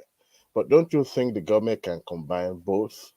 I was arguing with somebody at the comment section that those buses may not necessarily be needed in some rural areas where you have some farmers that some of their farms are in the remote places that buses cannot get to. So buses will be useful in the urban area where 8,000 can go a long way. No, I think let's look at it this way. When people say buses, they don't mean buses. It's a shorthand for transportation. Okay. So if where Keke will work, you buy Keke for them. Where a lorry will work, you buy a lorry. So it doesn't have to be a bus. Bus is for on TV, everything is dominated by city people. So their problem is what they will mention. But when you go into implementation, you realize that in some rural communities, what they actually need is another form of transport. There are some places where what they need are boats. You are talking about maritime or riparian location. So it just means that since cost of transport is what people are complaining about, you address that. Then cost of food. Why are you going to give people money to go and buy food when you can actually procure food instead of giving people money to go and buy food that doesn't exist? So I hope you know that India took a decision that they should not send rice to Nigeria anymore because they have their own internal issues. Because the price of rice is rising in India. And India thought, why are we sending our rice to Nigeria? So if you don't have enough paddies in Nigeria to produce rice, and the price of rice is a bag of rice 40,000. If you give money to the local people to go and buy rice, where would they get the rice to buy? So it might be better for you to make an arrangement. Shagari did it, conditional supply. But because Umaru Diko and Co. were set to have mismanaged it that time, people started criticizing it. But it's a sensible program if it's well implemented, where you actually, government has a place where you can go and buy food at affordable price. But for those who are actually they're in an extreme situation where there's no other way, that money should be the last resort. Okay. Yes. And I don't want to take much of your time. So speaking of that, do you think a government reversing its policy shows a weak government or a listening kind of a... No, it's not a weak government. I mean, what are you to... You can't be right all the time. You are human. And also, it's not their policy. People, it's the policy of Buhari. But since they're the same party anyway, it's a problem. But that thing was inserted in the budget by Buhari. The $800 million from World Bank was negotiated by Buhari. But anybody who is elected is bound by law to implement the budget as passed. Even if I was the one who became president, immediately I took that out of office, I'll be forced to remove subsidy. I'll be forced to do this palliative. I'll be forced to do everything. So what I will do immediately will be to go to the National Assembly so that I don't become a lawbreaker and say, look, this thing that says subsidy should be removed by end of June. I don't agree with it. National Assembly, take it to June 2025 for me. So they may start arguing with me there. Those who believe in it will say, no, you cannot amend it. So that's why you go into negotiation. So government is not, even the way I'm speaking now, when I'm in government, it's not going to be just like that. Because when you meet existing obligations on ground that are legally binding, whether you agree with them or not, you have to implement them. And if you don't want to implement them, you have to go back and change the law.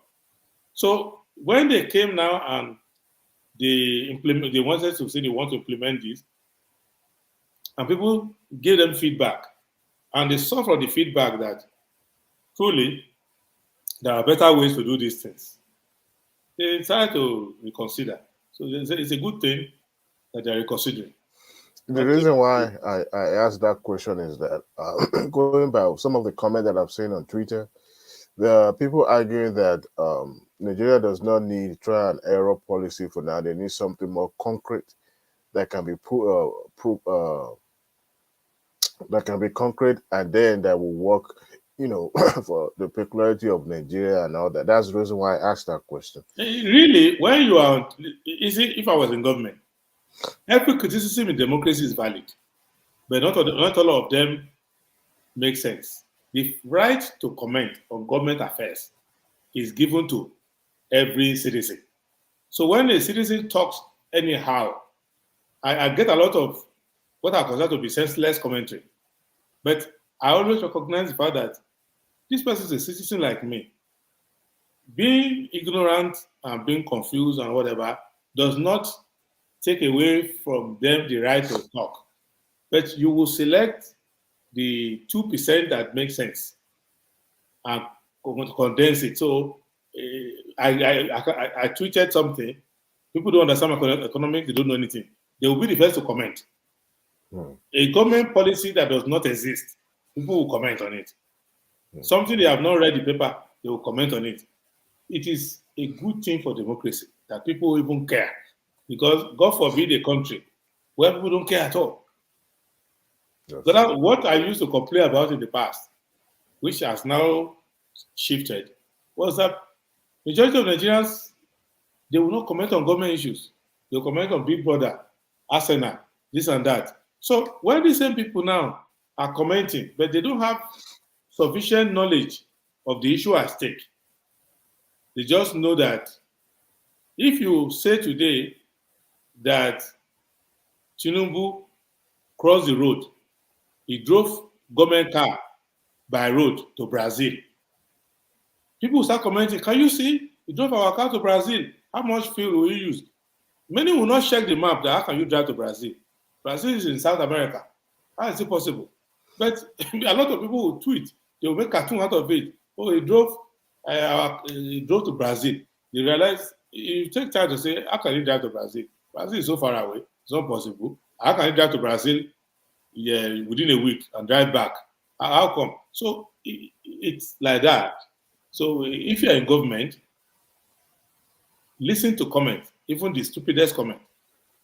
Listen to it, because you may get a grain of, first, you are benefiting that your people are responding to you and what you do. Second, you may get some knowledge of people's concern. You may even learn that you are ruling over ignoramuses. You need to educate them more. So you don't shut them down. All right. Yes. I don't want to take much of your time, but let me touch on, I have two questions, but let me touch quickly on religion. Earlier, I listened to you talking about, that you actually answer the what actually happening in terms of religion in Nigeria. You said that you don't really see that as a big issue or consider that as an important topic, but because I kind of foresee in the future that you were going to play a major role in our politics space, and if you found yourself in a position where you are in charge of government, do you think the state should get involved in sensitizing people more about what our constitution is all about, and also address this religion affiliations that is perverting our political space and the way people sees it as it is a do or die thing? You see, the problem is a leadership problem. It may sound like cliche to say so. Everything that is a problem is also a solution. If you discover that Nigerians are highly religious, then you use religion for development. You mobilize. Adewole did it. That's why if you look at Nigeria today, the place where Islam has the highest number of schools, Asauddin, Kamaluddin, whatever Din, is in the West. Because Adewole realized that the people are religious. So he used the church to set up schools, set up his own public schools, He assisted all the churches to set up schools, Catholic, Anglican, Baptist, whatever. He also encouraged Muslims to set up. Adewole was the first to set up Pilgrim Welfare Board. Before Adewole, Pilgrim used to go to Mecca and Jerusalem by themselves. He was the one who set up the Pilgrim Welfare Board and did everything and helped them to negotiate the price cheaper and mobilize. So you can use it. But if you are not a leader, you are just a ruler who needs to divide before you rule, you will take the negative side of it and use it. So if ethnicity is what is wrong, in the First Republic, how do they use ethnicity? They use ethnicity positively. Because if you are in Lagos, Nnewi Improvement Union, they have scholarship for any Nnewi boy who wanted to go to America to school or go to England. Ijebu Improvement Association had scholarship. So they are still doing ethnicity, but they are using it for development. So anything people believe in, you can use it to mobilize them for good. So what the leadership is failing to realize that development is the end goal.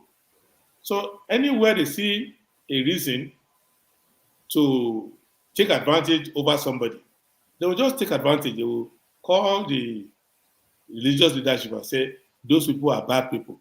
Don't let them come to power. Don't ever vote for them.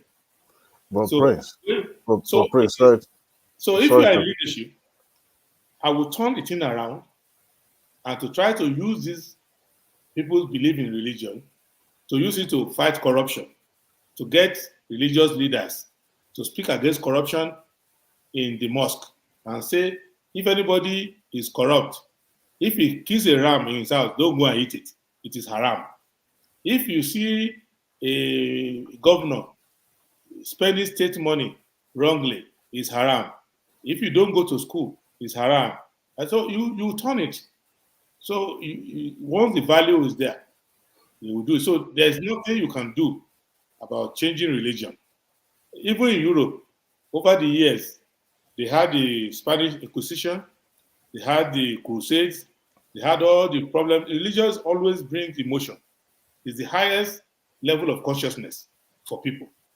So all these countries that have become wise over religion, they are the places where people used to be stoned before. Even in America here, remember Salem in Massachusetts, where they used to do the witch hunt. And all so everybody does. Even in America here, if you remember in the 90s, there used to be Waco in Texas, where a pastor gathered people together, excuse me, and they committed massacre. Yes. No, you always have to work on it. So that is the challenge of leadership. When your people are into look at some law enforcement in some cities, like Los Angeles in the past. The police, they will see 2 or 3 gangs of black people or Hispanics who are selling drugs on the street. They will give gun to one person to shoot the other person. They were using that to cancel each other out. Whereas in some other cities, they will go and persuade them off the street. So there's no situation that social engineering cannot handle. Depending on what... But don't you think the previous administrations have failed to address this, knowing that this is one of the fundamentals? The aim of most of the people in government up to now is not to socially engineer the country. It's just for them to personally escape from poverty and they take privilege. You assume that they try to help the people and they fail. No. The organizing principle for them is that this country is rich. If we are lucky to be the one in charge, let's take care of ourselves. And let us now, for 2 reasons. Because we have done some things that are not good, let us be interested in succession. So whichever way they oppose each other, when they leave office, they will be calling each other, that boy that wants to be governor of your state, if he gets there, you may be in trouble. You better watch out. So they form together and say they are elders of the country. So they also choose the successor. So they have a succession plan, which is first to save them from being questioned. So if you look at Nigeria today, when we are listing our heads of state, we list all heads of state that are alive, including those who came to power illegally by gun and those who were elected. In some other country, they won't do that. If you are not elected, they won't mention you again. So it's a question of how we manage our transition, because the people who were illegally, who took over power illegally, are the people who brought the people who got elected. So they are the same position. So, so the kind of situation you have in Burkina Faso now, where they are questioning who killed Sankara many years ago. In Nigeria, our leaders are thinking, maybe some guys will come to power and start asking questions about who killed this person, who killed that person. So they have that interest. Secondly, many of them, when they leave office, they always go with some business, stream of income, oil well or something that they are perpetually trying to hold on to. So they are interested also in who comes in. So these are what we need to understand, that it's not that saying Nigeria is difficult to govern or the social engineering required is hard. It's that our elite, ruling elite, don't feel safe, don't feel secure. So they try to not hand over the power to the people. And the people themselves have other affiliation with their leadership that is not based on performance. So whether they perform well, they don't perform well, they kind of take pride in them. How do I say so? When I go out to campaign and I get to a community and I start to relate all the problems in that community, they will say, that is true, that's our problem. Then when you finish, they will say, before you go and pay courtesy call to our former governor, pay courtesy call to our former head of state here, because he will tell us what to do. Even though you have just analyzed to them the problem they have, they agree that these people who ruled them before caused all this problem. But they are still associated with them in a particular way, that they still see them as their leader. So sometimes when you say, why is it that this person wants to change the country and is going to see this Babangida here, Obasanjo there, this one there? It's not because you want to. It's because when you do field report, you will find out. For example, when I went to Abeokuta, I went there and I started going from community to community, then traditional rulers and everything. And they started saying, if we are looking for a president, you are the kind of person we are looking for. We have been talking about it. Then, can you do something? Go and reconcile with Obasanjo. I said, I don't have a problem with him. Go and ask him. He said, yes, but go and talk to him. Then I said, okay, sir. I went to another place. Youth, the women, when they finished, have you seen Baba? What was Baba? So another group will say, after you left us, we went to report to Baba and said, this is who we met. He said, yeah, he knows you, but you have not come.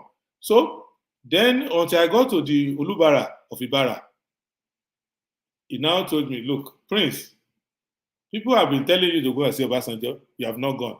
I've called him. He's expecting you now. Immediately you leave my palace, go there. So what I'm saying to you is that the analysts can sit at home or in their office or newspaper and start assuming that there is a grievance that Nigerian people have against those who have ruled them before. It's not so. In fact, certain communities, when you go, how they react to you depends on whether you honor their traditional ruler very well. That traditional ruler may have been a permanent secretary who didn't perform, who stole all the money. It may have been anything, whatever, retired general, whatever. But they take pride. I've been to certain communities where, as I was leaving, they said, we're going to vote for you. You have honored our traditional ruler very well. You are the only presidential candidate that has come to this village to honor him. So you start to process all of this and realize that, look, where your people are, anthropologically, sociologically, is where you have to take them from. So it's more complex. So don't assume that these leaders, if they try to go straight to handle governance, nothing is complex in Nigeria. It's a very lucky country. It's a very blessed country. It's very teachable and trainable and changeable country. But that's usually not the priority. I've had some feedback of people who talk to me about that they're not happy with Tinubu or they're happy with Tinubu. And these are highly placed people, these are people engaged in politics. If you see the reason they are giving, it's not even about this fuel subsidy or anything like that. Let me give you an analysis that I don't know if you caught it. When Tinubu welcomed the Oba of Benin in the villa, and they gave him all the due regard and everything, even some of the people who are extremely critical of Tinubu, they said, if we know that this guy is so good like this, look, this guy will go far. So they were very happy. So, and I was thinking, okay, maybe just for 2 days. But today, somebody still opined to me that Tinubu, the way he received the Oba of Benin was so fantastic. In fact, so it's not only these metrics that work. Sorry, Prince. Can I come in there for a moment? Do you think Tinubu was too deferential to the Oba of Benin? No, it wasn't too deferential. That's the right thing to do. It's the president of the country. It doesn't matter. It doesn't matter. I am the Oba of Benin. No. If Tinubu if Tinubu's mother was still alive and she came to the villa to visit Tinubu, would Tinubu say, I'm the president, brother should kneel down? No. So if I see the Oba of Benin now, because I have Benin blood in me through ancestry, in our royal palace, our first male king came from Benin. He grew up in the palace, is the son of the palace. So if I am the president of the world and I see the Oba of Benin, I will greet him very well, I respect him. The same thing with the Alaafin of Oyo, because originally we came from Oyo. So, and we're all related. So if I see the Oshomawe of Ondo coming to the villa and I'm president, I'm going to receive him from the gate. If I see Obi of Onitsha, the same thing. Sultan of Sokoto, it doesn't take anything from me, because the prime minister of Britain still bows to the Archbishop of Canterbury, still kneels for the Queen. This thing takes you nothing. After I've given you all the respect, you can't tell me how to be president and control me. No, I just give you courtesy. So it's like that. It's not out of order. We have a culture and we have a tradition. Might I throw one question in real quick? No, not yet. I'm not going to yield the floor yet, but I want to ask my last 4 questions, then you can yield the floor. And your last how many questions? My last question. Okay, go on. 4. Yeah. Go on. And I also know that Prince is been with us. I'm just conscious of the fact that the Prince has been here for a while. No, don't worry about me. If I was president, I would still be looking at now treating fine. So don't worry. All right. This is a child's play to what the president should do. The president will work 19 hours minimum if he wants to put Nigeria right. Thank you, Prince. I don't want to take much of the time. Earlier, when Prince Daddy was asking question about the bout between you and the TUC, I believe one of the secretary, I'm not so sure, on the Channels Television. The president of TUC. You alleged that the leadership of TUC were busy collecting money from the government.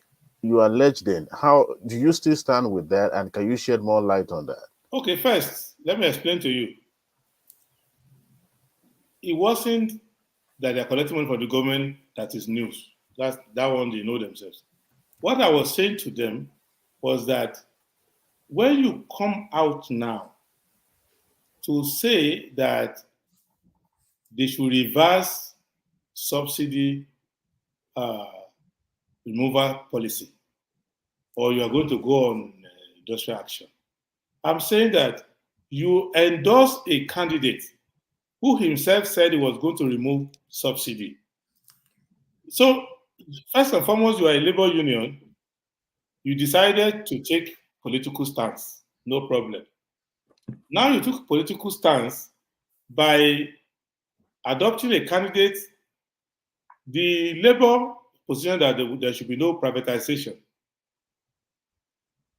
The candidate is for privatization. The original position of labor is that subsidy removal is hurtful.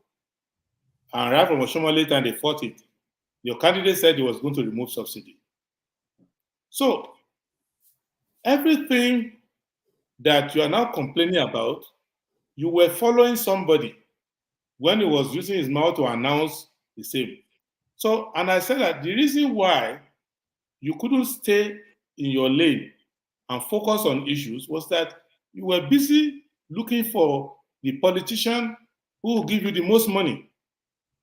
And that was where their focus was.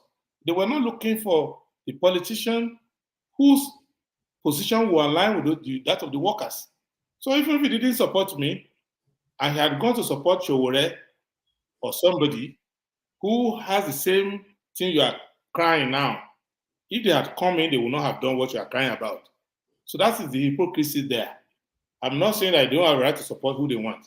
But if you support a particular candidate who said exactly what the other person says, and you were joining them, hailing them and clapping and echoing and say, vote for this person, I don't think you are in position to come now. You have lost that credibility. Because anywhere you go, that person is going to use it to challenge you and say, what am I doing? I'm doing exactly what you supported. More so, the TUC, when they met in Calabar, went and said that subsidy must go. And that the line, because Pengasan, sorry, it wasn't TUC, it was Pengasan. But he was, at that time, the head of Pengasan before he became head of TUC. So he took his Pengasan people to Calabar. And they are the people, the union in charge of oil sector. So they said subsidy must go. More so, when the Petroleum Industry Act was being passed, they went to National Assembly and supported that subsidy should be removed. And subsidy was removed. So there are two laws in Nigeria now that even me, that I don't want to remove subsidy like that, those two laws are binding on me. So if I become president today, the subsidy removal must continue because there are two laws. Petroleum Industry Act says that government money must never be used to subsidize any product, petroleum product. Second, the 2023 Appropriation Act, both of which were passed before Tinubu got elected, said that subsidy funding will end June 2023, not beyond. So, and they were around when those laws were passed. They didn't talk, they didn't complain. Those are the analysis I was making. So if I was the one elected, the first thing I would do would be to go and amend the Petroleum Industry Act and say, no, you can't buy me like that, and amend the Appropriation Act. Thank you very much. All right, brilliant. Thomas, you're up next. Thomas, hopefully you're ready now. Thomas, are you there? I'm here. Hello, my brother. Sorry, Thomas. Before you come in, I think Mike wants to quickly insert something. Yeah, Mike. Yeah. Sorry, Thomas. Sorry. Prince, you appear to be very liberal when it comes to ethnicity and religion in relation to politics. And in the past, I've seen you say something like it shouldn't matter what part of the country a governor of a state should come from, So I want to ask you this. So would you think it would be fine if, let's say, a governor, a person come from a part of the country where maybe in that side they don't respect kings or they don't believe in monarchs and things like that. So that person from that culture to come to a place like Southwest and become a governor. And we all know that the Nigerian constitution kind of give governors powers to dethrone kings if they want. Like we saw in Kano where the governor dethroned the emir of Kano. So don't you think it'll be kind of dangerous if that kind of situation happens where somebody come and become someone from another tribe, maybe where we know something part of the country where they don't believe in kings, they don't respect kings, they can insult kings, can come become governor in the Southwest and begin to dethrone kings like Alafia for Yo, or maybe Oba of Lagos or Neo of Ife because he doesn't like them, doesn't agree with them. So what do you think? I just Is that a Rose Vivo Okay, question? first, let No. me just put it this way. If you are a governor, you will have better priorities than deposing kings and up and down, because you have just 4 years and you want to make your mark. These kings, you cannot remove this for their family. You can say you don't like an individual. Now, there are 3 ways to look at it. There are certain traditional rulers who may have excesses because they are involved in politics in some situation. And so the authority of the civil authority over them is still there. It's a proper authority and they have a way to manage it. However, if you are a governor, whatever your personal views are, you are a representative. The power is donated to you by the people. So your behavior towards a particular traditional ruler should be based on how people perceive the traditional ruler. So if I go to Obi of Odisha's palace, I am not likely to prostrate to greet the Obi of Onitsha. Why? Because I will look at how the Onowus and the other chiefs and the community, how they greet the Obi of Onitsha. So if they just bend down and do like this, that's what I will do. So you have to respect according to what the community gives. If you go to another place where they remove shoes, you remove shoes. So a governor is not really somebody who can be a dictator, because if you go too far, the House of Assembly will also remove you. Or they won't it happened in Kano. Don't remember I mentioned it happened in Kano. No, in Kano, and you can see that the implication is still there now. The issue is that certain traditional stools are intertwined with the politics of the place. It happened in Oyo before. The Adeyemi, the second, was removed because he got too much involved in politics. And Olowo Fowo Lagbegi was removed because he got too much involved in politics. So traditional rulers, it's both ways. Traditional rulers know that if you get too comfortable in politics, you can get into trouble. Look at Ikirun, I think it was Ikirun in Osun State, when Adeleke became governor. The traditional ruler started dancing, play music, dancing around, say, oh, shame on Oyetola, he will never come back. He's dancing up and down. So imagine if the tribunal had returned Oyetola and he's petty about it, or he feels slighted. He will just send the traditional ruler out.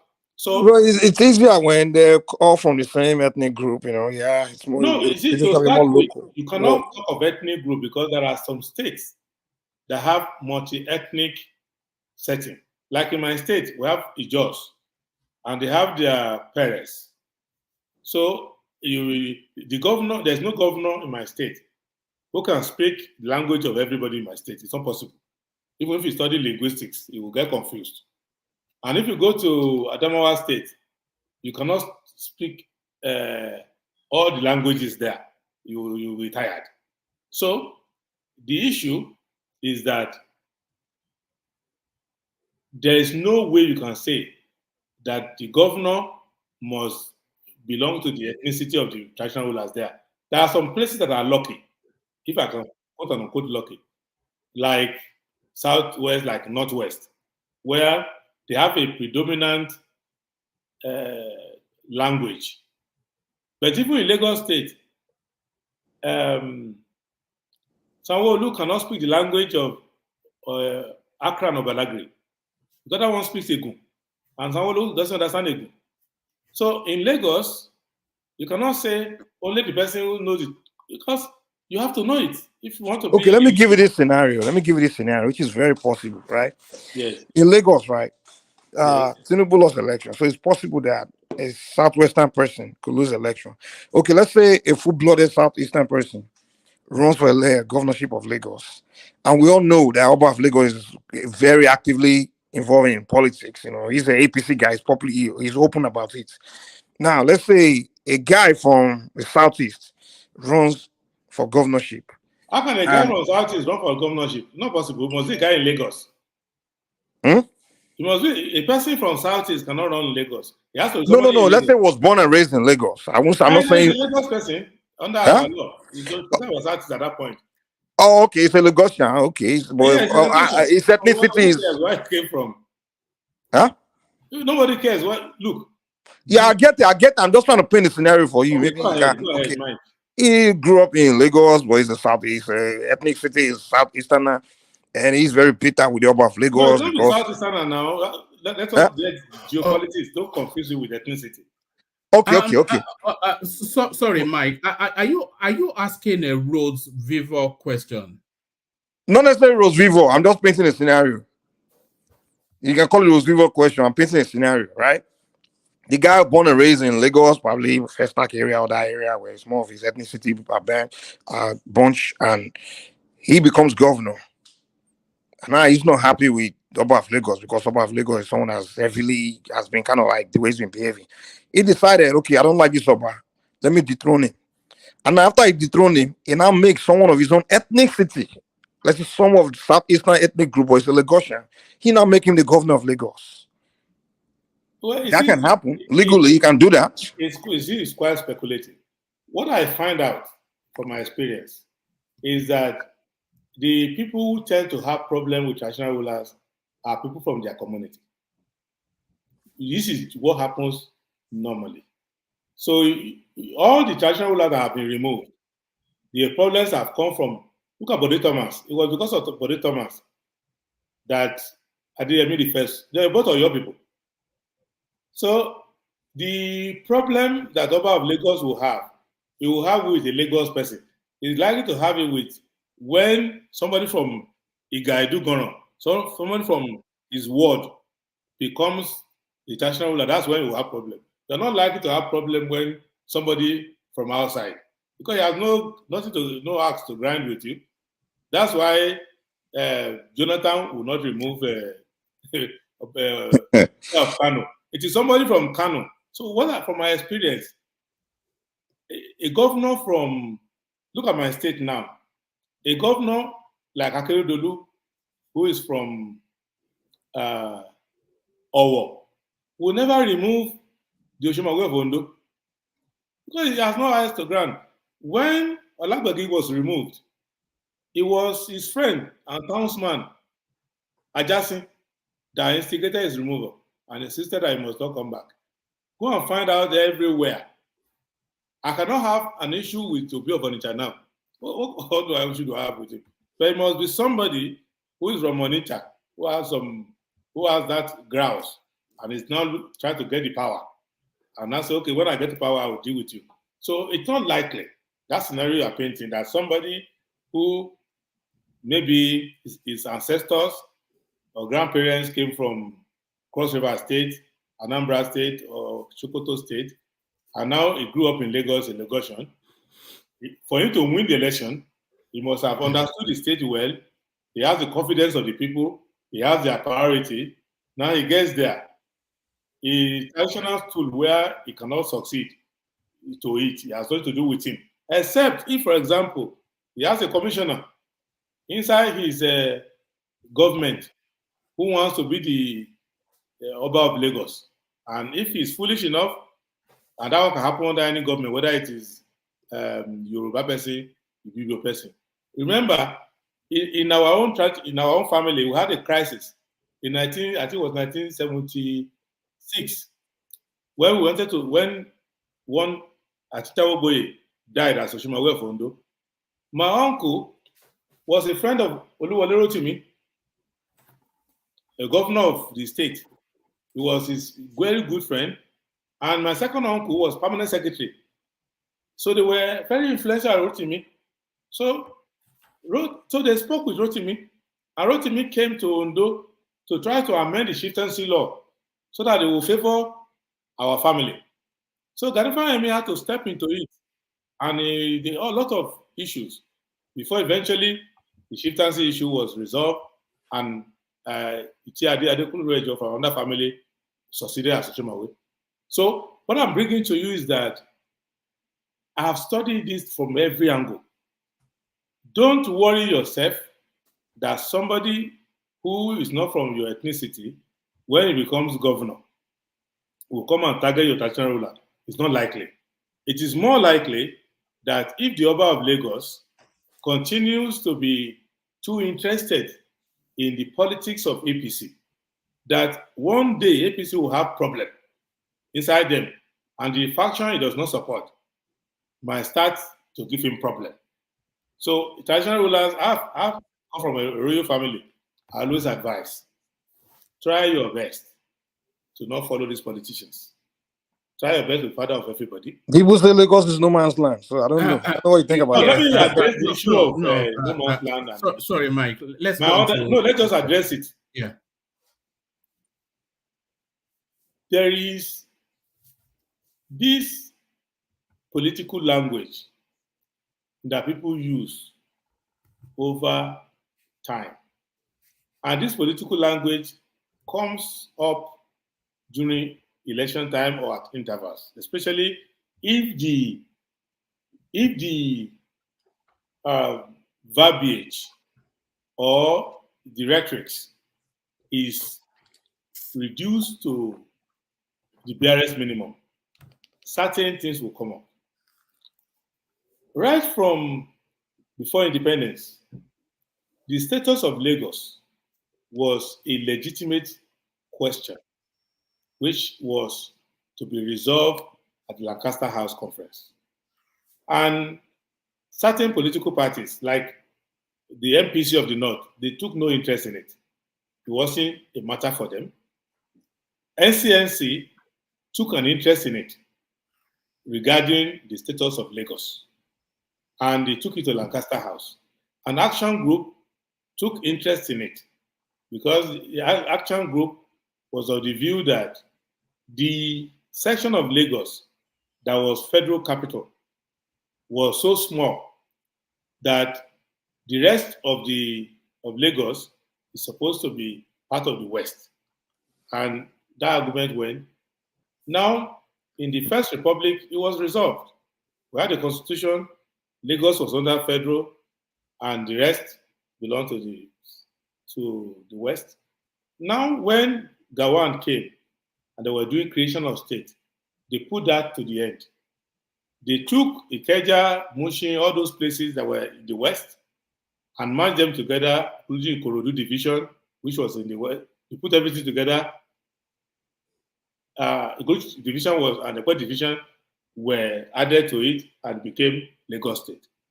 Now, so from that time, Lagos State is Lagos State like any other state. And every state in Nigeria has indigenes. Even FCT, which is our official capital now, has indigenes. However, the ability of anyone to settle down in any place and become electable there has never been in question in Nigeria.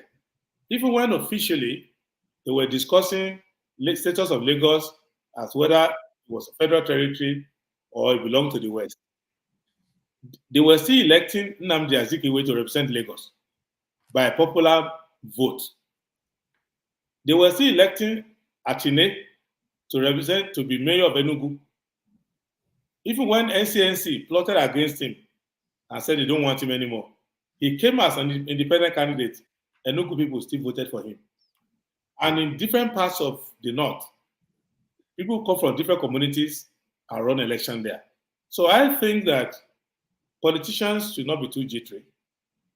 If you don't treat your people well, if they misunderstand you, anybody from anywhere will come and contest and they will beat you. And you can be fighting back and say, it's not from here, it's not from there. That is your problem. On the other hand, if you go anywhere in Nigeria and you are well received and you say it's a no man's land, you have lost your senses. there's no man's land in Nigeria, right from the last 1,000 years. Every square inch of Nigeria has somebody who was there before you. So I don't think there's any no man's land anywhere. Even in Abuja, where I have some property and I live when I'm in Nigeria, I don't assume, because in Nigeria, in Abuja today, if government allocates land to you or you buy land, the indigenes will still come and say you should pay them for their economic rights, and it's an official payment. The government will say go and pay. So I don't want us to go to bed. It will be a shame if you can't use talents who live in your community. For example, let's say we are going for all Nigerian games and we are running in schools, and the fastest girl in the school happen to have his parents come from Cross River State. Will Lagos State say don't represent us? Or when they win the trophy, would they say, no, we reject the trophy because the person who ran and came first he was not from here? So if you can do that, if you have medical students who come to do NYSC and you are trying to hire doctors, and the first 3 best housemanship or interns or medical doctors happen to one come from Anambra, one come from Imo, the second one come from Katsina. A third one, you say, no, I'm not going to hire them. So you are going to ruin yourself. So if you can have these people who build their credibility over time, then you would expect them to rise higher in your system. What I don't endorse, which is what is happening, is ghetto system. And ghettoization of politics is not good. Where, for example, you come from ethnically from another community, you now come to the state that you are living in, you don't blend with the majority there. You are trying to create a system where you go to your own ethnic people to try to use them to vote for you, which is what some people do, which I think is not wise. In which case you say, oh, I want to be in Lagos, but you are not blending with people of Lagos. You don't speak their language. You don't acculturalize with them. But you are hoping that if I will be doing census where my people are. So like me, I'm a Yoruba person. There's nothing I can do about that, and I'm very proud of that. So, but when I get to Kano, I don't look for Yoruba votes. Start going to Yoruba community, speaking Yoruba to them. I'm your son, vote for me. I go to Kano people generally. So some of the people who are playing politics in other parts of Nigeria, including Lagos, they are making that mistake of when they are trying to create the narrative of their politics, they tend to box them into a corner by going for the easy kill, easy, low-hanging fruit of saying, my mother is from this place, vote for me. There's a tendency there that you can, if it works for you, fine, easy vote, but it can backfire.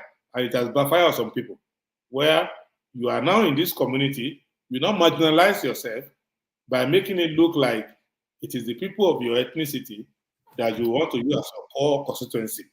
And you are just gathering a few people to blend it. So that you now sneak in without having the acceptance of the majority. But as we improve, people will try different methods. They will realize that it doesn't work. They will now realize that a broad-based system, if Nnamdi Azikiwe could be representing Lagos as almost 65 years ago, easily, the man who broke the mace in the Western House when Akintola and Adewole were having their issue, Ibubedike, he was representing Ajeremi Ifelodun at that time. And Yoruba were voting for him. So if they could achieve it that time, why do you need to come now and try to go to where your people are? It's rubbish. And people who live in municipalities should blend there, live there. Bush, they are from Massachusetts. They're not from Texas. But once they moved to Texas, they became Texan. And they blended. Clinton is not from Arkansas. They moved there. Hillary is from Pennsylvania. She married to Arkansas and moved there. Later, she moved to New York. She became a New Yorker. But you cannot say, I am from Ondo State, but you are fighting the politics of Anambra. You are not fighting the politics of Ondo State. When I was the national president of Ondo State Student Association, Onyabo was my secretary. I don't know where his parents came from, maybe Imo or somewhere. But his name is Onyabo. He can't change that name. But he spoke the language. He was more of an Ondo person than even me. It was because of him that I even won my election. He was my national secretary for me. We knew him as Onyabo. I think it's that Chukudi Onyabo or something. But that time he's from Ekiti. Ekiti was part of Ondo State then. But he was the main leader of the Ondo State Student Association. Because he was born in Lekki, which was part of Ondo State then. He grew up there, he spoke the language. We saw his name. One of the foremost scholars of Ondo language and Ondo study is Remigius Obinta. He's from Ngbidi in Enugu State. That's where his parents came from. But he was born in Ife and he grew up in Ondo. When I speak my language, he tries to make some correction to the language. And he did his PhD on Ondo forestry. He's well known. He's teaching at Ife. So nobody can marginalize such a person because who cares? And the history of my community is that different people from different parts. And I can tell you lastly on this point, Glover, governor of Lagos, after whom Glover wrote his name, was a very close friend of my great-great-grandfather. So they were very close. So he would send message to Ondo and all of that. They were very close. So as a ruler of Ondo, you were trading with the British. At that time, there was no Nigeria. So Glover was the deputy consul because the headquarters of the Royal Niger Company was in Ghana. So he was kind of managing that relationship. But the one I want to bring out of you was that during the American Civil War was on, and Americans were importing one gun. Steiner is the gun. It's automatic, one of the early version of automatic gun. So there was war in Yoruba land. So then Glover, because at that time British policy said it should not interfere in the war. So Glover, being a friend of my great-grandfather, now told him, okay, I can help you. So he helped him to buy these Steiner guns. So they went and delivered the Steiner gun to Agbabu. But these guns were so specialized guns. So he now gave him some Hausas to help him use the gun. Because at that time, the West African Frontier Force had the Hausa constabulary. And the Hausa people, they trained them on the gun. So it gave him the Hausa people. The Hausa people, they came to Ondo around 1859 to 1861. That was at the time that they came to Ondo. They remained there to today. So as I was growing up, my grandmother would tell me that Olabisi is a descendant of those Gambari people that came with your great-grandfather for this thing. So, but they blended, and they are there now. So we don't know where anybody came from at the end of the day. So, and look at Lagos today. Many people are making noise in Lagos today. They forget that Obalende was a land that the colonial government gave portion of it to settle those Hausa constabulary people who they were using to conquer Nigeria. And it is this same Hausa constabulary that went in 1903 to go and defeat Sultan of Sokoto, Sultan Atahiru. So the soldiers that the British used to go and defeat Sultan of Sokoto were Hausas. And with a couple of other people added to it. But the core was the Hausa constabulary. So you cannot say this ethnicity, people don't want to understand that it's politics can mismanage anything. So, and if they mismanage your diversity for you, that is your problem. So I don't want us to have a cast in stone that if an Igbo man comes to contest election in Lagos, he must win in order for Yoruba to show that they are not tribalist. That's not correct. And you cannot take the position that no Igbo man will ever win. A time will come when an Igbo man will go there and become governor of Lagos. That will be somebody that the community don't even remember as Igbo. They just see him as a foremost Lagos person. And we were achieving that in the past. You will see that the people in Lagos who were prominent, they forgot where they came from. In fact, when Lagos Stock Exchange was to be established, Sir Louis Ojuku's Colonel Ojuku's father, was made the chairman, and he made a very substantial contribution. Without them, we would have been building our stock exchange in the 70s. So many things. Same thing with Nigerian School of International Affairs. At that time, everybody tried to be a good Lagosian. So if that time can come back, where you want to be a prominent Lagosian, you would stay there, develop with them, but you come from somewhere, you are selling gala on the street, you now make some little money, start insulting people. That is not going to help you.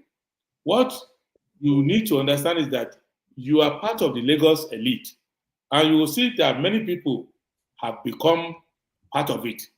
So it's not difficult. And the same thing will happen in other communities as they are getting urbanized. The more urbanized you are, Kano has solved that problem. Majority of the people we find in Kano are not originally from Kano. They come from Maiduguri, Ogumosho, anywhere. Once you get to Kano, they will take you. They don't really care anymore. So, and other communities don't care. In Niger State, they're like that. As big as Niger State is, many ethnicity, many people came from different places. Same thing in Kaduna. They came from many places. If you go to Kaduna House of Assembly, you'll be shocked. They wear the ancestry of some members. So, but you cannot play identity politics where you say you are a Lagosian, at the same time, you are using your ethnicity to mobilize. No, you have to blend with majority of Lagos politics. That's what I believe. And the same thing is true as well. Oh, all right, excellent. I'm glad I did not stop that. That was actually that was educational. So thank you for that, and thank you for asking that question, Mike. I nearly stopped you, but I'm glad I did not. But now on to you, Thomas, who has been waiting patiently. We'll see you leave home. We'll see you get back home. So now we hear from you, Thomas. You're up next. My brother from another mother. Shalafia Lewa. Alafia Anyeshe. Yeah, good afternoon from Australia, Melbourne. Maybe anytime you come to Australia, maybe we have dinner together. I will come to Melbourne and see you. Yeah, my brother. Thank you so much. I have 3 questions, very short, and I want to answer it very short so that we can move forward. Peter Obi has been a enigma in this election. He has crossed some hurdles. I even said he will not get 3 million votes. He got 6 million votes. For all through, he has been alleged he's been a pathological liar. Apapa just came out some days ago that Peter Obi claimed he didn't know him.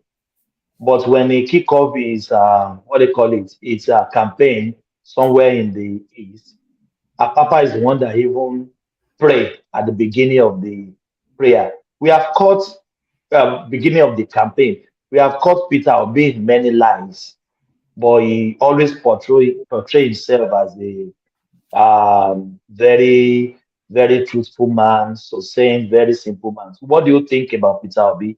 Number 2, if Tinubu call you to come to his cabinet, would you take any position from Tinubu. Then three, there will be an allegation that you are surrogate of Tinubu. You are just there to field something that's something between you and Tinubu, and this is coming from the obedience quarters. So that is my question. Thank you. Okay, very simple. My opinion of Peter Obi is a nice person.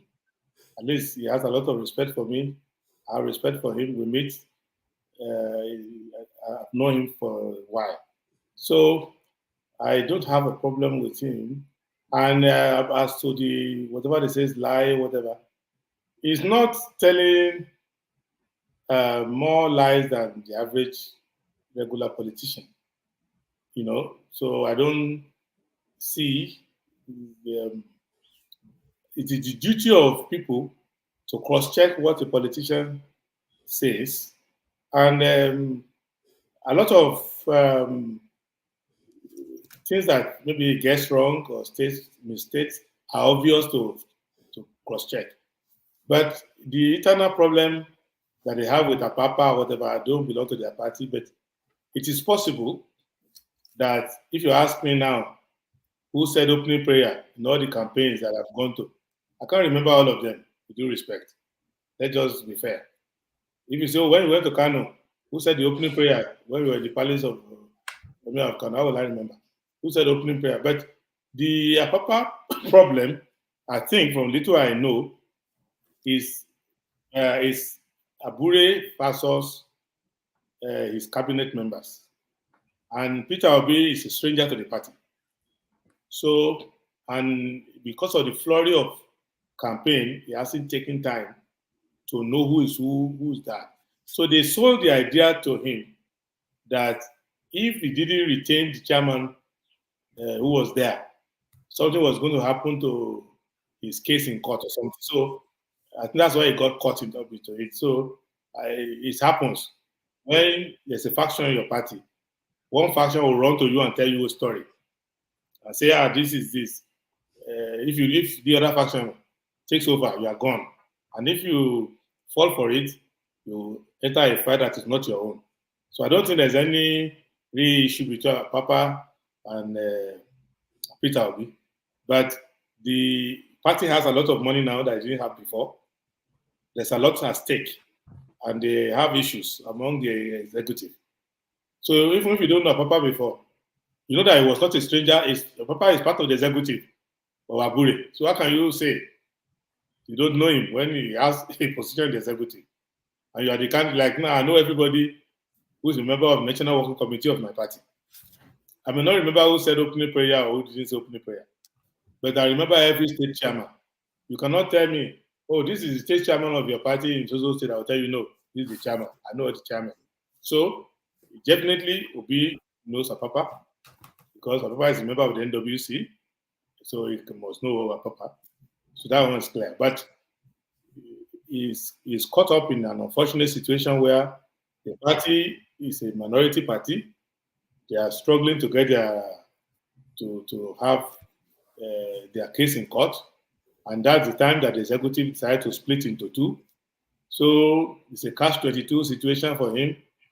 And if he hasn't got political skill to manage the thing for them, then he will just take the easier option. I say, okay, let me just stick to the one who is there now till we finish.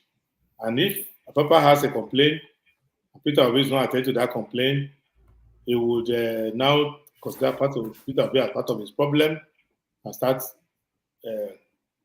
either retaliating or criticizing Peter Obi. A majority of obedience, they don't know logic, they don't care about truth, they don't know history, they don't know fact from fiction.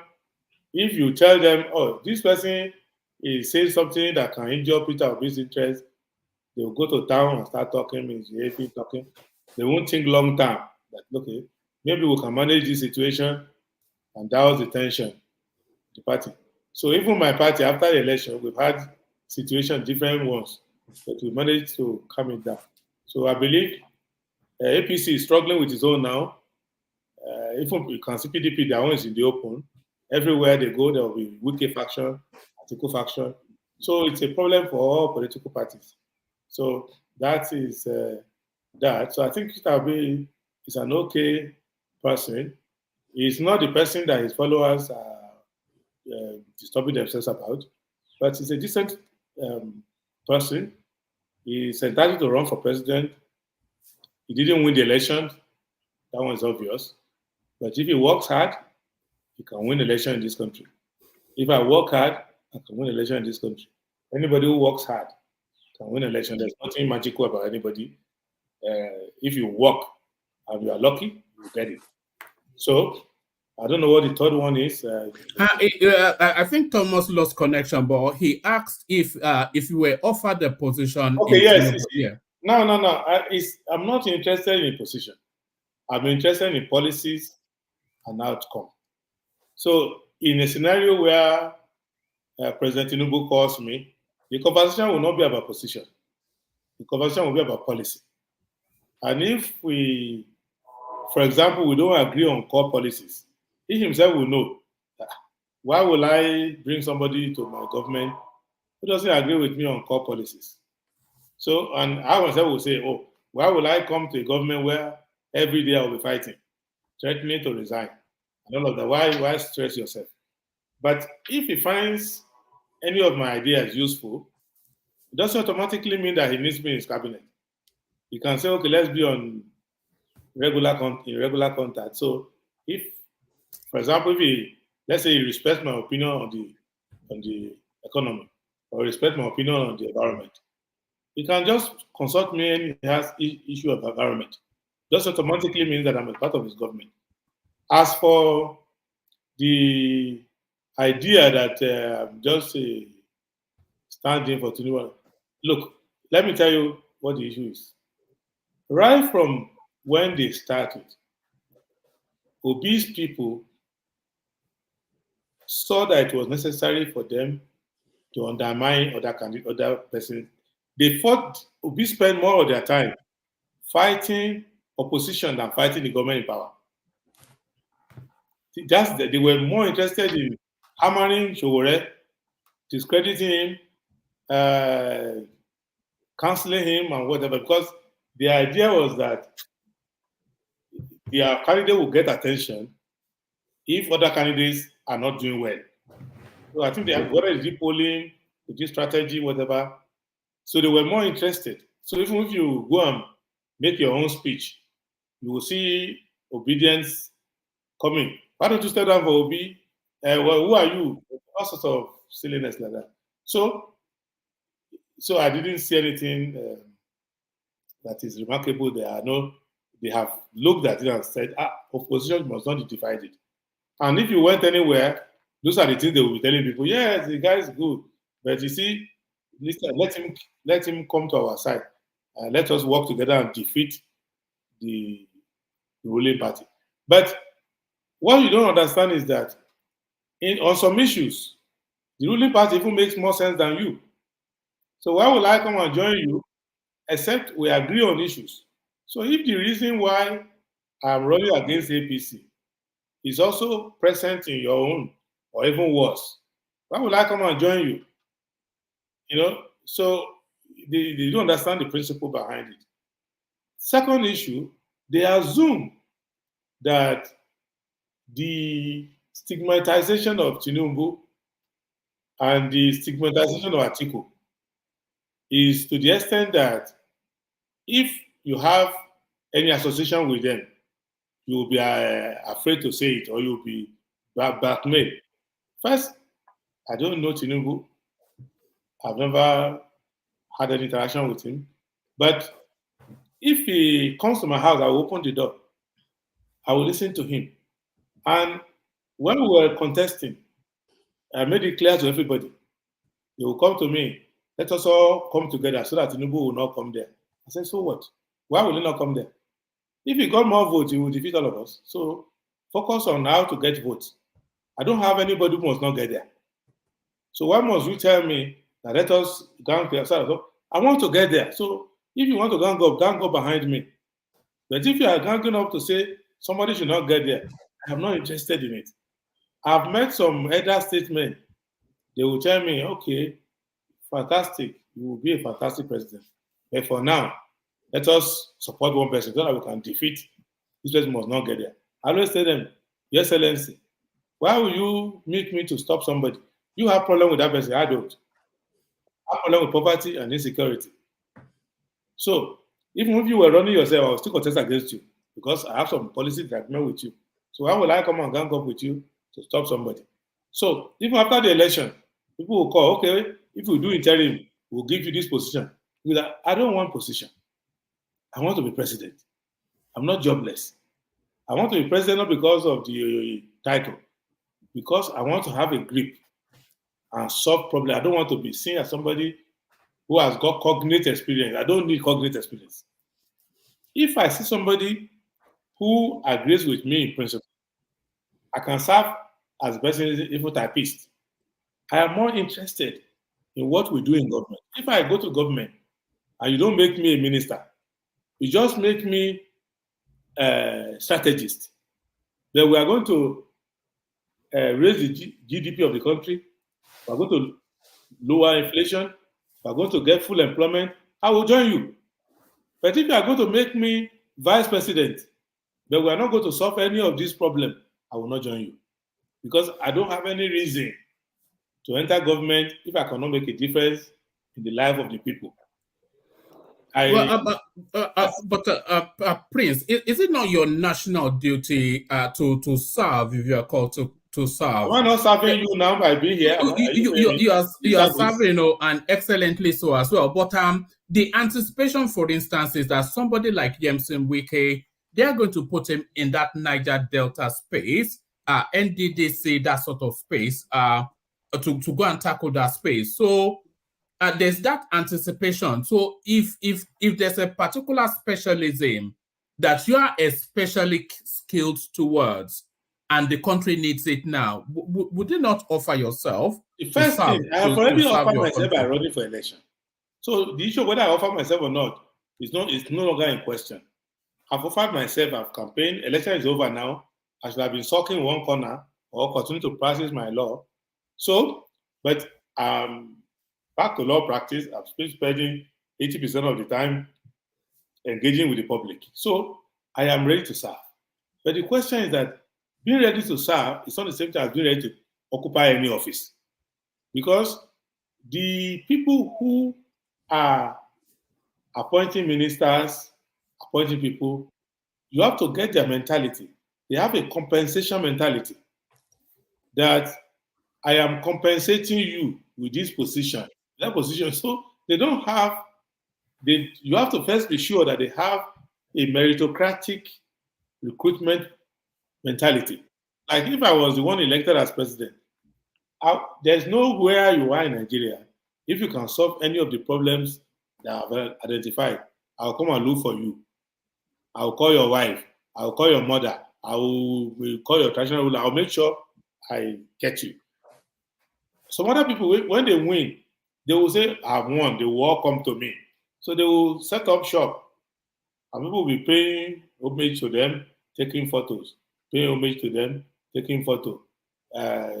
Following them because they assume that there is a honeypot in government that will attract anybody. It's like you put sugar on a table. It's a matter of time, ants will come there. So that they have that mentality that I'm one election and I am the one who can make people, I can make and unmake. So, and even people were abusing me before, people were insulting me before, they will all be coming to me. So let me just be there. Then if I take pity on this person, I will dash him one position. If he helped me before, I will compensate him. So that is the political culture. But you cannot tell a person that if a president calls you, will you serve? It is how the president calls you. It is the president who will call you and talk to you to the point where you can live where you are making $1 million a year and come and work for him where you are making less than $50,000 a year. Because of the way he talks to you, what he says he wants to achieve, you will now harm yourself and leave your source of livelihood leave your career and say, the way this man has spoken to me, it's a very patriotic way. Let me go and assist him. This man wants to. So when I was talking about Yaradua, when Yaradua, even right from the moment they told him they were going to make him, they had not even done primaries. He sent for me and said, come, Prince, I will need you. This is what they told me. I just came to Abuja. They said they are going to make me presidential candidate. So please help me in this area. So that's why you will see, if you go and read the law report, you will see that I coordinated his legal team. I was secretary of all the lawyers. I helped him to the end. Then I told him, hey, I'm going to America. He said, no, wait. So then as people took over everything, they went their way, I went my way. So I am not against Tinubu. I want him to succeed. Don't have anything against him. But he has enough smart people on his team. Let him go and select them. If he needs to go outside his team to pick people, it's likely that he's picking those who help him underground or overground one way or the other. When he has finished politicking and he wants to do development, he knows where to go and search people. It's possible, nobody has monopoly of knowledge, that he has in-house people who can do all of this for him. But if he has the need, he's the one to look for the need and then tell the person what I want you to do. And if the terms are okay, if Adewole, who was in prison, when Gawan says, come and work with my government, he gave condition. You must do state creation. You must do this. He gave him condition. so because what's the point? So it's like that. It is the person who wants to leave his career, leave his opportunity, and come and serve. So, but above all, in all humility, it's an honor to serve your country. But serving in government is just one of the ways. You can serve your country in many ways. But it's more effective if you are in charge of public policy, you can apply the thing right there. But it must be in an environment where they know that you have come to follow this policy you have discussed with them, and then they will not treat you anyhow. They will not recruit you into their own system. They will know that this guy is handling this area, give him everything he needs to succeed there. Don't send contractors to him. Don't ask him to be donating money to the party. Don't try to get him involved in all of these shenanigans. The guy will just go to run away. So let him face that area and take care of it for us. Once we solve that problem, if we don't need him again, he goes his way, we go our way. Just like Adewole wrote when he was leaving Gawan's government. They accept Gawan to stabilize. The civil war was over. Gawan started behaving differently. Adewole put pen to paper and resigned. I said, the deep call to the deep. If we are made of the same stuff, we will meet again. Bye-bye. Give letter to Gawan, left. So it is possible. All right, brilliant. Prince, I noticed in the course of this several hours that you've been with us, I've not seen you yet take a sip of water. So I'm a bit concerned. I hope you're not getting dehydrated or anything. No. There is a tradition in our family. I put it in another language. It's called Ejimama. So if you are born into a royal family, one of the things they tell you that never eat in public. Okay. So you will find a way to manage yourself, but never eat in public. All right. Yeah. I was going to say we'll take two more questions, but I think Fatai has just dropped. But Remy Coker has been waiting all the way through. So Remy, you're up next. Unmute, introduce yourself to the Prince, and put a position to him. Remy Coker. Okay, thank you. Good morning, Prince. My name is Remy. I'm calling from Helsinki in Finland. How are you doing? I'm doing fine. I'm doing great, and I've been listening. You must be using a Nokia phone. Oh, unfortunately, Nokia. Nokia is your hometown. But you should know that they are not being they have been overtaken by Huawei. Yeah, I know they have. Yeah, I good know where company. I usually pass their head office here. It's a very big facility. Yes, Nokia. But unfortunately, even here, most people are not using Nokia like before. Yeah. But they're still very, very, very out there in the telecommunication equipment and other communication gadgets. They're still very there. Yeah. They're still doing fine, no problem. So let me go to your questions. The question I have for you, rather. I have 3 questions for you. The first question, I'm going to be talking about having a lean government. And these questions are going to be conditional questions if you find yourself in government. As you know that Nigeria have a very huge recurrent expenditure in terms of National Assembly. We have the Senate and also we have the Rep. Even in the state, we also have a lot of people in State Assembly. And the money this is gulping is quite huge. So if you find yourself in governance, you know you are going to be dealing with a lot of people. This is because you pass representative government. Are you willing to trim down the number of representatives we have if you have opportunity? That is my first question. My second question has to be about you. I see you as also as an elite because you have been talking for a long time and you talk about some of these elite, what they have been doing. And because they get there and they have some people that they need this thing or they need that one. So, and I can see that you know a lot of people in Nigeria as well. So how are you going to handle pressure from traditional ruler, being you as a prince, asking for one favor or the other? How are you going to handle pressure from politicians that they need you to do this and that? Because to be frank, I see you as an elite. I don't see you as a common man, even from the traditional angle. So how are you going to handle that pressure? Because when you find yourself in governance, there's a huge pressure that comes from different angles in the country. And that's my second question. And my last question is going to bone about, I think you are quite fixated about being, you want to be, probably be a president of Nigeria in the nearest future.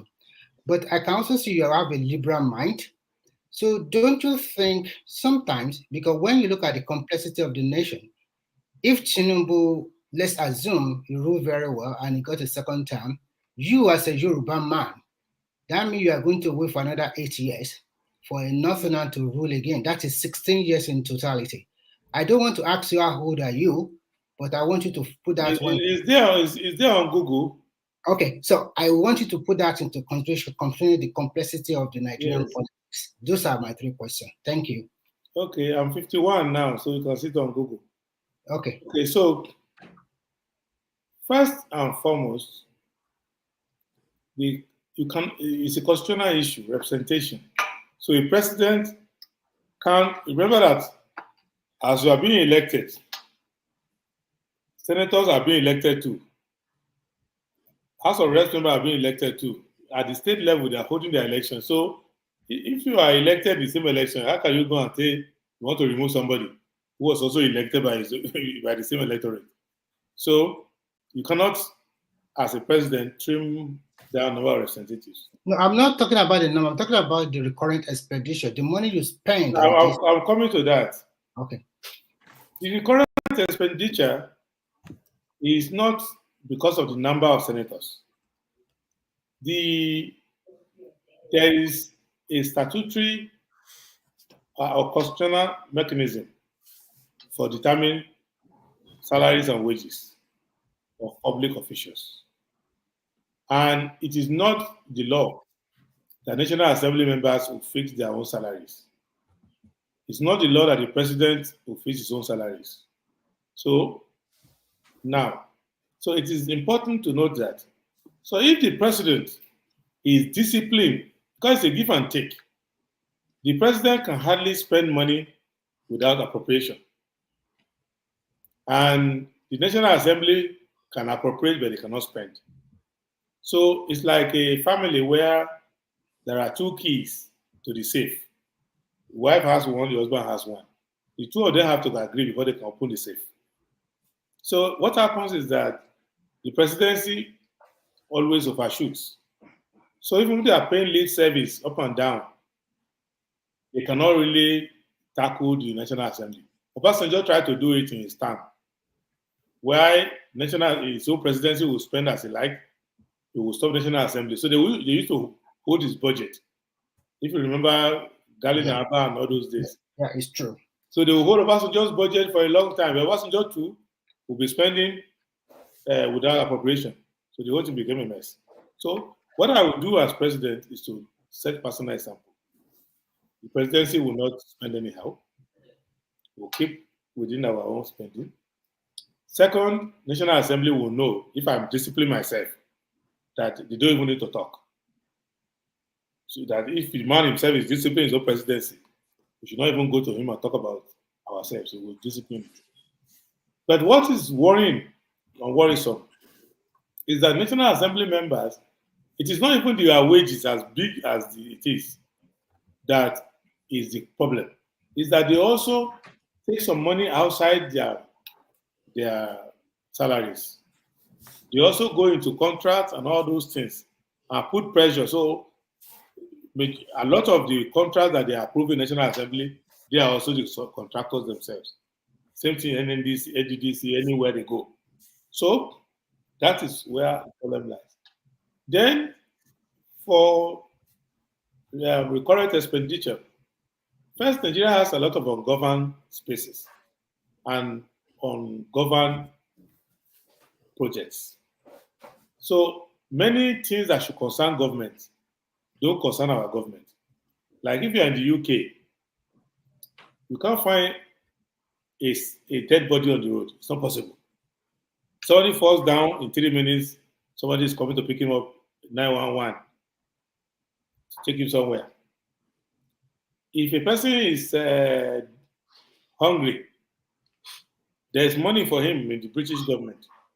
If you are homeless, things like that. So in our government, there are so many governmental functions that are not being performed. So you cannot say that we are overgoverned. We are not. Because there are a lot of ungoverned things in the country. You can do anything, you can throw trash, nobody is going to answer you. So we make government more efficient so that the recurrent expenditure we are spending, when the people in government govern well, it would bring in money. For example, if you have an agricultural officer and he's in the ministry, the salary is 120,000. And you have like 1,000 agricultural officers. So you'll be spending like 120 million on agricultural officers. So one person can say, why do you need 1,000 agricultural officers? Your recurrent cost is too high. Downsize, send half of them away, reduce it to 60 million. My own approach would be, if I have 120,000, if I have 1,000 agricultural officers, I'll make sure that each one produces for me the value of 10 million naira in agric extension, in agronomy, in animal husbandry. So why do I care about the 120,000 I pay them? In fact, I will, over the next 3 years, increase their salary to about 180,000. Because when I look at their productivity, their salary is not up to 7% of their productivity. So one of the reasons why we worry about our recurrent expenditure is that we're not getting service in return. And those services will yield us revenue. But we're not getting services in return. So that is where the problem lies. So we should not look at it from an accountant point of view only. Look at it from an economist point of view, macroeconomic point of view, that productivity is the reason why low productivity, the reason why your low expenditure on personnel looks big. So it's like a company that's not making profit. If they are paying their workers 10 million naira a month, it will look big. They will say, let us cut it down. But reality in management is that increase your revenue, cut waste. Your personnel costs will not be a problem for you. Because you need to run a government. And the offices need to open. You need to hire people. Many government offices now, they have manpower requirement. And they don't have people because they say there's moratorium on employment. So I think that you will balance the two. I can make the the size of our economy is too small for our population. Even though they say we're the largest economy in Africa, what they're not telling you is that we are the largest economy by a few points. The population-wise, we are triple the population of the person who came second. We are like 5 times the population of the person who came third. So we are still really per capita still very weak. So we need to grow the economy and not just manage. We can cut waste, but don't think that that's the solution long term. You still have to grow properly. All right. Is there anyone I've missed in your question? The second question is about being elitist because I see listen, leadership comes from the elite. Even if you were a bus driver, if you become president, you're part of the elite. So the issue is that elite are supposed to have a consensus. And that elite consensus is what drives politics of the country. In Nigeria, the elite consensus is that the elite must steal. Beyond that elite consensus, there's none. It's just that the elite must look after one another. They have a camaraderie at the top, which is above ethnicity, above religion. The rich man wants to be a friend of the rich man and block everybody on. I don't subscribe to that. I subscribe to the fact that the way Nigeria is configured by nature, we can have 30 million millionaires in dollars. Just like India is rising along that way. China is rising because we are endowed. NASA was announcing something today that they found a meteorite or some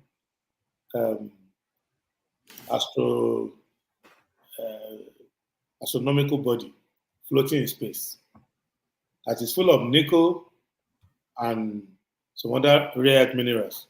That if that were captured, everybody on Earth will be rich to the tune of $1.2 billion, each person on Earth.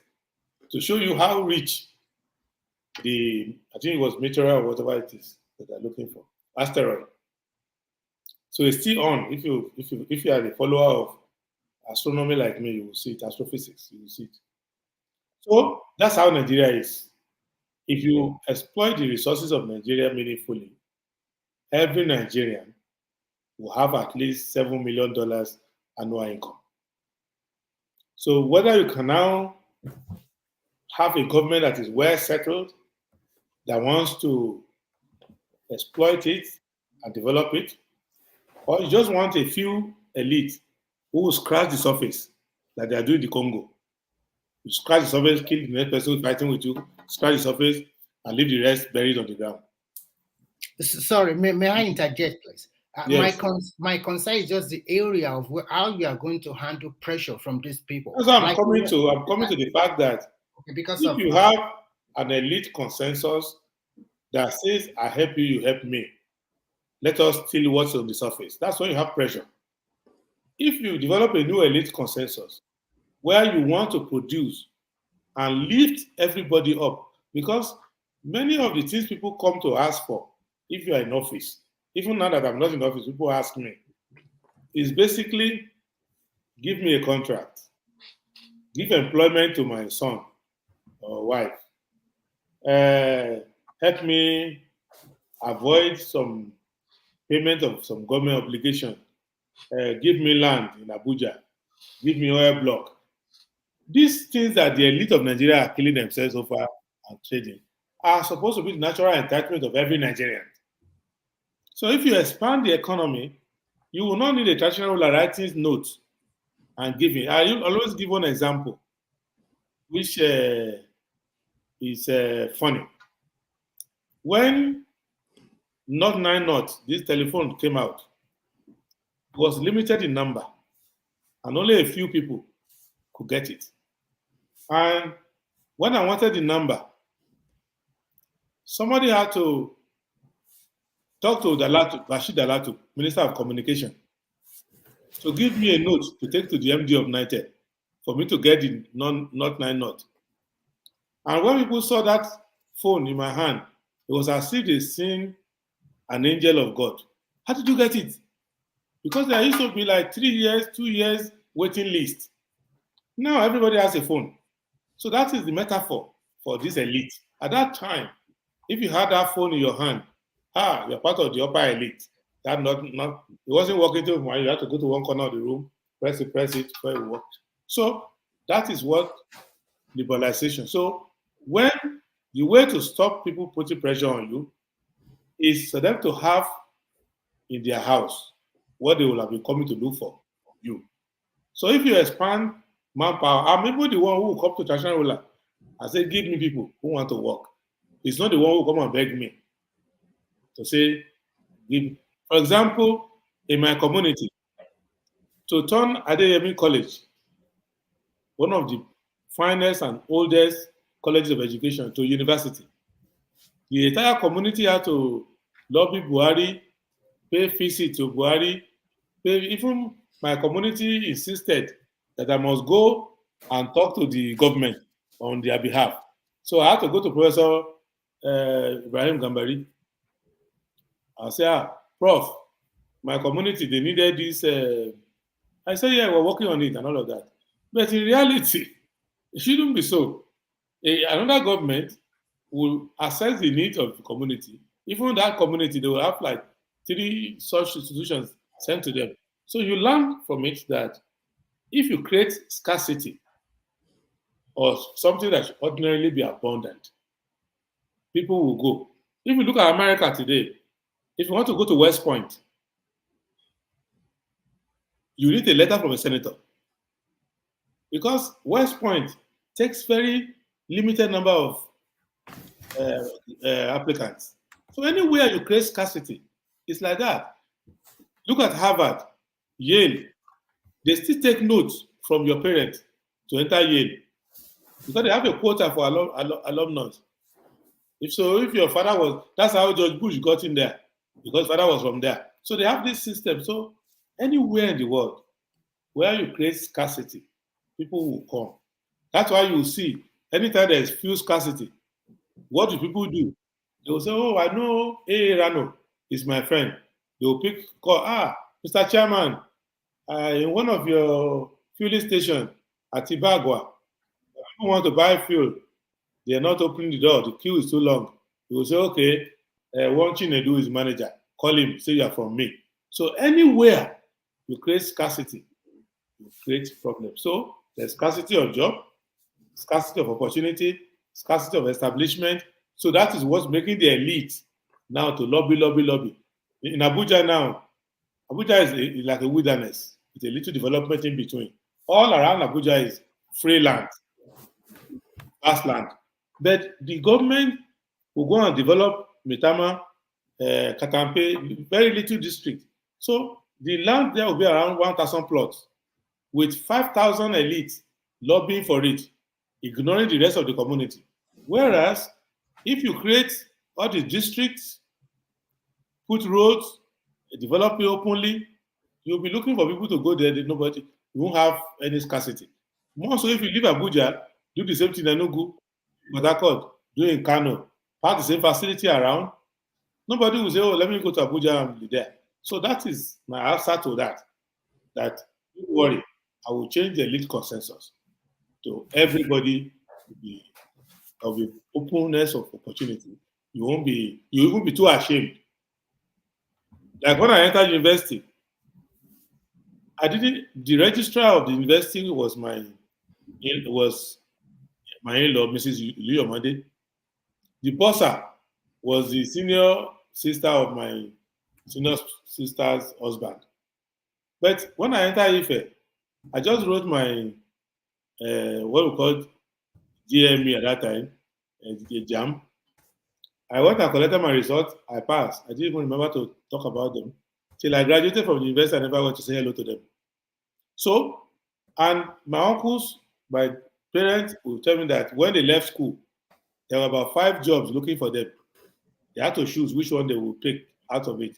So there was no room for anybody writing a note for you when there are 3 jobs waiting for you. So that's what we need to do in our country. Thank you. All right, brilliant. So I think we've covered every panelist. So we've not heard from World Peace. World Peace, are you there? Yeah, one man are here. All right, put a very short position to the Prince, and then after that we start and then the Prince can give us some parting words. World Peace. Yeah, I don't really have much question. Mr. Prince, good afternoon or good evening from Japan. How are you doing? I'm good. Sorry, which of the really sorry, Prince. World Peace just had a baby. Was it yesterday? Yeah. Oh, congratulations. Yeah. Again? What do you mean again? What piece? When was that last time we saw you said your wife had a goodness? This guy. No, that is not your kilo. So you know. Sorry, carry on. Yeah. This is the last one. No more. The last one was the last one. Now don't worry. We just keep going. You want to repopulate Japan. Extend our regards to Madame and the baby. Yeah. When the baby is about 18 years old, Nigeria will be in the top 5 countries in the world. I can guarantee you. Yeah, thank you, Mr. Thank you. Sorry, World Peace. Did you see that, Prince? Did you see that that projection by Goldman Sachs that Nigeria by 2070? What date was it? Within the next 2075, that Nigeria will be the 5th biggest economy in the world. Did you see that? It's our destiny. Yes. Not because anything. It's natural. The world is saturated. They're coming.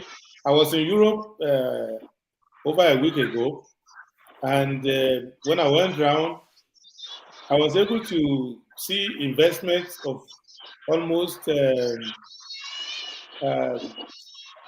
investment that was to come to Nigeria is more than our GDP already. Almost 750 billion to 800 billion ready to come to Nigeria if we have a good West, because these people, there's quantitative easing. There's a lot of money in the world, and they're looking for where to go and double their money, triple their money, and China is tired of them. Japan has left that field long ago. They just managed their prosperity. So India is closed in, so they look for somewhere to go. Brazil is negotiating hard because Lula and the people there, they have their heads cooled properly. So they're looking for where they can go. And Nigeria has the market, has the manpower, has good weather, speaks English, very good English. Maybe they speak too much of English now. So they can go there. But we need to run services. That's what worries people, like law and order, good roads. Nobody wants to die for nothing. So John Major was the manager of First Bank in Jos. Just to come to Lagos for a meeting, he had an accident at Forest and broke his kneecap. That's why they had to ferry him to England and became a politician, became prime minister. He probably would have lived the rest of his life in Jos. So Macron was in Lagos and was blending well, and something happened, he had to go home. So people know Nigeria. They know very well that the basic things that we need to do, run services. How can you get to a city where you can't take a bus? Do you know that Lagos used to have the best water in the Commonwealth before? Better than London, better than Sydney, everywhere, better than Ottawa. Lagos used to have the best water in the Commonwealth. Now you can't even get water. So we just have to run services, post office, post letters, let it be delivered. You have a little thing, you can go to police station, telephone works, things like that. Just all we need. All these other things they are doing, it's not necessary. Just put infrastructure in place, let services work. People will come and put investment in your country. All right, World Peace. Yeah, Mr. Prince. Yeah, I heard you guys talk a lot and you said a lot. Thanks for all you be saying. I think you wouldn't like my question, but I must ask my question. Sorry, first of all, before I ask my question, which of the ruling house are you from? You know, you are from Ondo. Stop that. You're from Ondo State, right? I'm from Ondo, yes. I'm from Ondo Kingdom. Okay, sorry, I'm from Benin. So, which of the ruling house are you from in Ondo? Well, we only have one ruling house in Ondo. The Akure? No, that is for Akure, the Oshima way. Okay, thanks. My question is this: don't you think it's hard time for the government to separate the traditional rulers from politics? No, by law they are separated. It's just that occasionally politicians put them on under pressure. In which case, because they know that they have credibility with the public, so they try to put them under pressure. Sometimes they themselves are over curious. Either some of them were politicians before, some of them are contractors. So these traditional rulers you see, they are not simple. Some of them have oil wells, some of them are contractors, some of them have construction companies. So they themselves use that traditional ruler position. Some of them own banks. So you can see my uncle, the king who died before the current king, was chairman of First Bank, was chairman of Strabag, and has other investments. So the traditional rulers are not that simple. Some of them are billionaires. So they have interest too. So occasionally that interest will push them. And some of them have classmates. Like the Oba of Benin used to be a diplomat. So he has friends. He was a permanent secretary, was a diplomat. So they're not that simple. Sometimes they will see somebody they know who they think, if he gets there, it will be good for the country. Or if he gets there, will have access. Sometimes they do it for their community. So it is complex. But the general principle is that the traditional ruler should not be partisan. Any political party that comes to the palace, you welcome them. You try not to help one against the other, but human nature sometimes kind of take over. Okay, well, my point was this: since a traditional ruler is a government of their own, there's supposed to be a law banning anybody as a traditional ruler, a prince, or have a title like Jagaban, like the Waziri of Adamawa. Once you have a title, you don't take part in politics, but you are there to support, work hand in hand with the government, but not be a politician. The You issue must is separate this. it. The problem is this. We are a republic, and every citizen, our constitution says a citizen has the right to participate in politics. So a constitutional law will follow that. The only country that has managed to do that is America. In America, when they started, they said anybody who has a title of nobility cannot participate. So you cannot take an American, go and knight him and say he's a knight. So they didn't want European influence to take over their Republican spirit. But in Nigeria, you cannot say so.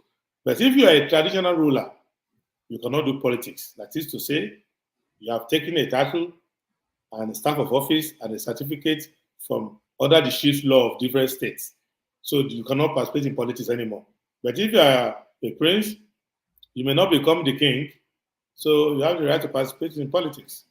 Until you become the king, then you leave.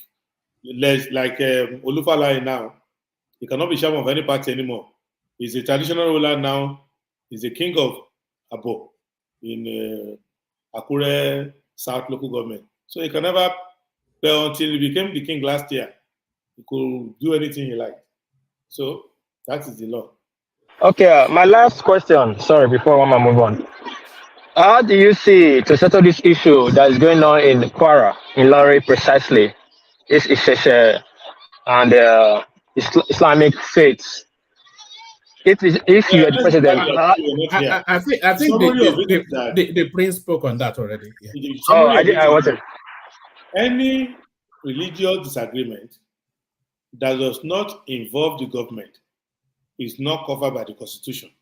So if Muslims have issue with Christians, for example, in the Muslim majority area, they have issue with Christian or other faiths, or in the Christian-dominated area, they have issue with Muslim or other faith.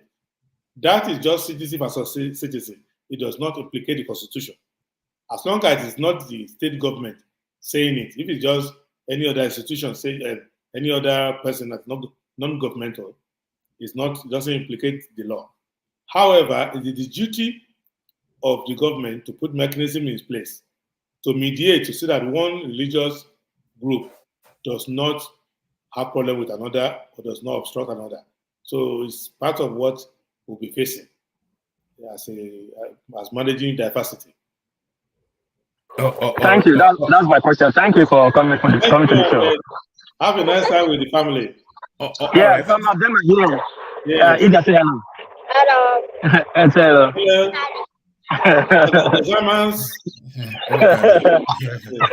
Konnichiwa. Yes. So thank you, Wapis. So thank you, Wapis, and thank you, Prince. So I think we've covered everyone. So a few words from you, Prince, and then of course a promise to visit us again, and then Thomas can have the closing.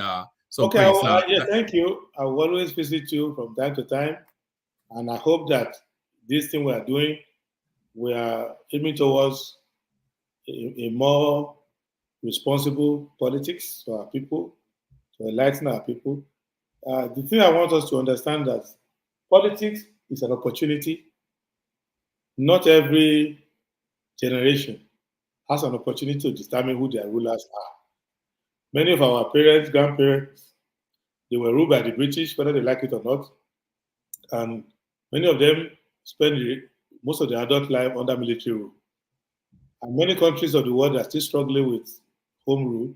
So I think that we're lucky people that we can come together and choose our leadership. But the purpose of politics must be to select the best of our people so that we can make the best of our resources and get the best of outcome. So all these skirmishes in between should not be taken to heart. Their whole idea is that we are discovering new leaders, new servants for the people, and we are developing ideas. And all these challenges that we have in Nigeria, they pale to insignificance when you compare the challenges of other countries. So whether it's ethnicity, whether it's religion, whether it's regionalism, whether it's gender, whatever, I think we have a bandwidth that we can manage, and all of these things can be turned positively in our favor. And people should relax. Our institutions also, they have challenges, but they can work. Our institution can work. So you can't say, I don't believe in judiciary, I don't believe in legislature, I don't believe in anything. No, these institutions have their challenges, but you can make them work by influencing them. But the most important, you cannot have a government that is better than the people. So the people have to understand that they have primary responsibility. Nobody can get into government without the people's participation. So the people should not be like what was written in the book, that after God created man, he regretted. And so what have I created now? So after you have created your government, you now say, I regret. What did I create now? So you have to take effort to improve on it. So thank you very much. All right, Thomas. Yeah. Prince, you really amazed me. 9 hours without stop. I don't know where you get the strength from, but on behalf of the management and the crew and the host of the One Man Went to More, we say thank you to you. God bless you and your family, and we hope some other day when we call you, you will respect our invitation next time. Thank you so much. I'll be expecting you in Melbourne so we can have dinner with the family. Thank you so much. God bless you. Thank you. Thank you. Thank you.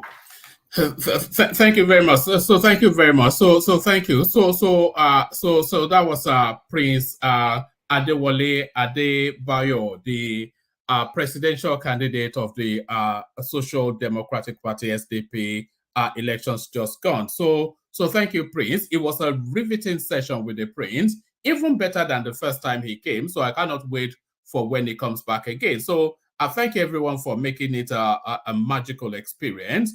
So I am going to, I'm not sure if Thomas is still here, but I'm no longer going to be here in a moment. But let me just acknowledge the super chats that have come in. Fast is too slow. He comes in, so thank you. Prince Daddy comes in, so thank you. Pansat was there, so thank you. And that's fast is too slow again. So thank you. So Kulata super chatting to the conversation. So that's Kulata, thank you. So this is Benjamin Olabode, so thank you. So that's Prince Daddy again, just making sure that everything is well oiled. So thank you, Prince Daddy.